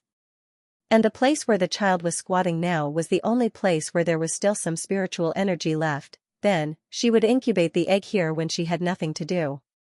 She didn't even want to eat the food she was incubating. The girl wanted to persuade the brat to eat again as an ant. Unexpectedly, the child took out a wooden board from her side, took a piece of white paper and stuck it on the board. She wrote a few big words and poked the board in front of her eyes with her little paw. The girl was so angry that she laughed. What the hell? The brat wrote, "Don't bother me." This child was so smart, she could definitely speak. The girl felt this from the bottom of her heart. She couldn't help but poke the child's tense little face. Xiao bao, tell big sister, are you incubating the egg here? The child looked at her with a "you already know the answer" expression and looked at her with disdain. She started to miss Master and Martial Uncle's world. The spiritual energy in that place was many times denser than this damn place. In addition, this place was empty and sparsely populated. Sometimes, when she didn't want to talk, she could just stay in a random place. Other than Master and Martial Uncle, no one could find her. The child didn't know that Nition had deliberately left her in the clan to interact with people. It wasn't good to let the child stay in the world all the time. It wasn't good for her physical and mental health development. It was better to stay in a place where people gathered and let the child interact with more people. It would be best if she could become more cheerful and not be so gloomy all day. At such a young age, her personality was like that of 70 or 80 years old grandparents. She didn't know how long Marshall Uncle would be in seclusion for. The child supported her little chin with one hand and sighed to the sky with a helpless expression. She hadn't seen her brother for a long time. She didn't know that he was bored in the world. The girl almost went crazy from laughing. Why was this child so funny, with a stoic face and a speechless expression? Who taught her that? Xiao Bao. How about this? Big sister will bring you to eat now. After eating, let's have a good sleep. Then we'll come here to incubate the egg. What do you think of this suggestion? Not good. A wooden board with white paper written on it was raised. The girl's mouth twitched and she couldn't help but laugh. How can you grow if you don't eat? You can't always stay here to incubate the egg. The little girl ignored her. Xiao Bao, then tell big sister, what egg is this? Tell big sister will give you candy. The child looked at her with disdain and casually pulled out the lollipop from her mouth and waved it in front of the girl's eyes. A strange fragrance wafted over and the girl's eyes widened. Her originally indifferent gaze suddenly landed on the lollipop in the child's hand. The child hurriedly stuffed the lollipop into his mouth and looked at her with vigilance. The girl's mouth twitched and she suddenly had the urge to burst out laughing. Oh my God, do you think I'm going to snatch your lollipop with saliva? Although that medicinal candy smells very fragrant and its effects are definitely not ordinary, this doesn't mean that I'm going to snatch food from your saliva. This candy is clearly made with all kinds of top-notch medicinal herbs. How is this candy? It's basically a spiritual medicine. Big Miss is really generous. Cough. The girl laughed inexplicably and raised her hand to stroke the child's head. Xiao Bao, do you know what this egg is? The child looked at her hesitantly and shook his head before raising the board in front of him. Incubate the egg for little brother. The younger brother was master's son and was very obedient. Usually, he was placed in a sleeping bucket and liked to dance around when he had nothing to do. Then let big sister take a look at this egg. The child looked at it hesitantly and reluctantly took out the egg from under his butt and carried it in front of the girl. The egg's body was engraved with blood patterns and the entire egg exuded a very strong fire spiritual aura. Extraordinary, definitely extraordinary. Xiao Bao, big sister looks at this egg and it seems very extraordinary. You're giving such a precious egg to your younger brother just like that? You won't have it for yourself. The child rolled his eyes at her. Swish, swish, swish. The child wrote a few more words as a perfunctory answer. The whiteboard wrote, I have to find a demon god to look after my younger brother. Otherwise, he will be snatched away by others. The girl, all right, hurry up and leave. Don't bother me, I still have to hatch the egg. This time, the child didn't write again and only used his eyes to condemn her. All right. Since you don't want to leave this place, how about big sister make some food for you to eat? The girl looked at the child lovingly and subconsciously reached out to stroke his little head. This child was too adorable. Just looking at him made one want to dote on him. The child looked at her and finally couldn't stand the girl's nagging and nodded his head reluctantly. The girl burst into laughter at the child's solemn gaze. When the girl came back with the tray, she saw the child holding her chin from afar. She looked like she was about to fall asleep from incubating eggs. Xiao Bao.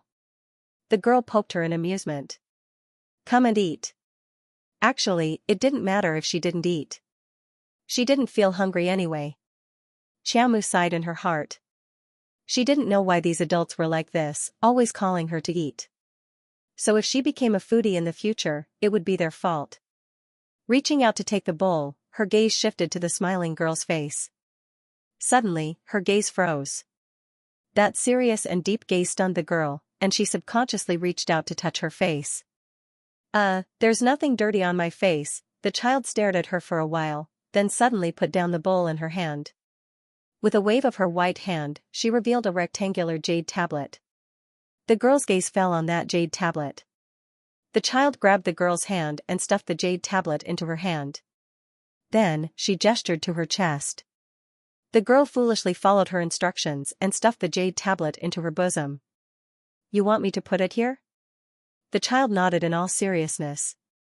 The girl couldn't help but laugh inwardly. She raised her hand to rub the child's head. All right, hurry up and eat. I'm telling you, you have to obediently go to sleep after another 2 hours of incubation. Otherwise, when eldest miss comes out of seclusion, she'll think that I didn't take good care of you when she sees your sallow complexion and skinny body. Actually, she didn't have to sleep. The child poked at the rice in her bowl, slightly distressed. She helplessly swallowed a mouthful. The girl looked at her with a grin.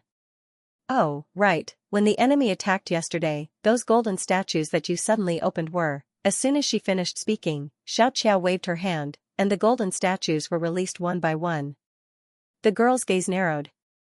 With a look of pleasant surprise, she reached out to touch one of the golden statues that was walking back and forth. This was too similar to eldest miss. The dark phoenix and the heaven-defying golden statue were currently walking back and forth in front of them. Those? The giant eldest miss and the others? They can be used continuously? When I saw you take them away, I thought that they were useless, the girl asked curiously. The child had a look that said, why would I take it away if it's useless? His little eyes looked at her left, right, up and down. The young girl didn't know whether to laugh or cry. She raised her hand and lightly knocked on her forehead. Stinky child, put away that look of disdain. You're really a little rascal. Oh right, I also saw you holding a box. Was it also left behind by eldest miss? The young girl blinked and asked. The child nodded. Suddenly, a brocade box that was several times wider than her body appeared in front of them. The little fellow glanced at her intently. The girl nodded excitedly. Yes, this is the box. The child hurriedly stuffed the box back into the unknown space. The girl raised her hand and wanted to spank her little, but when she saw the look in her eyes, as if she was guarding against a thief. This lousy child, did she look like the kind of person who would pacify a child? The brocade box was full of golden beans, why not?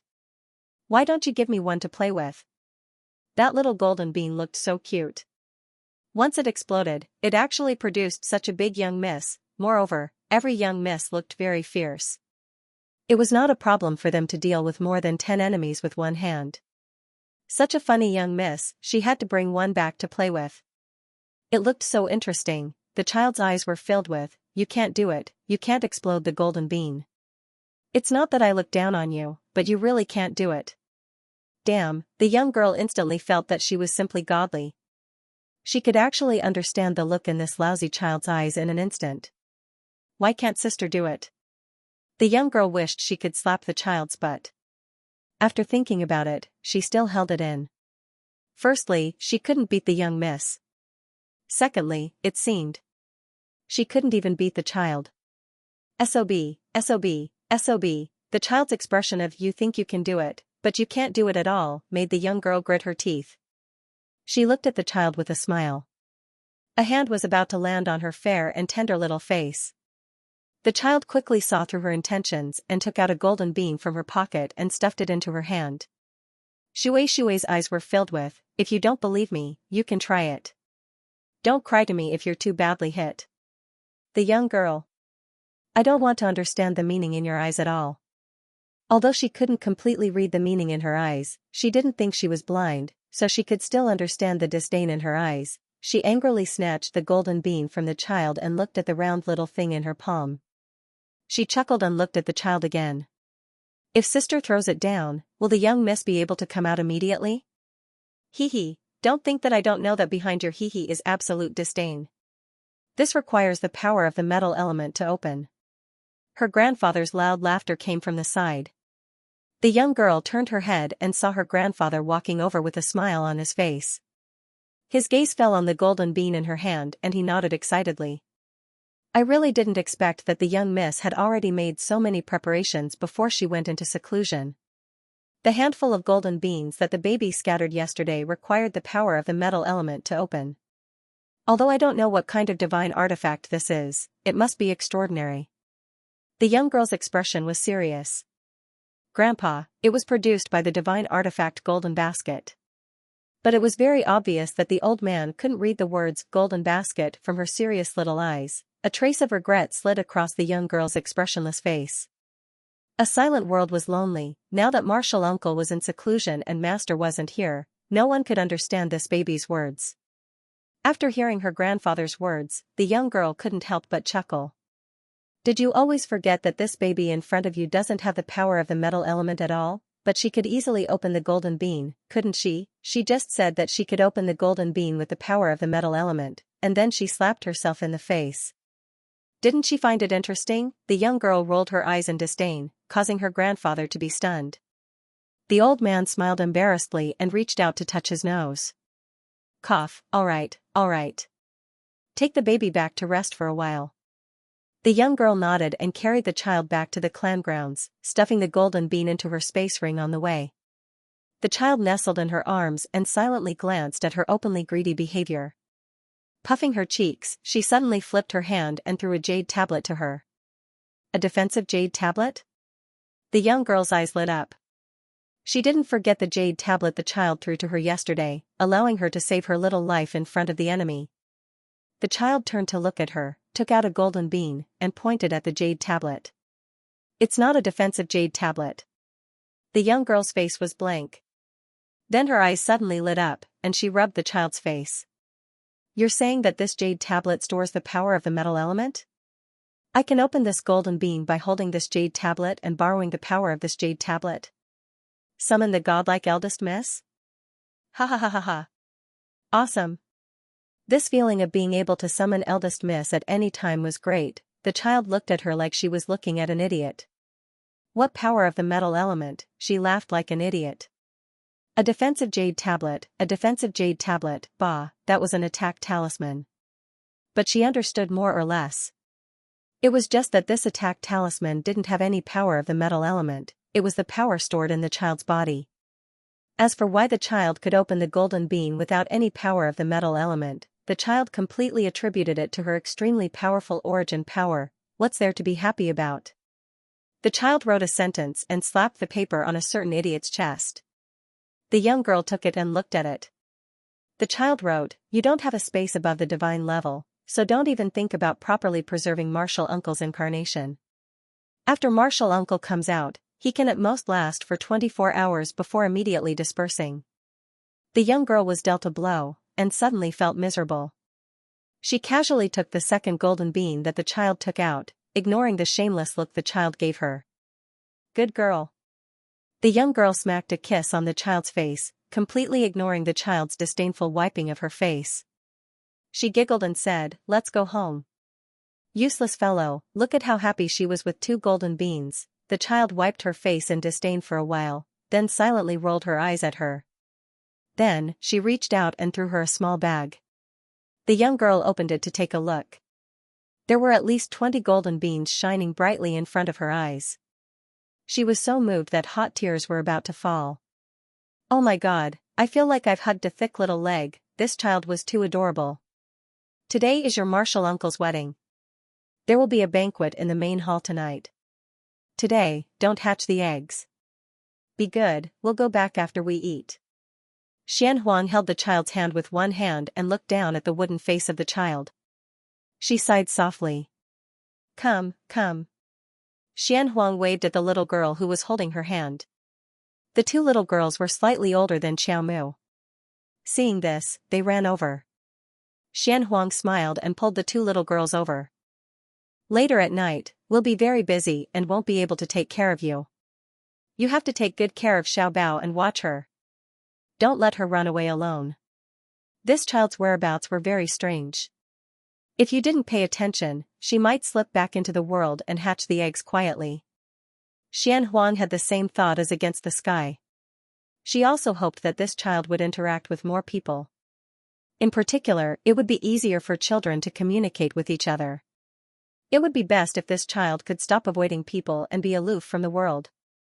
The 2 little girls nodded sensibly. Xianxia lowered her head and glanced at her disciple.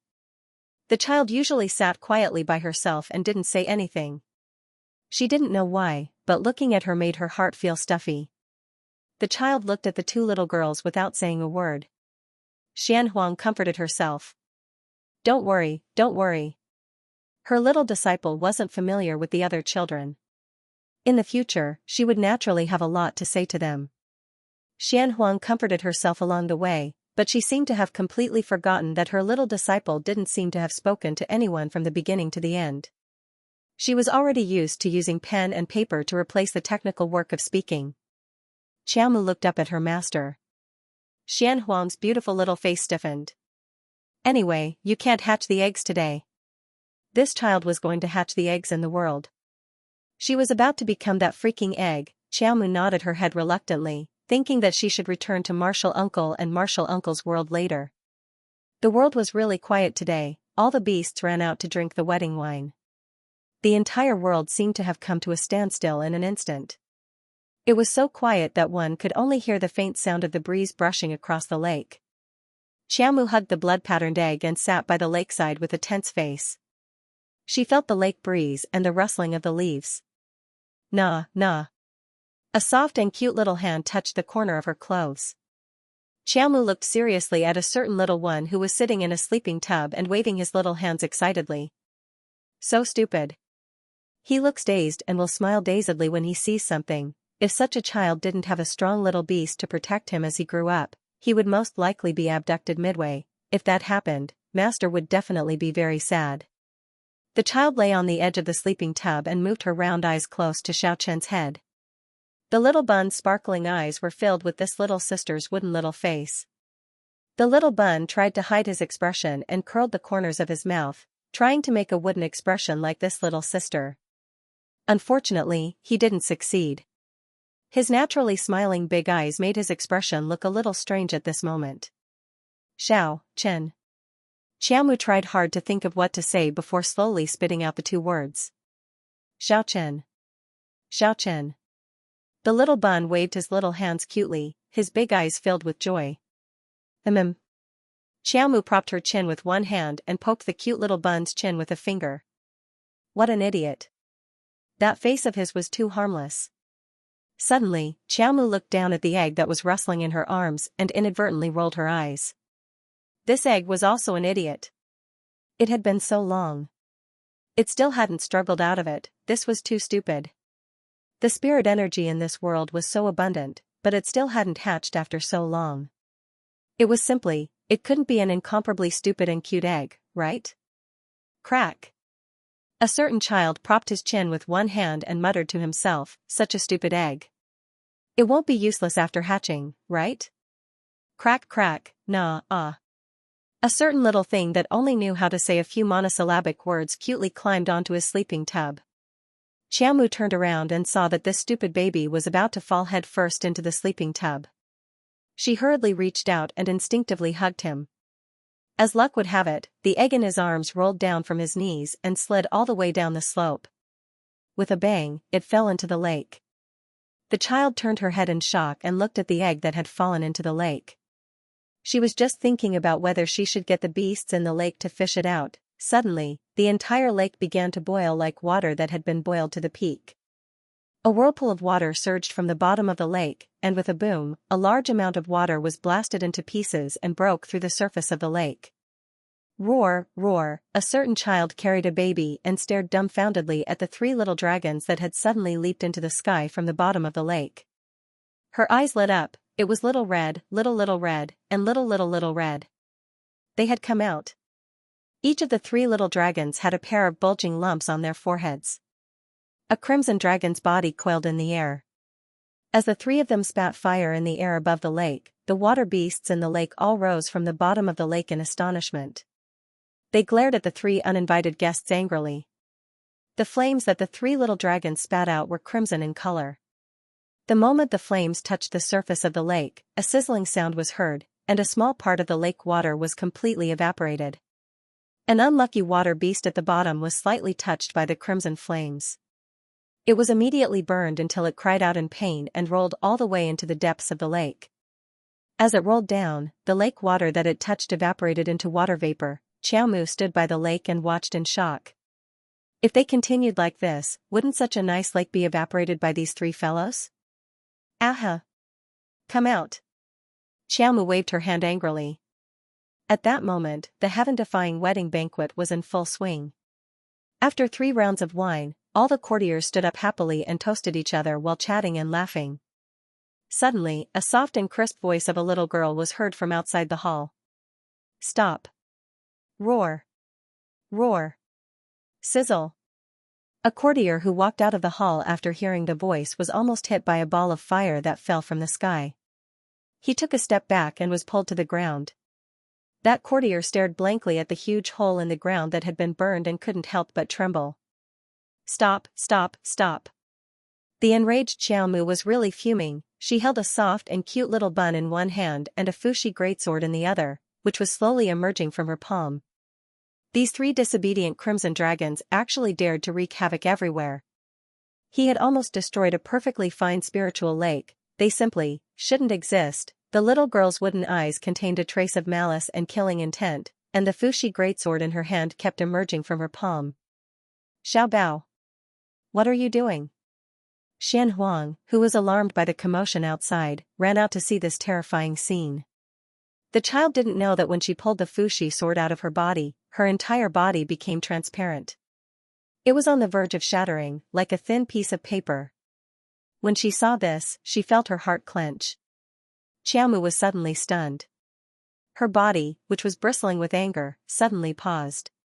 She gripped the half of the fushi sword that had already appeared and turned her cold gaze to the 3 writhing little dragons. Woo woo. The 3 little dragons quickly stopped flipping around and ran down very intelligently. They circled around Xiaomu and the cute little bun to curry favor. The officials suddenly felt that there were no good banquets, no good meetings. At this moment, they suddenly remembered that their empress, Qi Nitian's real body, would always cause a lot of trouble during the banquets. Their weak and pitiful little hearts could no longer take it. Don't worry. With little Bao's current strength, he probably won't be able to draw the sword. She knew that Xian Huang had closed her eyes slightly. So this child's current body didn't even have the strength to support the fushi sword. She was so weak that it seemed like her body could collapse at any time. You know what to do. We've already dragged this out for a long time. Strictly speaking, her body without a pulse can't even be considered a spirit body. Nidian sighed softly. He stood beside Xian Huang and glanced at her. We should send her back to her original place. Xian Huang closed her eyes. Let's do it tonight. They couldn't wait any longer. Indeed, problems that they didn't want to face had to be faced. There was simply no avoiding it. The intertwining of time and space could send her back to her original place. Although they might never meet again, they were already very gratified to know that this child would live well in the future.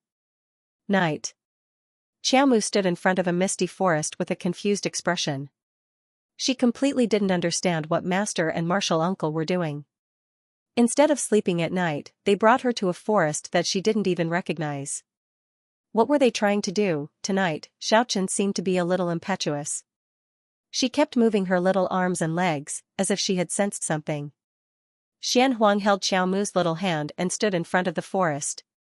She slowly squatted down, hugged the child's body, and patted her head. Xiao Bao, remember, no matter where you go, no matter how far you are from Master, Master will definitely protect you, okay? The child looked at her in confusion, not understanding what she was talking about. Master, aren't we going to sleep? So why did we come here tonight? Roar. Before a small blood-patterned demon dragon could roar, it was glared at by Nidian Huang, who was at the side, and shrank back. Woo-woo, what a terrifying human woman. How could she have such a terrifying gaze? The little blood demon dragon curled up its small body and returned to Xiaomu's sleeve. The other 2 demon dragons laid on Xiao Chen's head, lazily basking in the moonlight, ignoring their silly brother. Xian Huang took 2 steps back, as if she had made up her mind to return to Nidian Huang's side. She suddenly raised her hand, and an array suddenly appeared on the ground where the child was standing. The circular array was covered with a layer of white light. Once the array was activated, a transparent barrier rose around the entire array, completely isolating the child. Xiaomu opened her eyes wide, no longer sleepy, and ran around the array in a daze. She took a step with her short legs and rushed towards the direction of the profound phoenix against the heavens, but was suddenly rebounded by the power of the great array. She fell on her butt and sat on the ground. She got up in a panic and ran towards the direction of the dark phoenix against the heavens. Xianxia turned her little face away, and tears fell silently. The child ran over stubbornly, but was rebounded by the array's protective power time and time again. She wanted to summon the Fuxi sword to split open the array, but suddenly found that her connection with the Fuxi sword was also cut off by this hateful array. Her little face immediately became flustered. Tears began to accumulate in her large eyes and dripped down her cheeks. She suddenly pounced towards the array's barrier, and her little fists hammered the barrier. Tears flowed down her face, and she shouted, "Master, martial uncle! Don't leave Xiaobao behind! Don't leave Xiaobao behind, Xiaobao will be obedient!" She panicked. This was really a thought-provoking and terrifying night. Wah! Xiaochen suddenly burst into tears, uncooperative. She was going to be left behind again, she was going to be left behind again. Fear struck her heart, and Xiao Mu's big bright eyes were filled with innocent tears, as if she was an abandoned puppy, looking pitifully at Xianxia. Xianhuang's heart was about to break, and she was about to collapse. She suddenly wanted to ignore everything and just leave this child behind. Let her go, she can't stay. Against the sky held back his tears and hardened his heart. Forcing her to stay wouldn't save her life at all. How long could she stay by their side? 1 year, 2 years, or 3 to 5 years? No, what they wanted was a long time. They wanted her to live well, to walk her own path in life comfortably and healthily. Rather than forcing her to stay, who knew how long it would take? It would be better to give her a vast sky and let her take off and soar. Master, martial uncle. Master, Xiao Mu, who seemed to be trapped in a glass cage and couldn't escape, watched in horror as the figures of her master and the rest slowly blurred in her vision. Gone. Master and martial uncle were almost gone. She couldn't see them anymore. Boo-hoo, what should she do? She wanted to grab hold of something, but it was always like this. She wanted to grab hold of something that she wanted to cherish, but she couldn't grab hold of a single thing. Remember, child, master and your martial uncle and the rest will always love you. No matter where you go, we will protect you, forever. Xiaomu abruptly opened her eyes, which contained a wisp of chaos and astonishment. She stared blankly at the ceiling, unable to stop. Jojo, you're awake. A young woman pushed open the door and entered. She sat by the bed with joy in her eyes and gently pulled the dazed child into her arms. Jojo, you accidentally rolled down the hill in front of the school 3 days ago, and you were unconscious until today. You really scared me to death. Jojo? What's wrong? Are you still feeling unwell? The woman looked at her daughter, who was staring blankly at her, in astonishment. Her daughter's watery eyes were red and pitiful, and tears fell quietly. The moment Arbor spoke, she felt as if her whole body had been run over by a car 3 times. It was very oppressive and uncomfortable. Inexplicably, tears began to fall uncontrollably.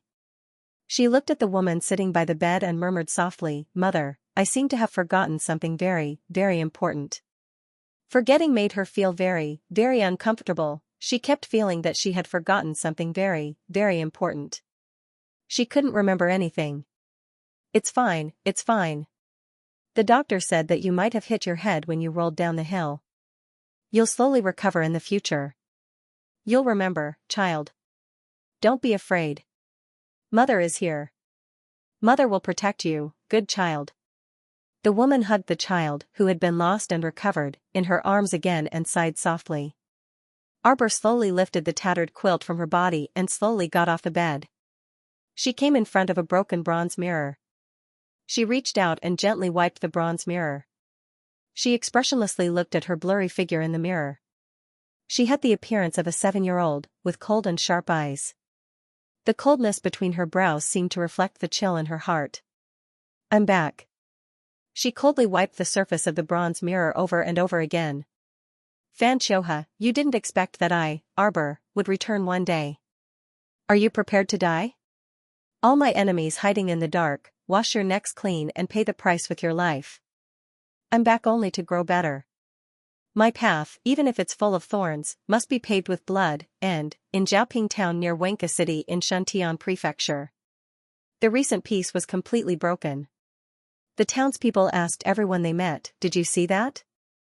Old Ko's child is back. He even brought back a beautiful wife and a granddaughter." I saw it, I saw it. Yesterday I met Old Ko and his wife. They couldn't stop smiling. Oh, they're so happy.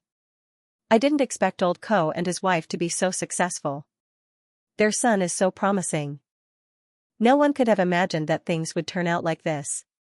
Zhaoping Town's Ko family branch was living such a prosperous life, but Shuntian Prefecture's Ko family branch was not doing so well. Ever since Little Fatty's parents were taken away by the Ko family many years ago and were rescued by Little Fatty. The Ko family head son, Ko Hongzhen, had his arm cut off by Little Fatty. Not long after, he died. Of course, the Ko family head couldn't take this lying down and wanted to find trouble with Little Fatty. He didn't expect that someone would find trouble with him again and again. Someone set up a talisman array in their Ko family and imprisoned them for more than 10 days. After that, the Ko family head didn't dare to make a sound, and didn't dare to find trouble with Little Fatty. The Ko family was originally an ordinary family in Shuntian Prefecture. After a series of blows, the Ko family head also became ill. These years, the Ko family didn't manage well, and their business also slowly declined. Today's Ko family was almost about to scatter. There weren't many disciples in the family, and those who could leave had all left. But in this remote branch of the Ko family in Zhaoping Town, a pair of rural villagers, their son was amazing. Now his cultivation was said to have broken through to the 5th level of the god realm, and his wife was also a god-tier master. This was a terrifying existence for the practitioners in the middle 6 prefectures who were generally in the spiritual realm. And it was said that with his cultivation, he could do whatever he wanted in the divine continent. Recently, the townspeople and even the mayor went to Little Fatty's father's house 3 times a day to give gifts. That eagerness really made it seem as if they were welcoming a certain prince. Xianxia hugged her little girl and looked at Little Fatty's wrinkled little round face with amusement. What's wrong? The couple wandered around the town with their daughter. Along the way, people were constantly attentively serving them tea and water. Haze, these people are too passionate. Little Fatty was at a loss of what to do. In fact, these aunts and uncles in town had watched him grow up, so there was no need for them to be so eager. Forget it, we'll be staying here anyway. After a long time, they will get used to us. Now, it was only because they hadn't seen each other for a long time that they were so enthusiastic. The little girl in his arms was about 2 or 3 years old. Her head was as round as a glutinous rice ball. Her watery eyes stared at her parents as she shouted, "Mother, Mother, I want to go back and see Big Brother. I've made an appointment with Big Brother. I'll definitely go back within a year." Xianxia smiled and patted the little girl's head. "Not recently. Nyangqin and Papa will stay here to accompany your grandparents." Could it be that Nan doesn't like grandfather and grandmother? "I do." The little girl nodded vigorously. If grandfather and grandmother knew that Nan wanted to leave them, they would be sad. "Then what should we do?" Little Nan's face scrunched up into a ball. All right. When we settle down, we can invite your big brother over to play." "Can I?" "Of course." Xianxia smiled and patted her daughter. "Mother, can I write a letter to ask elder brother to come over now?" Xianxia could not help but laugh. "You child. Your elder brother, uncles, and aunties went to the sacred region. We won't be able to see you for a while." "Oh. Darling, don't worry. They will be back soon." Seeing that her daughter was not in a good mood, Xianxia comforted her gently. Brother Fatty." Just as they were talking, a girl with a long braid ran over to them in quick steps. "What's the matter, Sister Hua?" Little Fatty was able to call everyone in Zhaoping Town by their names. The long braid lady smiled at him, stomped her feet and said, "Brother Fatty, quickly go home and take a look. Your old Ko family's people have come to look for your parents. Auntie and uncle are both honest people. Don't fall for their tricks." Little Fatty's eyes flashed with anger. Xianxia glanced at the lady and said to Little Fatty, "Brother Fatty, let's go back and take a look." Little Fatty's mouth twitched as he secretly glanced at his wife. Once the two of them increased their speed, the long braid lady naturally could not catch up to them. Xianxian's face was full of smiles. She stretched out 2 fingers and gently pinched her husband's arm. Don't tell me, when we were in Palan Prefecture Academy, you were also quite popular with the ladies. Although your image is not very good, you have a glib tongue.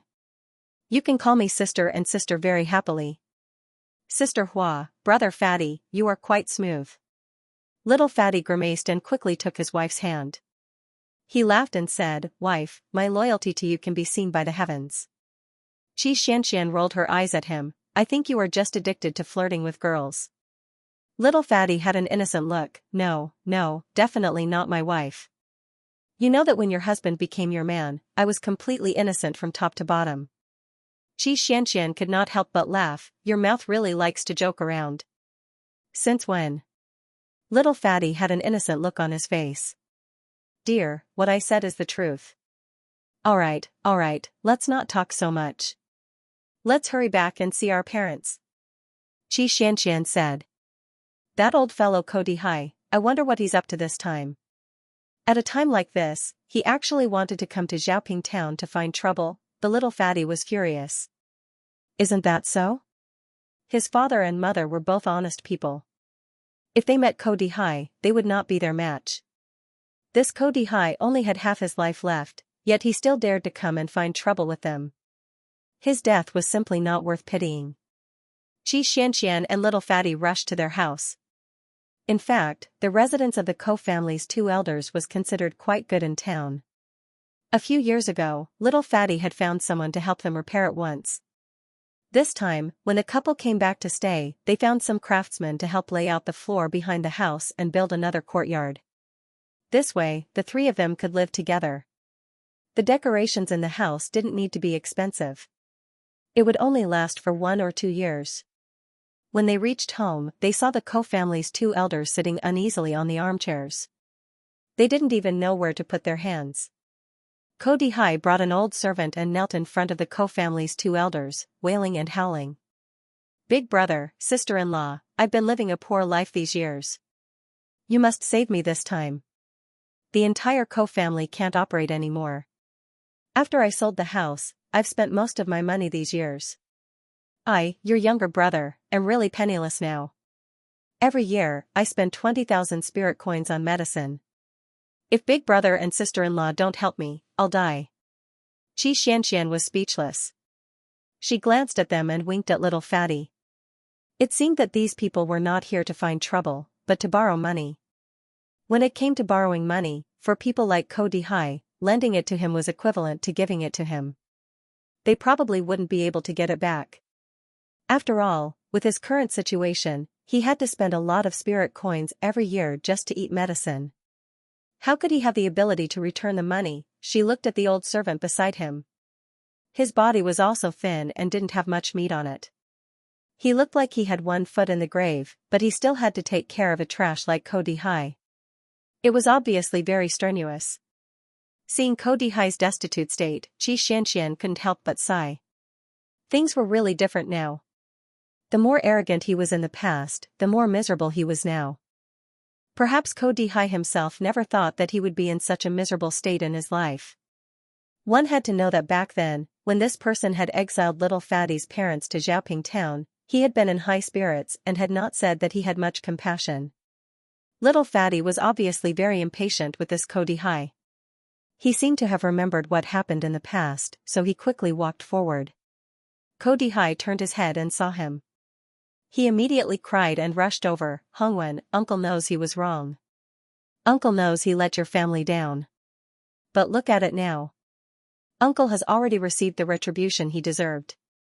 The entire Ko family has scattered like monkeys when the tree topples. Some have left, some have fallen ill, some have died. Now, there is no place for our Ko family in Shuntian Prefecture. Hongwen, for the sake of the fact that we share the same ancestor and origin, please help your uncle. Uncle now only has this old servant by his side, and there is no one else he can use. Hongwen, you can't just watch him die. Uncle really knows he was wrong. Uncle will never dare to treat you and your father like this again. Ko Hongwen sneered. Uncle is the head of the Ko family. Don't call me so familiarly. We are actually not familiar with each other. Think about that year, when you banished my parents to Xiaoping town, what did you say? A trash family like ours doesn't deserve to stay in the Ko family. We have already cut off all ties with the Ko family. Ko family head, don't you think it's too late to worm your way into being friends now? Ko family head's cries shook the sky. Hongwen. Don't always remember uncle's bad deeds, okay? Remember how good your family is to you. Back then, if you didn't enter the Ko family to study, how could you have achieved what you have today? Now that you are following His Majesty of the Divine Prefecture, you are soaring. Then why don't you think of helping the Ko family? Don't forget that you are also a part of the Ko family. Without the Ko family, you wouldn't be who you are today. The little fatty couldn't help but sneer. Without the Ko family, I wouldn't be who I am today? How big is your Ko family's face, to actually dare to say such things? In the Ko family, I wanted resources, but I didn't have any resources, and I wanted connections, but I didn't have any. Back then, your good son stopped me, and I didn't even have the qualifications to enter the training ground of the library. What benefits did I get from the Ko family? Ko family head shouted harshly, you still have the face to mention my son. If it wasn't for you, my son wouldn't have died so young.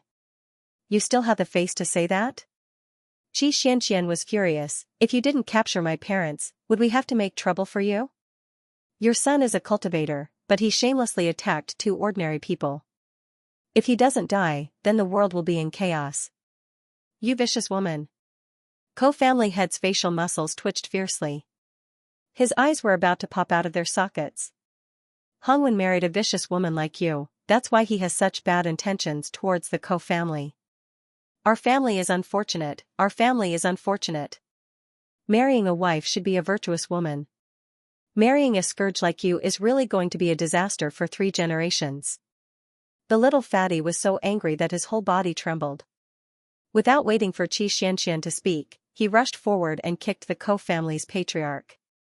The Ko family's patriarch was so weak, how could he withstand this kick? He fell down on the spot, and the old servant cried out in pain. Ko family head slammed the ground and cursed, the nephew beat the uncle, the nephew beat the uncle, this is unreasonable, this is unreasonable. The 2 elders of the Ko family sat there silently, but now they couldn't help but sigh. Ko Dihai, don't shout, I know why you are here today. Don't you want money? Father. Mother. Ko Hongwen and Xianxia hurriedly called out. The 2 elders waved their hands and looked at Ko Dihai, who was lying on the ground, and said, Ko Dihai, do you still remember? When we left the Ko family, you gave us 100 spirit coins as travel expenses. We will never forget this for the rest of our lives. Ko Dihai was stunned, and hurriedly quibbled, big brother, big sister-in-law, I was blinded at that time, that's why I did such a stupid thing. I have completely repented now. Big brother, big sister-in-law, if you don't help me, then no one in this world can. As the saying goes, saving a life is better than building a 7-storied pagoda. You won't leave me in the lurch, right? The little fatty's parents glanced at him indifferently. Ko Dihai, it's not that we don't want to help you. It's that your past actions are too hurtful. We have already cut off all contact, we have no relationship. We are no longer a family with the Ko family.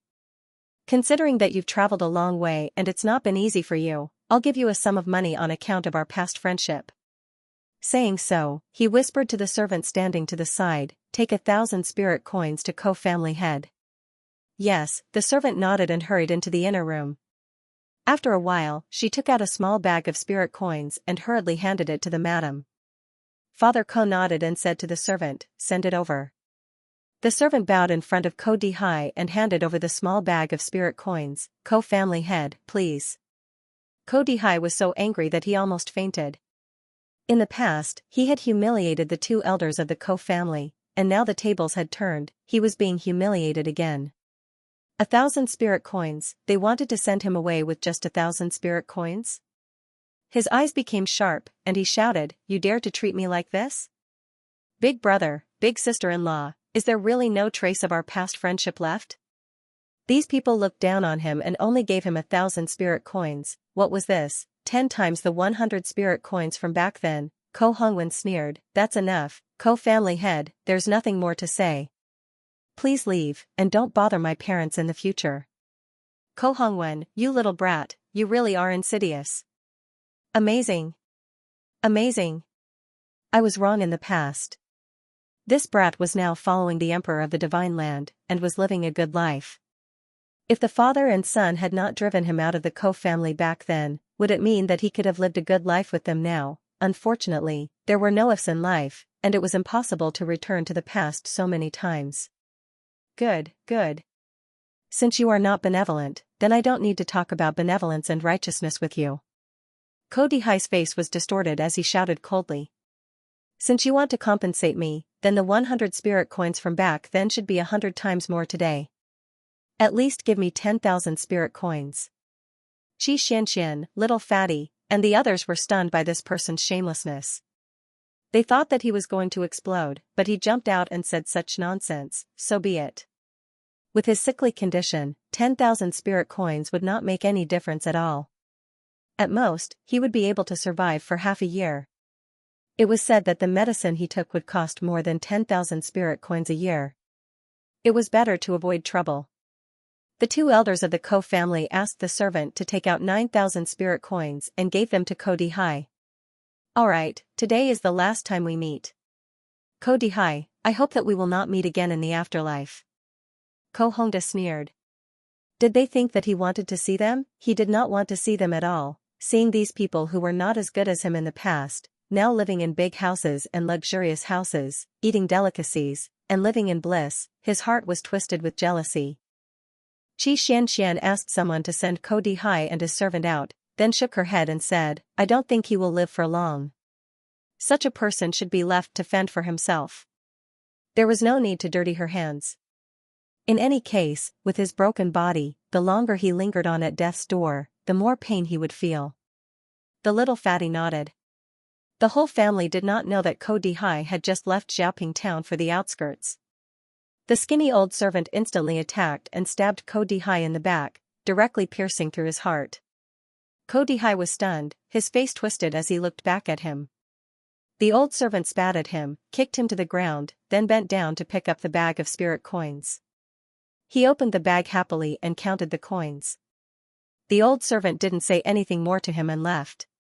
He stayed by Ko Dihai's side just to find an opportunity to see if he could get some spirit coins from Ko Dihai. Besides, he had taken care of this cripple for so long. Seeing that he was about to die, why waste money to buy medicine? He deserved 10,000 spirit coins as a reward. Just like that, Ko Dihai hastily walked through his life, dying outside of Xiaoping town without anyone knowing.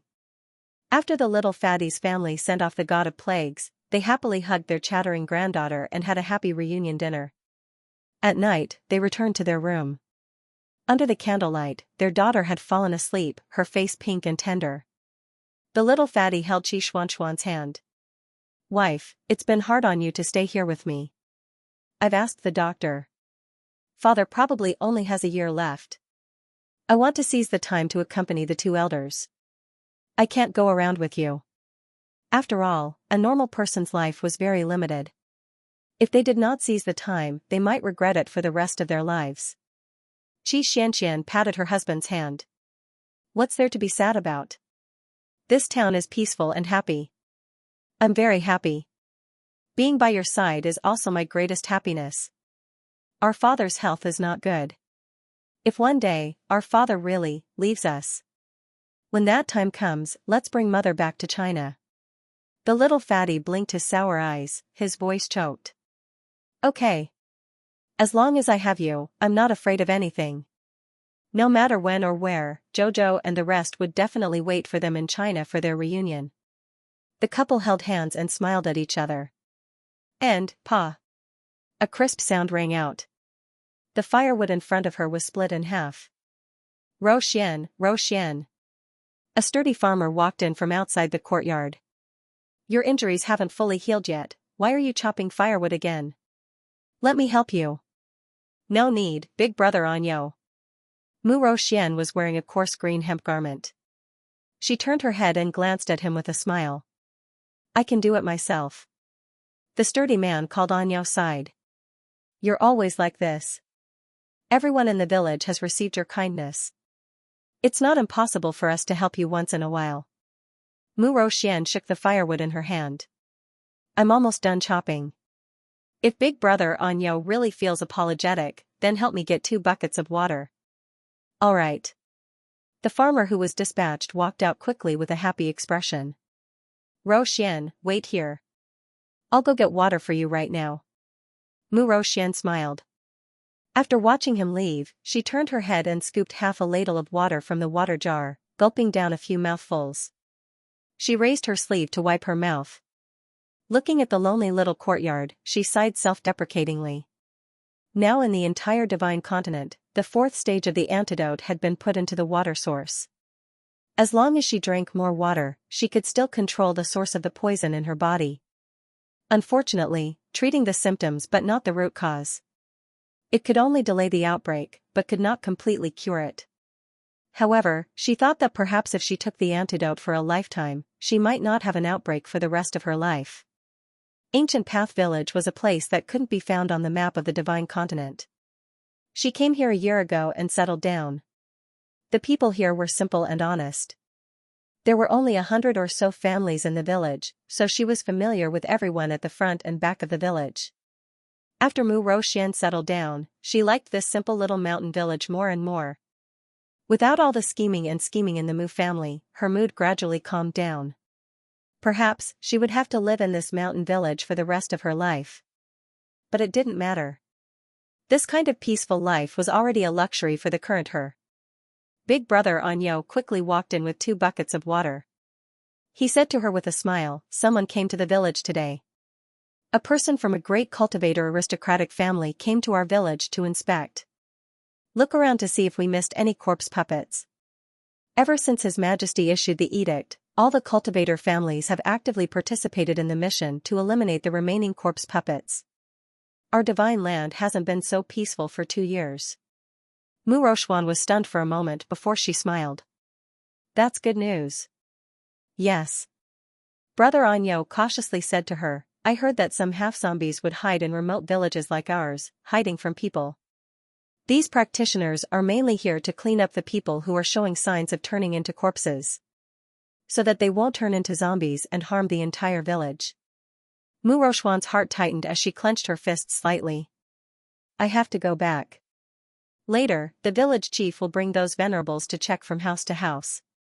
Sister Roxian, you should tidy up the house as well. Those great venerables might come over in a while. Mu Roxian nodded solemnly. Seeing Brother Anyo go out, Mu Roxian couldn't help but sigh. She thought to herself, could it be that the peaceful year will come to an end today? Dong, dong, dong, dong, dong. Not long after, someone knocked on the courtyard door. The village chief shouted from outside, Miss Mu, open the door. Mu Roxian was already prepared. She closed her eyes and walked forward to open the door. Then, she heard a stern voice. Everyone, be careful. The detector is reacting to this woman. Tie her up first. So the people of the 3 prefectures have already invented a spirit tool that can accurately capture and monitor zombies. Mu Roxian couldn't help but smile bitterly. She surrendered without any resistance. Behind the man who shouted, several experts rushed out and bound Mu Roxian with the power of fire spirit. Then, someone found a spirit binding rope and tied her up tightly. What a cunning zombie. Your body is already in a half-collapsed state, yet you still dare to secretly hide in a remote mountain village? The man in the lead angrily rebuked with a stern face. Mu Roxian knew this person. He was Wang Yan of the Heavenly Pill Company, an outstanding pill refiner under Arbor. Yes, the Empress of the Divine Land, revered by tens of thousands of people. She was now the most respected person in the 3 prefectures. With just one sentence, she naturally made tens of thousands of people bow their heads. It was normal that Wang Yan didn't recognize her. Although they had met once or twice, she was currently dressed in coarse hemp clothes. Even if her sisters were standing here, they might not recognize her. Mu? Miss Roxian? You're Miss Roxian? A woman quickly walked out from behind the group and sized her up in surprise. Mu Roxian looked up at her. She looked a little familiar. She should be someone from the Mu family branch. I'm Mu Lixiang. I wonder if Miss Roxian still remembers me. Mu Lixiang introduced herself, dispelling Mu Roxuan's doubts. That's right. As the Empress's maternal family, the Mu family definitely had to set an example. Mu family members would definitely participate in the most difficult and remote places. Mu Roxuan wasn't surprised at all that Mu Lixiang appeared in this small village. Wang Yan frowned and asked, Miss Mu knows her? Mu Lixiang was a little embarrassed. She's, Mu Roxuan's identity was a little awkward. Saying that she was the former Miss Mu, but the real Miss was the current Empress.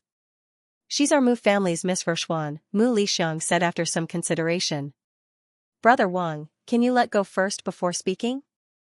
Wang Yan was quite good to this Mu Lixiang of the Mu family. Mu Lixiang was very comfortable to interact with, and she was also Zhou Daren's maternal family. He naturally had to give her some face. Wang Yan waved his hand and several Xianxia released the spirit-binding rope on Mu Roxuan. Mu Lixiang asked, Sister Roxuan, why are you hiding here? Mu Roxuan grimaced. If I said I wasn't hiding here, you probably wouldn't believe me. I just wanted to find a peaceful place to live. Then aren't you harming people? An old woman behind the village chief couldn't help but scream angrily. The village chief was a little embarrassed and hurriedly pulled his wife's hand. He had just asked this Miss Roxuan to help his family a few days ago. Now that the old woman suddenly made things difficult and scolded her, he couldn't help but go. However, the old woman hurriedly shook off the village chief's hand and scolded loudly, You're already a half-zombie. Aren't you afraid that you'll suddenly lose your mind and harm the entire village? I can control it. Mu Roxuan said with a determined expression. You can control it? Is this something you can control just because you say so? You've lived in our village for a year and now you know everything about it. We're all ordinary people. There's not a single Xianxia in the village. Aren't you harming people by living here? What if your zombie transformation acts up? Who can deal with you? Then won't we all become food on your plate? The village chief's wife couldn't help but shudder when she said this. She hurriedly shouted, Honored elders, you must uphold justice for our village. Quickly execute this evil spirit on the spot. The village chief had an awkward expression but didn't immediately stop the old woman. Brother Anyo rushed out when he heard this. Impossible. Anyo, don't be bewitched by ghosts. Anyo's mother hurriedly reached out to pull her son. She looked at Mu Roxuan with a strange expression. The village chief's wife is right. Honored elders, quickly dispose of this evil thing. Don't harm our entire village. Everyone in the village heard such a big commotion and ran out of their houses. They all asked each other and couldn't help but be shocked. What? The beautiful girl who came to their village a year ago was actually a half-zombie? Was she about to mutate into a zombie? You don't need to be overly nervous. Wang Yan said with a frown, We've already placed the 4th stage of the antidote in the water sources of the 3 regions. As long as someone has taken the water, they will definitely be able to control the zombie poison in their body. It won't act up so easily. The reason why they were so serious earlier was mainly because they wanted to capture Mu Roxuan and interrogate her alone. However, it didn't mean that they would immediately dispose of her. Based on the nature of doctors, they would first check if this person could be saved. If there was a cure, they would naturally save her. If there was no cure, they would definitely not be lenient. Honored elders, don't lie to us. How can a zombie still be saved? That's right, that's right. Half a year ago, zombies were still everywhere, eating anyone they saw. Wang Yan couldn't communicate with them. Half a year ago? What happened half a year ago? Based on the current situation of the 3 regions, the situation half a month ago couldn't be compared to today. Right now, the 3 regions were glowing with new vitality. It was really changing day by day and gradually getting better. Honored elders, I beg you to quickly dispose of this evil woman. Anyo's mother shouted sternly, Our village can't leave this evil thing alive. Mother, mother. Anyo shouted with all his might, Mother, how can you say that? Don't forget, last time when you were seriously ill, it was Roxuan who took out a precious pill and cured you. How can you do this? Anyo, this filial son, couldn't say the words repay kindness with enmity to his old mother. However, there was an indescribable sense of regret in his eyes. Anyo's mother slapped him unhappily, What do you know, child? This is called putting righteousness before family. How can we be merciful to zombies? Haven't you suffered enough in the past? Zombies should be treated equally and executed. Wang Yan couldn't help but sneer. You village woman, according to the current emperor and her majesty's decree, you should still be saved as much as possible. You're really vicious and merciless. Anyo's mother blushed at his words. She pursed her lips and didn't say anything. Wang Yan waved his hand, take her away. Mu Rochuan turned around and glanced at her own small courtyard. This was the place where she had lived for a year. The villagers who had been beaming with joy at her yesterday were now looking at her with hatred.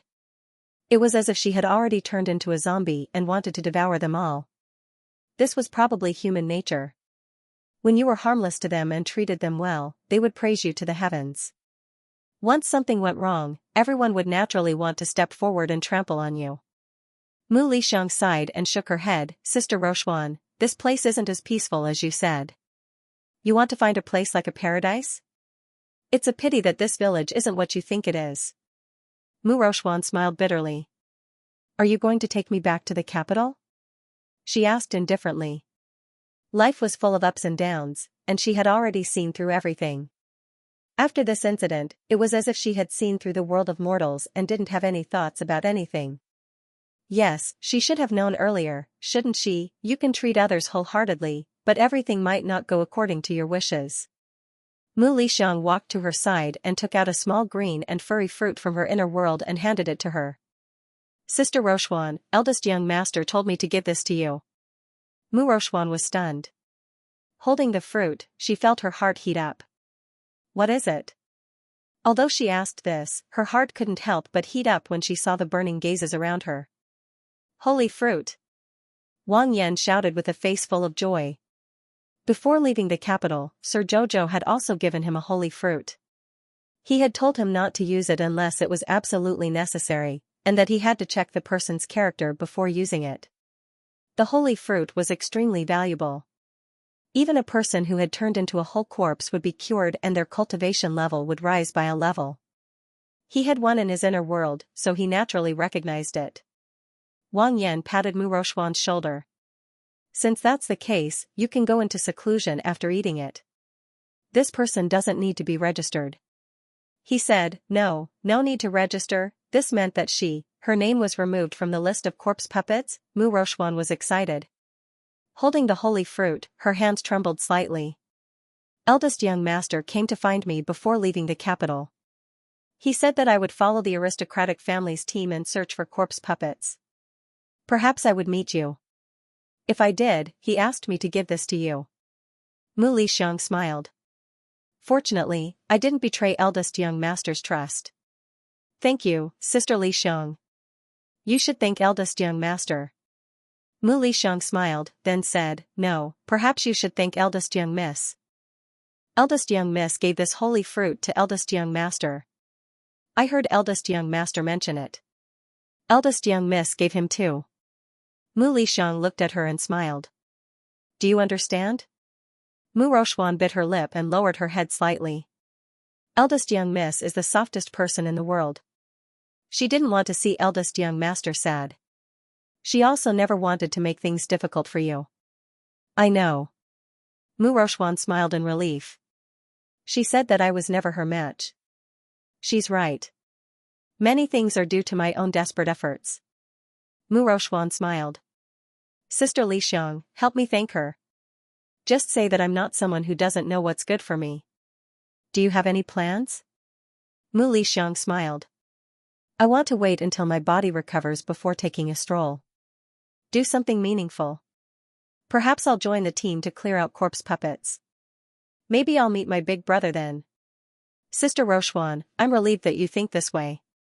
Mu Lixiang smiled brightly. Then we'll meet again. I look forward to that day. Definitely. We'll meet again. She was Mu Rochuan, the reborn Mu Rochuan.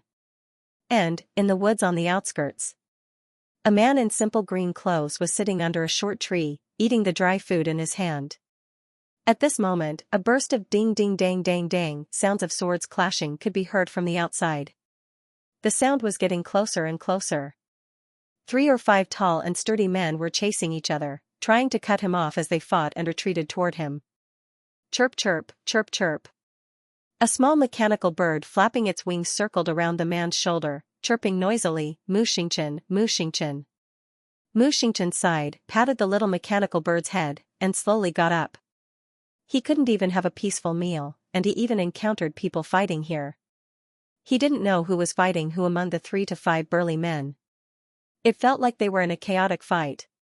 The swords in their hands didn't have eyes at all, slashing at anyone they saw. After half a quarter of an hour, 3 of them fell to the ground and cursed loudly. Only 2 were still fighting there. Mu Xingchen chewed on a bun and couldn't stand it anymore, so he asked, "Are you guys done fighting?" "Shut up."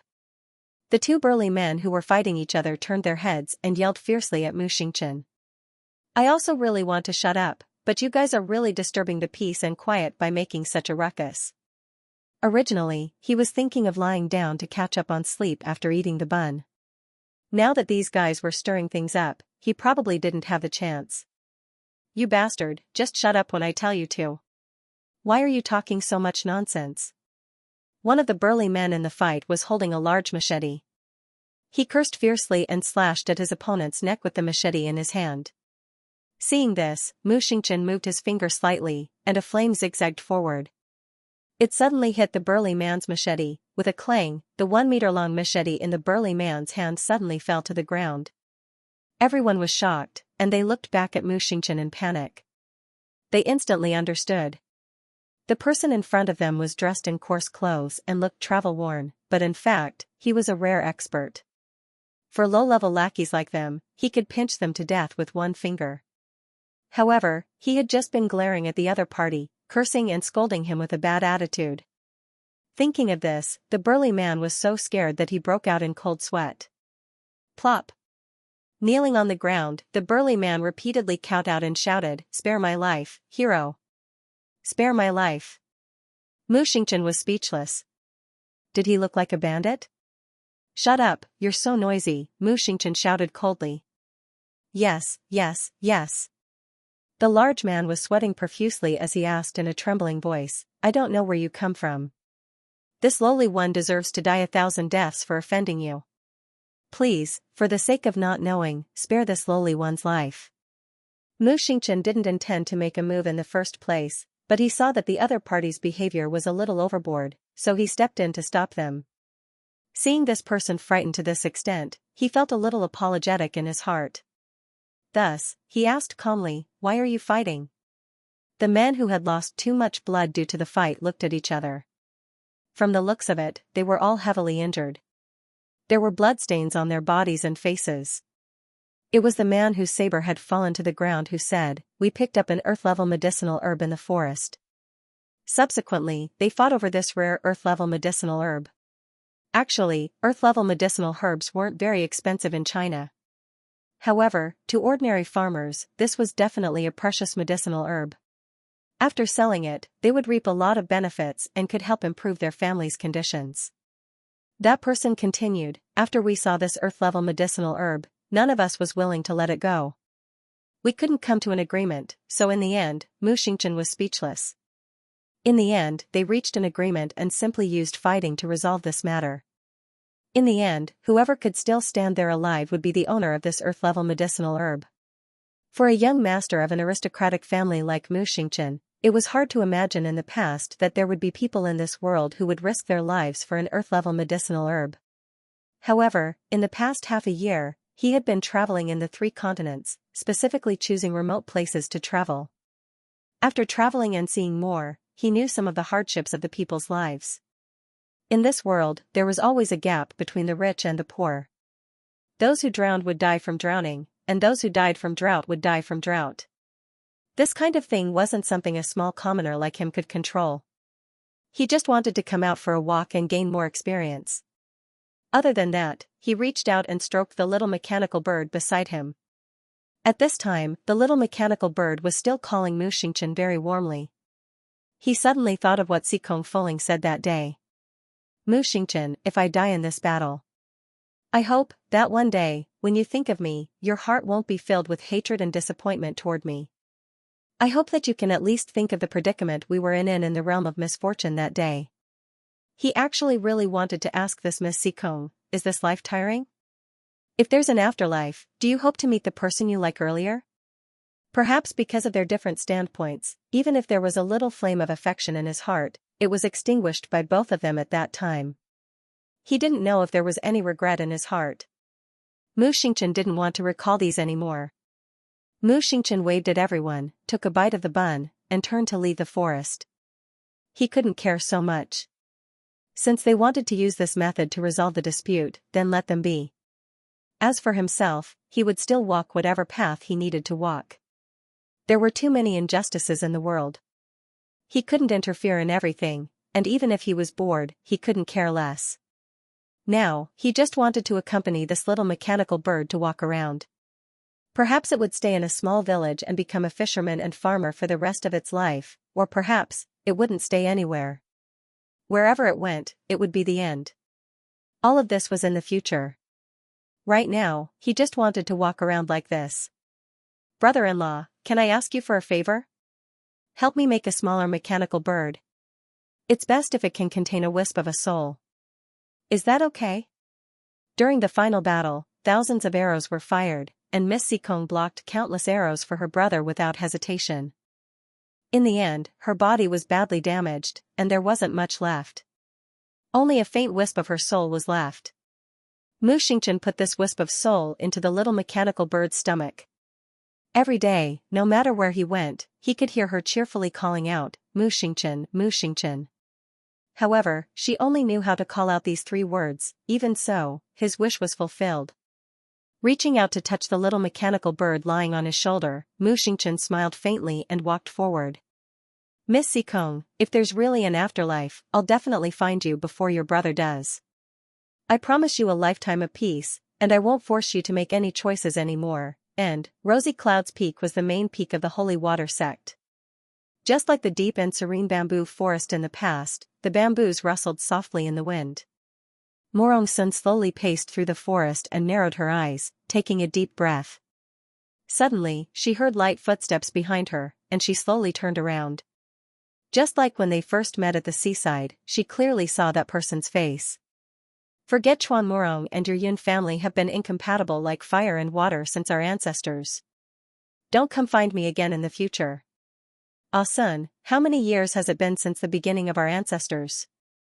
Why do you have to bring it up between us? Daughter, we already know about the matter between you and the young master of the Yun family. After all, this was a matter from a long, long time ago. Your parents aren't unenlightened people. If you really want to be with him, then go. As long as you live well, the family will support you. It's me who can't let go of this hatred. It's me who can't let go and be with the grandson of my enemy. It's me who feels ashamed to face my parents and elders and can't forget Chuanlong clan anymore. Ah Sun, there's only one chance for you to leave me. That's my death. Morong Sun looked at the man with slightly white hair at his temples. He was as handsome and spirited as before, and his eyes were as gentle as before. She suddenly smiled at him and took a few steps forward of her own accord. I'm back. Yun Fiang didn't expect this to be the first sentence she said to him after several decades apart. There was no bone-deep hatred, no complaints, and no curses. There was only a faint smile on her face and that I'm back. Yun Fiang felt heat surge out of his eyes. He dashed forward, his hands trembling slightly as he pulled her into his embrace. Setting aside the years he hid her in the ice coffin, he felt like he hadn't seen her for a very, very long time. Morong Sun touched his face. It was icy and wet. Eldest senior sister, eldest senior sister. A loud voice came from outside the forest. Eldest senior sister, I hunted a wild, the word rooster stopped in his mouth, and Sect Master Yang's expression turned strange. Its big eyes were wide open as it stared at the 2 people who were hugging each other not far away. Shoo shoo shoo shoo. A few little heads popped out from the side and gestured for her to keep quiet. Why are you shushing me? I saw it. Come out. Morong Sun exasperatedly scolded.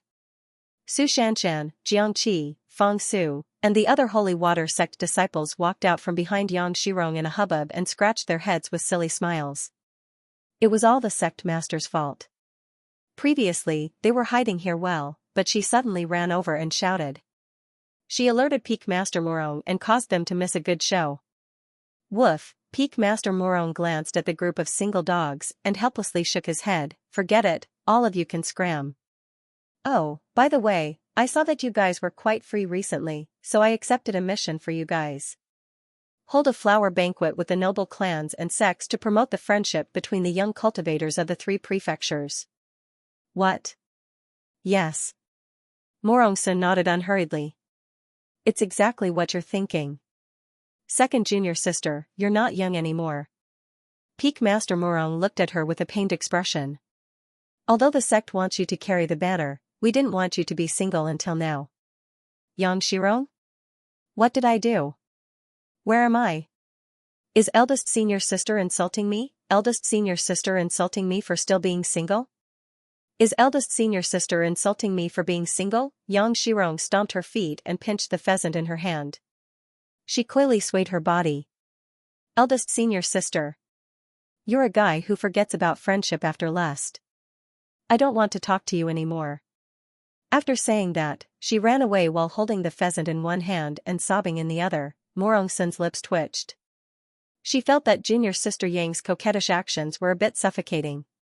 PFT Su Shanshan couldn't resist bursting out in laughter before hastily covering her mouth. Morongsun glared at her and assumed the dignity of a master. What's so funny? Did you all finish cultivating today? Did you read the cultivation technique book? Did you clean Maple Pavilion? Why are you still standing here? Hurry up and do what you need to do. Oh. Everyone nodded their heads in unison. Auntie's furious roar came from afar. Sect Master. Didn't I tell you to stay away from the kitchen? Why are you here again? Aren't I here to kill a chicken? Put down the knife immediately. Oh my God, Sect Master. Don't run. Oh my God, no, it's the chicken, don't run. The senior and junior sisters of the second Sect Master's family are cooking? Ji Lujing, you old punk, why is your Xuanji sect coming to our holy water sect every day to freeload food and drink? What does it matter? We're all neighbors. You punk, oh my chicken. Hurry up and catch it, catch it, catch it. Su Shanshan and the others couldn't help but cover their mouths and laugh. Morongsun glared at them. Why aren't you doing your proper business? Oh right, in a few days, the disciples from some sects and patrician families in charge of the Young Cultivators Flower Festival will come to our Rosy Clouds Peak. Shanshan, you're in charge of greeting the senior and junior sisters. Yes, Master. Master can only help you up to this point. I can't just watch you all stay alone, right? Sigh. After sending off her boisterous disciples and nephews, Morongsun turned her head and met Yunfiang's eyes. Asun. Yunfiang grasped her hand and softly asked, Are you willing to forgive me? What nonsense are you saying? My youngest disciple has told me everything you did. I should be thanking you for taking care of her. Yunfiang shook his head. It's only right. You don't blame me for stabbing you back then? Yunfiang shook his head. Yunfiang, I'm already someone who has died once. From now on, I only want to be myself. For myself, I want to indulge myself and live a carefree life. A joyous light danced in Yunfiang's eyes, and he suddenly tightly grasped her hands. Even his breathing quickened. Asun, Asun. Silly. Morongsun couldn't resist laughing.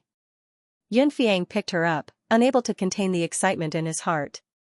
Master, Master, Master. Little junior sister is back. Master, Master, little junior sister, Master is right there. Go disturb her right now and see if she'll hit you. Master? Sir Jojo was escorted to the entrance of the forest by a group of senior and junior sisters. He immediately saw Yunfiang and Morongsun. Morongsun was lifted up a bit by Yunfiang, so she turned her head to look at them. A stream of water spirit abruptly swept out from her palm and pushed towards her disciples who were enjoying the show. A bunch of traitorous disciples. Morongsun angrily cursed, but her eyes curved into crescents. Everyone's feet were abruptly struck by the water spirit, and they all bounced up and cried out in surprise. Morongsun's hearty laughter came from the forest. Yang Shirong and the others in the kitchen were in a state of chaos. Arbor's small mouth cracked into a smile. The holy water sect that's causing a ruckus every day is back, and I didn't know how long I'd been unconscious. When I woke up again, I felt a ray of sunlight coming in from outside into this dark and damp cave. I turned my head with great difficulty and saw the little girl leaning against a nearby mountain wall, dozing off. She suddenly looked in my direction. Her small, stoic face was expressionless. Her pitch-black eyes stared at me, causing my heart to tremble slightly. I suddenly recalled that 2 Beitam protectors had ambushed us yesterday. They had come on Mother's orders to eliminate the little girl. Then now, I propped myself up and tried to sit up. We have to leave here quickly. Why did I follow yesterday? It might be because I lost too much blood. I touched the bump on the back of my head and intermittently recalled yesterday. The little fellow grabbed my hands and dragged me into the cave. My head hit the wall of the cave, and this guy dragged me in like a dead pig. He didn't care if my head hurt or not. She really was an emotionless little thing. I glanced at the bandaged wound and was slightly stunned. You helped me? I didn't receive any response from her. I recalled that when I first met her, she didn't only have no sense of taste or hearing, she didn't even have sight. In any case, she had recovered her sight. If she wanted to find a place to hide in the vast mystic beast forest, she could still escape Mother's pursuit. I let out a small sigh of relief. However, Mother would probably come personally to take care of it. It would be troublesome if they ran into each other. We still have to leave here. I moved my body and sat up with difficulty. She didn't even look at me as she walked out. Where are you going? I asked her as if she didn't hear me. She quickly returned with a furry pheasant poked on a branch. Seeing that she was about to bite it, I hastily said, "Wait. You can't eat it like that." This child was truly bold. He didn't say anything about eating a raw pheasant. The main thing was that many animals in the mystic beast forest had mutated. Wasn't she worried that this pheasant would also mutate and carry corpse poison? I helplessly walked forward and dragged my feet to her side, snatching the pheasant from her hand. The little girl had an angry expression on her face. It was as if I had stolen her food. She glared at me. I hurriedly made a feather-plucking gesture. She gestured with her hands and feet as she explained, "Let me check and roast it for you." The guy glanced at me expressionlessly, then slowly sat back down in front of the cave wall. His dark eyes followed my movements back and forth. She looked as if she would immediately jump up and kill me if I dared to run away with the chicken. A moment later, I took the roasted chicken from the fire and immediately put it out. He tore off a drumstick and handed it to her. "Here, eat it." The little girl reached out to take it, opened her mouth, and took a bite, chewing expressionlessly. I knew she couldn't taste anything right now, but I still looked at her expectantly. Sure enough, this guy was still expressionless. He couldn't tell what he was feeling at all. It was only because she was hungry that she instinctively went to find something to eat. Yesterday, I blocked the killing move for her and was injured by the Dharma protector. At that time, I saw her fingers move like the wind and hit 2 of my acupoints. Everything she did was based on instinct. She instinctively took out a bottle of medicinal powder and poured a bit on the wound on my back. Afterwards, with a slap, her small hand heavily pressed on the wound on my back. I didn't know what kind of ointment she had stuck on my wound. At that time, I didn't know what it was, but now I felt the wound on my back cool and should be much better.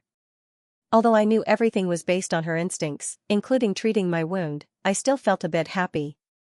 She helped me treat my wound. Didn't that mean she at least treated me well in her heart? Now that the wound on my back had stopped bleeding, the wound caused by mystic energy didn't hurt as much as before. Actually, I didn't care. My broken body is already broken beyond repair. I was poisoned with the love-severing poison when I was young, so Mother had always been worried. In the beginning, I didn't believe this poison was really that powerful. But recently, I kept feeling pain and discomfort all over, starting from my heart to my 4 limbs and bones. The pain was truly unbearable, as if ants were gnawing on them. Only now did I know that perhaps I had unknowingly fallen in love with this little stoic. Mother and I both knew that this was the only symptom of this poison. When the love-severing poison entered the body, falling in love would be like being sliced into pieces and bitten by 10,000 ants. So mother must have thought that as long as the root of the problem, Jojo, was eliminated, time would dilute all feelings. At that time, his symptoms would naturally calm down. I understood my mother's methods too well. She probably wouldn't feel at ease even if she thought about it, so she probably would personally come with people and personally execute Lil Blockhead. But was that possible? As long as the root of the problem, Jojo, was eliminated, she could slowly return to her original life. I knew it was already impossible. Since she had fallen in love, it would be hard to turn back. Does it taste good? I knew she definitely wouldn't give me a response, but I wanted to talk to her like this. Even if she didn't even glance at me out of the corner of her eye and didn't reply with a single word. Lil Blockhead. I propped up my chin and looked at her with a grin. I asked softly, say, when we first met, if I didn't play that joke with you, would you not be angry with me anymore?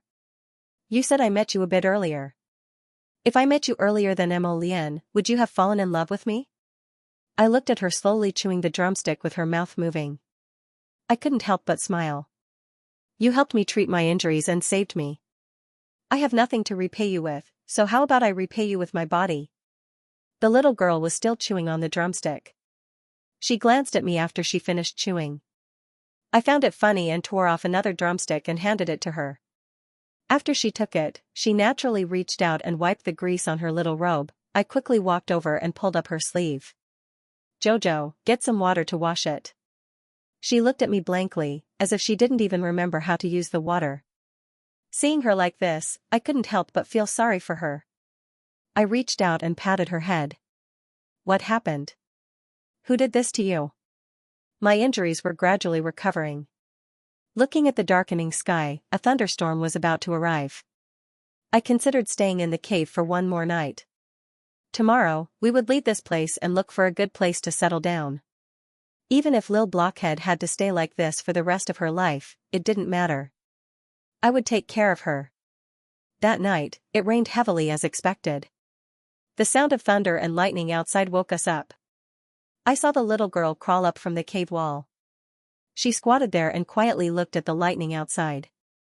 Don't be afraid, it's fine. As soon as I said this, a bolt of lightning split a small tree at the entrance of the cave in half. The little girl suddenly jumped up and ran to the entrance of the cave to look outside. I hurriedly ran over and pulled her to my side. Then, we saw the downpour. Splash. The two of us were almost drenched like drowned rats. The rain was blown into the cave by the strong wind. I had no choice but to pull her inside. I explained to her, it's raining heavily outside. Let's take shelter inside. After a night of wind and rain, the entrance of the cave will probably be flooded. The little girl expressionlessly followed me for a few steps.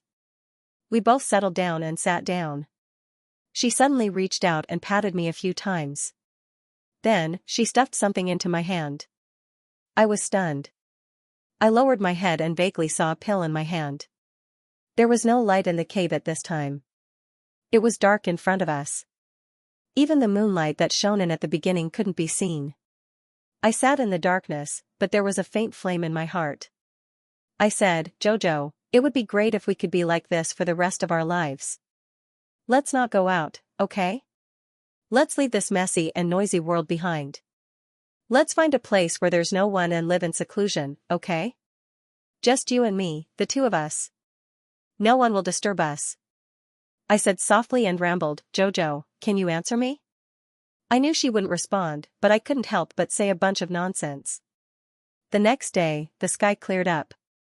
When I walked out of the dark and cramped cave, I had a premonition that I would lose her. A long, long time later. I don't know how much effort it took for me to ask that question, Jojo, do you really not remember how we spent those 2 days together? That day, Jojo promised me that he would be with me. We would find a place where no one would disturb us and live in seclusion. Impossible. Mo Lien, this person, his words were really unpleasant to the ears. Every time he said it, it felt like he was hitting the nail on the head. She won't promise you anything. If I don't believe her, should I believe you?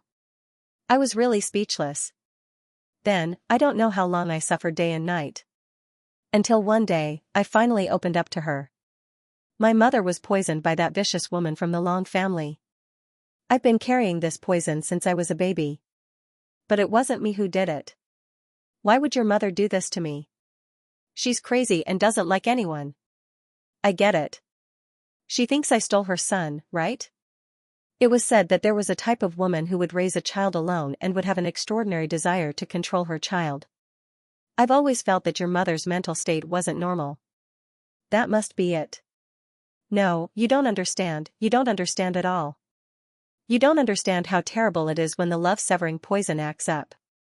Sometimes, when I think about you for a second longer, it feels like a sharp dagger piercing my heart. It's unbearable torture. There's always been a lack of communication between you and me. You don't understand what I'm saying at all. This is the barrier between our hearts. This is a gap that can't be crossed. A long, long time later, I finally understood that Mo Lian and I are not the same person. And, I heard that my second brother's crane garden has been looking for a craftsman to fix the door for the past 2 days. What's going on? Eldest young master, it's all that uneducated brat's fault. She's only been in the residence for 2 days and the entire crane garden is in a state of panic. You've angered second young master greatly. What an interesting little girl. This young master would like to have a look at her. Eldest young master, what's there to see a brat like her? It snowed last night and a thin layer of snow had accumulated on the ground. With the little girl's cultivation, she should have been able to step on the snow without leaving a trace. However, she left a row of crooked footprints in the snow. I couldn't help but chuckle. She suddenly turned around and looked at me. I didn't know what I looked like in her eyes. But in my eyes, even though she had an ordinary, expressionless face, in my eyes, it was extremely interesting and lively. Who are you? She asked coldly with a stoic face. Impudent. The girl beside her shouted at her before I could. I didn't hesitate to slap her and she successfully shut her mouth. Looking at the little girl's slightly surprised expression, I chuckled and quickly ran in front of her. I grabbed her hand and smiled until my eyes turned into crescents. Jojo, I finally found you. Don't think that I don't know who you are just because you changed your name to Mu Xiaobao. You're Jojo, you're my Jojo. Looking at her shocked eyes, I couldn't help but laugh. She was still in disguise, wasn't she? I suddenly called her by her original name. I'm afraid she was going to jump in fright. According to the original situation, she should have slapped me and poisoned the maid next to me until she became mute. However, she looked as if she had seen a ghost and suddenly threw my hand away. With a whoosh, she jumped onto the roof and disappeared without a trace. Ah, crap, I forgot to lift her chin. No wonder she didn't follow the script. I chased after her with a smile. Jojo, don't run. Let's talk, okay? The little fellow must be very frightened at this moment. She must be cursing me in her heart, thinking that there was nothing to talk about with me. With that thought in mind, I quickly followed after him. Before she could escape back to second brother's crane garden, he quickly stopped her. Don't you hate my second brother? Why did you run back? I smiled and said, how about this? I'll tell you about the night cupboard. I'll tell you everything you want to know. I will also help you deal with the forces behind the night cupboard. As long as you want to know, I will tell you everything. Looking at her dumbstruck face, I couldn't help but laugh. I floated in front of her and poked her face. He couldn't help but feel excited. It was warm and real, it's really Jojo. Did I go back? Back to that afternoon many years ago. Back to that afternoon when the snow was falling and I saw her deliberately leaving a row of small, crooked footprints under the tree. Back to the day we first met. This time, I will stand by your side without hesitation. I don't care about the family's mission or the ancestral rites. Arbor sat in front of the ice coffin with his chin propped up. After looking at it for a while, he slowly stood up. Master, Qing Da's soul has already dissipated. It's better not to wait. Maybe a miracle will happen. Arbor muttered to himself. I haven't told him that I forgive him. His ancestors had been in charge of heavenly fate for a long time. He and Omega Kotoku probably didn't have a choice. Someone had already paved the path for them, and, Big Brother, someone is hunting me down. Please help me. He clearly knew that he was in an illusion, but why did he feel like he was in reality, especially when he lowered his head and saw an extremely familiar little stoic face? The little fellow hugged his slender leg and raised her head to act cute. Big brother, big brother? Can you hear me, big brother? Hu Jinchen, this was an illusion, the Tower of Punishment's test. Hu Jinchen took a deep breath and reminded himself. She's there, hurry and chase after her. Over there. Following that, several extremely vicious voices were heard.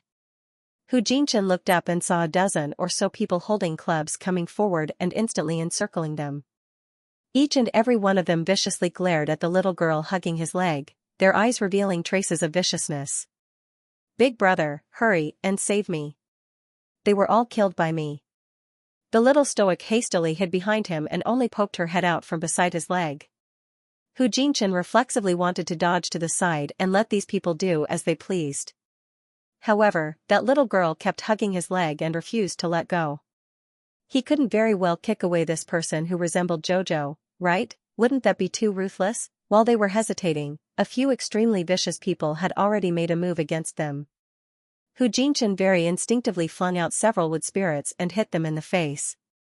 What exactly was this test? As he pondered, he saw the little girl scramble up from the ground and grin at him. Hu Jinchen looked at her without any ripples. His chow wouldn't show such a silly smile. Hu Jinchen later learned that this world was a predetermined development routine. He picked up the little princess who was wandering the streets and being hunted down.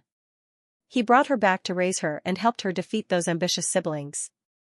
He nurtured her and supported her to ascend to the throne of the little queen. A series of events had happened in a logical manner. As Hu Jinchen completed his mission, he couldn't help but silently criticize, if my chow was here, those siblings wouldn't have the right to blindly jump around. Wasn't Charles the one who used relatives to get rid of them? This little queen was too weak. So this was an illusion formation that tested one's heart of power. If he were to succumb to it, he would eventually kill this puppet queen and ascend to the throne, wouldn't he? The little queen stepped over the high threshold and walked towards him again. TSK, only their faces looked alike, but the rest of them really didn't resemble each other. Trying to confuse him with this, wasn't he looking down on him too much? Yes, according to the plot, the little queen should be walking towards him with her short and chubby legs, plop. He looked at the little girl in front of him, trembling in fear as she submitted to him, and pitifully said that she would abdicate her position to him. Hu Shurchen couldn't help but want to roll his eyes. Stand up. The little queen shook her body. I told you to stand up, did you hear me? The little queen trembled as she climbed to her feet. She held onto the stool beside her and barely managed to keep herself from falling. Hu Shurchen was speechless. She didn't seem like his Zhou at all. If it was his chow, even if she was still young, she would not be afraid of anything. How could his chow last submit to anyone? 3 years had passed in this illusion array. In reality, Hu Shurchen was very clear that only 3 days had passed. It was better to end it. The more he looked at it, the more it didn't seem like his Jojo. Boring, flicking his sleeves, the scenery in front of him changed into a palace shrouded in fragrant mist. As he stepped in, he saw groups of women with Xiao Qiao's little face pouncing towards him. The creator of this talisman array was too good at grasping people's hearts. He always liked to create things that people wanted to see from the bottom of their hearts. Hu Shurchen was all smiles as he was dragged into the main hall in groups of 3 to 5. The women giggled as they swung the gauze in their hands and leaned towards him. Suddenly, a wooden vine whip appeared in Hu Shurchen's hand and swept away one of the women with a swish. That person cried out in shock and then turned into a wisp of illusory smoke, instantly disappearing from his sight. He wondered how Mo Lian was doing. These illusions shouldn't have much effect on him, but this dog-like creator of the illusion array always liked to create a bunch of Jojo to test him. It was really too maddening. He really wanted to kill this creator of the illusion array. If he didn't have good willpower and good wits, how could he bear to kill so ruthlessly? Looking at Jojo's little faces disappearing from his sight, one by one, Hu Shurchen pursed his lips and looked ahead with a deep gaze. The illusory domain disappeared. He appeared in the Tower of Punishment and glanced at Mo Lian who came with him. Yo, you've changed your clothes. He had a malicious expression. What did you see in the 3rd stage just now? I didn't see anything. Mo Lian replied expressionlessly. Impossible. Hu Shichen snorted. Look at you, you've changed your clothes. You definitely didn't control yourself just now. I'll definitely tell the little guy later. Mo Lian glanced at him. A bad guy who looks like a JoJo tore it. When I hit her and threw her, it tore it. Hu Shichen, the creator of this talisman array, was really magical. It could actually create the person they wanted to see the most. A long, long time ago. Xian Huang, quickly help me think. I've created a super big tower specially used to imprison criminals. I've already set up layers of mechanisms, but I still feel like something's missing. Can you think of a way to create a big array? The kind that's used to test and trap people. Leave this kind of thing to my disciple. Xian Huang lifted her hand and carried over the child who was seriously drawing talismans behind the desk. Grandpa Tiandao's eyes lit up. He rushed over and shook the child vigorously. Child, help Grandpa create a super big talisman array to trap those bastards who broke out of prison. When you cultivate the righteous Tao, Grandpa won't send heavenly lightning to strike you anymore. How about that? Several days later. Daughter, how is it? I've created a big fantasy array for you. As long as you step in, you'll have to go through the 3 tests of money, power, and sex. If you can't get out, you'll be trapped inside forever. The eye of the array is in my likeness. Only by passing my test can you walk out of the fantasy array. Grandpa Tiandao smiled and nodded.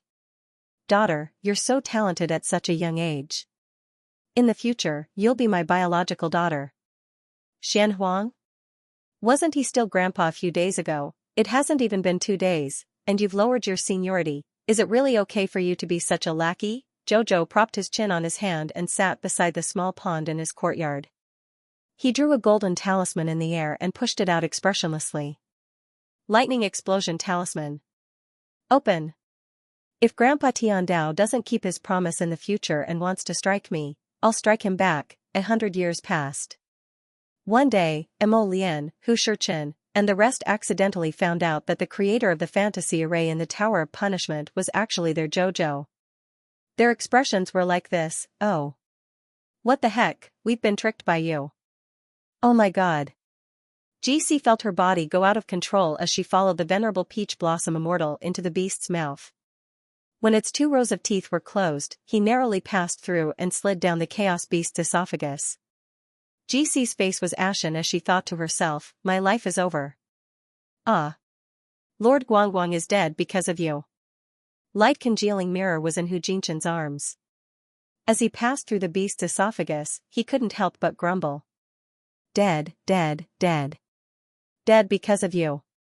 Light congealing mirror kept muttering. Its little hand grabbed a handkerchief and tried to wipe the tears from the corners of its eyes. How could Hu Jinshan care about its muttering? He directly threw out a wood spirit and stabbed the beast's esophagus. Roar. Chaos was in pain. It suddenly writhed, and a huge wave appeared on the surface of the sea. Voila! Hu Jinshan brushed away the sword with one hand and stabbed it into its esophagus with a cold expression, reducing the speed of its descent. At the same time, a ray of sacred power drilled through and hit the beast's internal organs. Chaos felt its body turn upside down. Therefore, it couldn't help but roll around in the abyss and roar in pain. Inside the abyss, little Tai Sui, who was knocked out by a huge wave, couldn't help but be stunned. Then, his expression suddenly changed. What kind of King luck was this? He didn't find JoJo, but he actually encountered a super big beast. 6 legs and 4 wings, red as fire. Its whole body is wrapped in a layer of blazing light, little Tai Sui muttered. His heart suddenly jumped, and his eyes widened. It's the beast Chaos. Bang! An icy mist assaulted him from the front, instantly freezing him from his blood to his limbs. Little Tai Sui turned around in a panic. Its whole body was stiff, and it was almost out of control. He fled upward with all his might. Unfortunately, the icy mist was extremely strong and froze him in a matter of minutes. In a hurry, a huge tail swept over, and the tailwind swept his body. Hu Jinshan didn't expect that while he was dealing with this beast inside, little Tai Sui was unlucky outside. Light congealing mirror almost cried when it saw how ferocious he was. This, sire, please stop for a moment. What are you trying to do? What, wasn't this obvious? Ma Yingchen sneered, of course it's to poke a hole from the inside so that I can get out. Light congealing mirror. Is it really okay for you humans to be so cruel? No. Don't hurt Dun Dun first. Why don't I discuss with Han Dun and ask him to expel you? Yuan Shichen curled his lips and looked coldly at the light congealing mirror in his hand. Good idea.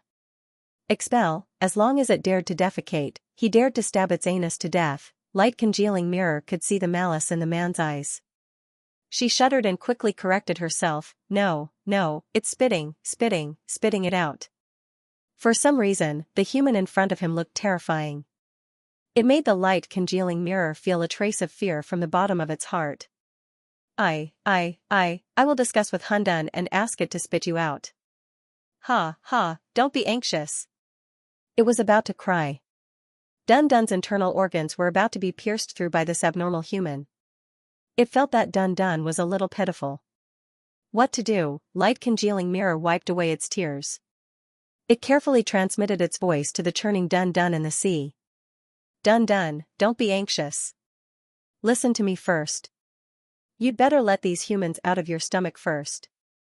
This human beside me is not to be trifled with. If this goes on, I'm worried that your intestines will rot and you will die. Ow. The chaos beast let out an earth-shattering roar. Its entire body was tossing and turning in the sea abyss, creating a large splash. Dun Dun, this is called a wise man submits to circumstances.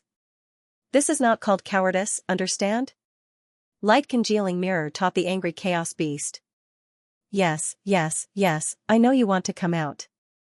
When I find an exceptionally talented master, I will definitely be able to let you out. I'm not wronged at all. Dun Dun, we have been companions for so many years. You can't die. We agreed that we would be best friends forever. Sob. Light congealing mirror came back to its senses. It grabbed Yuan Shichen's arm and shook it. Don't destroy it. Don't kick around in Dun Dun's stomach. Dun Dun has agreed to let us out. It won't bite us to death like before when it spits us out, right? GC's face was pale. She trembled as she questioned. When they came in just now, they had a narrow escape. Fortunately, she was fast enough to dodge. Otherwise, she would have been bitten into two by the chaos beast. How could she still talk? It won't. Light congealing mirror patted its chest hard. I know Dun Dun. It's actually a very gentle child. It's just that it has been locked up for so long that it's throwing a little tantrum. Yuan Shichen could not help but chuckle. UF** King threw a tantrum and dozens of lives were lost. You were really petty. Let's get ready. Yuan Shichen raised his hand and a ball of sacred power hit the chaos beast's internal organs hard. He narrowed his eyes and sneered. Do you think I'll believe you? Light congealing mirror's little face instantly turned pale. Sob. He hit Dun Dun again. Dun Dun was about to vomit blood. This human was so scary. You, what do I have to do to make you believe me? Light congealing mirror cried. Yuan Shichen slowly threw out a set of confinement talisman arrays. I'll believe you when you come in. This human really did not believe him. He was worried that it would join forces with Dun Dun to kill them. Light congealing mirror wiped its tears with a small handkerchief. I'm really a good person. GC's face was cold. You're not human. Light congealing mirror choked. It obediently went into the confinement talisman array and was instantly surrounded by several thunderstorm talismans. When we get out later, you have to cooperate with us to subdue the chaos beast. Do you understand? I know you have a way. Yuan Shichen still looked at it with a smile and said. If you don't cooperate, I can only strike you to death first. Light congealing mirror. It turned out that it was not an ordinary confinement talisman array. It was actually 3 layers of talisman arrays. Confinement, binding, and thunderstorm. 3 layers of arrays. This human, this is too deceitful, big brother. I I will definitely cooperate with you. Sob sob, after a storm of ripping and tearing. Xianxia led GC and the rest and was pulled out of the giant beast's esophagus by a huge force. At this moment, Mo Lian just happened to catch up. The two looked at each other and gave each other a look. Seal done done. Many, many years later.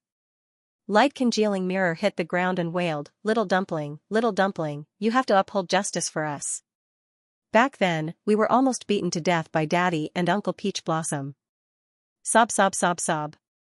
Baby Mo looked at light congealing mirror who was hitting the ground and crying, then looked at little Wonton who was rolling all over the ground.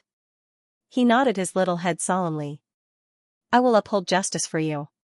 He carried Dun Dun and held light congealing mirror's little hand. Let's go find Daddy and Uncle Peach Blossom and demand justice. You have to move forward in front of Mommy, little dumpling. Other than Mommy, no one can deal with them.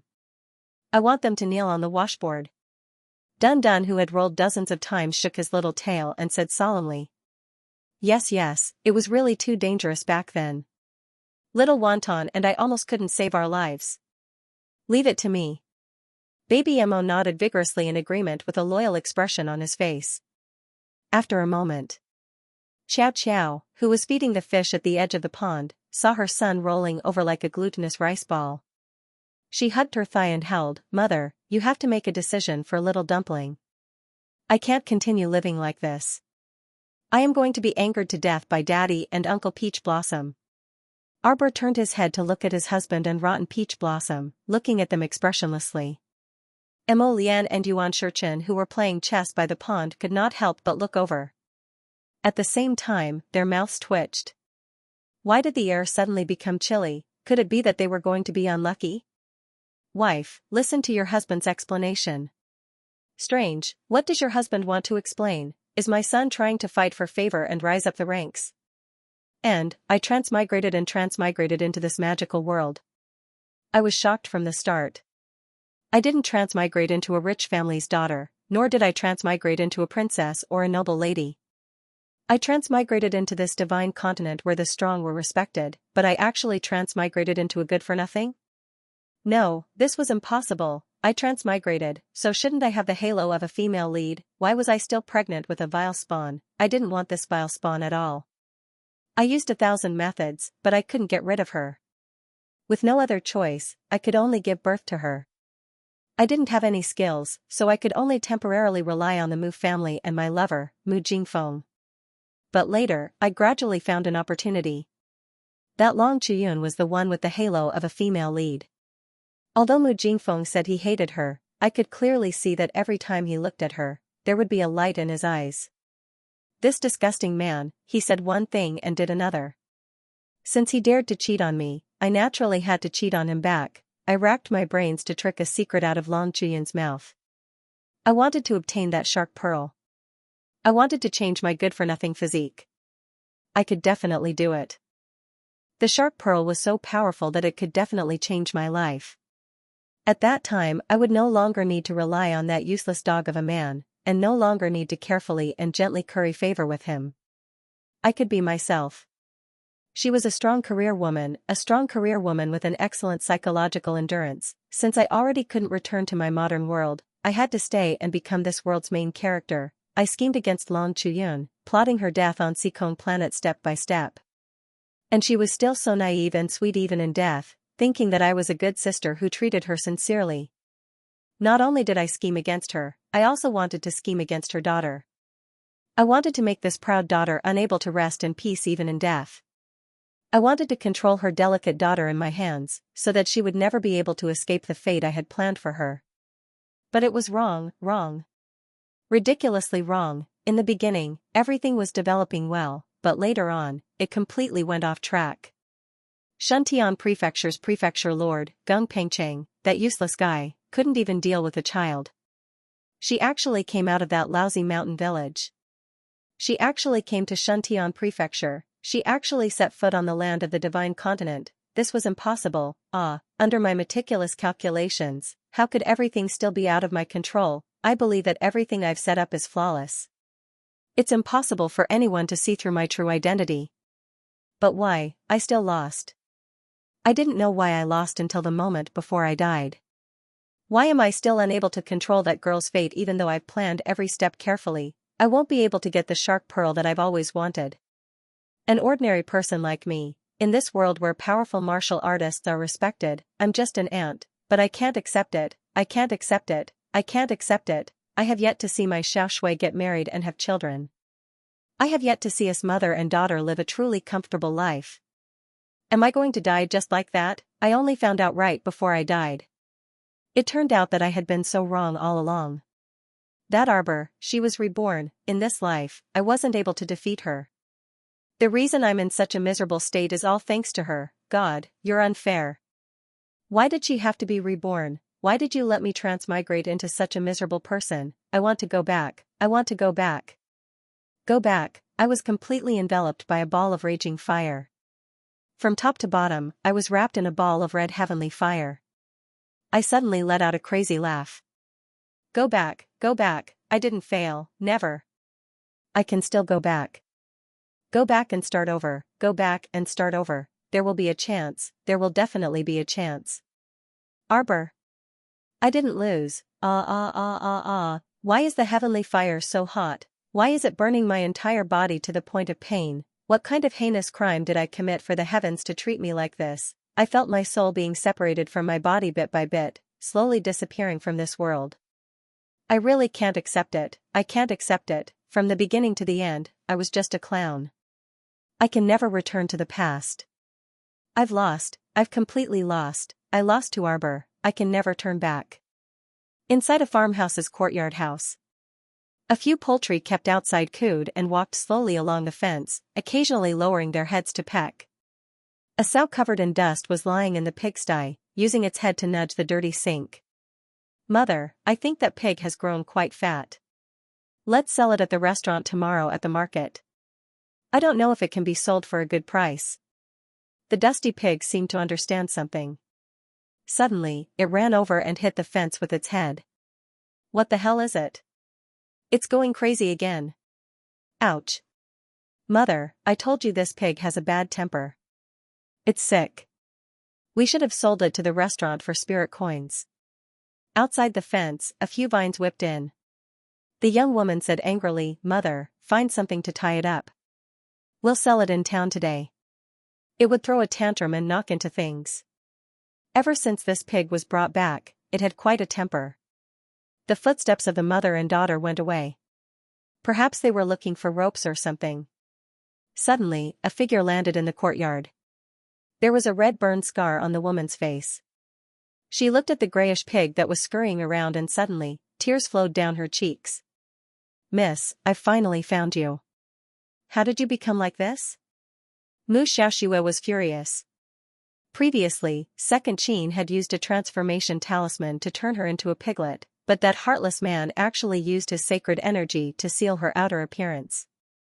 In this world, how many people could break the seal of his saint energy? Even if the effect of the shape-shifting charm had faded with time, the sacred power seal had not been broken. The unlucky Mu Xiaoxue continued to live in the form of an animal. She was careful and cautious enough. Who knew that on the day she came out to look for food, she would be kidnapped by a group of villagers and brought back to this farmhouse's courtyard house. She hit the fence crazily, screaming and screaming. But in the end, she still could not escape from this farmhouse's courtyard house. When she heard that the lowly peasant girl said that she would be sold to the restaurant, Mu Xiaoxue could not help but panic. If she was sold to the restaurant, she would be killed. But she did not want to die, not at all. She was truly afraid of Arbor now. She didn't want to take revenge on her. She only had one humble wish, which was to regain her human form and find a prosperous place to live the rest of her life. She had previously buried some gold, silver, jade, and jewelry in a remote courtyard. If she exchanged them for spirit coins, she would definitely be able to live a comfortable life for the rest of her life.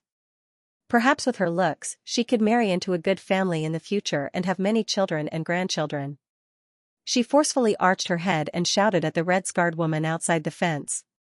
Mei Xiaorou's eyes revealed a trace of pity. Miss, don't worry. This family just wants some spirit coins. I'll buy you from you later. I won't let you suffer again. Mu Xiaoxue pushed herself against the fence and roared angrily in her heart, I'm suffering right now. As long as I don't return to my human form, I will continue to suffer, you're just a little maid. How can you not let me suffer?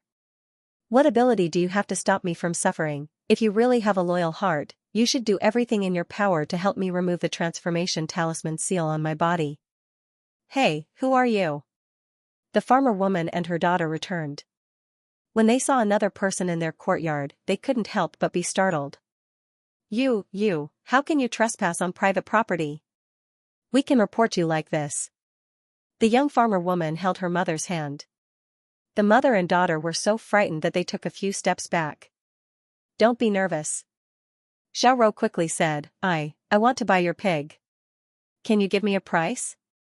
What? You want to buy a pig? The farmer woman rolled her eyes and immediately put on a smiling face. She looked at Mu Xiaoxue in the pigsty. You see, it wasn't easy for our Xiao Hui to become so fat. No matter what, it should be at least 5,000 spirit coins. The farmer woman was startled and hurriedly pulled her daughter's sleeve. Wasn't this extortion? If they sent it to a big restaurant in town, they would at most earn 500 spirit coins. Her daughter asked for 10 times the price.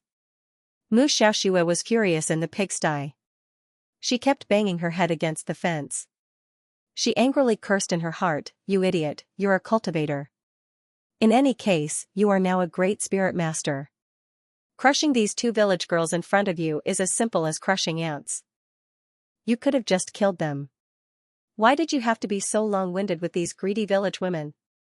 Xiao Rou took out the bag of spirit coins from her inner world and gave it to the farmer woman. The farmer woman immediately smiled until her eyebrows cracked. She quickly said enthusiastically, Daughter, quickly tie up the pig for our guest. No need. Yes. This pig is very fierce. It runs as soon as it's released. It won't run far once it's tied up.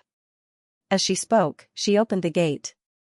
The mother and daughter worked together to tie Mu Xiaoxue, who was running left and right, around her neck with a rope and around her body. Mu Xiaoxue wanted to squeeze them to death, but the farmer woman suddenly tightened the rope. She couldn't even breathe.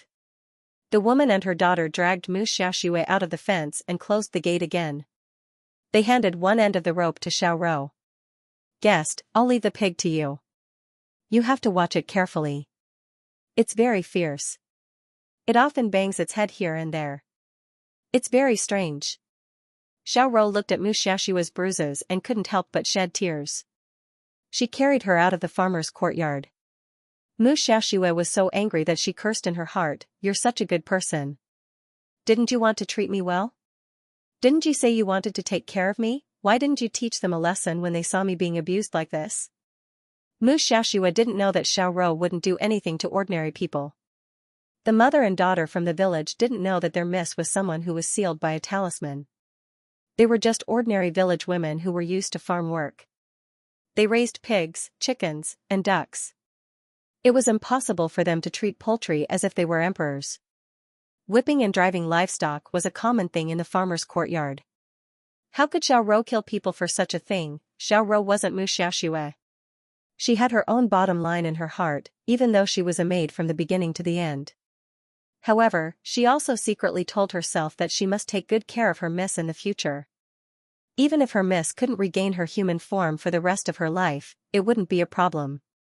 She would definitely let her miss live a good life without worrying about food and clothing. Many years later, one day, Mu Xiaoxue ate until she was fat and strong. She lay on the grass in the courtyard and looked up at the sky.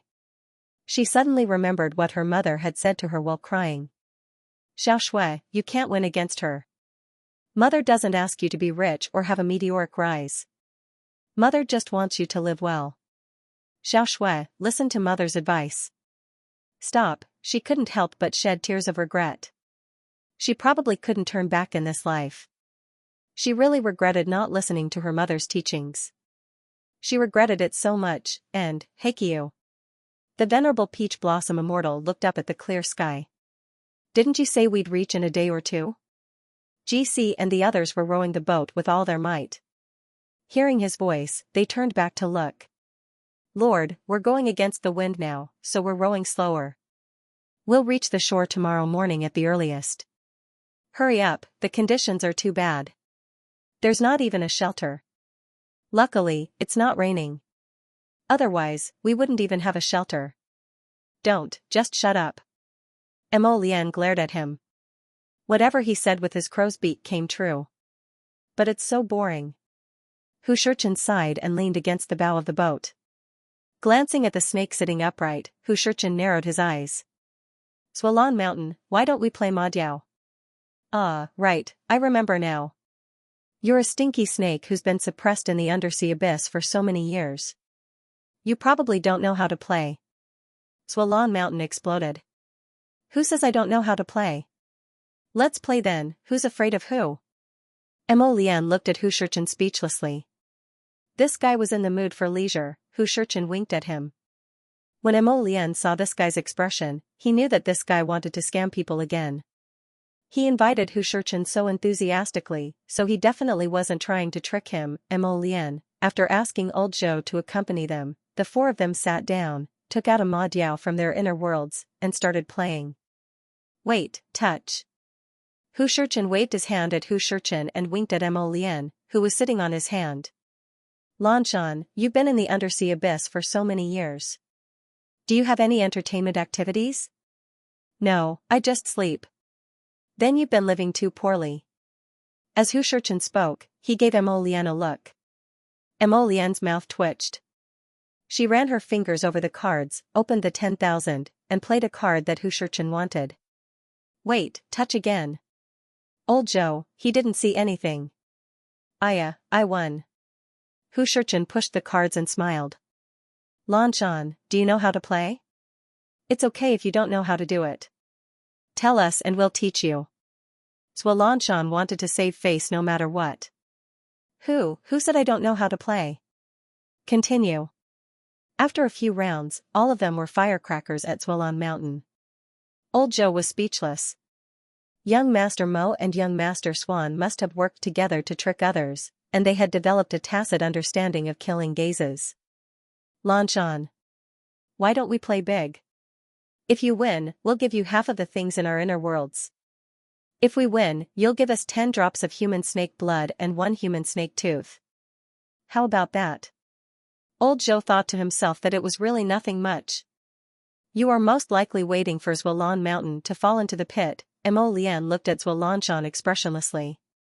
If you're afraid, you can tell us. We won't force you. After all, you're a coward. Who's a coward? Let's bet then. Do you think I'm afraid of you?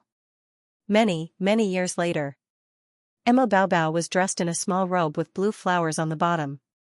He held a shiny dagger in his hand and gestured around in the garden energetically. Godfather. Is this the right move? Yes, but you have to be faster when you attack. Duanyu turned around and saw Lanshan pass by behind them with a constipated expression while covering his face. What's wrong? My toothache. Lanshan covered his face and tearfully glanced at the dagger in Mo Baobao's hand before leaving in tears. Duanyu, what was wrong with this guy?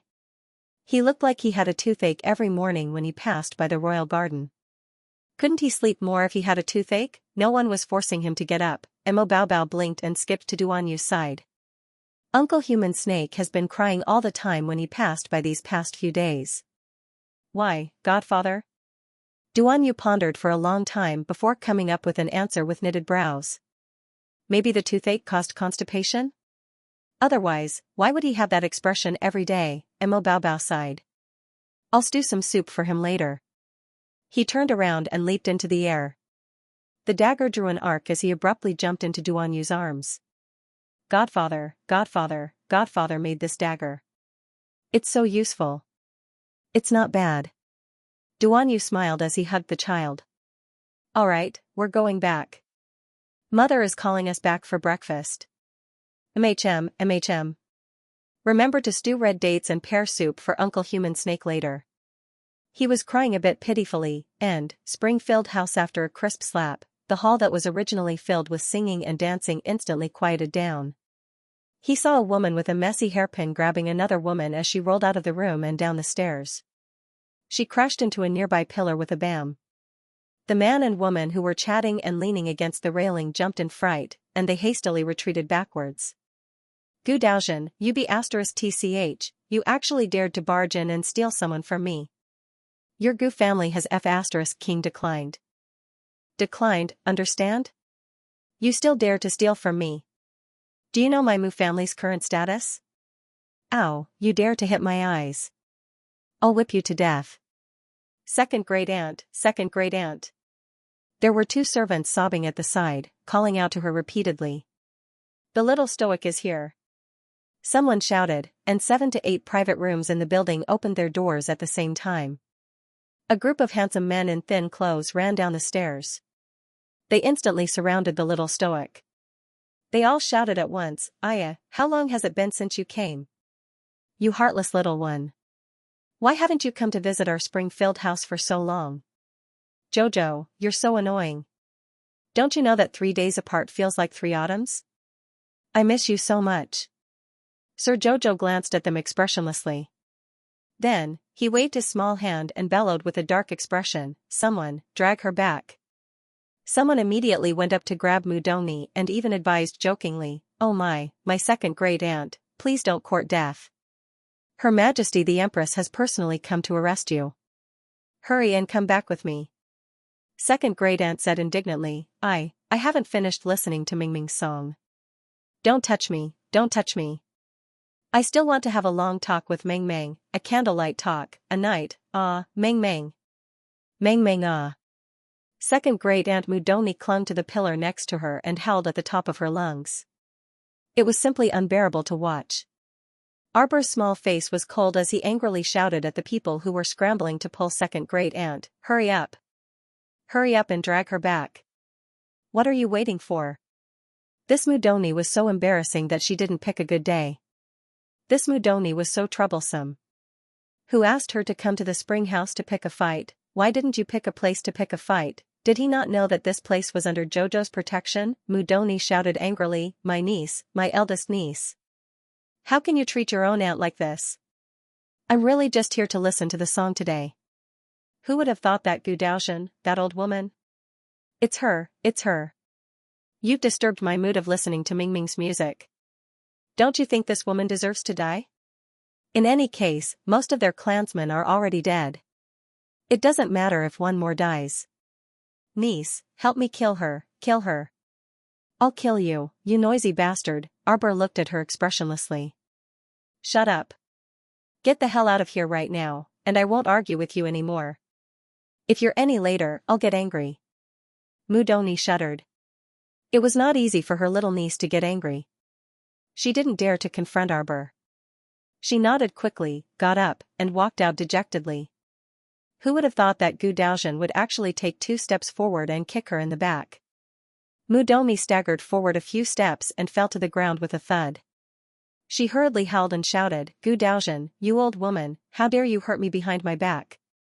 Arbor glanced at her coldly, and someone rushed over and twisted Gu Daojian's arms behind her back. Gu Daojian shouted angrily, what do you want to do? What did I do? Why are you doing this to me? I'm telling you, don't mess around. There are laws in this world. The Empress of the Divine Land came to visit a brothel. Humph. I wonder what His Majesty will think when he learns of this. Mudoni said angrily, what? Do you think this is a brothel? I'm telling you, this is a restaurant, not a brothel. Don't slander my beloved Mingming. I'll kill you. 2 handsome young men next to her sobbed, Sir, how can you slander us like this? We're not a prostitute. We're a restaurant that does decent business. Red dress, green dress, orange dress, yellow dress, blue dress, purple dress, green dress, orange dress, yellow dress, blue dress, purple dress, all ran to Arbor's side and sobbed, Jojo, someone slandered us. They slapped our faces. What do you think we should do? Next to them were a few handsome young men, who were about to find a rope to hang themselves. They walked back and forth in the hall, trying to find a pillar. I don't want to live anymore. I don't want to live anymore. I can't live anymore. We've been slandered like this. Don't we feel ashamed? That's right. Who's a brothel man? We are decent men from good families. Arbor's mouth twitched, and he couldn't help but feel speechless. Just as they were making a racket, Fan Meng and Fan Yu walked down the stairs. Fan Meng looked at Arbor with a gentle gaze and said with a smile, "You're here?" Arbor nodded and looked her up and down. Fan Meng's complexion was pretty good today, and she looked quite spirited. "They didn't disturb you, right?" the little stoic asked icily. With this question, the group of handsome young men next to her started wailing even more. We did, we really did. Hey, this is the Mu family's second eldest aunt. She pointed out that our Meng Meng should play the zither for her as soon as she arrived. She also said that she could only eat our food if Meng Meng played the zither next to her. Then, not long after, this Gu Daojian came again. She kicked and hit, kicking and even got into a fight with the Mu family's second eldest aunt. The two of them rolled down from upstairs to downstairs. We were scared to death. MHM. We were really scared to death. Even now, my heart is still thumping nonstop. Jojo, I want to drink tea to calm my nerves. The corners of Sir Jojo's eyes twitched silently, and then he nodded.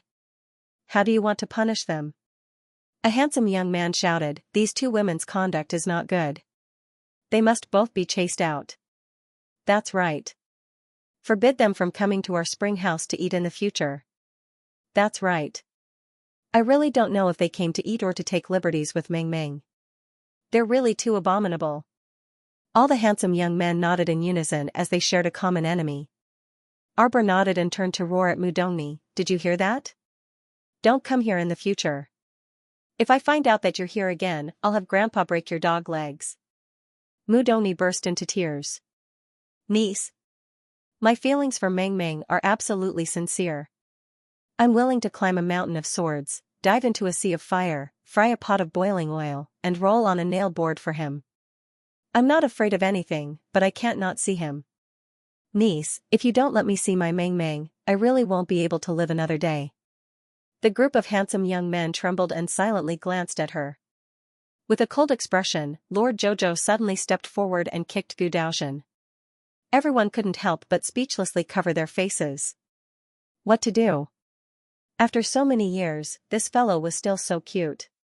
Just when everyone thought that she couldn't stand Mudongni and was about to walk over and hit her, this fellow actually kicked Gu Daojian. Now that they thought about it, how innocent was Gu Daojian? You're not allowed to come here in the future. If I find out that you're here to make trouble again, I'll put you in jail. Lord Jojo raised her voice and shouted. Gu Daojian was furious and snapped, Is there any justice in this? Is there any law? Your Majesty, although your power is greater than the heavens, you can't forbid commoners like us from coming here to eat normally, right? Mudongni, however, became spirited and turned to roar at her. So what if I don't allow you to come? I just don't allow you to come. Let me tell you, here, Her Majesty the Empress is the law. Even if you scream yourself hoarse, there's no way to reason with her. F***ck, you're making Lord Jojo sound like a bandit. Can you F***king speak properly? Can't you use your brain before speaking? Arbor glanced at Mudongni in annoyance.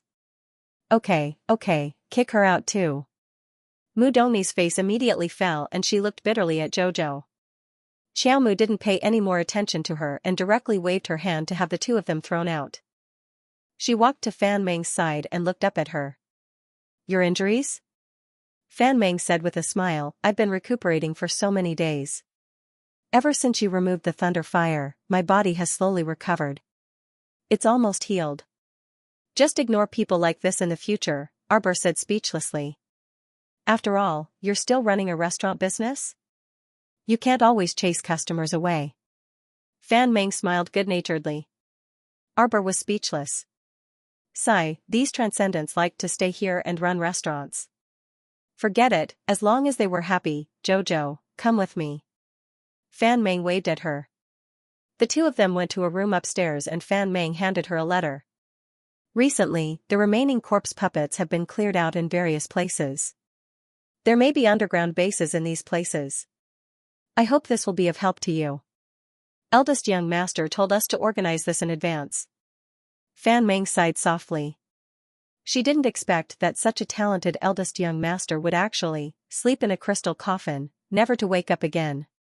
Did he know that this day would come? Fan Meng nodded. He guessed that heavenly luck wouldn't last long. There's not much we can do now. I hope this can help you. Qiaomu tugged at the corner of her mouth. She originally wanted to show him a kind smile, but her small face was still as cold as ever. Fan Meng couldn't resist chuckling. She glanced at the window from the corner of her eye and propped up her chin with one hand as she beamed at her. Since you're here, how about I play a tune for you? Without waiting for Sir Jojo to reply, a chilly voice drifted over from the window.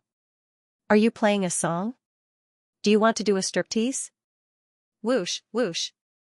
Two figures, one black and one white, suddenly appeared inside the room. Ah. Fan Meng laughed in spite of herself. His Majesty came to arrest people. Lady Chow Chow quickly jumped up and rushed out of the room with her little legs. When the door opened, Aoya's dark face turned around and grinned at her. Your Majesty the Empress.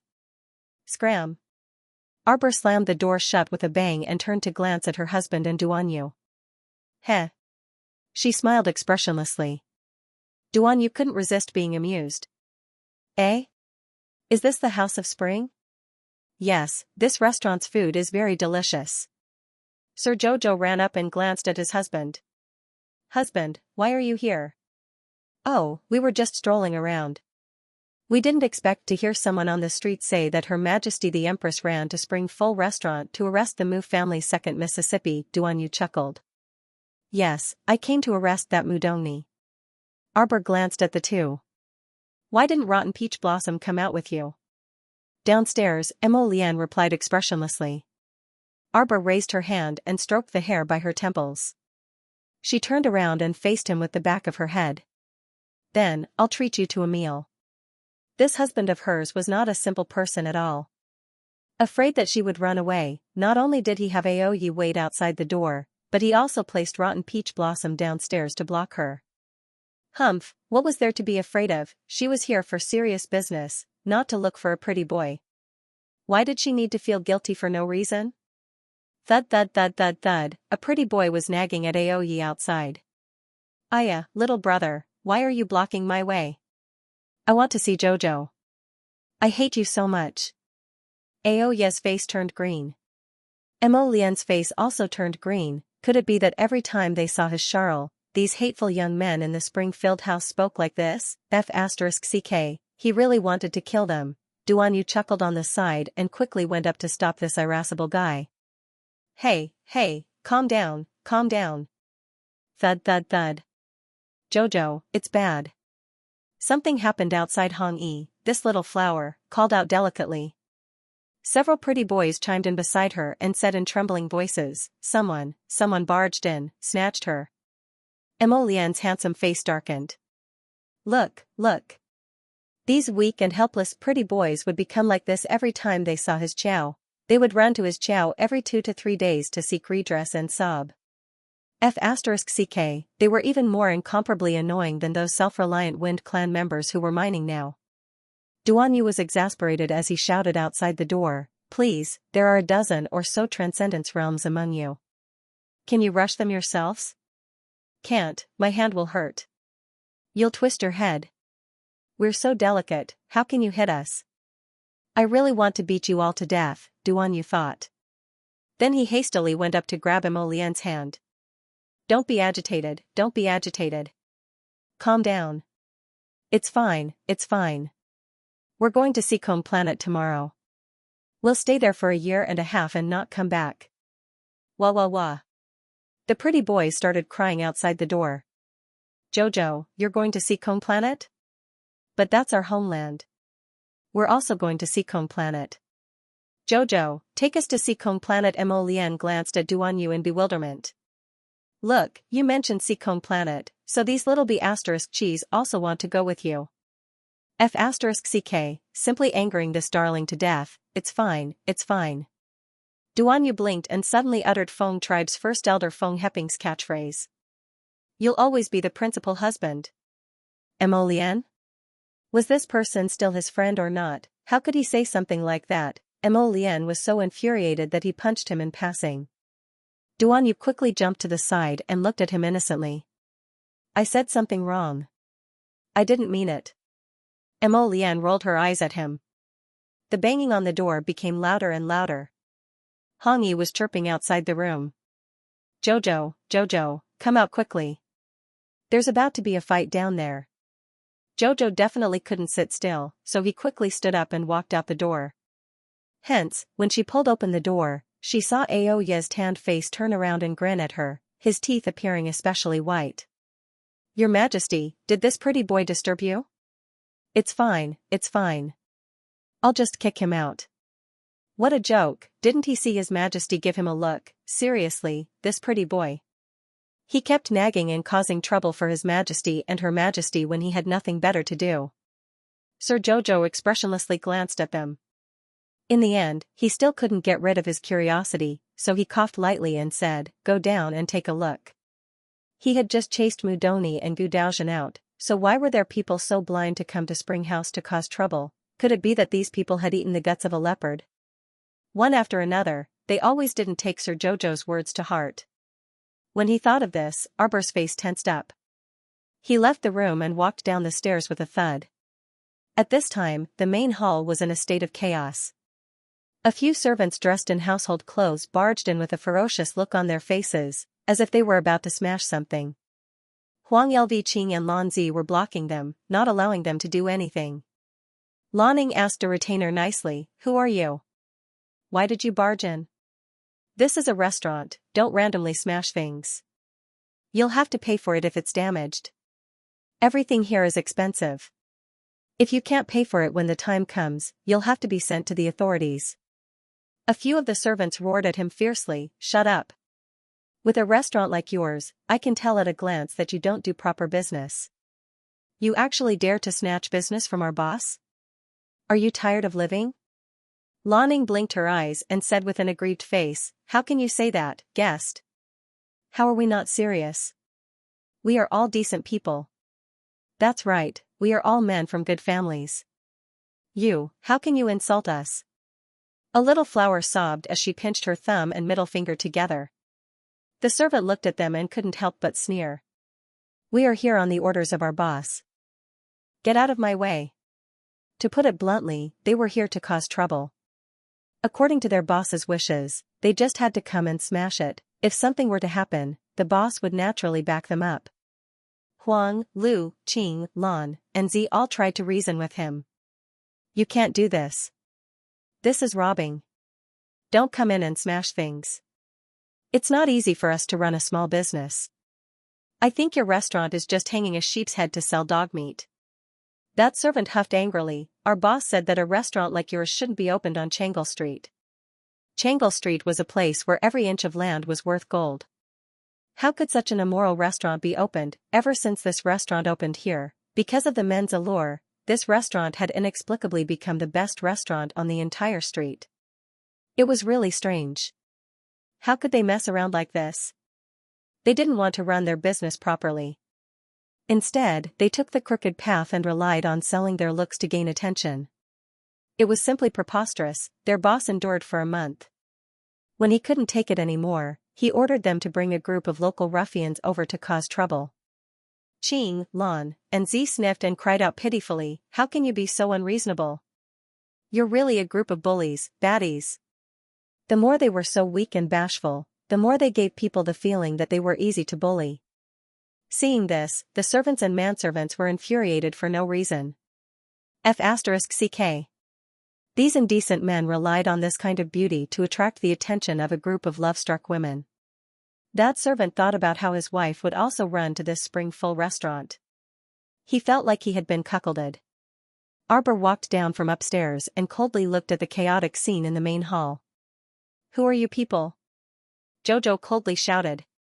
Jojo, the handsome young men in spring-full restaurant all pounced over as if they had seen their pillar of support. Some tugged at Jojo's sleeves. Some stomped their feet and cried in front of her. They all cried out at the same time. Oh no, someone's here to cause trouble. Mo Lian was instantly speechless. She glanced at them and subconsciously clenched her fists. These bastards were really hateful. He didn't know where they developed this habit. They always liked to act cute and coquettish in front of his Jojo. They didn't even need to act. They were just acting themselves. Every one of them probably felt that as long as Jojo was here, everything could be resolved by her. A burly man walked out from among the servants. He raised his head and disdainfully glanced at the handsome men. Look at this bunch of good-for-nothings. They actually found a woman to make the decision. What a joke. What, you're not convinced? That's right, we're here to cause trouble today. Don't blame others for being ruthless. If you want to blame someone, blame your restaurant for being so shameless. Jojo, one of the handsome young men, stomped his feet and covered his face as he sobbed. Look. Look, he's actually insulting us like this. How can he say that about me? Who's selling their looks? I'm still a pure and innocent little flower right now. Yu couldn't resist shuddering. When he looked over, he saw Xianxia sitting on the side as if nothing had happened. He was holding a wine cup and drinking with an indifferent expression. This big brother had been sitting here from the start and hadn't made a sound until now. He was just watching this noisy show. Yu couldn't help but be speechless. He knew that this guy was just enjoying the show. Hence, he turned around and walked to Xianxia's side before slowly sitting down. He reached out to take a clean cup and poured himself a cup. Xianxia smiled sarcastically. I see that Lian, that punk, doesn't look too good. How could it be good? Look at those 7 flowers, a bunch of orioles and swallows surrounding Jojo. It was obvious that they couldn't be happy, right? Oh, right, the 7 flowers said they want to go to Seacone Planet with us. Xianxia raised a brow. Is that so? Then Lian agreed. Yu shook his head. No. He couldn't possibly agree. Those Phoenix clansmen following Jojo around was already enough of a nuisance to him. If he had to bring along a bunch of colorful flowers now, Lian would probably be depressed for a year. Xianxia couldn't resist chuckling. Oh, forget it. The more the merrier. We'll see how it goes. If they don't cause such a ruckus, it's fine to bring them along. How could they not cause a ruckus? Yu thought inwardly, look, they're already so rowdy right now. Sir Jojo walked up and asked with a straight face, who's your boss? Call him over for a chat. This person really had no respect for the law, right? Seeing that someone else's business was doing well, he called some local ruffians over to cause trouble. Did he think Sir Jojo was a pushover? MHM. Have your boss come over and talk with our boss. If you have any dissatisfaction, feel free to tell our boss. Why do you need to resort to these petty tricks? It's not easy for everyone to run a restaurant. The 7 flowers all chimed in. That servant put his hands on his hips in disdain. Do you think our boss is very idle? How could a big shot like our boss come over to handle such a small matter? Arbor beckoned with his hand, and several hidden guards in black rushed to him and shouted in unison, this subordinate is here. Everyone couldn't help but facepalm. These hidden guards around Jojo seemed to be getting more and more ridiculous. In the past, Jojo would at least shout, where are the crown princess's personal guards, before they would jump up and answer. Now, they didn't even need Jojo to shout. They would jump up with a wave of his hand. Throw them out. Jojo pointed at those local ruffians and impatiently ordered. These people were really annoying. She wanted them to call their boss over for a chat, but they were unwilling. They were just small fries, so they couldn't make any decisions. Who knew what they wanted to do by causing a ruckus in front of her restaurant all day long? Ah, Jojo, I know. These people must have been sent over by the 5-colored pavilion across the street, a little flower suddenly shouted. This 5-colored pavilion is also a restaurant. But their business isn't as good as ours, so they must be especially jealous. That's why they sent these people over to smash and rob, wanting to ruin our business. Jojo, we can't let this kind of treacherous villain off. Sir Jojo nodded expressionlessly. Then tie them up and take a look at the 5-colored pavilion across the street. When everyone heard that this guy was going to stir up trouble, they cheered repeatedly. The group of little flowers at the side even applauded in high spirits as they all coquettishly said, okay. They were just short of writing the word "stir up trouble" on their faces. Xianxia almost spat out his wine and speechlessly shook his head. They really wanted to see the world plunged into chaos. Look at these transcendent realm cultivators. How idle must they be to be so bored? They were actually overjoyed when they saw people coming to pick a fight. Jojo saw everyone crowding around them as they headed for the five-colored pavilion across the street. Xianxia couldn't resist twitching his mouth. He turned to look at the fuming Emolian and said in amusement, "Don't be angry, don't be angry. We're also going over to take a look." Say, why are you getting angry with them? Aren't they just a bunch of wild flowers and weeds? How can they compare to a houseflower like you? Duan Yu almost spat out his wine. He looked back at Emolian in amusement and saw that his handsome face had darkened. So funny, why was this guy's words so unpleasant to the ears? Emolian inwardly mused. When the trio saw that even the group of diners in the main hall had followed them to the five-colored pavilion to watch the show, they could only follow them. There were only a few kittens inside the five-colored pavilion. It was still mealtime, but business was already this bad. It could be imagined that not many people would enter their restaurant normally. No wonder this owner hated Spring Full Restaurant so much that his teeth itched. After all, Spring Full Restaurant was diagonally across from them and could be seen as soon as they looked up. Spring Full Restaurant had customers coming like clouds every day, while they could only wait anxiously for a few birds to arrive. This contrast was seriously too hateful. How could it not be envious? After Arbor and the others entered the five-colored pavilion, the commotion naturally was extremely grand. Of course, it immediately alerted the owner of the five-colored pavilion. This owner was white and fat, and all his fat was piled on his belly.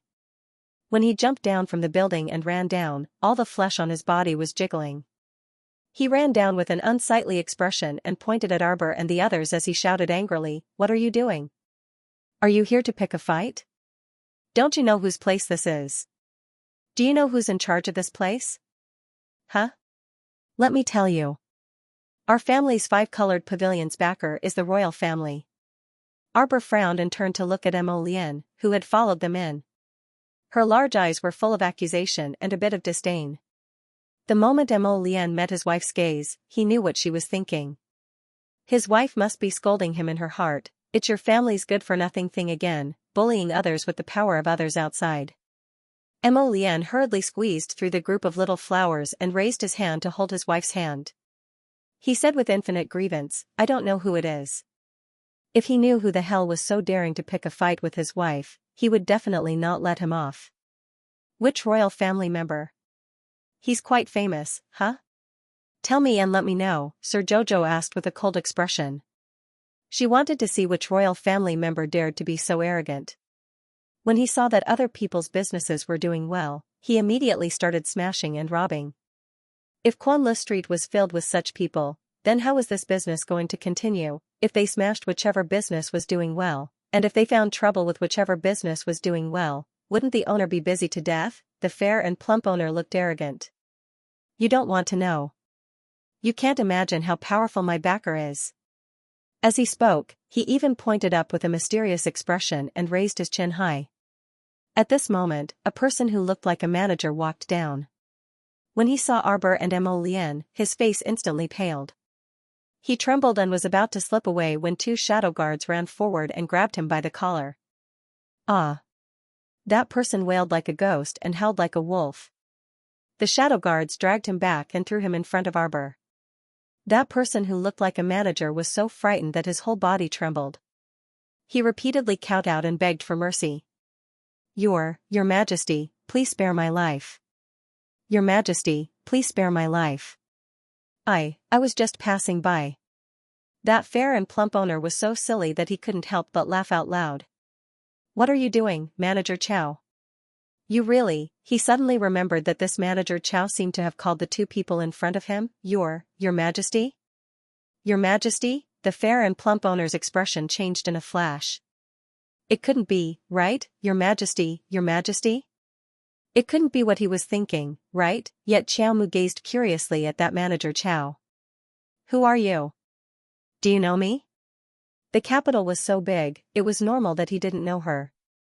Usually, she would either go out to train or hide in the palace to cultivate and refine talismans and medicine. It was normal that not many people knew her. It would be strange if this manager Chow knew her. This meant that this person had at least seen her once or twice at places like palace banquets. Therefore, this person should be an aristocrat or a servant of an aristocratic family. Who are you?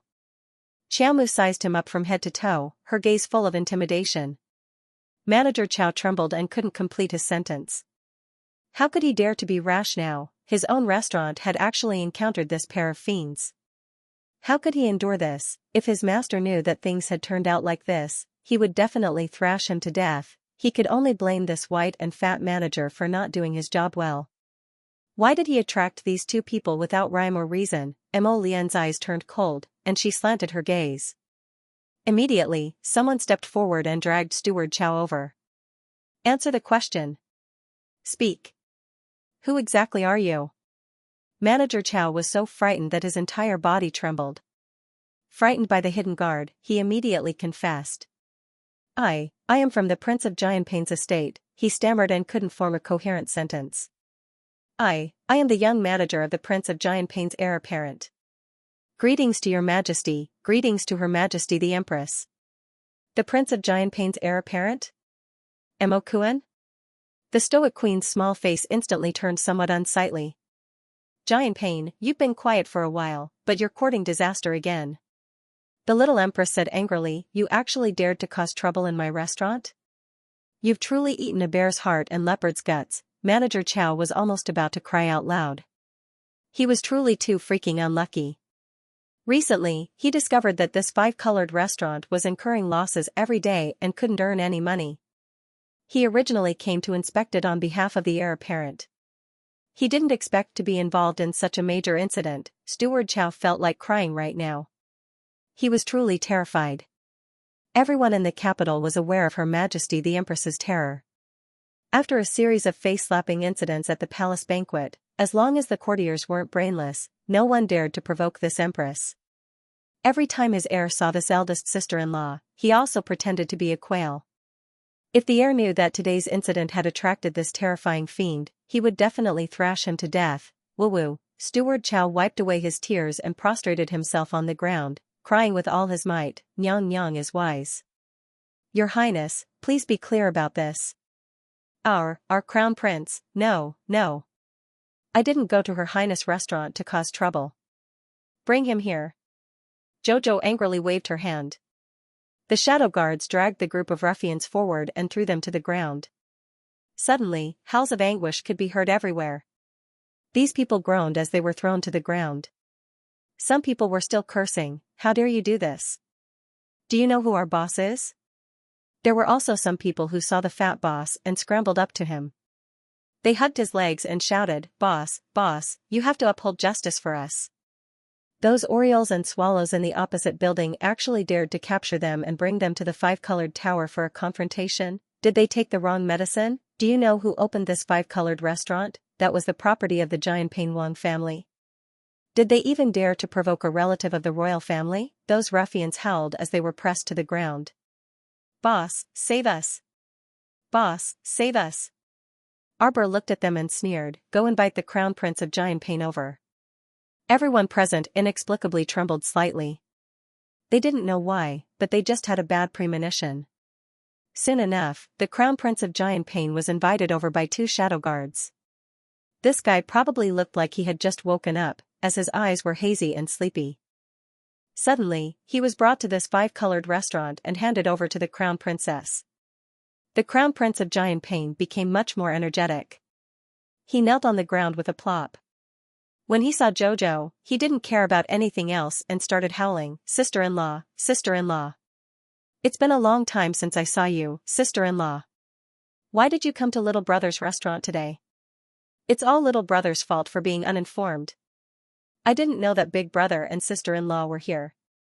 He cursed and turned to kick Steward Chow. What are you brats doing? Why didn't you inform me that big brother and sister-in-law were here? Sister-in-law. It was as if this fellow had been possessed by a drama queen.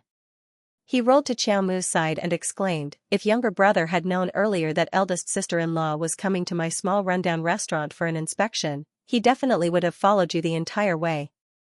Heh heh. Sir Jojo saw that he had said so much. She threw him 2 words very calmly. Everyone couldn't help but twitch their mouths. Mo Lian couldn't bear to look at this crown prince of Xianping's beastly appearance.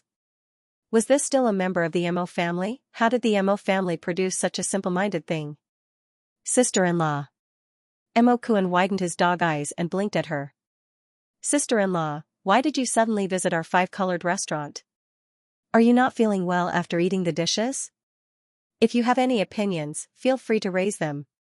Just treat it as your own home. Arbor looked down at him expressionlessly.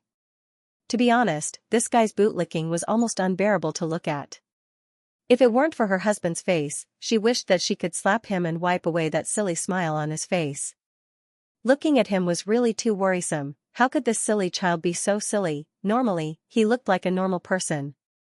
Why did she always feel that he had become silly in front of her? Do you know why I'm here today? Arbor glanced at him and asked coldly. Crown Prince of Xianping hurriedly shook his head. Sister-in-law, just say what you want to say. That restaurant across the street. Arbor pointed in that direction. Do you know who opened it? Crown Prince of Xianping shook his head again. Then, his eyes suddenly lit up and he hurriedly said fawningly, Sister-in-law, is this restaurant opened by you? Sir Jojo nodded. Yes, it's opened by me. But just now, your family's fat manager sent a bunch of people to smash my restaurant. He even said that he could do whatever he wanted with your backing.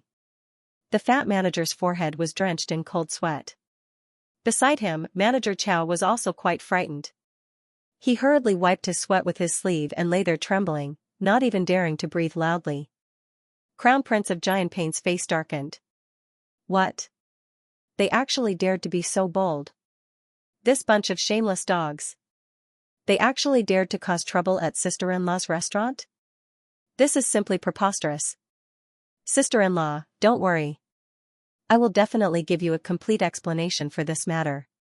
Crown Prince of Xianping said with righteous indignation. These shameless dogs actually dared to falsify my orders and run amok on Changle Street. Sister-in-law, don't worry. I know what to do. As soon as he finished speaking, the Crown Prince of Xianping gazed coldly at the white and fat manager and said furiously, You dog. I've given you the management of the 5-color pavilion and even allowed you to become half the owner. Is this how you repay me? Is this how you usually ride roughshod over others and use a chicken feather as an arrow to command? Do you know whose world this Dragon Flame City belongs to? That's Big Brother and sister-in-law's world. You actually dared to court death like this. Then really, no one can save you. The fat manager had long been scared out of his wits. When he heard this, he hurriedly lay there and begged for mercy, wailing to the heavens. Your Majesty! Your Majesty, this lowly one knows his mistake. This lowly one should never have had such crooked thoughts. This lowly one shouldn't have been jealous of Spring Full House's good business and used those despicable methods.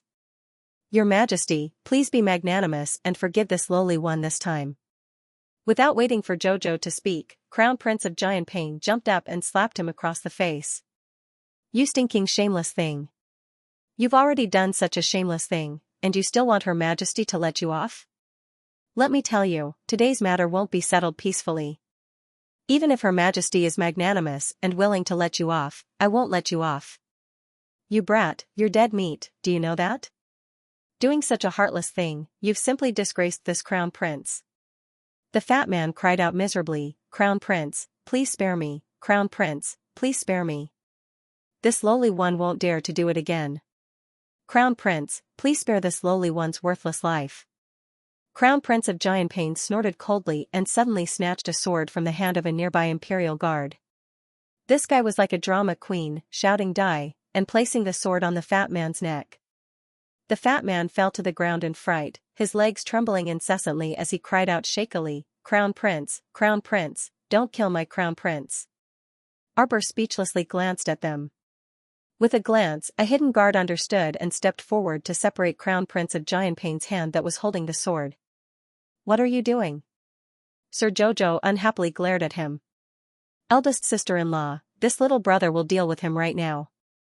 It's not to that extent yet. Arbor pursed his lips and glared at him. He definitely had to teach him a lesson, but there was no need to take his life. This person was just a little greedy. But his crime didn't warrant death. Emo-kun. Jojo called out his name. Crown Prince of Giant Pain jumped in fright and scrambled to her side, nodding madly like a chick pecking at rice. Eldest sister-in-law, tell me. As long as eldest sister-in-law instructs, this little brother won't disobey. When everyone saw his appearance, they couldn't help but get angry. This guy was too fawning over their Jojo. This appearance clearly showed that after being taught a lesson by Jojo several times, he was completely convinced and couldn't muster up any thoughts of resistance. From now on, you can't use this person as a shopkeeper anymore. Crown Prince of Giant Pain heaved a sigh of relief and nodded repeatedly. Of course, of course. After seeing a ghost, how could one not be afraid of darkness? How would I dare to use this kind of person? Eldest sister-in-law, don't worry. This little brother will definitely carefully examine their moral character before using them in the future. I definitely won't let this kind of thing happen again. Arbor made a sound of assent and looked at him with a gaze that said, this child is worth teaching. You indeed have to carefully examine people before doing things. You can't always be a hands-off shopkeeper, do you understand? This guy put on the dignity of an eldest sister-in-law quite seriously. However, her husband couldn't help but twitch his mouth repeatedly. He inwardly said, my wife is actually a hands-off shopkeeper who doesn't care about big or small matters all day long. However, Mo Lian definitely wouldn't expose his wife's shortcomings like this. He would definitely agree with whatever his wife said with both hands and feet. Since his wife wanted to teach his younger brother a lesson now, then he would definitely add fuel to the fire. If his wife found it strenuous to fight alone, he could accompany his wife. Afterwards, he would drag his younger brother over and fiercely teach him a lesson. Why haven't I seen your father recently? What has he been busy with? The little stoic couldn't resist asking. Crown Prince of Giant Pain's heart instantly thumped, and he inwardly wondered if his father had offended Her Majesty the Empress in some way recently again. Crown Prince of Giant Pain wiped the cold sweat that broke out on his forehead and asked pitifully, eldest sister-in-law, is it that my father hasn't paid you the balance? Mo Lian couldn't help but twitch her mouth. Looking at her younger brother's disappointing appearance, Mo Lian truly wished for nothing more than to rush up and kick him to the ground. Eldest sister-in-law, don't worry. That was a decree issued by the retired emperor previously. Eldest sister-in-law, since you've received the decree to collect the debt, our Prince of Giant Pain's estate will pay it back even if we have to sell everything we have. It's just that the time might be a bit long. Arbor didn't have any expression on his face, but his heart was in turmoil, and he let out 3 long howls. Was there something wrong with Emo-kun? How many years had it been? Did she look like the kind of person who would take it to heart and haggle over every detail? Wasn't that matter in the past long ago? What did he mean by bringing it up again now? The little stoic asked icily, could it be that your father has been busy recently to raise funds? Everyone couldn't help but burst into laughter. They inwardly thought that this little fellow was too hard to explain in a few words. Yes, Emo-kun replied while trembling with fear, his head drenched in sweat. When Arbor saw his panicked appearance, he pondered and said, forget it, I won't talk about the old Crown Prince of Giant Pain's matter with you today. You can go back after you settle this matter. The Crown Prince of Giant Pain didn't expect the matter to be resolved so easily. Did his sister-in-law have a change of heart? She actually didn't find someone to beat him up. This guy sneaked a glance at his sister-in-law. He didn't know why, but looking at his sister-in-law now, he felt that she was increasingly benevolent and kind. In short, you have to be more reliable in the future. Don't go around bullying men and women and oppressing good citizens. You have to let me know if you've done anything out of line. Be careful. Emo-kun nodded vigorously. Yes. Eldest sister-in-law, don't worry. I've already turned over a new leaf these past few years and stopped doing things like bullying men and women. Emo-kun cracked a smile. Don't worry, eldest sister-in-law. I'm determined to be a good person and will definitely learn from you and eldest brother. The little stoic nodded expressionlessly and coolly swept a glance at the local ruffians and hoodlums in front of her. Mo-kun broke out in a cold sweat again and hastily said, "Eldest sister-in-law, leave these people to me. I'll definitely educate them properly and beat them into doing good." The little stoic was completely unaware of Mo-kun's plans and gave an indifferent mhm. She indeed didn't want to care about this kind of trivial matter, so it couldn't be better if Mo-kun took the initiative to take over. "In a few days, your eldest brother and I will be going to Seacombe Planet for a while. You, as well as those cousins of yours, behave properly, okay? You have to restrain yourselves and don't make mistakes, let alone run amok. You have to listen to the old prince in all matters, understand?" Everyone couldn't resist bursting into laughter. Under the afternoon sun, the little stoic sat in an armchair and expressionlessly taught Mo-kun how to behave properly. Mo-lien was a bit delighted to see this. She truly was a sister-in-law who worried herself to death for her younger brothers. His Jojo was really cuter the more he looked at her. "Alright, you can leave if there's nothing else." Yes. Mo-kun was so grateful that he wanted to cry. He nodded repeatedly and went up to kick that fair and plump shopkeeper. "Hurry and take away all these people you called over." The group of repulsive people scurried away with the king of Xianxia's air with distressed expressions. Along the way, the sound of the king of Xianxia's air punching could be heard, mixed with a string of anguished cries. Arbor speechlessly shook her head. Mo-kun, this child, had matured a lot in recent years. Even his father, the old king of Xianxia, had been praised by the old king, Mo Lufeng. She didn't expect that these repulsive people from the Mo family could also be trained well. The matter is resolved. Then we should also go back and pack our things as soon as possible." Hongyi waved her satin as she exclaimed in shock. The group of little flowers repeatedly agreed and waved their claws at Arbor. "Jojo, then we'll be leaving first. Remember to take us with you on the day we return to Seacombe Planet." Arbor reflexively turned to look at her husband. Sure enough, she saw Jojo's lotus glaring at the 7 flowers with a dark expression. Fan Meng walked up and curtsied with a grin. "Your Majesty, then we'll be returning first." Xiaomu nodded her small head. Her small face was taut in all seriousness, without any extra expression. Fan Meng turned around and then walked up to Mo-lien to curtsy. "Your Majesty, please take care of us in the future." Mo-lien. This time, the wildflowers and weeds were purposely here to anger him. This fool actually dared to walk up to him innocently and ask him to take care of her with a grin. Haha, Duan Yu suppressed his laughter and hastily turned to look at Mo-lien's complexion. As expected, her face was as black as charcoal. Meanwhile, Ma Yingchen nodded repeatedly in agreement. Go. Pack your things properly and don't leave anything behind. It's no problem to close the restaurant for a while. Mo-lien turned to glare at him. Fan Meng, on the other hand, smiled faintly and led the group of beautiful men who were talking excitedly away. Seeing Mo-lien's pair of phoenix eyes staring straight at him, Ma Shurchen couldn't help but smile embarrassedly. I think they're quite sincere." Mo-lien threw out a bright red flame and Ma Shurchen dodged in shock. "Heavens, Mo-lien, how can you attack your own brother? I've been in your water and in your fire." They were brothers who had gone through the Tower of Punishment and exploded in the underground abyss. They had gone through life and death together. "Roar!" someone cried out anxiously as he dodged several clusters of red flames. "Jojo, look at him, Mo-lien hit me again." Yuan Shurchen cried out pitifully. "Don't hit me!" Jojo shouted, and her small hands reached into her sleeves. Duan Yu's eyelid twitched, and he quickly stopped the two of them. He quietly muttered, "Hurry and stop. She's going to make us copy quotes again." The 3 of them, Today's weather is really good. Yuan Shurchen suddenly held up a small bright red paper umbrella and blocked the sun above her head. Mo-lien also hastily stopped. She had no place to put her hand that had attacked, so she could only pat Duan Yu's shoulder. "How about we go out for a stroll?"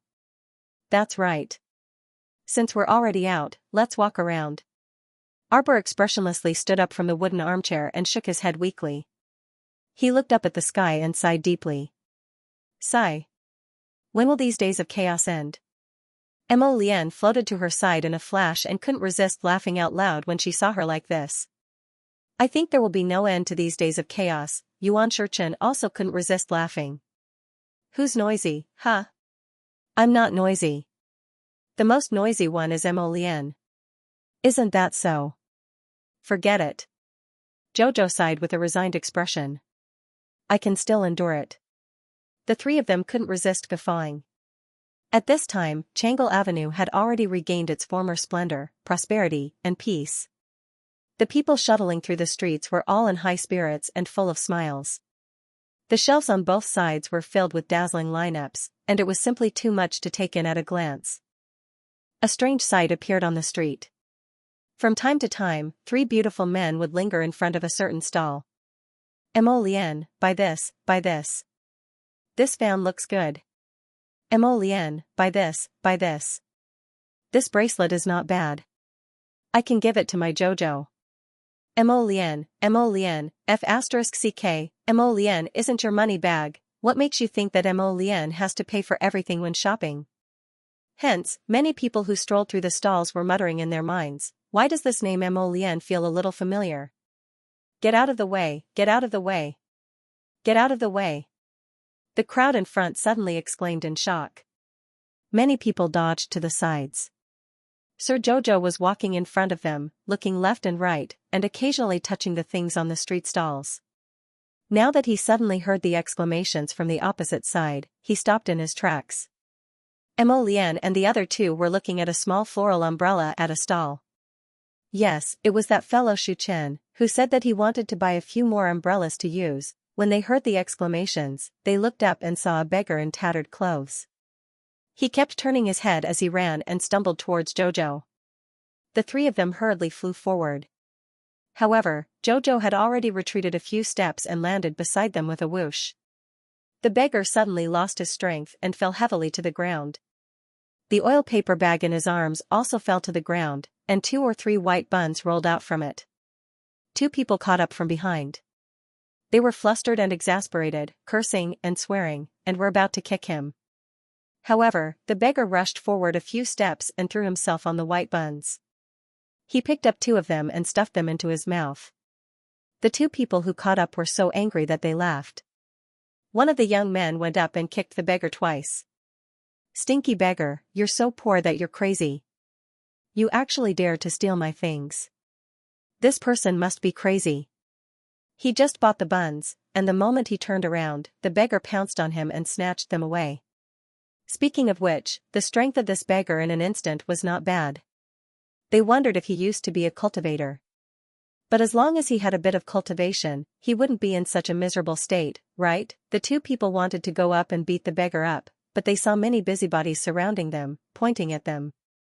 The beggar's face was unkempt, so they couldn't see his face clearly.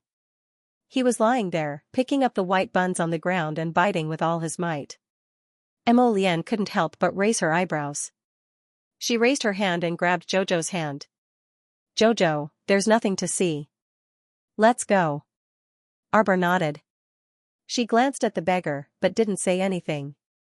She followed Mo Lian and was about to leave. Unexpectedly, when the beggar heard Mo Lian's voice, his head suddenly twitched. It was as if he had been provoked by something. He pounced at their feet like a madman. Stay Up Late leaped forward and landed a kick on the man. The beggar couldn't get close. Stay Up Late's kick sent him rolling more than 10 steps away. Everyone saw that he was dirty and smelly.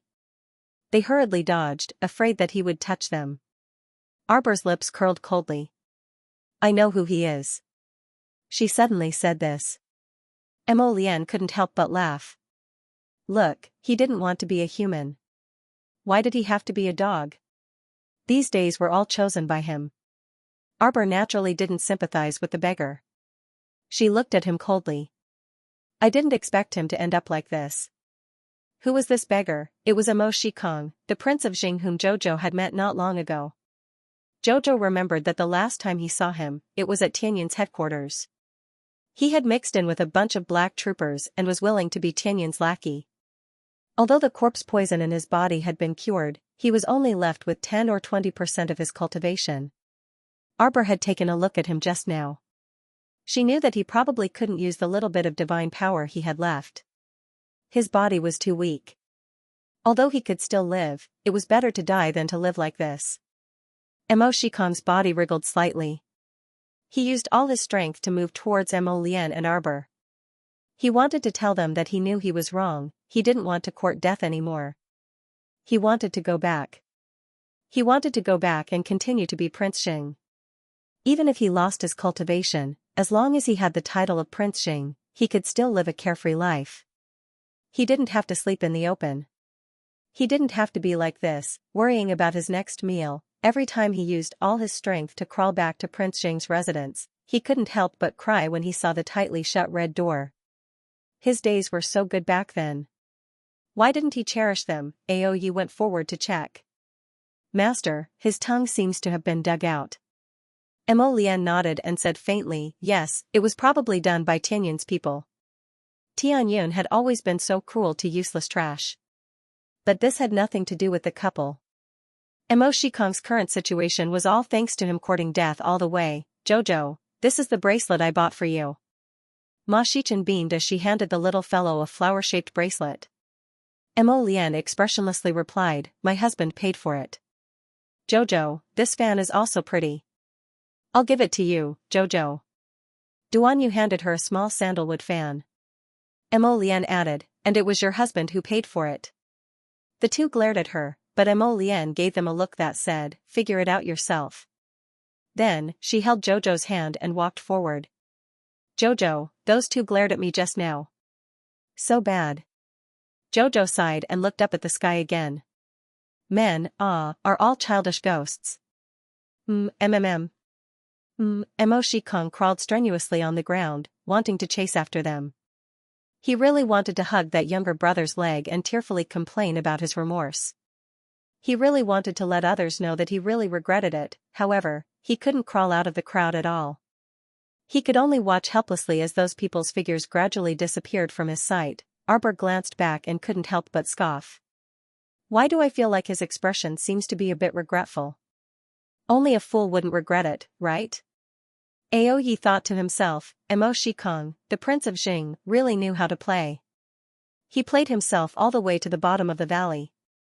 Once he fell in, he couldn't climb up again. The next day, Dao Wuji received a great gift from His Majesty in a courtyard in the southern part of the city. The edict-delivering eunuch said very politely, pass down His Majesty's decree to bestow 13 beauties to venerable immortal Dao Wuji. After saying that, he hurriedly waved his hand, and the 13 graceful beauties took a few steps forward in unison, winking at him and posing their bodies in front of him. Dao Wuji almost cried because of their ugliness. How could these 13 be called beauties?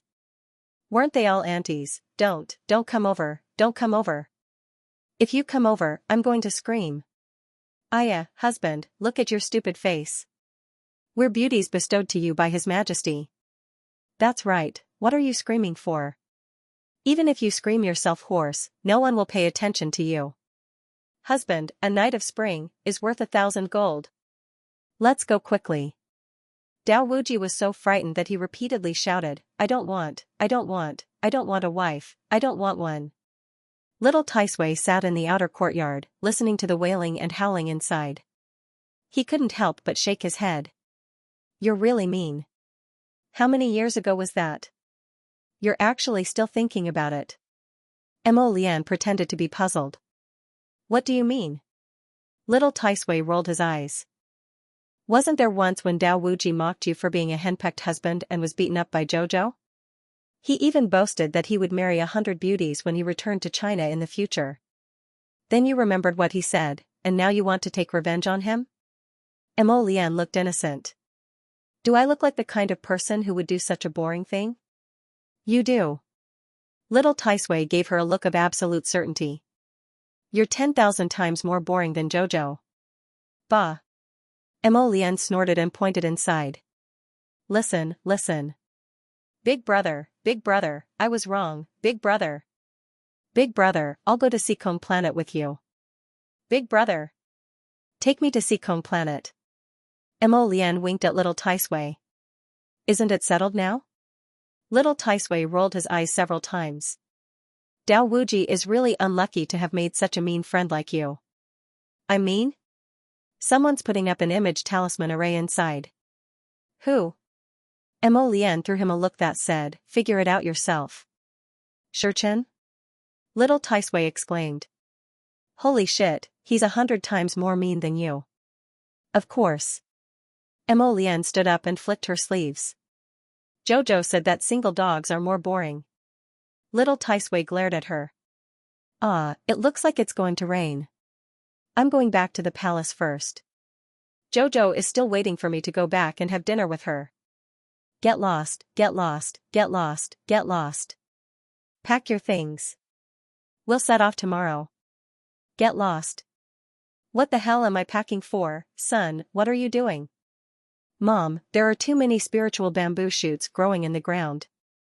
I'm digging some out and bringing them to Grandpa and Grandma. Mom, Grandpa and Grandma on Seacone Planet have never seen me. Will they like me? Little Dumpling is so cute. Everyone will love him.